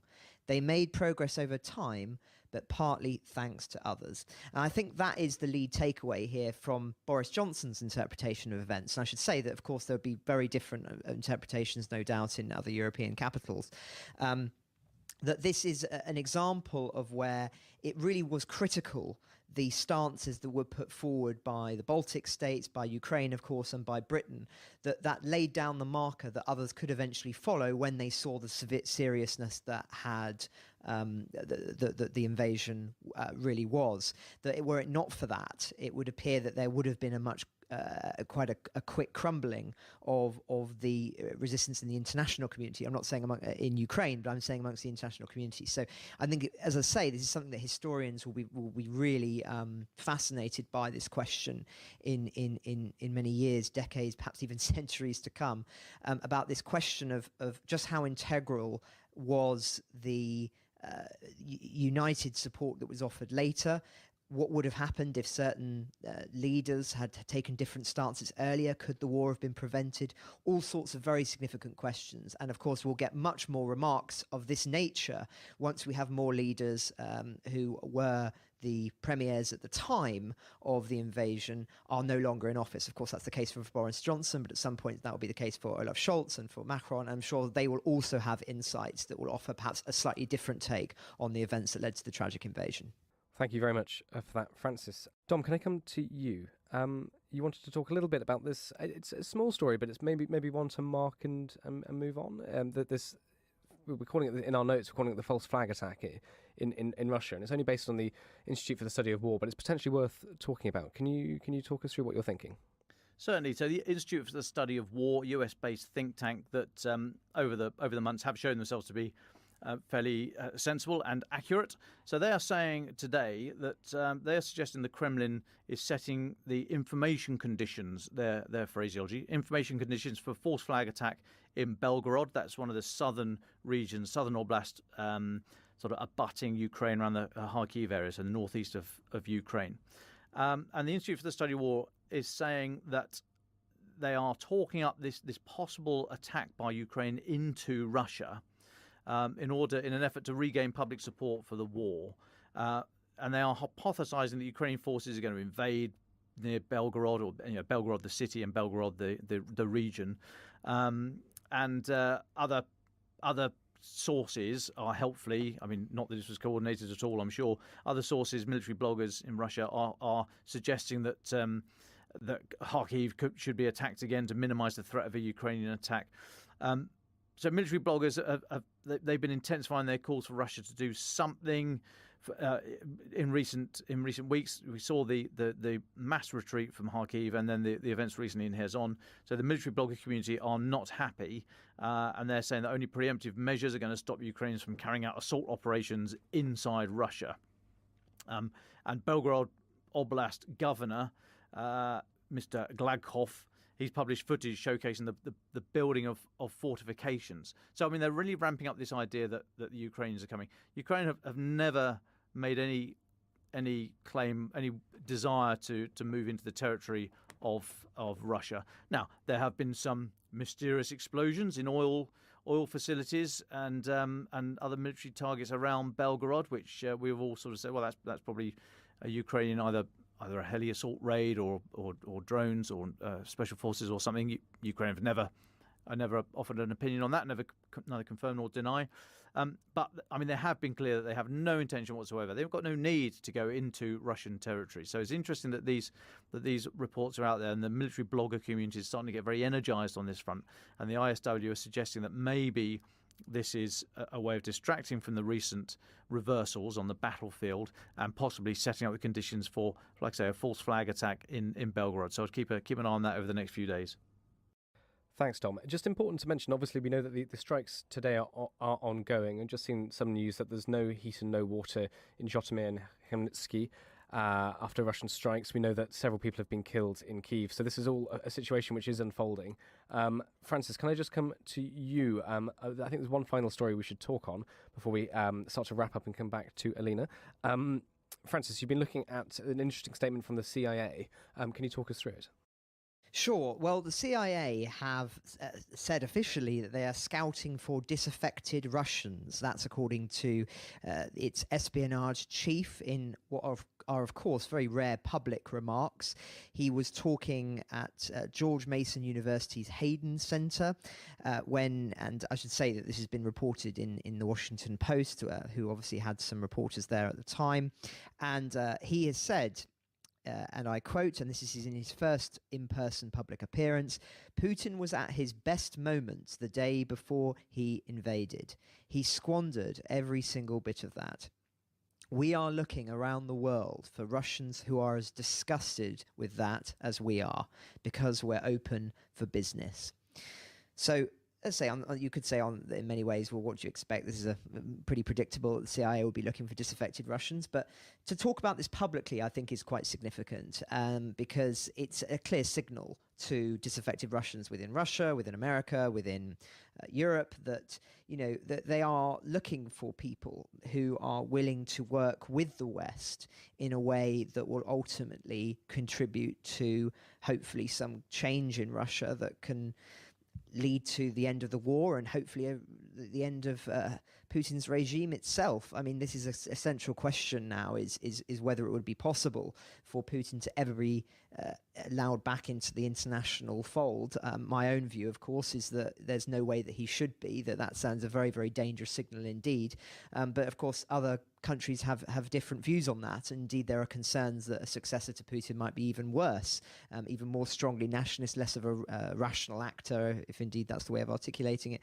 So all sorts of questions. But I think this should be seen, as say, these remarks by the CIA as a signal that they are very aware of the numbers of people, of the numbers of Russians who have left, of course, hundreds of thousands, who may now be looking for alternative employment, and that one of the things they want to do will be able to offer intelligence and support to American intelligence companies. Now, I think it's worth saying as well that this was absolutely integral in the Cold War, as listeners will be aware. I mean, were it not for defectors like Oleg Gordievsky, who was quite significant in the KGB, who was a double agent for MI6, were it not for him, invaluable intelligence during the Cold War that really changed the whole future trajectory of the conflict would not have been known by Margaret Thatcher and Ronald Reagan.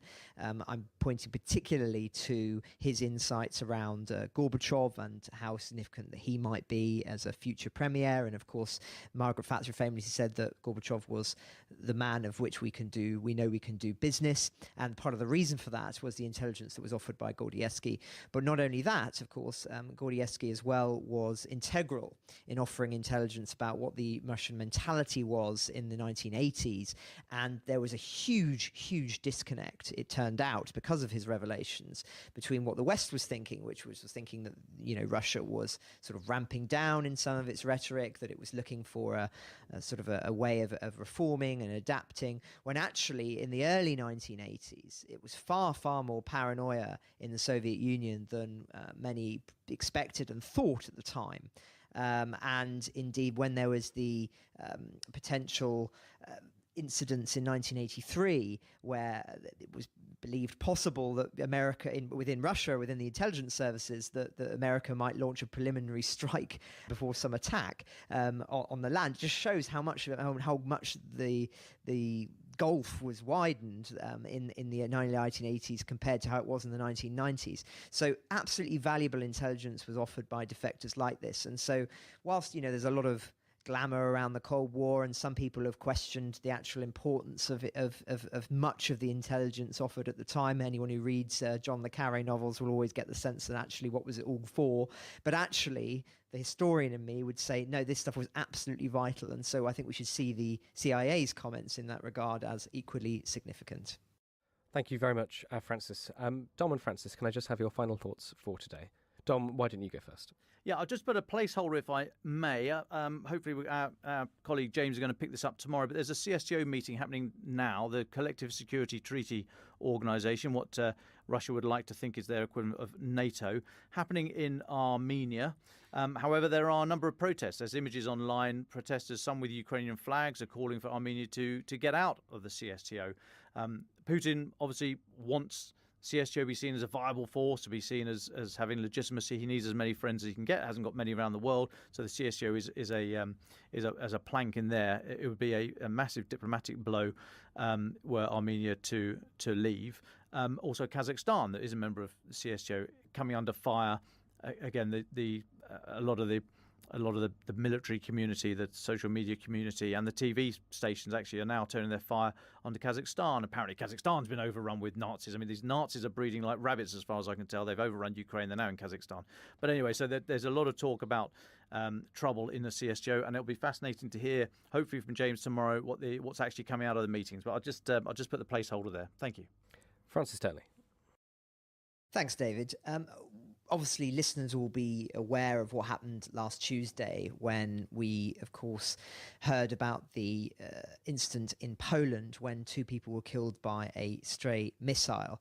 And I just wanted to cover an exclusive in the Daily Beast, which is that the Associated Press, who originally put out the story on their newswire that a senior US intelligence official had reported that Russian missiles had crossed into NATO member Poland and had killed 2 people, that the journalist who did that has, we understand, been sacked by the Associated Press. Now, of course, this is a small story, but in many ways I think it speaks to something a little bit more significant, which is that there are consequences when there is mistakes made in Western journalism.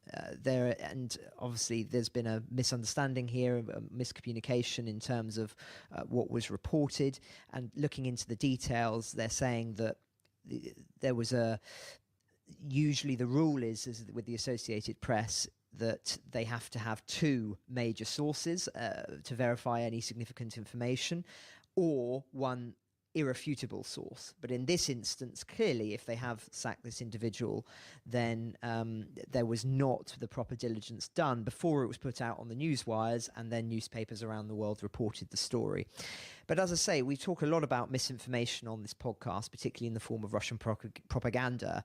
And of course, we get critics, people who say that Western journalists do the same, that we offer merely a different narrative, that there is no objective truth, that it's just a different perspective, a different cultural angle, and that really it doesn't matter who you hear your news from.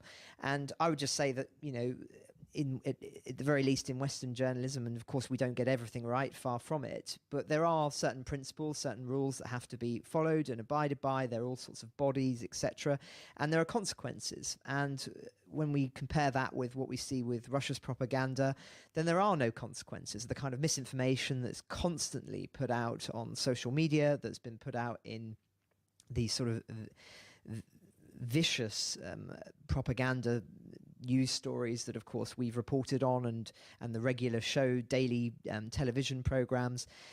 It doesn't matter what those pundits say, but ultimately, what's the old maxim? Comment is free, but facts are sacred. And the facts that were misreported last week, there has been an acknowledgement of a mistake that has been made, and that has now been put right. I'm sure the Associated Press would argue, and I don't think we would expect to see the same in Russia.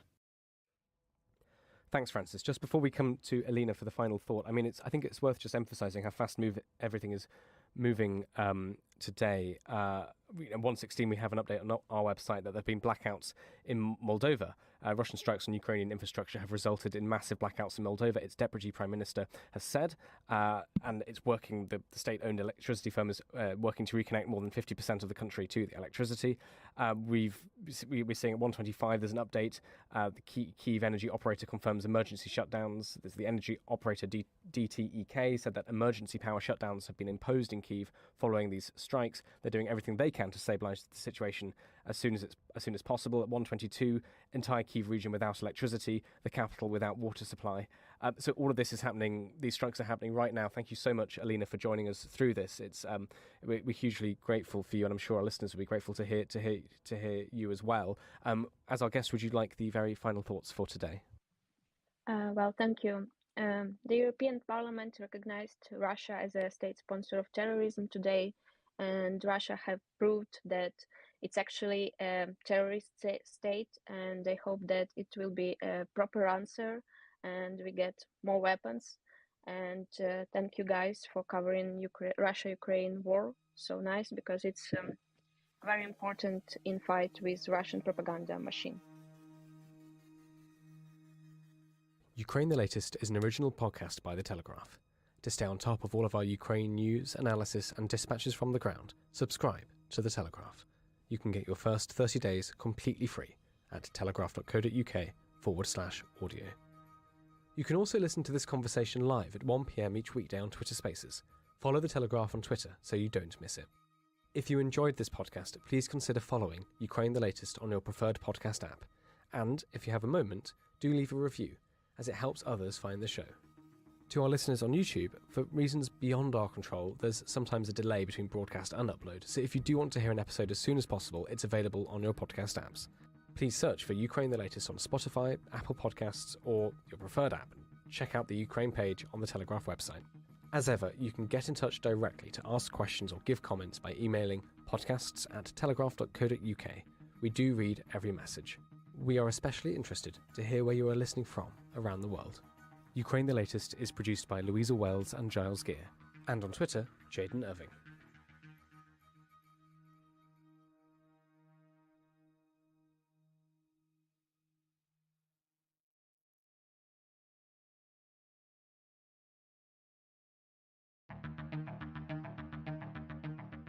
I'm David Knowles, and this is Ukraine, the latest. Today, as temperatures in Kyiv drop below freezing, we discuss Russian war crimes, the EU's new assistance package to Ukraine, and the memory and legacy of Euromaidan, which started just over 9 years ago.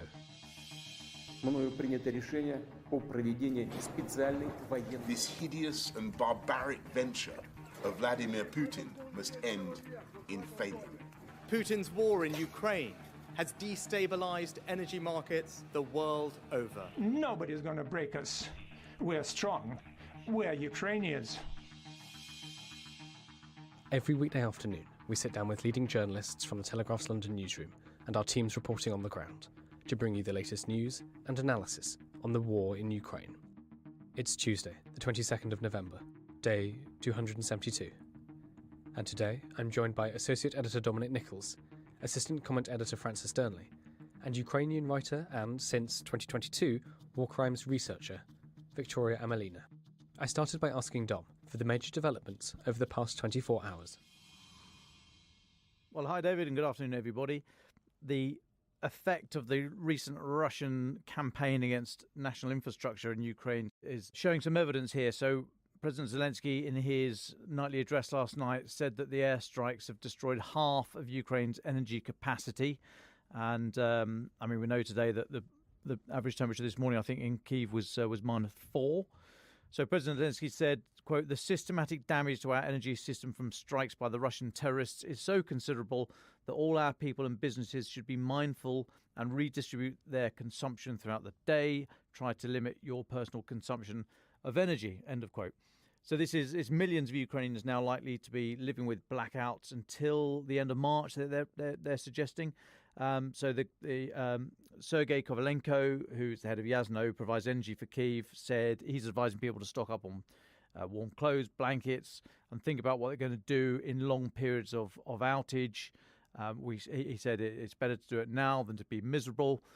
We've seen from friends of ours in Kyiv footage of parcels that are being left in elevators, in lifts for anyone caught in lifts during a power strike. If they're stuck in a lift, there's food, water, and sort of basic provisions and blankets and what have you to keep warm in there.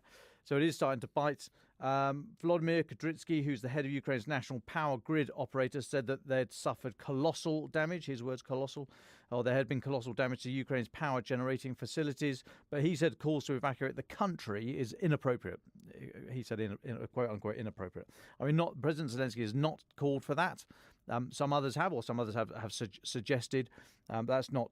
He's not. That's not a criticism of Zelensky's address last night, but he's saying that it's not an irrecoverable situation. Also today, we've got news from the EU. Ursula von der Leyen, the EU Commission President, says the EU is going to send another €2.5 billion for urgent repairs and reconstruction. And in a tweet, she said they're going to plan. EU's going to send €18 billion for 2023 or in 2023, and said we will keep supporting Ukraine for as long as it takes. So fairly hefty commitment there from the EU on the reconstruction side, which is good. We need that. We need to be thinking about that, and obviously there's a pressing need now for generators and other equipment to provide power right now and to fix the power supplies and the water supplies that have been destroyed through Russia's campaign. A couple of other bits and pieces, but I'll just let you come back on that first there, David. Thanks very much for that, Dom. We'll come back to you in a minute. Francis, what would you like to start with? Well, thanks, David, and good afternoon, everyone. I just wanted to return, first of all, to the story, of course, that I mentioned yesterday at the end of the podcast, which is this manner of Russia's war crimes. Now, we're hearing further developments in this space today, 3 considerable ones, so I just wanted to focus on this first. So the first thing to say is the US has said that they could implicate Moscow's top officials in war crimes after Russia has, in their view, systematically murdered, tortured and kidnapped Ukrainians. This is according to the State Department's ambassador for global criminal justice. She said that there's growing evidence that Russia's invasion of Ukraine has been accompanied by systematic war crimes committed in every region where Russian forces have been deployed. When we're seeing such systematic acts, including the creation of a vast filtration network, it's very hard to imagine how these crimes could be committed without responsibility going all the way up the chain of command. She's called the situation, quite strikingly this, a new Nuremberg moment. Of course, a reference to the war crimes trials held in the German city at the end of the Second World War of the senior Nazi officials. So a very striking intervention there. The mayor of Melitopol in southeastern Ukraine has revealed details of alleged war crimes in his city. He's talked about kidnapped and tortured residents who were showing support for Ukraine, saying that people were detained, returned malnourished and wounded. I've been informed about a released prisoner who was left with only skin and bones. His skull is fractured, and said conditions in Russian captivity are worse than in Auschwitz. So very, very striking comparison point there. And he went on in a quotation, "When they come to the next cell and break the arms and legs of prisoners so that their screams can be heard throughout the detention center, you understand that at any moment you can come to your cell and do the same to you." And finally, I just wanted to, in the same theme, talk about the issue of children again. And this is something that Dom flagged with me earlier in the week, so I'm grateful to him. It's just some research that's been conducted by the Institute for the Study of War. Russian sources and proxy officials are rather flagrantly touting the forced adoption of Ukrainian children into Russian families. There are all sorts of Russian bloggers who apparently have begun circulating a multi-part documentary series about Ukrainian children from the Donbass who've been adopted into Russian families. Now, this documentary, as I say, is not necessarily an official documentary, but it cites a figure of over 150,000 children from the Donbass in 2022 alone being evacuated. Now, it's unclear how they've calculated that figure. I think the Ukrainian officials have estimated this number to be around 6,000 to 8,000. So, you know, a vast difference in figures here. But essentially, this documentary is sort of gloating, really, about what's been going on and flagrantly talking about it, as I say. There's already been quite an interesting remarks made by the Russian Federation Commissioner for Children's Rights, who's talked already about bringing difficult teenagers from various Russian regions and occupied Donetsk and Luhansk to engage in preventative work and military preparation. So again, sort of suggestions there of children being used in the war effort in some way. And just lastly, of course, talking about the forced adoption programs and the deportation of children under the guise of vacation and rehabilitation schemes. So it seems, as I say, that there is much going on in this space, a lot of research that's being done, and it's something that we're going to, as I say, draw more attention to in due course. But of course, all of this, it should be underlined, are violations of the Convention on the Prevention and Punishment of Crime and Genocide, and in some articulations would constitute a wider ethnic cleansing effort. So, as I say, three interconnected stories there about Russian war crimes, which no doubt will be a core focus as winter sets in. Thanks, Francis. Dom, can I come back to you? Let's link this, I think, to the Makiivka incident first, and then I know you've got a few more updates around some of the other actions on the front lines. Yeah, sure. So Makiivka in Luhansk Oblast, so central east of the country. Footage came out a few days ago of an incident there that is being touted as, or some people are leaping out the blocks and saying war crime. I mean, it takes a lot of investigation to prove that. And it's taken me quite a few days to actually track down the source film, which is itself edited. So I'm choosing my words carefully, as you can tell. It's not bloody or gratuitous, so I think it is safe for everybody to go and have a look at. You're not going to. There's no gory images. But what this film purports to show is a house in Makiivka. With there's an outbuilding and there's a lot of mess and rubble and rubbish and the stuff that happens in warfare all over the I think it's the garden of the house. There's a child's toy there, so it's quite clearly not just open ground. It's all to do with these premises, and the film seems to be from.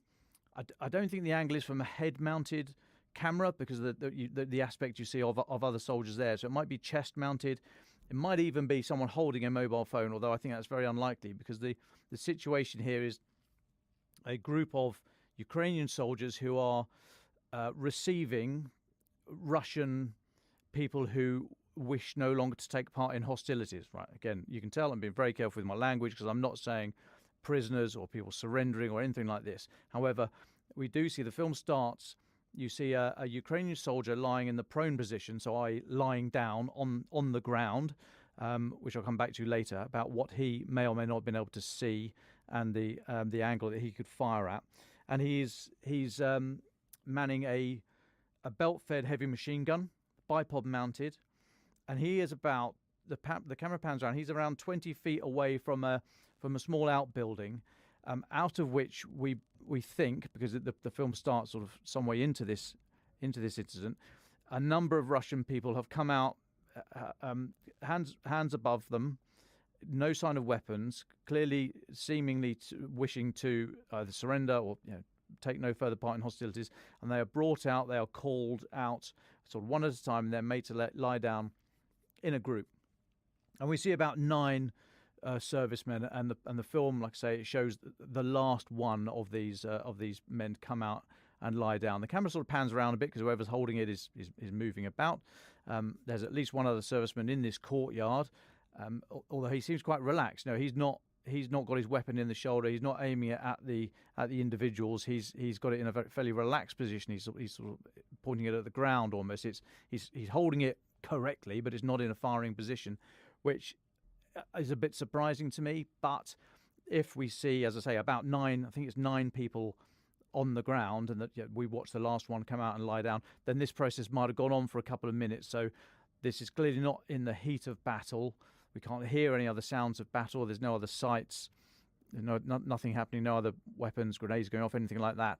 So maybe the guy's relaxed, which he shouldn't have done, in my view. But there we go. So the atmosphere is tense but controlled. And then another figure comes out of the outbuilding from which the previous person we saw, and we can assume the other 7 or 8 came from. A figure comes out of this building and runs out and has a weapon at the hip and fires. You hear it, and you can see expended gas. You can see the smoke from the end of the barrel. You can see the typical signs of a weapon being fired.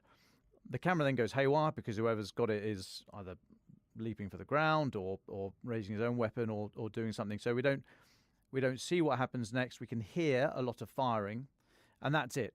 So it's a very short clip, and there's also a glitch in it. So towards the end, we see I'm assessing the 9th Russian soldier come from this outbuilding, hands on his head, and lie down. There is then a slight blip before which the other individual comes out and starts firing. So it's not an unbroken line of footage. However, this has been doing the rounds for a number of days now, and people are suggesting this is.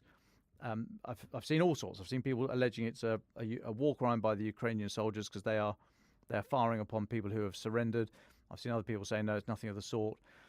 I mean, it is, I think, for us, away from the moment and with no access to contemporaneous accounts from the individuals or the full footage or maybe any other footage that was taken nearby and any other technical means, it's I would suggest impossible for us to say exactly what happened, and even if it can be worse than impossible to pronounce judgment and say this was a war crime in any way.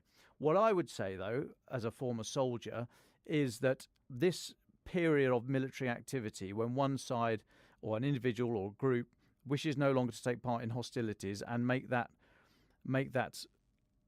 belief known to the other side, is one of the riskiest, for both sides, one of the riskiest episodes of military activity, and it is fraught with danger, and it needs to be very, very, very tightly controlled.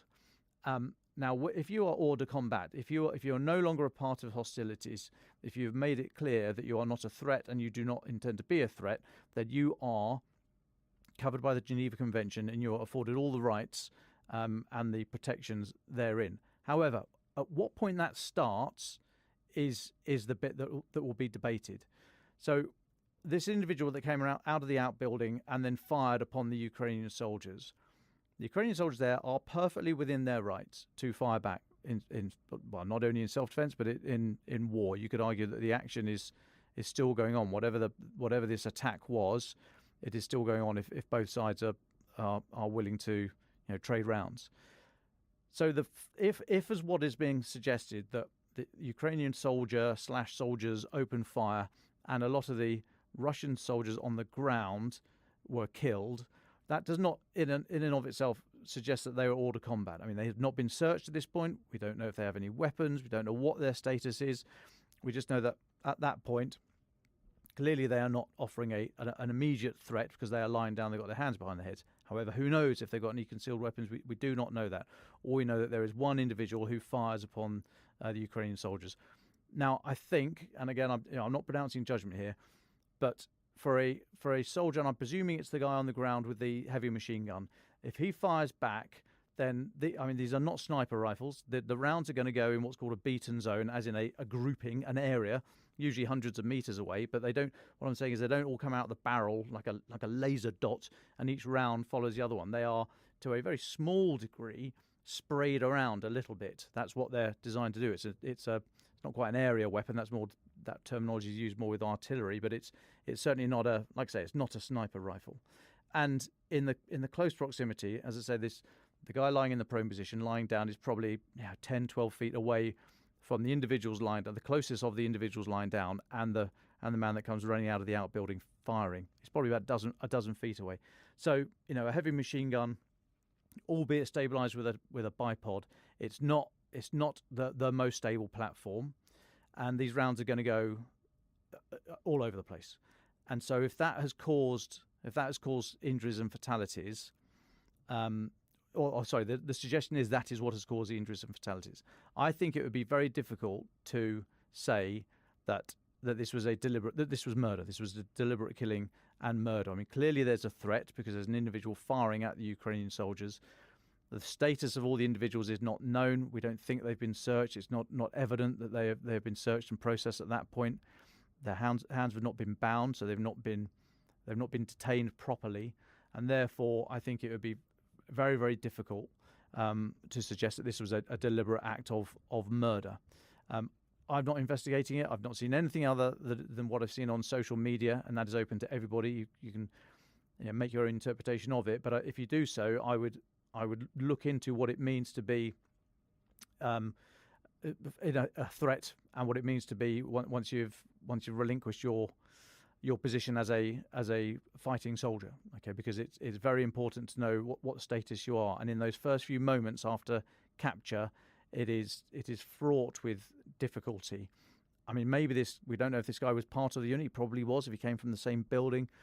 Other people trying to or explain this from a possible Ukrainian perspective have said, well, it might have all been a plot and this last guy was going to come out blazing. I mean, who knows? It's an extremely risky maneuver if that's what it was. But if somebody's just got it into his own head that, sod it, I'm not going to surrender, I'm going to go out, I'm going to start firing my weapon, then I'm afraid the other people in the immediate vicinity, it is almost impossible for the Ukrainian soldiers to ensure that they are also not caught up in the action that's required to relinquish the threat to their lives from this individual that's just come running out. So it's all quite murky. It's all fraught with legal nicety.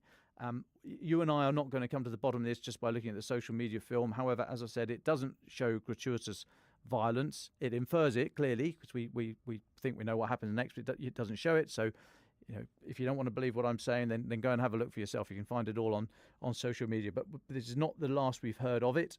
I'm already being bashed on social media for being an apologist for Ukrainian war crimes. Welcome to the world of mute, you numpties.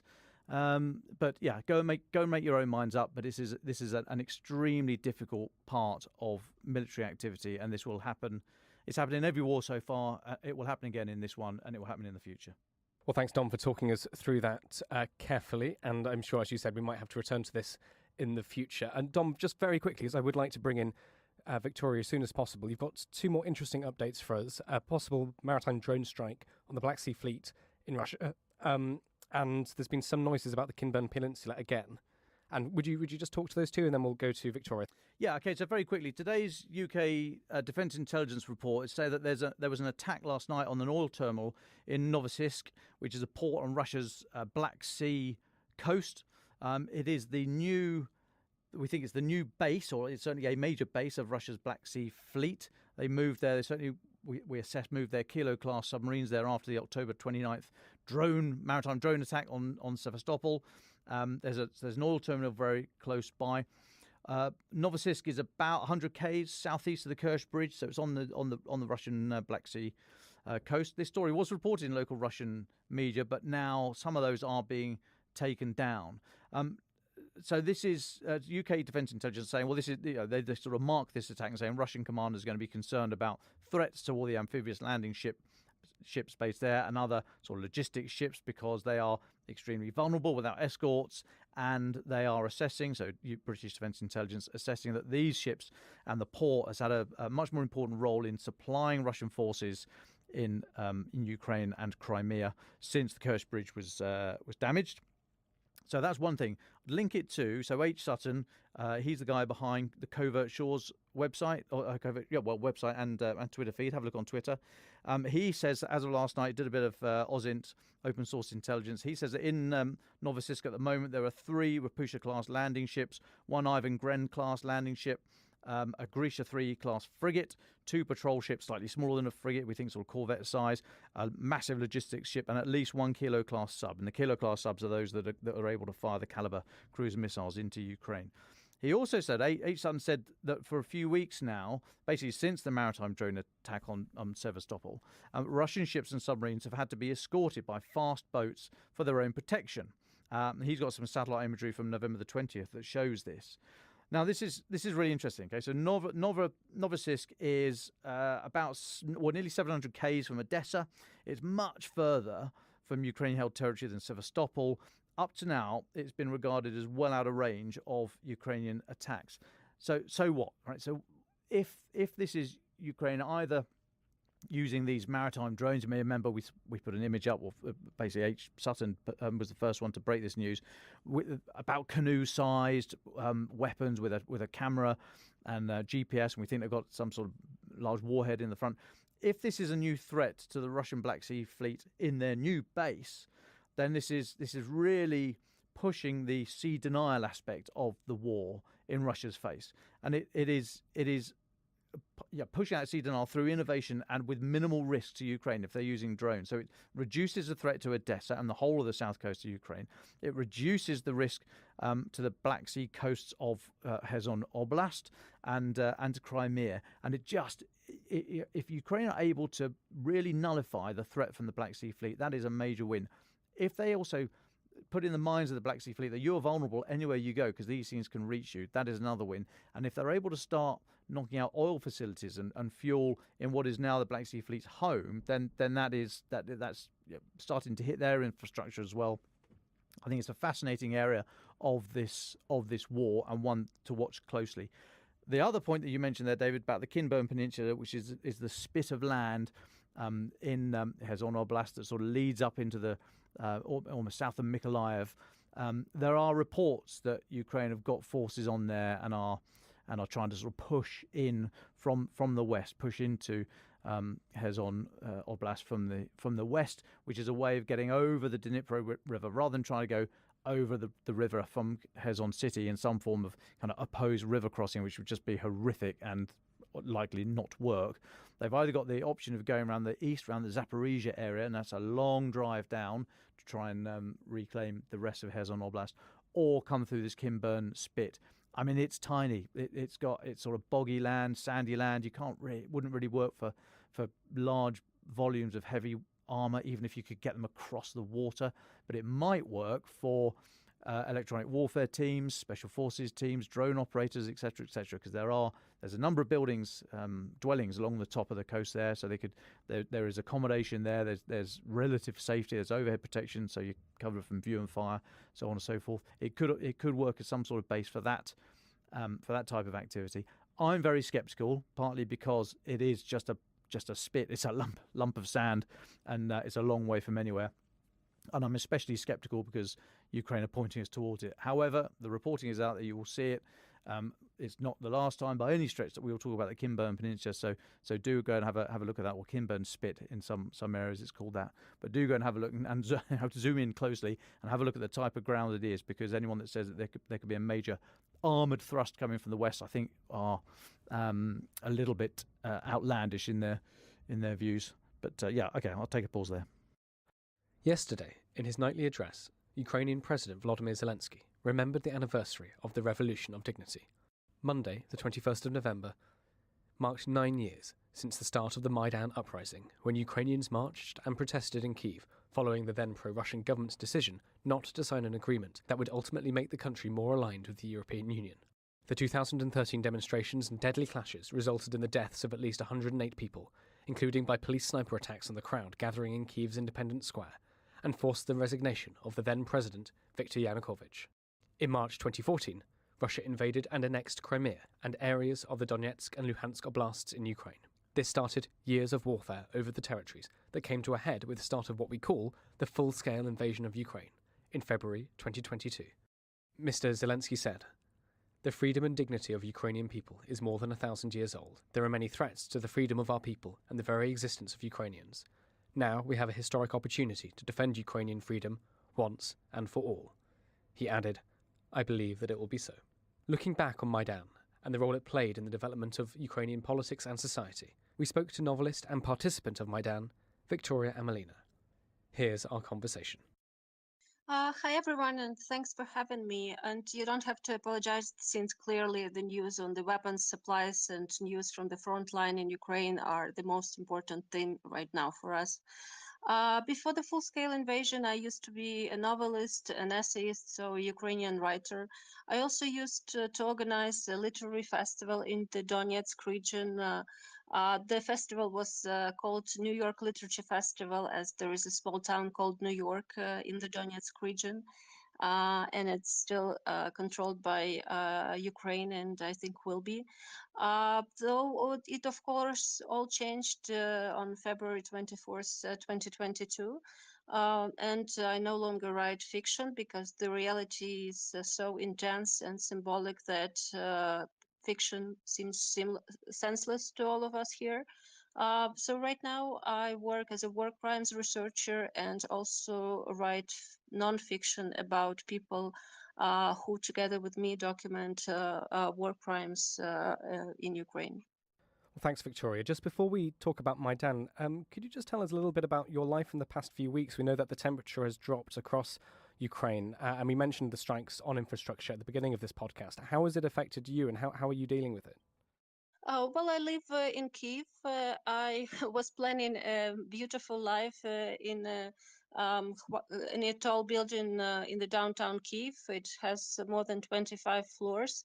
So as you can imagine, it's not very convenient to get to my apartment when there's no electricity and elevators don't work. There's also no water and heating due to power outages. So it was quite tough, but it's important to have friends always, especially at times of war. So when there are power outages, I can go to my friends' apartments, and so we manage to survive like that. But of course, I'm really worried if there will be a total blackout, because in that case, my apartment on one of the top floors won't be livable. I mean, I still have nice views that I dreamt about, but other than that, of course, in winter, you cannot survive on the 20th floor. Victoria, would you take us back to Maidan? It was the anniversary yesterday. What were you doing then, and what was the political scene like in Kyiv? Before the Euromaidan protests started, we were quite a disappointed generation. I mean, I was born in 1986, so I'm a Chernobyl generation, so to say. And we were disappointed because after the revolution of 2004, the so-called Orange Revolution, changes didn't really come. The presidency of Viktor Yushchenko was quite bleak, and this led to Viktor Yanukovych, a gangster-like, or actually he was a gangster, president, to come to power. So we were really disappointed by that. Still, we did live normally. I mean, if you were a journalist or an activist, you could be targeted by the government. But ordinary people felt secure and had hopes for slow but a steady European integration. That is why, of course, when government suddenly decided not to sign the trade agreement with the European Union, it sparked protests immediately. But those protests wouldn't become a great deal unless Yanukovych and his accomplices not decided to beat up students on Maidan. I wasn't joining students at the initial protests, but I was in Kyiv immediately after the students were beaten by the police, brutally beaten by the police. And this was an important moment for Ukraine because everyone who was coming to the streets that day didn't know if he or she would be joined by others. And we've already seen those, blood on the faces of young students, and we knew that anything could happen. But still, that several hundred thousands people showed up to protest against police brutality. And so these protests for going into European direction came to be just protests for human rights, rule of law, and dignity. So it was very important for me as well. I used to be a working mom back then. I had a 2-year-old child, so I couldn't be on Maidan all the time. I also had to work, but I came often, and Maidan managed to create kind of parallel society in Ukraine. We had everything there, library, university. It was full of all kinds of art activities. I was beginning to write at the time, and my poems were printed out and hanged on the walls of the Kyiv administration. And I think back then we realized that we have each other, we can trust each other, and that we would be able to build the country that we were dreaming about. Just very quickly on that, you mentioned a library and a university. Could you talk us through that? What does that mean? What did you see on the streets? What were people doing? There were, for example, lectures. So, of course, students started all this revolution, and their lecturers from professors from the universities, of course, all supported Maidan. So there were actual lectures for the protesters. You could, not just wander around, but also join and listen to a lecture. You could take a book because, of course, the core of protesters were people from Kyiv, but people also came from different places. So if they would need a book to read before going to sleep, they could borrow a book. So we had kitchens. So I mean, all the processes you would have on the state level, they were present on Maidan, and they were all done, voluntarily. And this is why it was so unique and warm. Victoria, you wrote your first novel about Euromaidan. What happens in it? What inspired you to write it?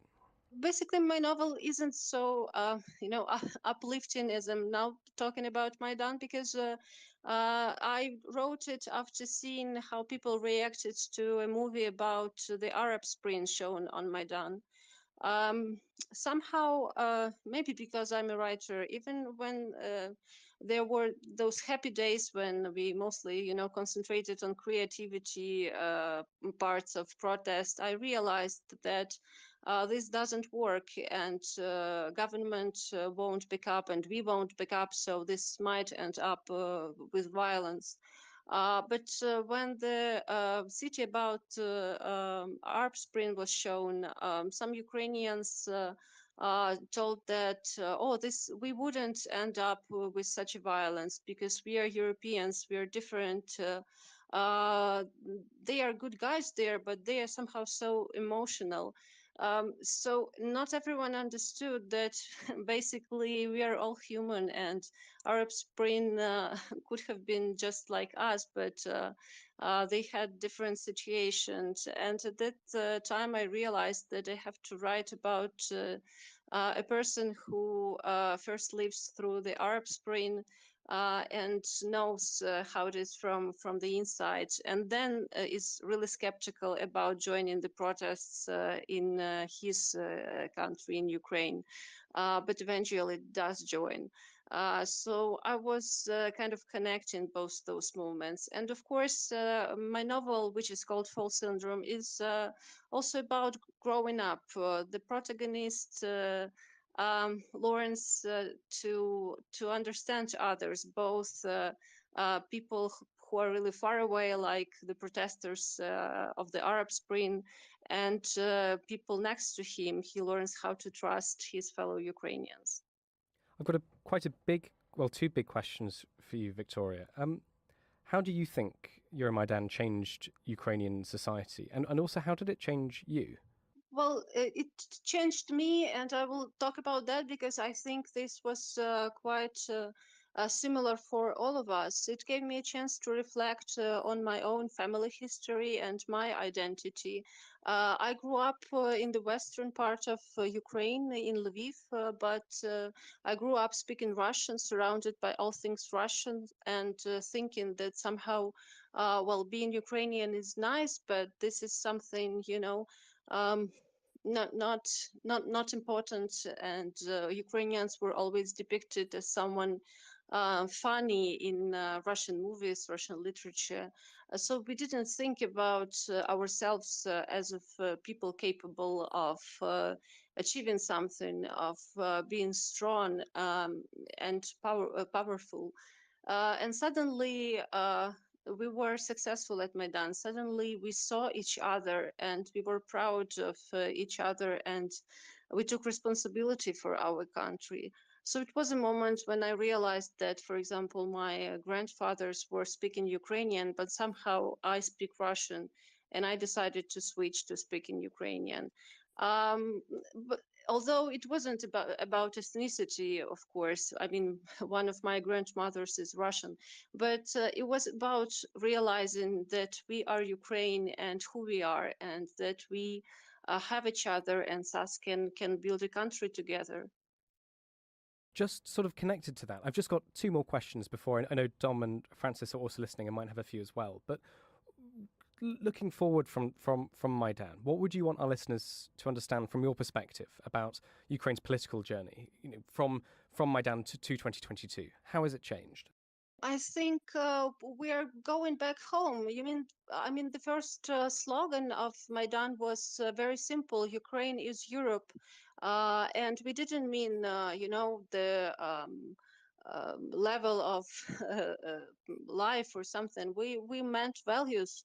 And I think Ukraine is the only country where people died for the flags of European Union, and it meant something really huge for us. And it doesn't matter even that the UK is not currently in the European Union, because we meant Europe, which include this, common space and means to us dialogue, rule of law, human rights, things like that.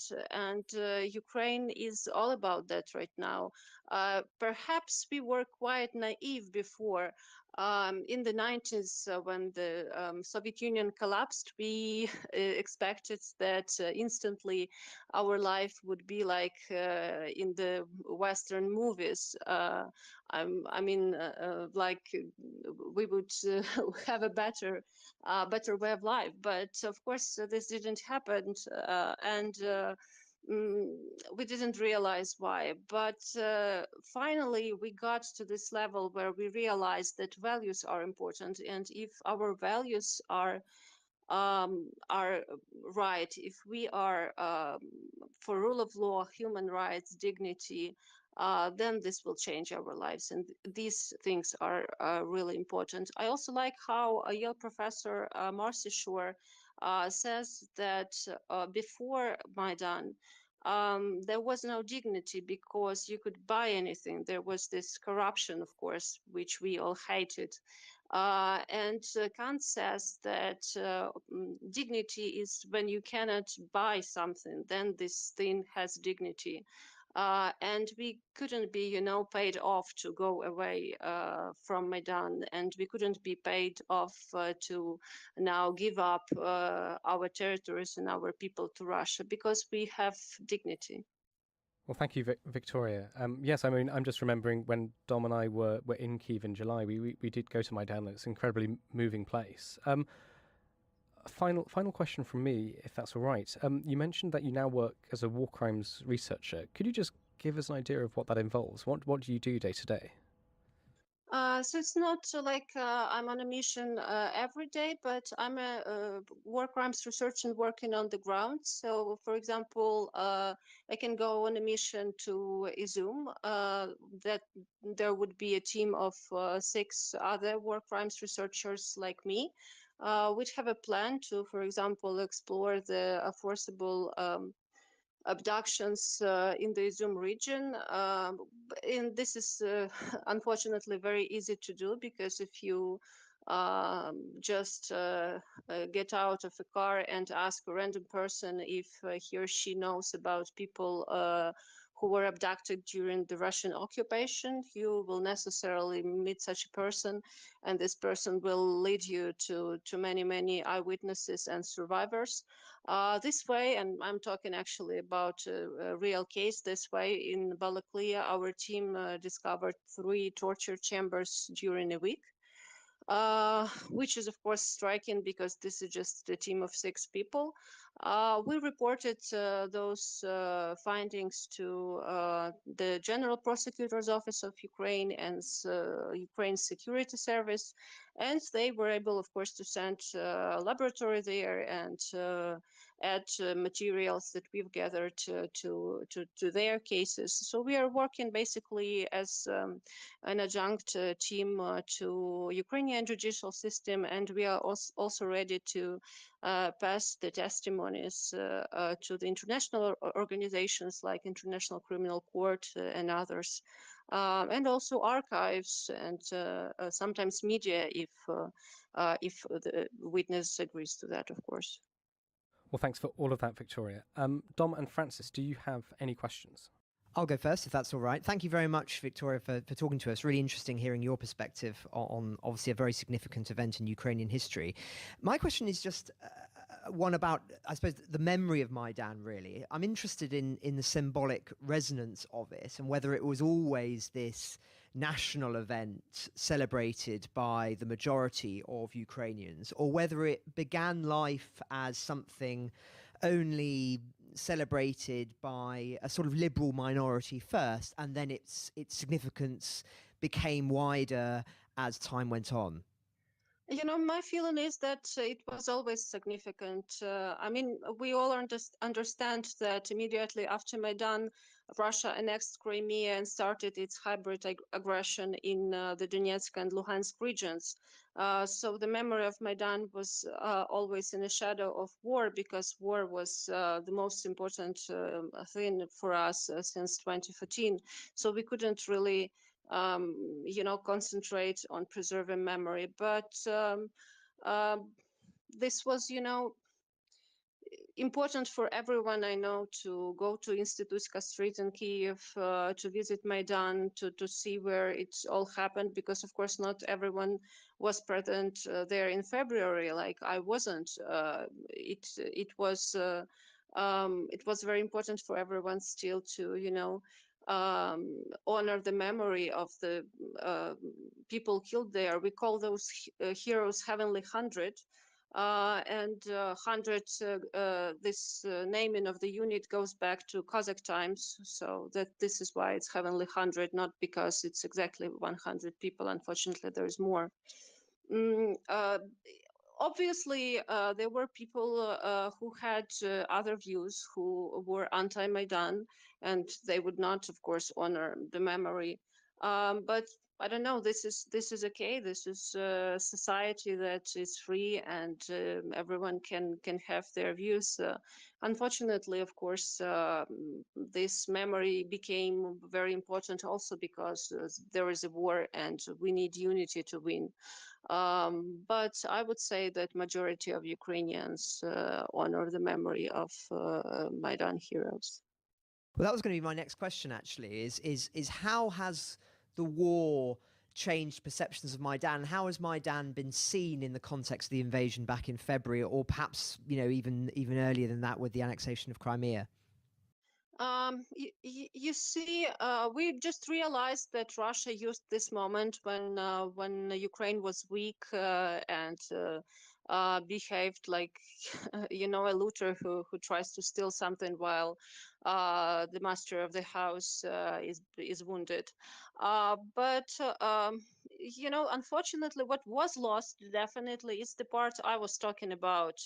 Because before this interview, I was thinking that I should tell you about this library, university, art, because of course it all ended up with those shootings in the main square of Kyiv. It ended up with tragedy, and then the war started. But in the beginning, this was all about solidarity and feeling so warm and together, and it helped a lot to build such a vibrant civil society in Ukraine that we have now, and I think it's quite a phenomenon. So I think this is the missing part, and basically I'm even glad that I wrote and dared to publish my fall syndrome novel in 2013. I mean, immediately after the revolution, because I wouldn't be able to write about the revolution of dignity in the same way now. Because of course we are all much more saddened, and I wouldn't catch this vibe of coming together and believing. We were desperate. I mean, I realized that there wouldn't be an instant wonder that we wouldn't be in European Union tomorrow for sure. I mean, I wasn't naive, but still, to despite everything, risk your life and try to change and have dignity to strive for a change. This was really important, and I'm really happy that I lived through that. I've been witness to that, and my friends are those who even fought at Khrushchevskoho Street. So this is very important. Just one final question from me, and I know that Dom will have a question or two as well. This is just related, you talked about your novel there, and I'm just very interested in your perspective on the present state of Ukrainian culture following the invasion and what you expect to see from Ukrainian literature and Ukrainian culture after the war. We were always caught in this trap of explaining ourselves. Ukraine was a blind spot on the mental map of Europe and world for a long time. So we always had to explain too much about ourselves instead of writing about, general global issues. And I would like Ukrainian literature to stop being provincial in a sense that we should not only define ourselves in our novels. We should, write about define the world, not just ourselves. But this also means that the world should also view us, as equals. That I would really love that you'd like to hear us not only when we speak about war and Ukraine, but also about, I don't know, climate change or other things that concern every one of us. So I really would like us to just become, integral parts of Europe and free world in cultural sense as well. Well, thank you, Francis, for your question, and thank you very much, Victoria, for your answer. Dom, can I ask, is there anything from you, or shall we go to our final thoughts? Just one quickie, if I may. And Victoria, lovely to have you on. Thank you so much for doing this. 10 years, nearly 10 years on from Maidan, a lot of the people fighting today were children back then, or very, very young, and maybe not aware of the political context they were growing up in. So I'd just be really interested in your thoughts on, so where is the spirit of Maidan today? How do you keep that going? And is it wise for any politician from any party of any colour to try and claim the spirit of Maidan, or is that the surefire way to upset the vibrant civil society you described? Thank you. Finally, I'm right now at my friend's place because I didn't have hot water, so I moved to her apartment today. She's just 24, so she was essentially a kid when Maidan happened. And right now she's a leading figure in culture management in Ukraine, and she's just one of many examples of people for whom Maidan was, a major event that happened during their childhood. And you don't have to even explain to them because they were all following Maidan. It's worth saying that even you were not when you were not in Kyiv, so in the center of events, when you walked out to the streets, you could hear, like, when the windows are opened, you hear the sound not from the TV even, but from the internet translations, from all the streams people are listening to. And of course, the stream is one from the most popular channels, so you can go and hear. So people just were watching and following, and I think for the kids, it's even more, magical, because to them this was a place and struggle which they couldn't join, but which they admired.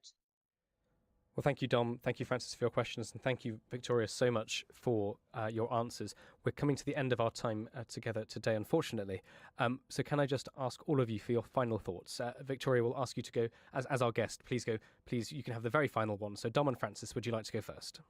Sure, I can kick off there. I think as we see the impact of the attacks on civil infrastructure, we can see what's happening in across Ukraine, in Kyiv. Now the snow is arriving. Now is the time really to look to our political leaders and see what they are doing and stepping up, not only in terms of the weapon supplies, but also in terms of money, which was helpful, but in terms of assistance to that national infrastructure. So we need to keep our eye out and question if it's not there, a regular drumbeat of reconstruction and support for Ukraine, because it's starting to really bite now.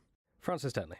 Just listening to Victoria talk about democracy and literature, I was reminded of an incident that took place on the train when I was away last week. There were a couple of younger people than me lamenting the state of the world. They were talking about the housing crisis, climate change, economics, and they were sort of in despair, really. I think that's the only way I can describe it. They were talking about how, democracy can't solve this, and I really saw in that moment that sort of that feeling, that thirst for clarity in these challenging times, in this sort of age of confusion and divided narratives. And it's as if the world has become so sort of large and incalculably complex for a single mind to fathom, that we crave somebody now, or a system that can make sense of it, that can offer easy answers to very complicated problems. And it almost sometimes, I think, feels impossible for democracy to untangle all of these issues. And it just really struck me, really, that from what they were saying, it's not too much of a leap to say, oh, yes, I'd vote for some great figure, some benevolent dictator who's willing to discard all the norms of democracy in order to get things done and to solve all of these problems. And I just thought I would respond to this, after listening to them, because I think it's really, really important to make the point that even if you had the most benevolent dictator in the world, that the very notion of having one, I would argue, is immoral from the get-go, because you're eroding the very foundation principles of democracy, and you're opening the door for one less benevolent in the future. To hunger for any sort of easy solutions and dictatorial power, I would argue, is a sin in and of itself. And talking about literature, there's a wonderful scene that really resonates with me in Les Miserables, the novel, not the musical, when there's a group of young, idealistic revolutionaries who are gathered together, and one of them launches into this monologue about how progressive Napoleon was. He talks about how he made all of these profound reforms, transformed society, made France great again, all of this sort of stuff. And then one of them says and ends, what could be greater than this? And the student replies, or one of them, very simply, and says, to be free. And that's the lesson, I think, is that we should never be tempted to sell out our freedoms for simple solutions. That those who take democracy for granted often really don't deserve it at all. And I think that what we're seeing in Ukraine, as I've said many times before, is people who do really value the essence of democracy. It's been fought for and is being fought for now. And they know its value in a way that perhaps many people in the West take for granted. Thank you, Dom, and thank you, Francis, for that. Victoria, thank you so much for all your time. Would you like the final thoughts today? I would very much agree that democracy is precious and unique, and we shouldn't take it for granted. And I'd repeat again that Ukraine was such a blind spot for most of you, unfortunately. And now you see us, but you mostly see us in a struggle. But we're not only about war, we are about art, science, IT startups, having fun. So in a nutshell, life. And thank you so much for all your support for the weapons. We mainly need weapons, as you know. But after the victory, I really invite you to do all other things with us, like IT startups, science, read us, listen to us, and everything like that. Thank you so much. Ukraine the Latest is an original podcast by The Telegraph. To stay on top of all of our Ukraine news, analysis and dispatches from the ground, subscribe to The Telegraph. You can get your first 30 days completely free at telegraph.co.uk/audio. You can also listen to this conversation live at 1 p.m. each weekday on Twitter Spaces. Follow The Telegraph on Twitter so you don't miss it. If you enjoyed this podcast, please consider following Ukraine the Latest on your preferred podcast app. And if you have a moment, do leave a review, as it helps others find the show. To our listeners on YouTube, for reasons beyond our control, there's sometimes a delay between broadcast and upload, so if you do want to hear an episode as soon as possible, it's available on your podcast apps. Please search for Ukraine the Latest on Spotify, Apple Podcasts, or your preferred app.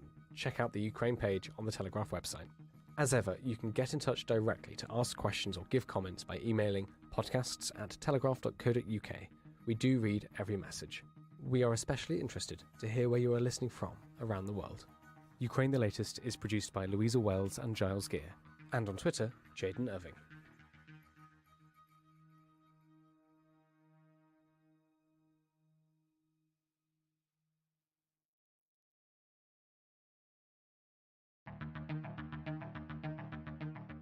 I'm David Knowles, and this is Ukraine, the latest. Today, we discuss the latest updates from across Ukraine. Hear from our foreign correspondent Colin Freeman, who's been on the ground looking at the torture chambers discovered in liberated Kherson. And we hear about the challenges faced by volunteers supplying Ukrainian troops fighting on the front line.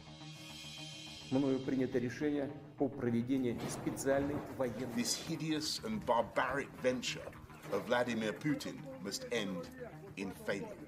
Putin's war in Ukraine has destabilized energy markets the world over. Nobody's going to break us. We're strong. We're Ukrainians. Every weekday afternoon, we sit down with leading journalists from the Telegraph's London newsroom and our teams reporting on the ground to bring you the latest news and analysis on the war in Ukraine. It's Monday, the 21st of November, day 271, and today I'm joined by our Associate Editor Dominic Nichols, our Assistant Comment Editor Francis Durnley, and our foreign correspondent Colin Freeman. Dom, can I start with you? What's the latest from what you're looking at? Well, hi, David. Hi, everybody. Happy Air Assault Forces Day to all our Ukrainian colleagues. Should have worn the beret. So a lot of fighting over the weekend, continuing into this morning. So firstly, in the east, so around the Donbass, Russian forces bombarding artillery, mainly artillery, missile as well, into Ukrainian positions. President Zelensky said last night that there'd been about 400 strikes across the area. A bit further to the south, around the Zaporizhzhia nuclear power plant, there have been a number of explosions there. The IAEA, so the International Atomic Energy Agency, reported that and said, so Russian media also have confirmed that. They've said they said there were 15 shells fired by Ukraine at the plant, landed near a dry nuclear waste storage facility and also a building that houses fresh nuclear fuel. This is according to TASS. They're saying no signs of a nuclear leak. So that's the Russian version. The IAEA are saying, well, they're not apportioning blame for the attacks, but the Director General Rafael Grossi has said the explosions are completely unacceptable, and those responsible, quote, playing with fire, which I think is an understatement, and similar to what we've heard from him in recent weeks. And just that sort of comes and goes as the political temperature ebbs. It's yet another thing that Russia can do to sort of press the buttons. Obviously, it's extremely dangerous. Anything near that nuclear power plant. And then this morning in Kherson, there's been a number of multiple launch rocket strikes, so MLRS or GMLRS, the guided MLRS version, although we don't think Russia are firing many guided munitions at the moment. It's mainly either dumb bombs or just the standard MLRS.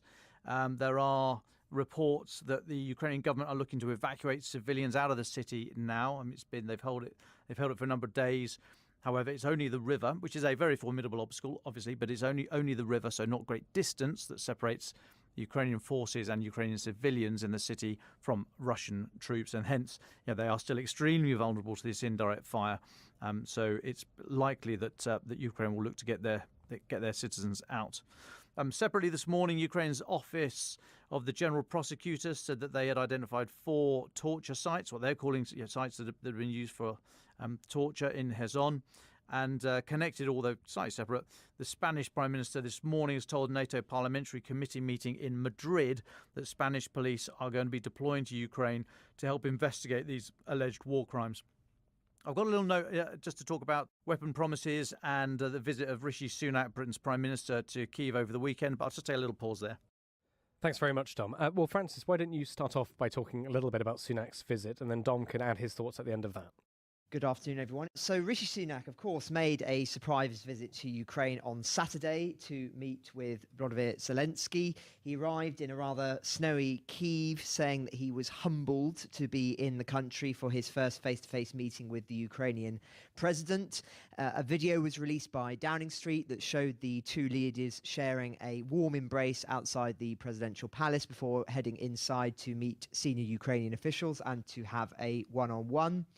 And as part of this meeting, Mr. Sunak announced that there would be further £50 million in support package of defence aid, comprising around 125 anti-aircraft guns and technology to help Ukraine counter Russia's Iranian-supplied drones, so offering things like radar, anti-drone technology, etc.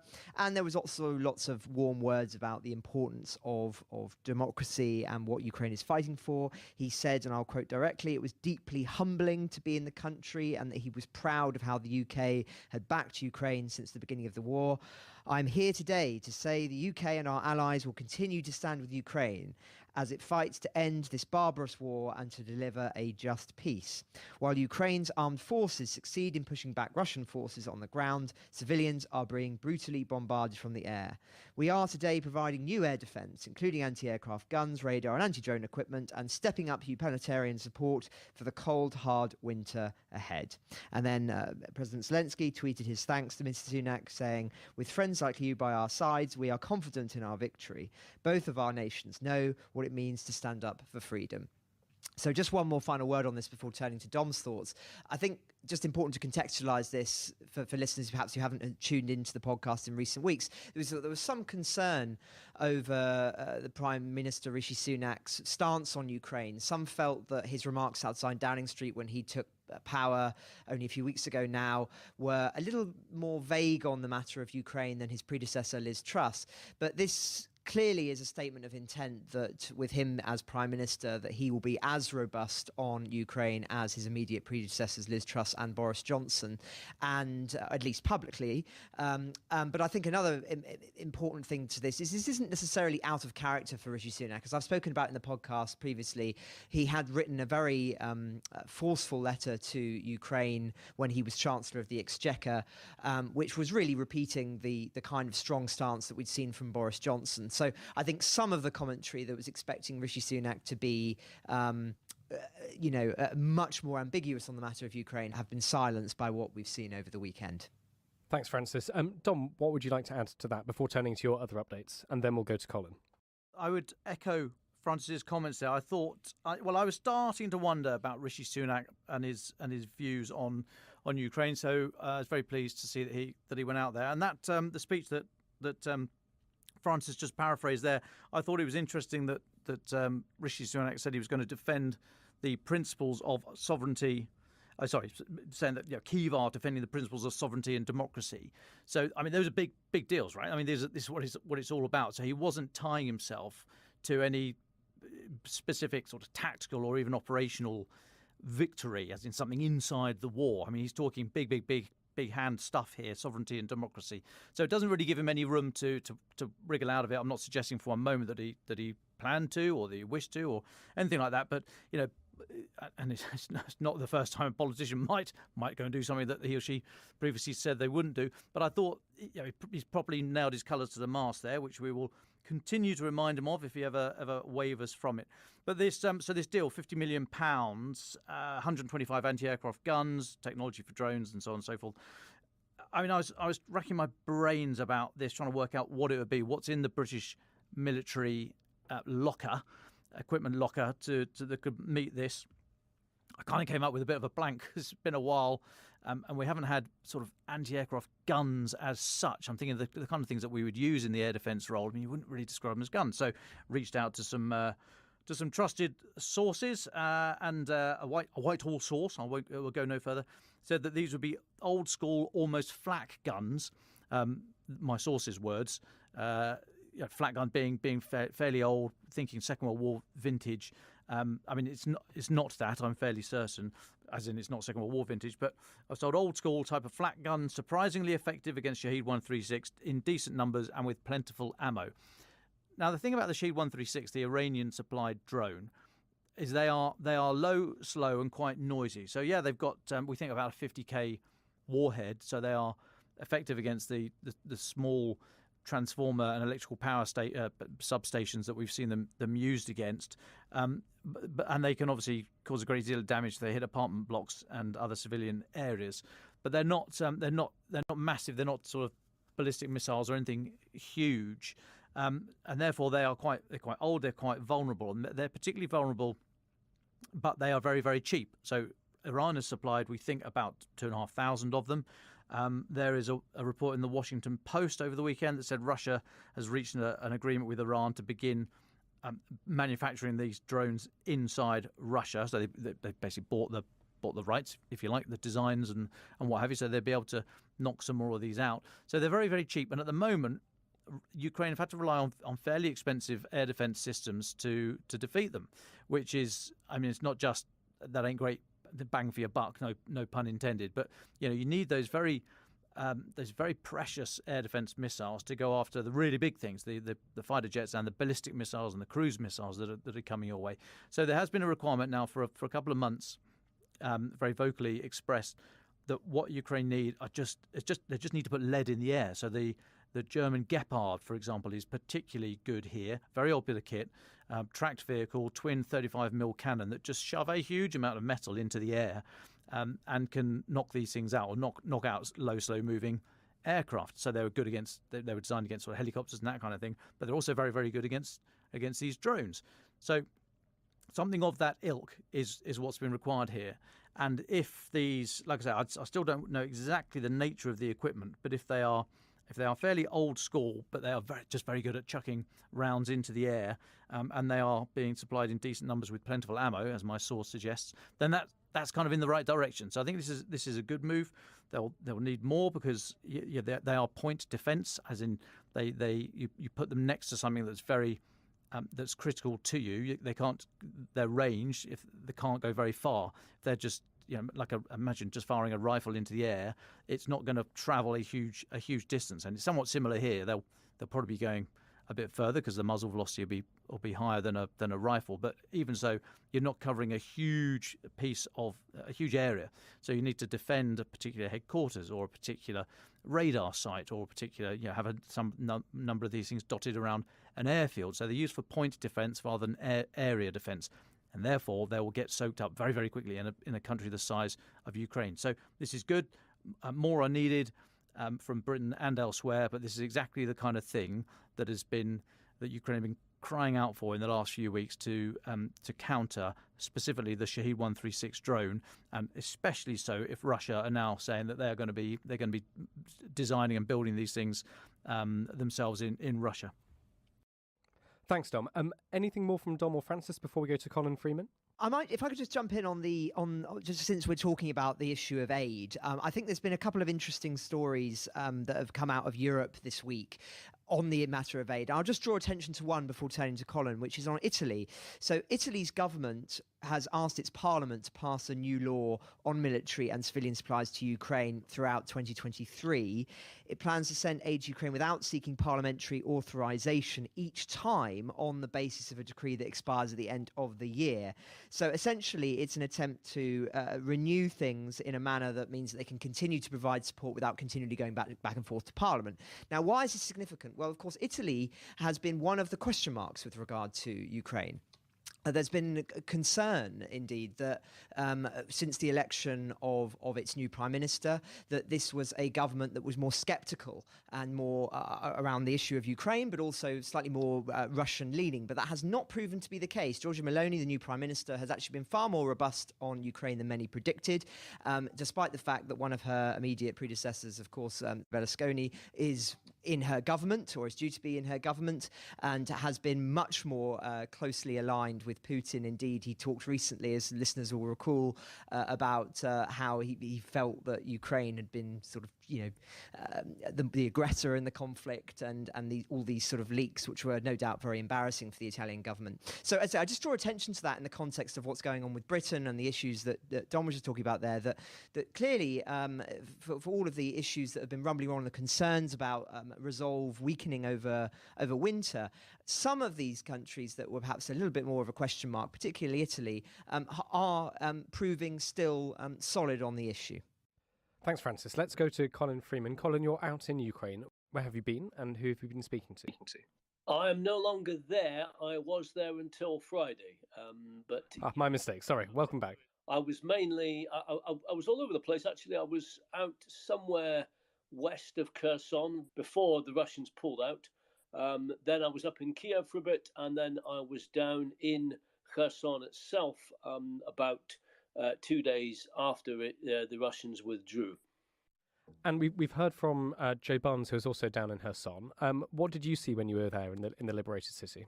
I went there a couple of times, both on Ukrainian government-organised press tours, I should say. On the second occasion, I'll mention this. We went to what was actually a police station that was being used by the Russians during the occupation to interrogate and, in some cases, torture Ukrainians who were suspected of either pro-Ukrainian nationalist sympathies or actively colluding with the Ukrainian military to tell them where Russian positions were so that they could be shelled, or working with the pro-Ukrainian partisans who were sabotaging the Russian occupation. This police station, it's a sort of drab pre-detention centre-looking building on a street whose official name, I think it was a Soviet-era name, was Electricity Workers Street, which was rather apt, actually, because there were some novel electricity workers in there from the Russian KGB, it would seem, people who were trained in how to deliver electric torture. We spoke to one guy, a Ukrainian guy who'd spent 3 weeks in there right at the beginning of the war. He was not at all surprised that he had been arrested. He said he was on a list of ex-Ukrainian military servicemen that the Russians had somehow got their hands on, and they turned up at his house and took him in for questioning. And he said what I now know is a sort of has now become a somewhat familiar story after interviewing a number of these people, where some sort of metal clip was attached to his ear, and then another metal device attached to his hands, and then electricity applied. He said it was the most exquisite sort of pain you can imagine.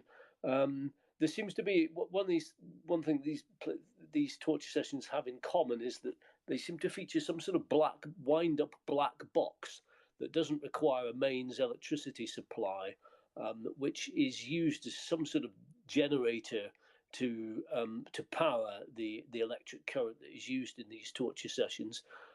It looks apparently rather like an old school dial-up telephone, and you kind of dial this dial according to how much power you want to deliver through somebody.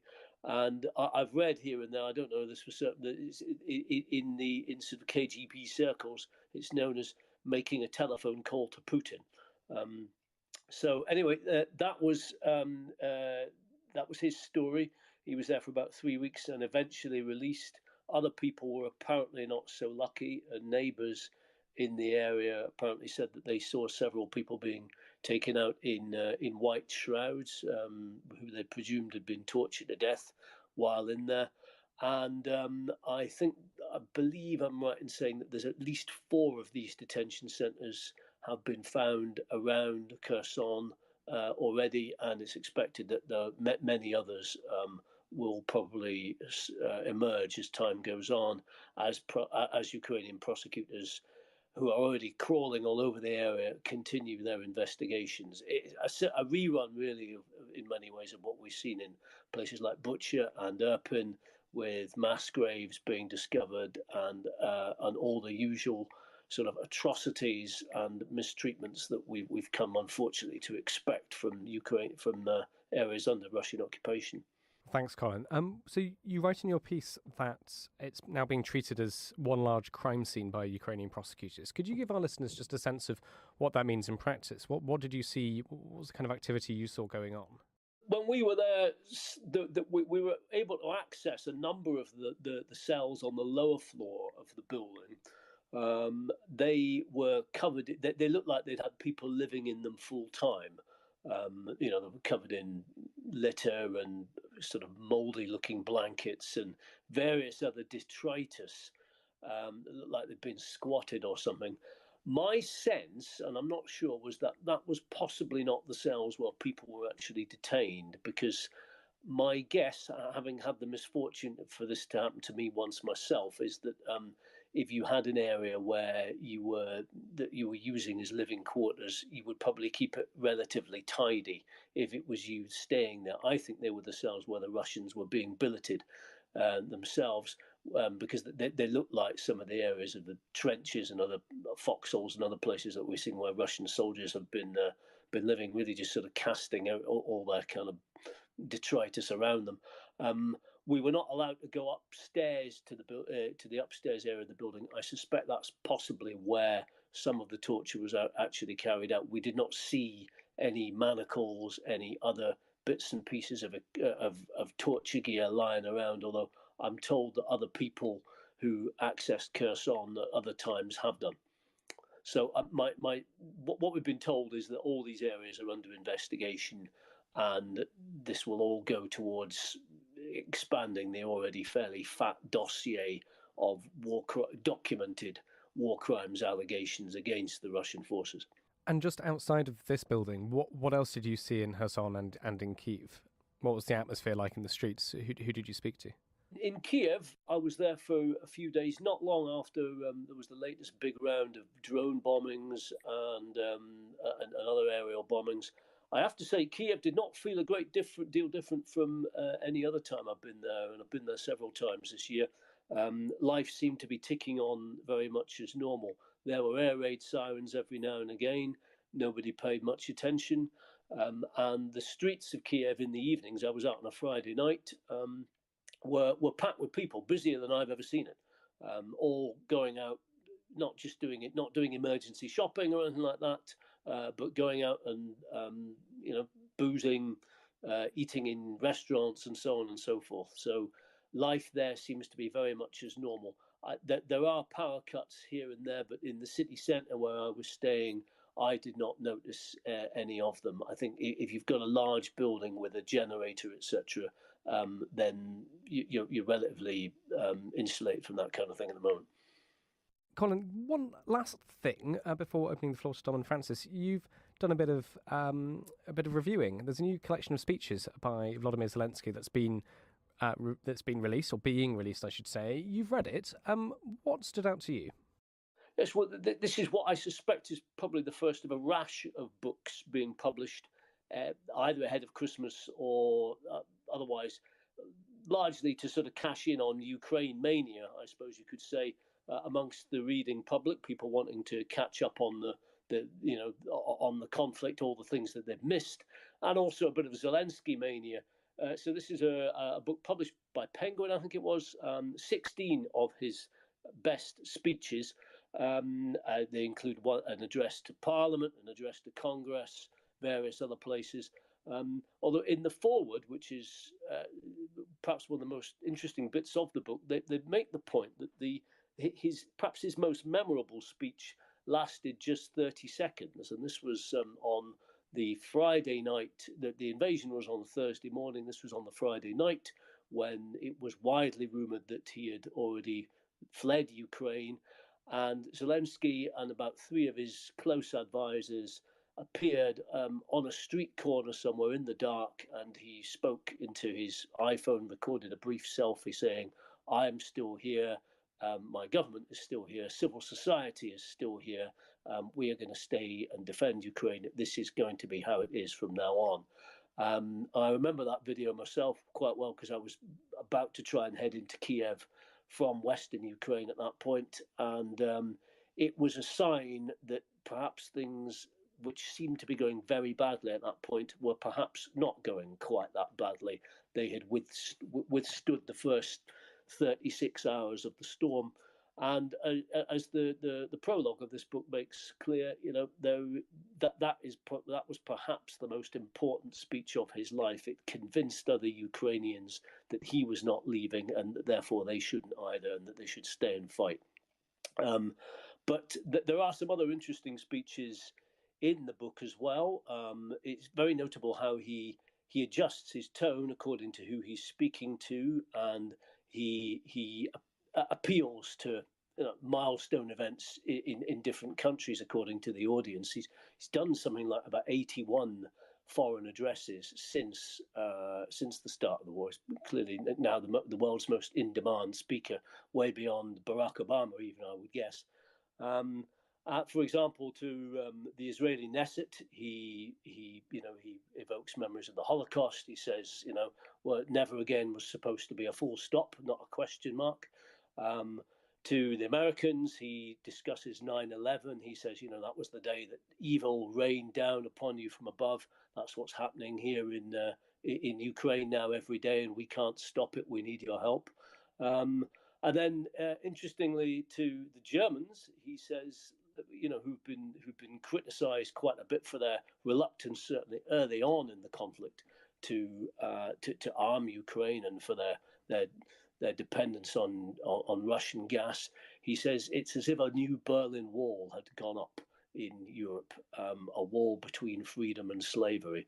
And he doesn't mince his words when it comes to the Germans. But more generally, having ploughed through many of these books of collected speeches, or certainly read many speeches as a foreign correspondent, written by foreign leaders over the years, this book, I would say, is pretty unusual. I managed to read all 140 pages of it without nodding off, and that is unusual for speeches by any foreign leader. They are well written.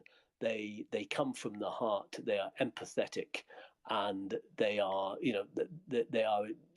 certainly, I think, will probably go down in memory as being speeches that very much rose to the occasion. You can imagine, for example, perhaps not necessarily ordinary Telegraph readers settling down with a copy of these, but schools and colleges picking these over in years to come and looking at the speechcraft, looking at the way that they're written and the appeals that they make. I think this is certainly a book that was worth putting out by Penguin. I do have a question for Colin, actually, just on the back of what he was saying there about President Zelensky's speeches, which is, does it say in the book whether all of the speeches were written by Zelensky himself, or whether there were a team of speechwriters who were involved in the writing of them? I know from my own experiences working in politics that it's quite common for, say, a leader or a member of parliament to say to their team, here's the essence of what I want to say, but then they leave it up to their aides to write it. I used to be one of them. So I'm just wondering if it is genuinely him, or if there is a team of people who are working on these. No, it doesn't make, from what I can remember, it doesn't make any mention of who writes them, i.e. whether it's him or one of his aides, or how they are written. I wanted to know the answer to that, just like you did, actually. So I did some research, and from what I can tell, this is from an article in the Observer some months ago. They're written by somebody called Dmytro Litvin, who was a 30-something ex-magazine columnist who works in Zelensky's team. And he was, I think, very briefly interviewed by the Observer, perhaps putting it too strong. He answered a couple of questions by email and confirmed that he was one of the people, or perhaps indeed the person, who wrote most of Zelensky's speeches. He said he did the words, the ideas and emotions came from Zelensky. Hard to be certain, really, who is doing the heavy lifting there, I would say. Thanks, Colin. Dom, I know you've also got a question. Yes, thanks, David. Hi, Colin. Great to chat again. Be looking forward to catching up with you when you're back here in town. Away from the speeches, sorry, back down to the trenches, if I may, for a moment. For some time now, I've been trying to work out with the Russian withdrawal from Kherson who it was. Basically, we thought it was the remnants of the VDV, the Russian airborne forces that were over the river in Kherson city and the environs to slow down Ukraine's rate of advance, either to try and hold on to the area or to buy time for the withdrawal. But we were led to believe that it was the better trained, more regular, if I can use that expression, Russian forces, not mobilised soldiers. I wonder if you had a comment on that. And separately, so getting back over the river, was it good soldiers that knew what they were doing? Was it a good plan? And we've been trying to work out if new General Surovikin is actually been able to grip the Russian high command, and they actually are putting into practice what they should have been doing all along, or a mixture of both. Because I mean, if it's good soldiers, that's one thing, but they are increasingly fewer in number. If it's a good plan and a good grip on the Russian senior leadership, that might be more concerning for Ukraine. So I just wondered if you had a feeling from the ground of who it was that was the last Russians to leave, and quite whether it was the soldiers or the plan that did the heavy lifting. Sorry, Dom, you've got a long question there. I'm afraid my answer is very short. I have not got a clue, I'm afraid. That was not something that I really had much time to address with the people while we were in Kherson. We were on a relatively tight schedule, focusing on torture chambers and human rights stuff and so on. All I know is that there was originally talk that there was about 4,000 Russians still behind the lines as the retreat was due to have been completed, and there was speculation as to whether these were elite troops left deliberately behind to sow chaos and sabotage, or whether they'd simply not got over the bridge in time in the chaos of the withdrawal. What I can say is that having been there in the following days after the withdrawal was allegedly completed, we did not hear sight or sound of those Russian forces. There doesn't seem to have been any sense that they are in any kind of way a power or a threat. The only other thing I can add is that while we were on the press bus, or on the bus that took us into Kherson, on the way out we stopped, perhaps inadvisedly, for a photograph at the gates, the Kherson gates, where President Zelensky had also stopped during his visit that same morning. And at that point, a couple of Russian shells, I don't know what they were, but I certainly heard the whistle, landed quite close to the bus and sowed general panic, which was added to by the fact that the other bus that we were with then broke down about 5 minutes later. So there's clearly some hostile forces still aiming stuff at Kherson, and in particular us, I think, that day. But who they are, I'm afraid I can't really tell you. No problem. I must apologise. That's the sort of soft, comfy London question, because I keep getting asked questions like that from the news desk here about what's Putin thinking, when's he going to press the buttons. I don't know.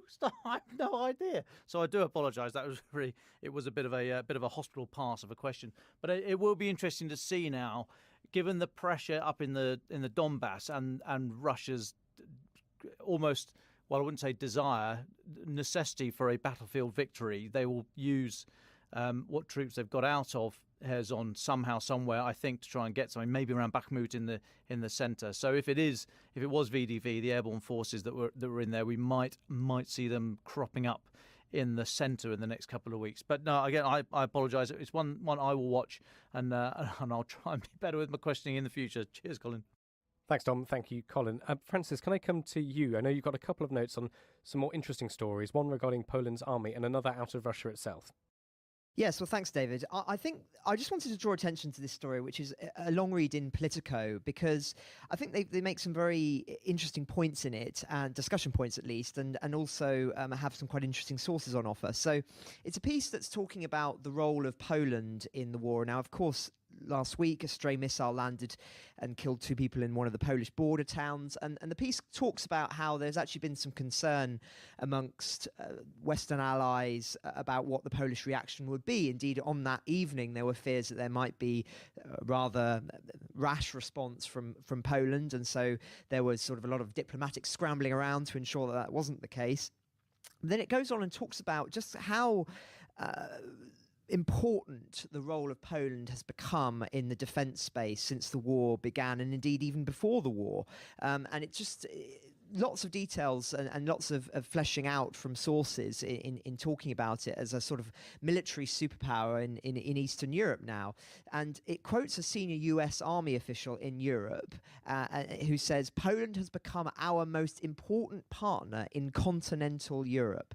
And he goes on and cites the crucial role that Poland's played in supporting Ukraine and also shoring up NATO's defences in the Baltics.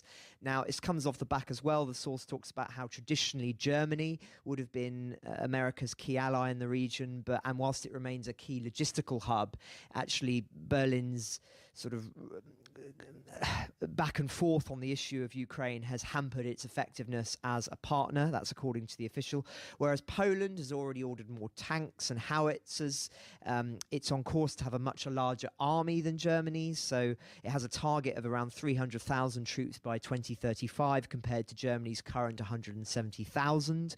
Poland's military is already about 150,000 strong, with 30,000 belonging to a new territorial defence force set up in around 2017. So just a very interesting long read, which I'd point listeners to, looking at the strategic and defensive role in Poland off the back of the attack there last week, and perhaps a few interesting insights there that that people won't necessarily have been aware of on just the scale of Poland's involvement in the war since it began. Of course, regular listeners will be aware of just how significant Poland's role was, not only in the military space but also in taking in refugees. Millions upon millions of refugees were taken in by Poland when the war began, and that was absolutely integral for ensuring that there weren't enormous blockages as people tried to flee the country. So all of this stuff really, really mattered. And so very interesting insights on Poland there.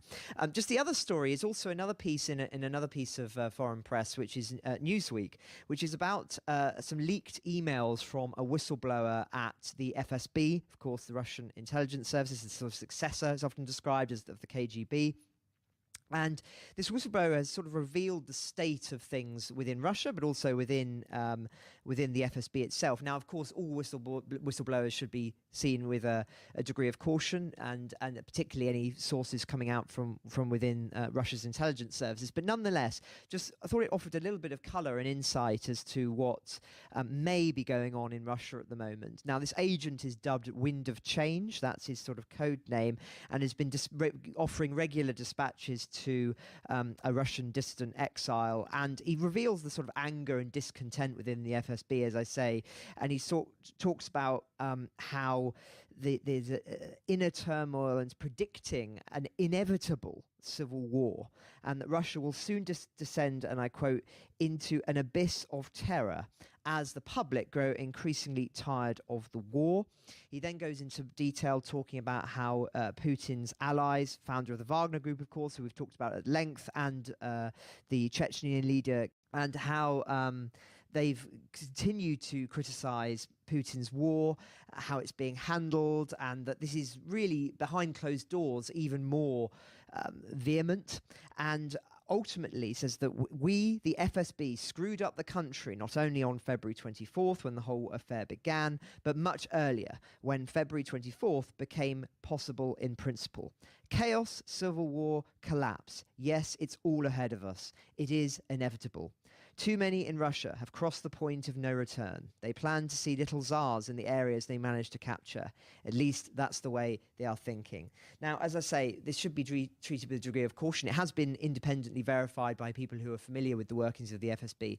But nonetheless, if this is even true in abstract, I think it's significant, because this has been one of the essential questions of the war, is what is going on in the elite, the Russian elite mentality at the moment. And if this is indicative of broader trends, that there is a real struggle going on for power within the FSB and within Russia itself, and that they predict there to be a real implosion in the weeks and months ahead, then that, of course, is going to be very, very significant for what happens not only in the war in Ukraine, but within Russia itself, about thinking about its long-term future. We've said all along that the evidence would be suggestive that things will become more difficult for Russia over the months ahead, not less, which perhaps contradicts with some of the thinking in Western governments at the moment. And there are certain reasons for that. The sanctions, of course, will continue to bite more effectively.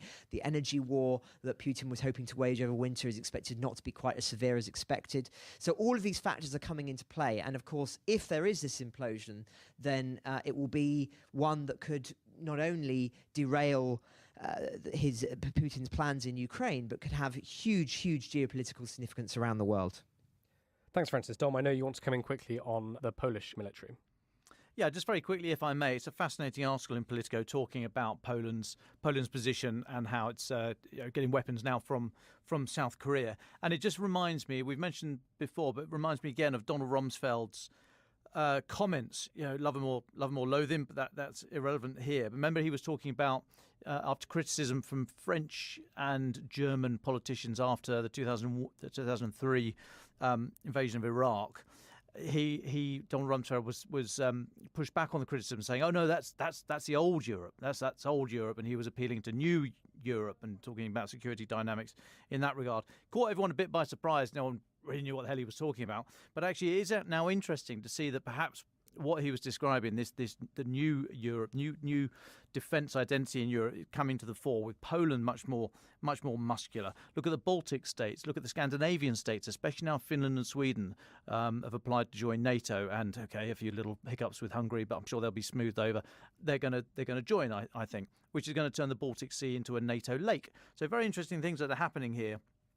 About where the centre of gravity for European power, military power, hard military power is.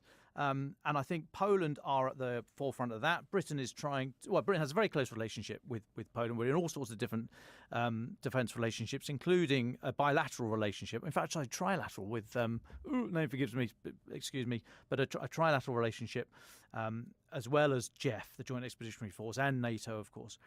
So just very interesting to see where these big ideas are moving. Contrast that with what Rumsfeld might have called the old Europe, France and Germany. We've criticised Germany many times on here, and also applauded them where we think they've got it right. But generally, that sort of idea of the further west you go, the least those countries have lent into the issue about Russia's illegal invasion here.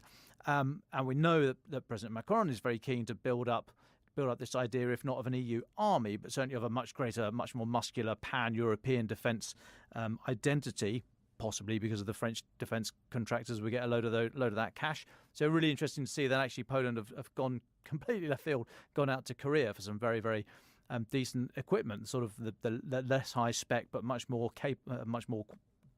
in greater quantities. Quantity has a quality all of its own, somebody once said. So yeah, I was reading that Politico article and I thought that's really interesting. There was an echo of Rumsfeld about it. I'll leave it there. Thanks very much for that, Dom. I think we're unfortunately getting to the end of our time together today. So can I just ask each of you, if you don't have any extra updates for us, for your final thoughts? Certainly. Well, regular listeners will be aware of my focus on this issue around illegal deportations of Ukrainian civilians to Russia and Russian-controlled territory. And as I say, we're hoping to do some more in-depth episodes on this over the winter period. But I just wanted to draw attention to a piece of research that's been conducted by Amnesty International. Now, of course, Amnesty has come under criticism for its approach to the Ukrainian war, and we've talked about that at length in the past. But this is a very interesting report that they've published into this process of Ukrainian civilians being filtrated and then transferred and eventually deported from occupied areas of Ukraine. Now, this report doesn't mince its words. It says that what's been going on amounts to war crimes and are likely crimes against humanity.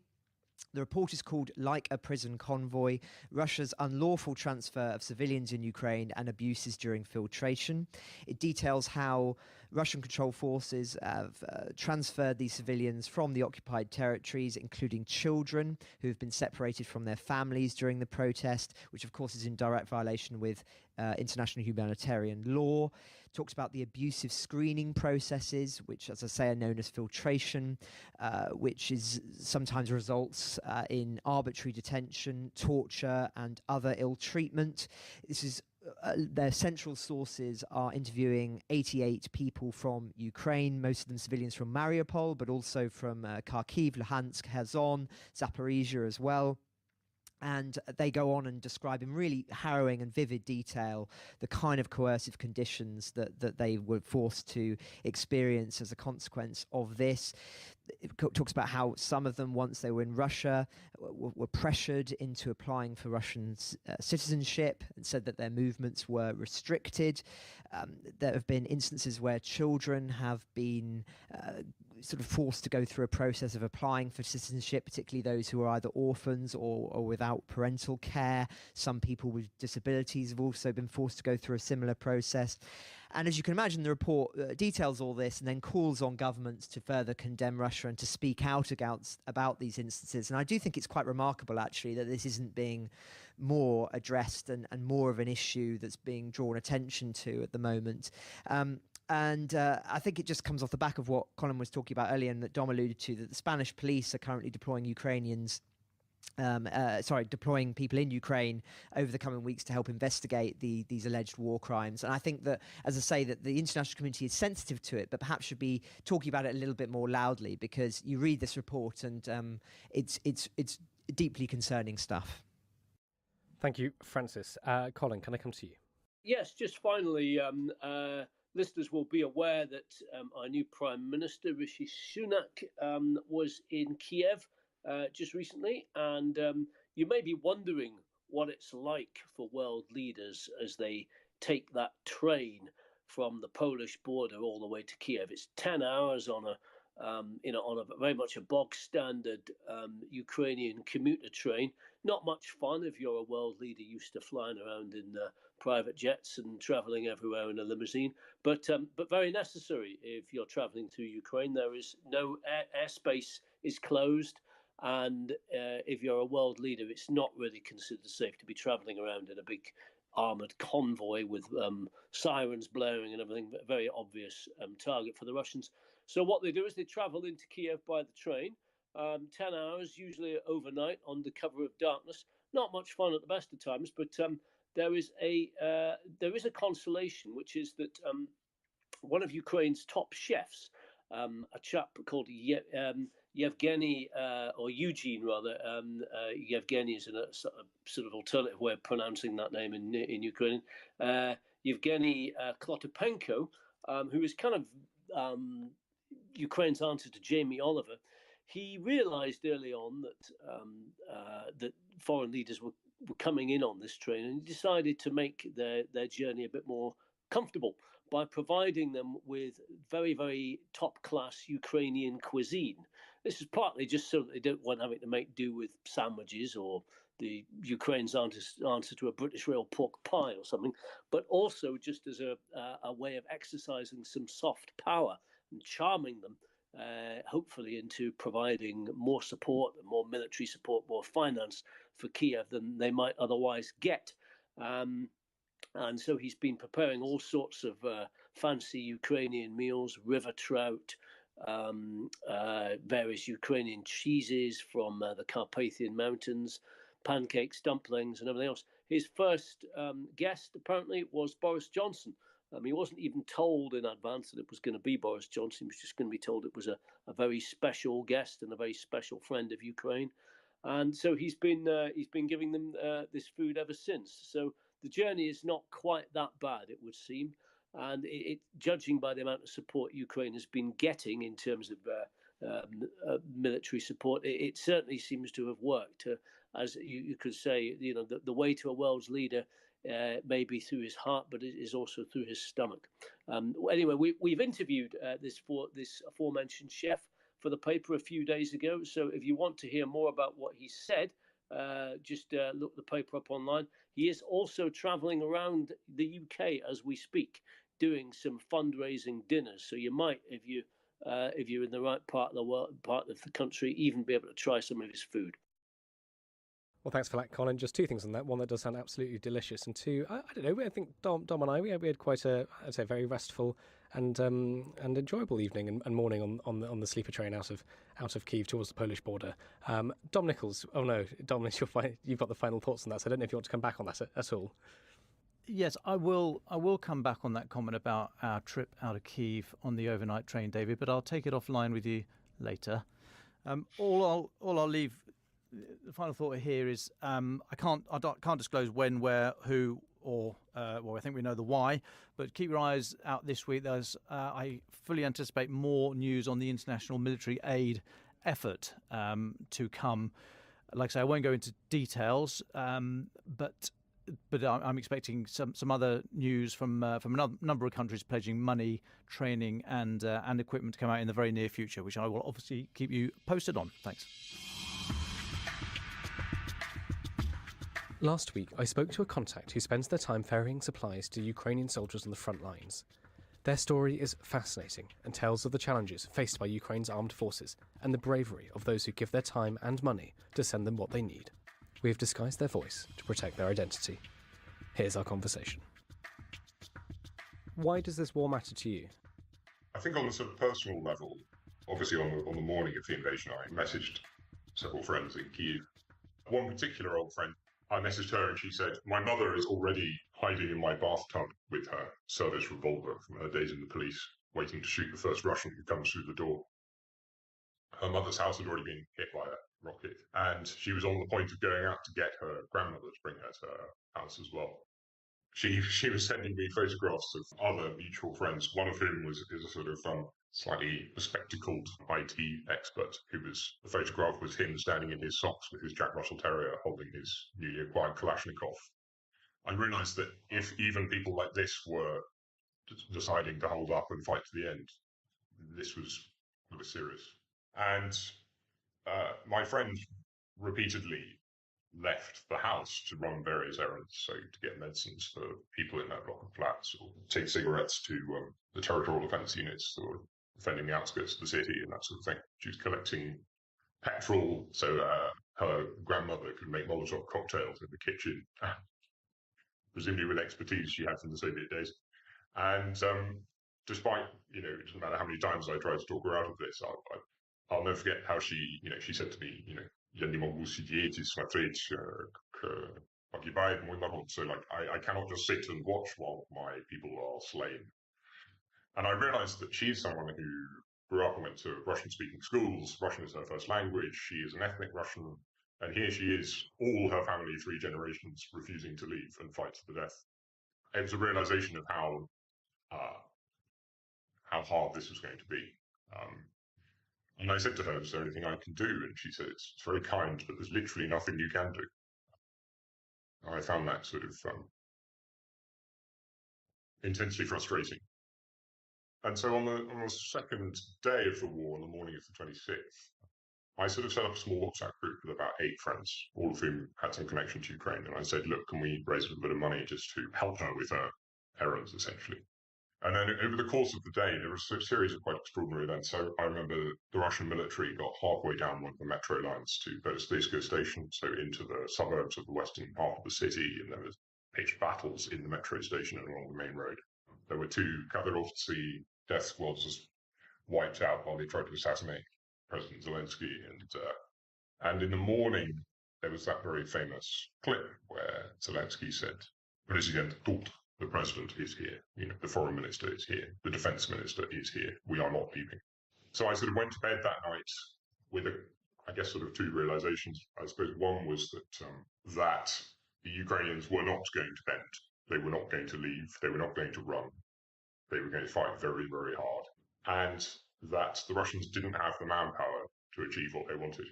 So that was probably my first realization. And I think what followed from that was the realization that there was really a very simple calculus at this stage, which was this was only going to end one way, with the Russians losing and leaving.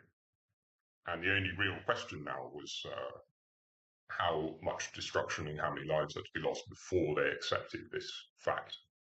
And so I suppose at that point, I really started to think about, this isn't just about medication and cigarettes. This is going to have to be something more serious.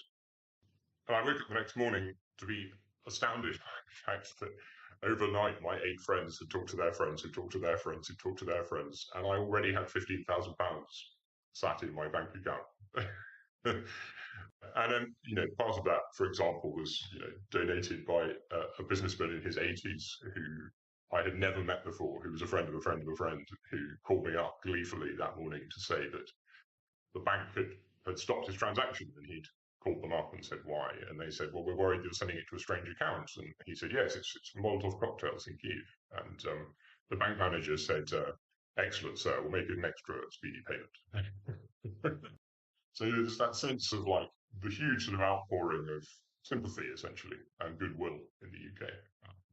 But I realised with that sort of quantity of money, I had to focus on getting more kit in rather than just bidding up the price of what was already in a slightly kind of empty city. There's something that resonates about this with our own kind of national story about standing more or less alone against militarised dictatorship and so on.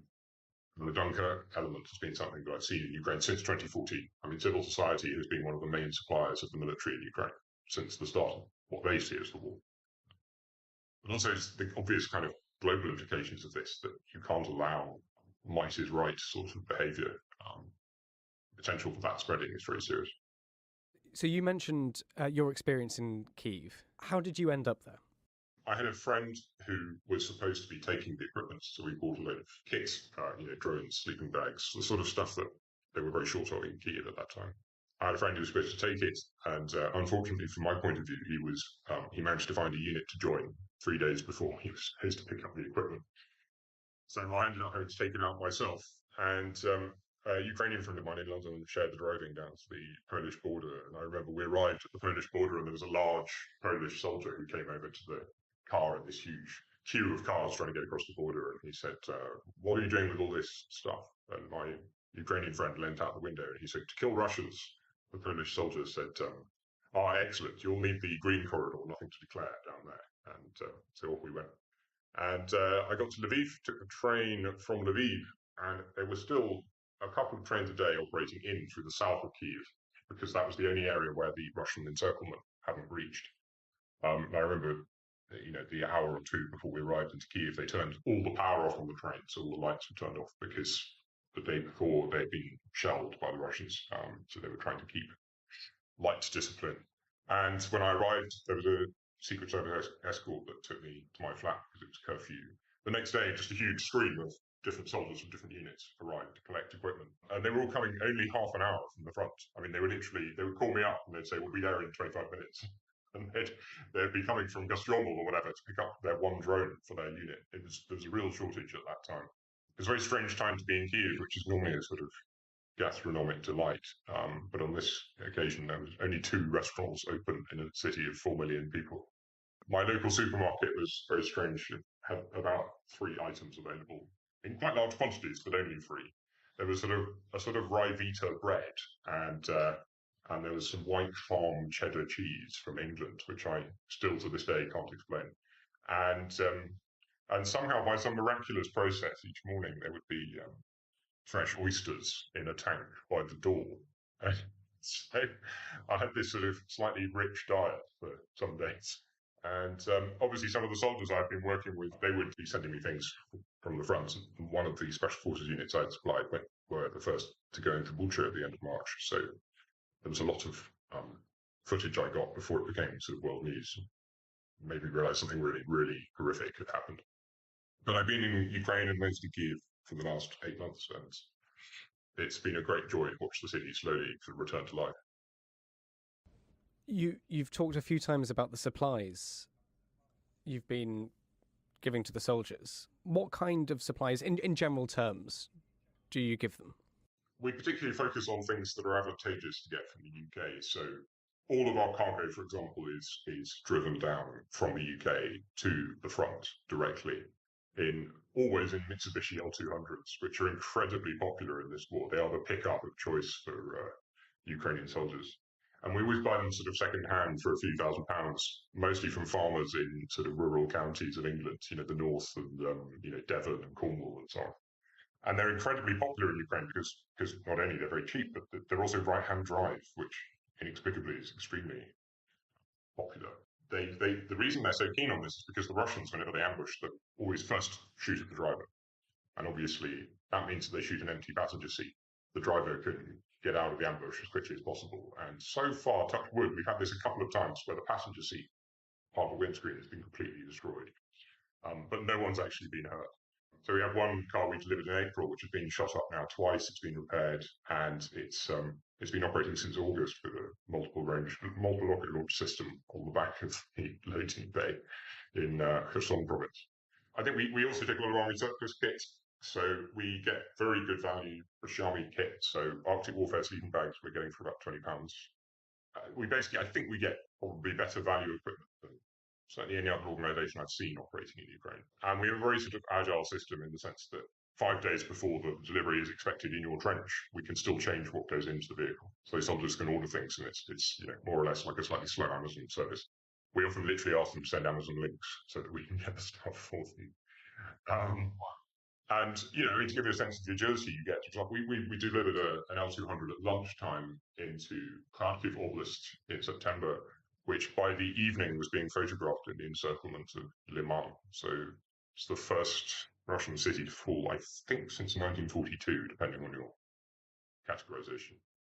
So we tend to normally take things that we see as sort of force multiplier kit. So there was a very strange period in April, May, where we had a lot of demand for sort of Halford's car battery adapters because Special Forces units needed them to recharge their NLAWs because the sighting systems run out of charge before they get to fire them. We sent 1,500 lithium batteries for like long-range drones the Ukrainians developing for specific operations. We take a lot of specialist drone parts that are only made in the UK. There's a big community here for that. But also we've made a lot of connections through the fund that have helped a lot. So one of our donors put us in touch with the oldest supplier of Autel drones in Europe, and he's been giving us thermal drones at cost, which he's then been painting for us with camouflage and so on. We managed to get in touch, we managed to set up prosthetics companies, mine clearance organisations, all sorts of things. And we got the sort of mechanic in the UK who so far has managed to check every vehicle that's gone out, and we have, touch wood, had 0 breakdowns en route. You've mentioned a few times that you've been to the front, you've seen some of this war really firsthand. What struck you from your experiences there? I think we're all quite well versed in the sort of damage and the bravery that's being shown out there. I think all your listeners, you've done an excellent job of getting that across, I think. I think one of the things that I haven't seen much in journalism is writing about the sort of remarkable sort of humour and optimism that particularly soldiers still have, despite these very sort of brutalising conditions. It's quite dark humour, but it's strangely optimistic, and I constantly feel slightly ashamed of myself for feeling down about this war when I spend time with soldiers. I think we've all seen Ukrainian resilience. So from day one, I assumed that the Ukrainian army would be, kneecapped basically by, the Russian Air Force and electronic warfare systems. And actually, I've been proved completely wrong. And I would say it goes down from the strategic level right to the individual soldiers. The ability for Ukrainians to put, I saw crossroads in Kyiv that had been hit by a Russian missile was patched up by the next morning. I saw it for myself. It's their ability to maintain a semblance of normality is quite extraordinary. Funny enough, I got tickets to the Kyiv Opera, which they've somehow managed to reopen in the middle of the Iranian drone strikes. And I was very gratified to see that it was pretty much entirely booked out for La Traviata. I went along and sort of squeezed into the back. And final act, the third act, was sort of prematurely ended by an Iranian drone. And there was sort of the two lovers still holding each other in their arms and singing when the curtain had to come down. And there was a sort of standing ovation before they all very calmly evacuated. Their ability to sort of maintain this sort of element of civilization in the face of all this barbarism is very impressive. But I'd say the other thing that's perhaps surprising is the sort of enduring popularity of the UK specifically, and I don't think that's because of all the kit that we've sent. I don't think we've been a particularly big supplier of kit, in the grand scheme of things, or necessarily our ongoing support. But I think it's the fact that we were the first major Western country to stand with them when they initially felt quite sort of abandoned to their fate in January. I think it'll be a long time before they forget that. I think that sort of power of, we know that from World War II, that power of knowing at least someone is on your side and is sort of rooting for you. I still occasionally at checkpoints, when they see my passport, get sort of wry salutes from soldiers and God Save the Queen, which might be a little out of date, but it's still quite touching. It's one of those few occasions where you feel that Britain's sort of punched above its weight in the way that governments so often say they would like to. You've touched on it a few times, but maybe you'd like to sum up your thoughts. What do you think the future looks like now for this war and for Ukraine? I think it's extraordinarily unpredictable. I think the sort of centralized nature of the Russian government means that, by the time we finish this recording, something may have happened in Moscow, and Vladimir Putin is gone in some capacity, and the armistice will be drawn up in a week's time. You just don't know. It could be over very soon. It could go on for a very long time. I think that sort of underlines some of the value of funds like mine, in the sense that there's that agility and ability to kind of roll with the punches of this war, because it's so hard to predict. 1 week we told we need this, and the next week suddenly it's completely changed. I think it's important thinking about the future as well, just to remind ourselves, put it all in its proper perspective, in the sense that I was talking to my 65-year-old father the other day, and I said to him, "Do you remember anything bigger than this happening in your lifetime?"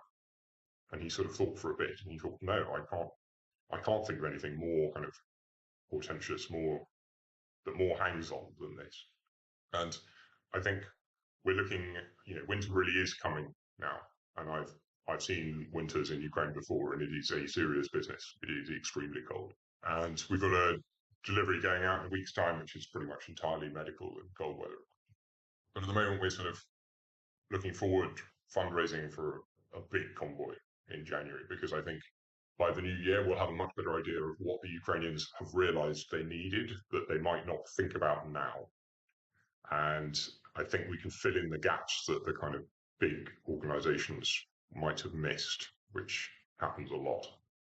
So, I mean, I'd strongly suggest that, anyone who wants to help, now is a very good time to do so, because if the Ukrainians can be that much better supplied, especially with warm weather kit during this winter compared to the Russians, this is one of the best chances they have of, dominating the Russian army without actually needing to even shoot all that much, just surviving, holding ground in a way the Russians are not able to because of their corrupt supply routines.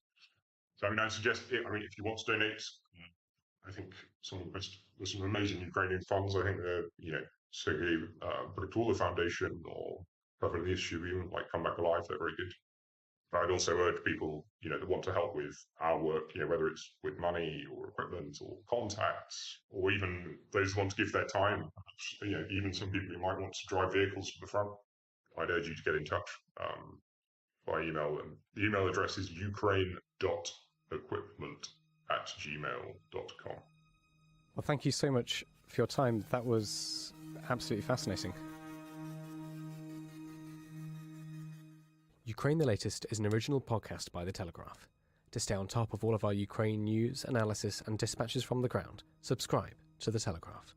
You can get your first 30 days completely free at telegraph.co.uk/audio.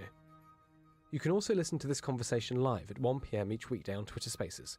Follow The Telegraph on Twitter so you don't miss it. If you enjoyed this podcast, please consider following Ukraine the Latest on your preferred podcast app. And if you have a moment, do leave a review, as it helps others find the show. To our listeners on YouTube, for reasons beyond our control, there's sometimes a delay between broadcast and upload, so if you do want to hear an episode as soon as possible, it's available on your podcast apps. Please search for Ukraine the Latest on Spotify, Apple Podcasts, or your preferred app. Check out the Ukraine page on the Telegraph website. As ever, you can get in touch directly to ask questions or give comments by emailing podcasts@telegraph.co.uk. We do read every message. We are especially interested to hear where you are listening from around the world. Ukraine the Latest is produced by Louisa Wells and Giles Gear, and on Twitter, Jaden Irving.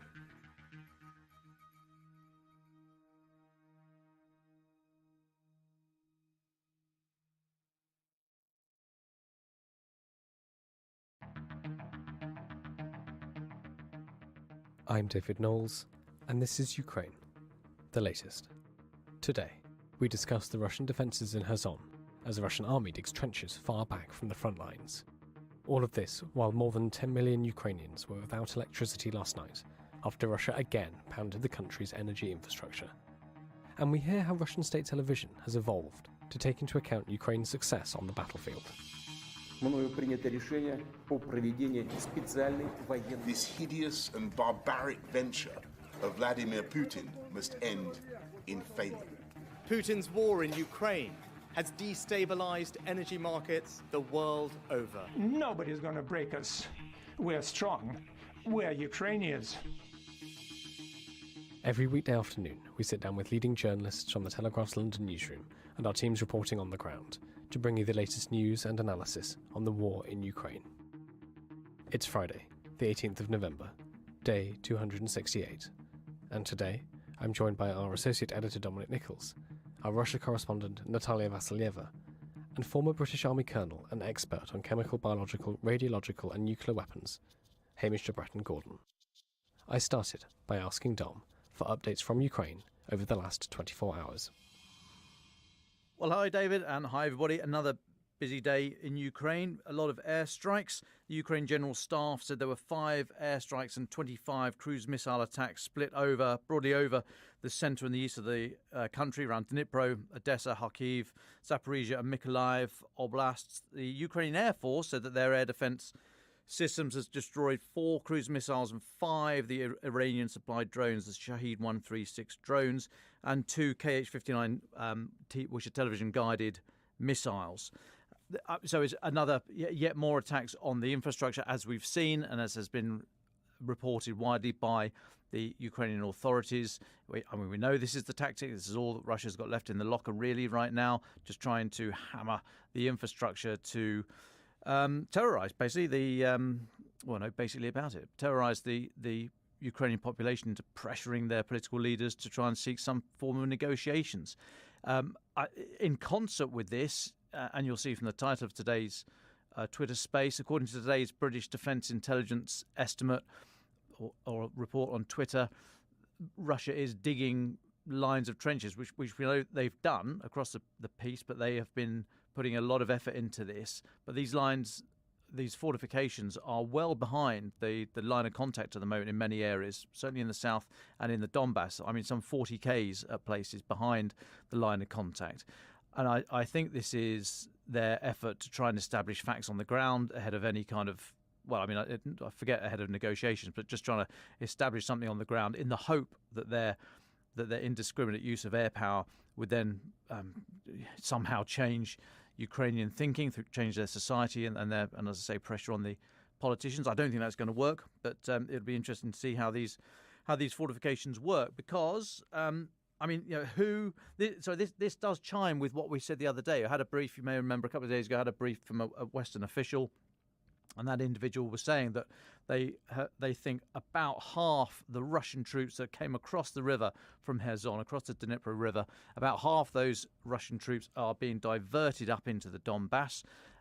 2 things on that. Firstly, we're expecting there to be some very limited Russian gains because of the increased weight of numbers, although that's not been seen over the last few days. It's been very, very active, very violent in that area, but we don't think there's been any real trading of ground. Ukraine is still keeping that pressure on the Savatove area, the route down into the Donbass, but no real gains from Russia. And of course, the other thing about that is if they're taking people away from the Kherson front, then, as I said at the time, they must be really, really confident that the fortifications they've put in place down there can do the job. Unlikely, extremely unlikely, that Ukraine would attempt some kind of opposed river crossing, but they could try and push round in the east, around the kind of Zaporizhia way, and come down the bank of the river that way. There's also the possibility of coming over or through over the river and onto the spit of land, which name escapes me for now, and trying to work their way. Ukraine trying to work their way down from the west, but I don't know if that is very viable. As I said at the time, I think it's more likely that there'd be some maybe some air defence or some SF drone operators working from there to try and entice Russia in or force Russia to have to leave some systems behind to account for that. But unlikely to be a major breakthrough from the West, but you never know. Ukraine have surprised us before. But this idea that these fortifications are going in place, compared to some of the images we saw of them, I'd be surprised if they were particularly good. And of course, when we talk about these trenches, I mean, who's digging them? Who's going to be living in them? Who is Russia expected to fight from them? I mean, largely mobilised troops, and there's a lot of reporting and a lot of imagery across social media and Russian Telegram channels in particular. Very, very disgruntled, mobilised Russian servicemen who are just not being given equipment, not being given training. In many cases, told they're going to one place and then suddenly finding that they're off to Ukraine. So they may well be in these trenches, but to hold some form of coherent defensive line, I mean, that is something else entirely. So yeah, fine, they're digging these trenches, they're putting in fortifications, but how good they are and how much they put up with any kind of sustained Ukrainian assault, combined arms being all the different parts of the military orchestra working together, the tanks and the infantry and the engineers and the air defence, the electronic warfare and all the rest of it all working together. Very unlikely, I think, as we've seen before in the Kyiv breakthrough, and indeed the pressure that was applied down in Kherson. Just one other thing, I'll take a little pause in a moment. I've got other couple of bits of news, but just one other thing I need to correct. Yesterday I mentioned the latest tranche of military aid from Sweden, and I said that it was 720 crowns, 720 million, crowns, Swedish krona. That, I think I got that wrong, and thank you for correcting me, people that messaged me. I think that's just the humanitarian slice. A much larger package of aid came in 3 billion Swedish krona, 3 billion crowns. That's about $287 million, 240 million pounds, and that is the military stuff that I spoke about yesterday, the air defence ammunition and winter gear. Now, this is bigger than all 8 previous military support packages combined, according to Prime Minister Ulf Kristersson, who's been in power in Sweden since October. So, a sizable chunk, which is good. It goes alongside many other European nations and the US, of course, and others from around the world, Australia, New Zealand, etc., etc. And a big old chunk of change there from Sweden. So thank you for correcting me, and I hope I've got that right. And I will take a little pause there. Thanks, Tom. Just a couple of questions from me, if that's all right, before we move on. One's from a listener, one's just from me. I mean, you talked about these defences, these fortifications, 60 kilometres behind the front line. In your view, do you think this potentially could be evidence of Russian military learning? I mean, they looked at the incredibly successful Kharkiv counteroffensive, and said, well, we can't let that happen again. Here's one thing we might be able to do to stop that.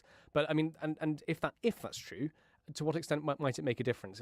As you said, we don't know who's digging them, we don't know how well equipped they'll be, we don't know what the motivation is. I just wondered if you could talk about that just a little bit. Yeah, sure. I mean, I don't think it's any great evidence of Russian learning. This military that's turned up, and I paraphrase because I think there were about 5 militaries that turned up. There was the army in the north, army in the east, army in the south, the Russian Navy, and then the Russian Air Force, all seemingly doing its own thing. And it's only, I mean, if you give them the credit of saying they're now working together, which is very debatable. That's only been in the last few weeks, really. But I mean, the Russian military that's turned up has shown itself systemically and culturally to be an organisation incapable of learning. So it has not. I don't think it's putting into effect here anything that it's reacted to over the last few months. I mean, it's not military rocket science to dig trenches and build walls. I mean, Hadrian might have a thing or two to say about that. I mean, it's as old as the hills, literally as old as the hills that you dig out to make walls. It all depends on how they put this defence together. A few days ago, we were talking about the defences down in Kherson, and I introduced you to our friend MADROD, which was the British military sort of acronym for a good defence, which is mutual support, all-round defence, depth, reserves, offensive spirit and deception. And that together, if you get all that right, that is a good defence. Just having a line of trenches on its own is not going to cut the mustard. Any defensive area needs to be covered by observation. There's no point in putting in obstacles, minefields or trenches or some other way of channeling the enemy. There's no point in putting that stuff in if you're not watching it. And there's no point in putting that in and watching it if you haven't got something to do to react to it if the enemy do come and stumble into it. So you've got to cover it by fire, you've got to cover it by surveillance, all of which takes resources. All of them need to be knitted together into some sort of plan. They need to be able to talk to each other. They need to understand what's going on. There has to be a mobile reserve that if the enemy does break through somewhere, you can quickly flag up that there's a problem down in the south or what have you, and get the reserve around that way to plug the gap. So, I mean, just a line of trenches, a line of fortifications, a minefield, something like that, in and of itself is no good. Now, I'm not saying that is all that Russia are putting in with digging these emplacements, as has been reported, but they've shown us no evidence in the last few months that they are capable of really knitting together a proper defence as they would need if they want to hold ground. Now, if they're just if this is some temporary thing, that's a different case in point. But if you look at what happened up in Kyiv a couple of months ago, that breakthrough there, it was found that, I mean, that was the great Jenga game, as we spoke about at the time. Ukraine were probing in all across the front, looking for the weak area, and then when they found a way through, they just pushed. They reinforced that success, concentrated their force, and pushed through the gap, and just kept on going. So that was found to be a very brittle defence. It was just one line of defenders with empty countryside behind it, and Ukraine piled through there and then raced for about 70 k's, didn't they? And it was only geography that limited them when they came up against the river, and also they didn't want to be overextended and then perhaps vulnerable themselves. But it was utterly in their gift to keep going or stop, and that is the risk of having a very brittle defence, just one line that you think might be really strong, and maybe it is, but if you punch through it and there's nothing behind it, well, you're on hiding to nothing. So as good as this line is, if it's not backed up with all the rest of the sort of lattice work of defensive capabilities and thinking that goes behind it, it's not going to be worth much at all. And Russia have showed us that they are not capable of learning from past mistakes and changing the good old-fashioned doctrine that they've always stuck to. So no, I'll watch this with interest, but I'm not expecting great things out of this. Thanks, Tom. Just one more question from a listener, actually, which I think flips the focus, as we should, onto the Ukrainian military on that side. So this is a question from Ward, who's listening in the US. He says, now that Russians have retreated across the river, I think he's talking about Kherson, are there positions within range of HIMARS or any other Ukrainian arms? Secondly, what are the chances of Ukraine developing their own precision-guided missiles artillery that can reach deeper into the Russian lines? Dom, just very quickly, what are your thoughts on that? And then we'll go to Hamish, DeBratt and Gordon. Well, yes, Ward, thanks for the question. I think you're absolutely right. Yes, this does now put a huge swathe of Russian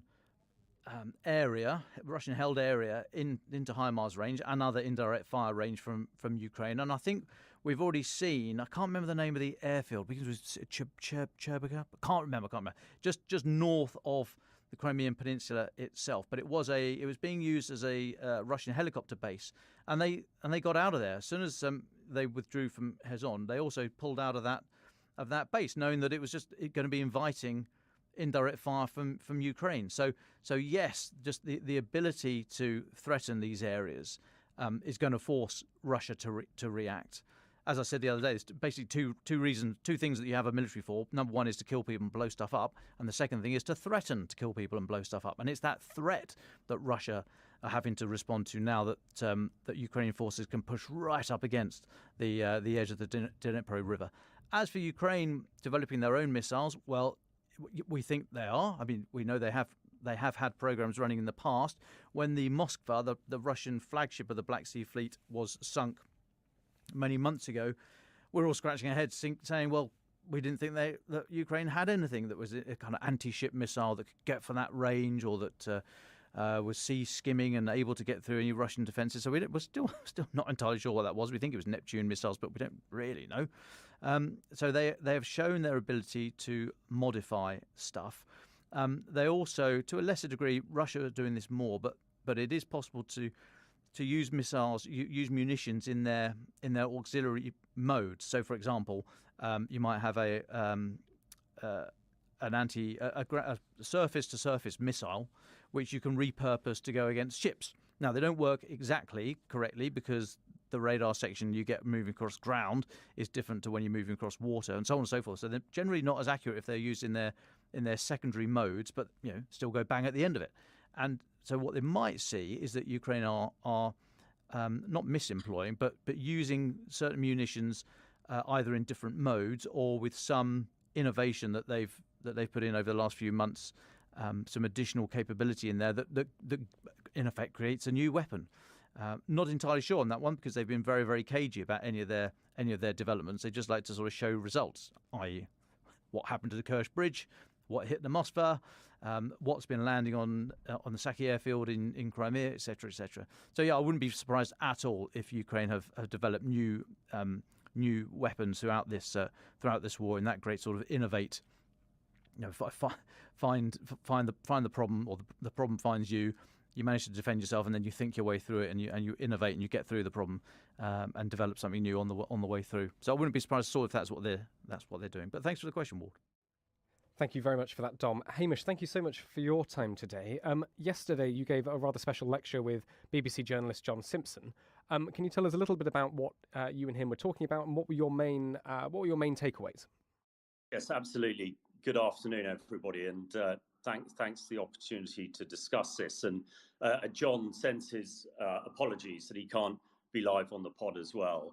What we gave something called the Garrod Lecture at the University of Cambridge last night at the Archaeological Department. I might come back to that with some very eminent academics in attendance. It's their sort of premiere series. What we were talking about, or the title was Unconventional Violence on the Modern Battlefield and the Material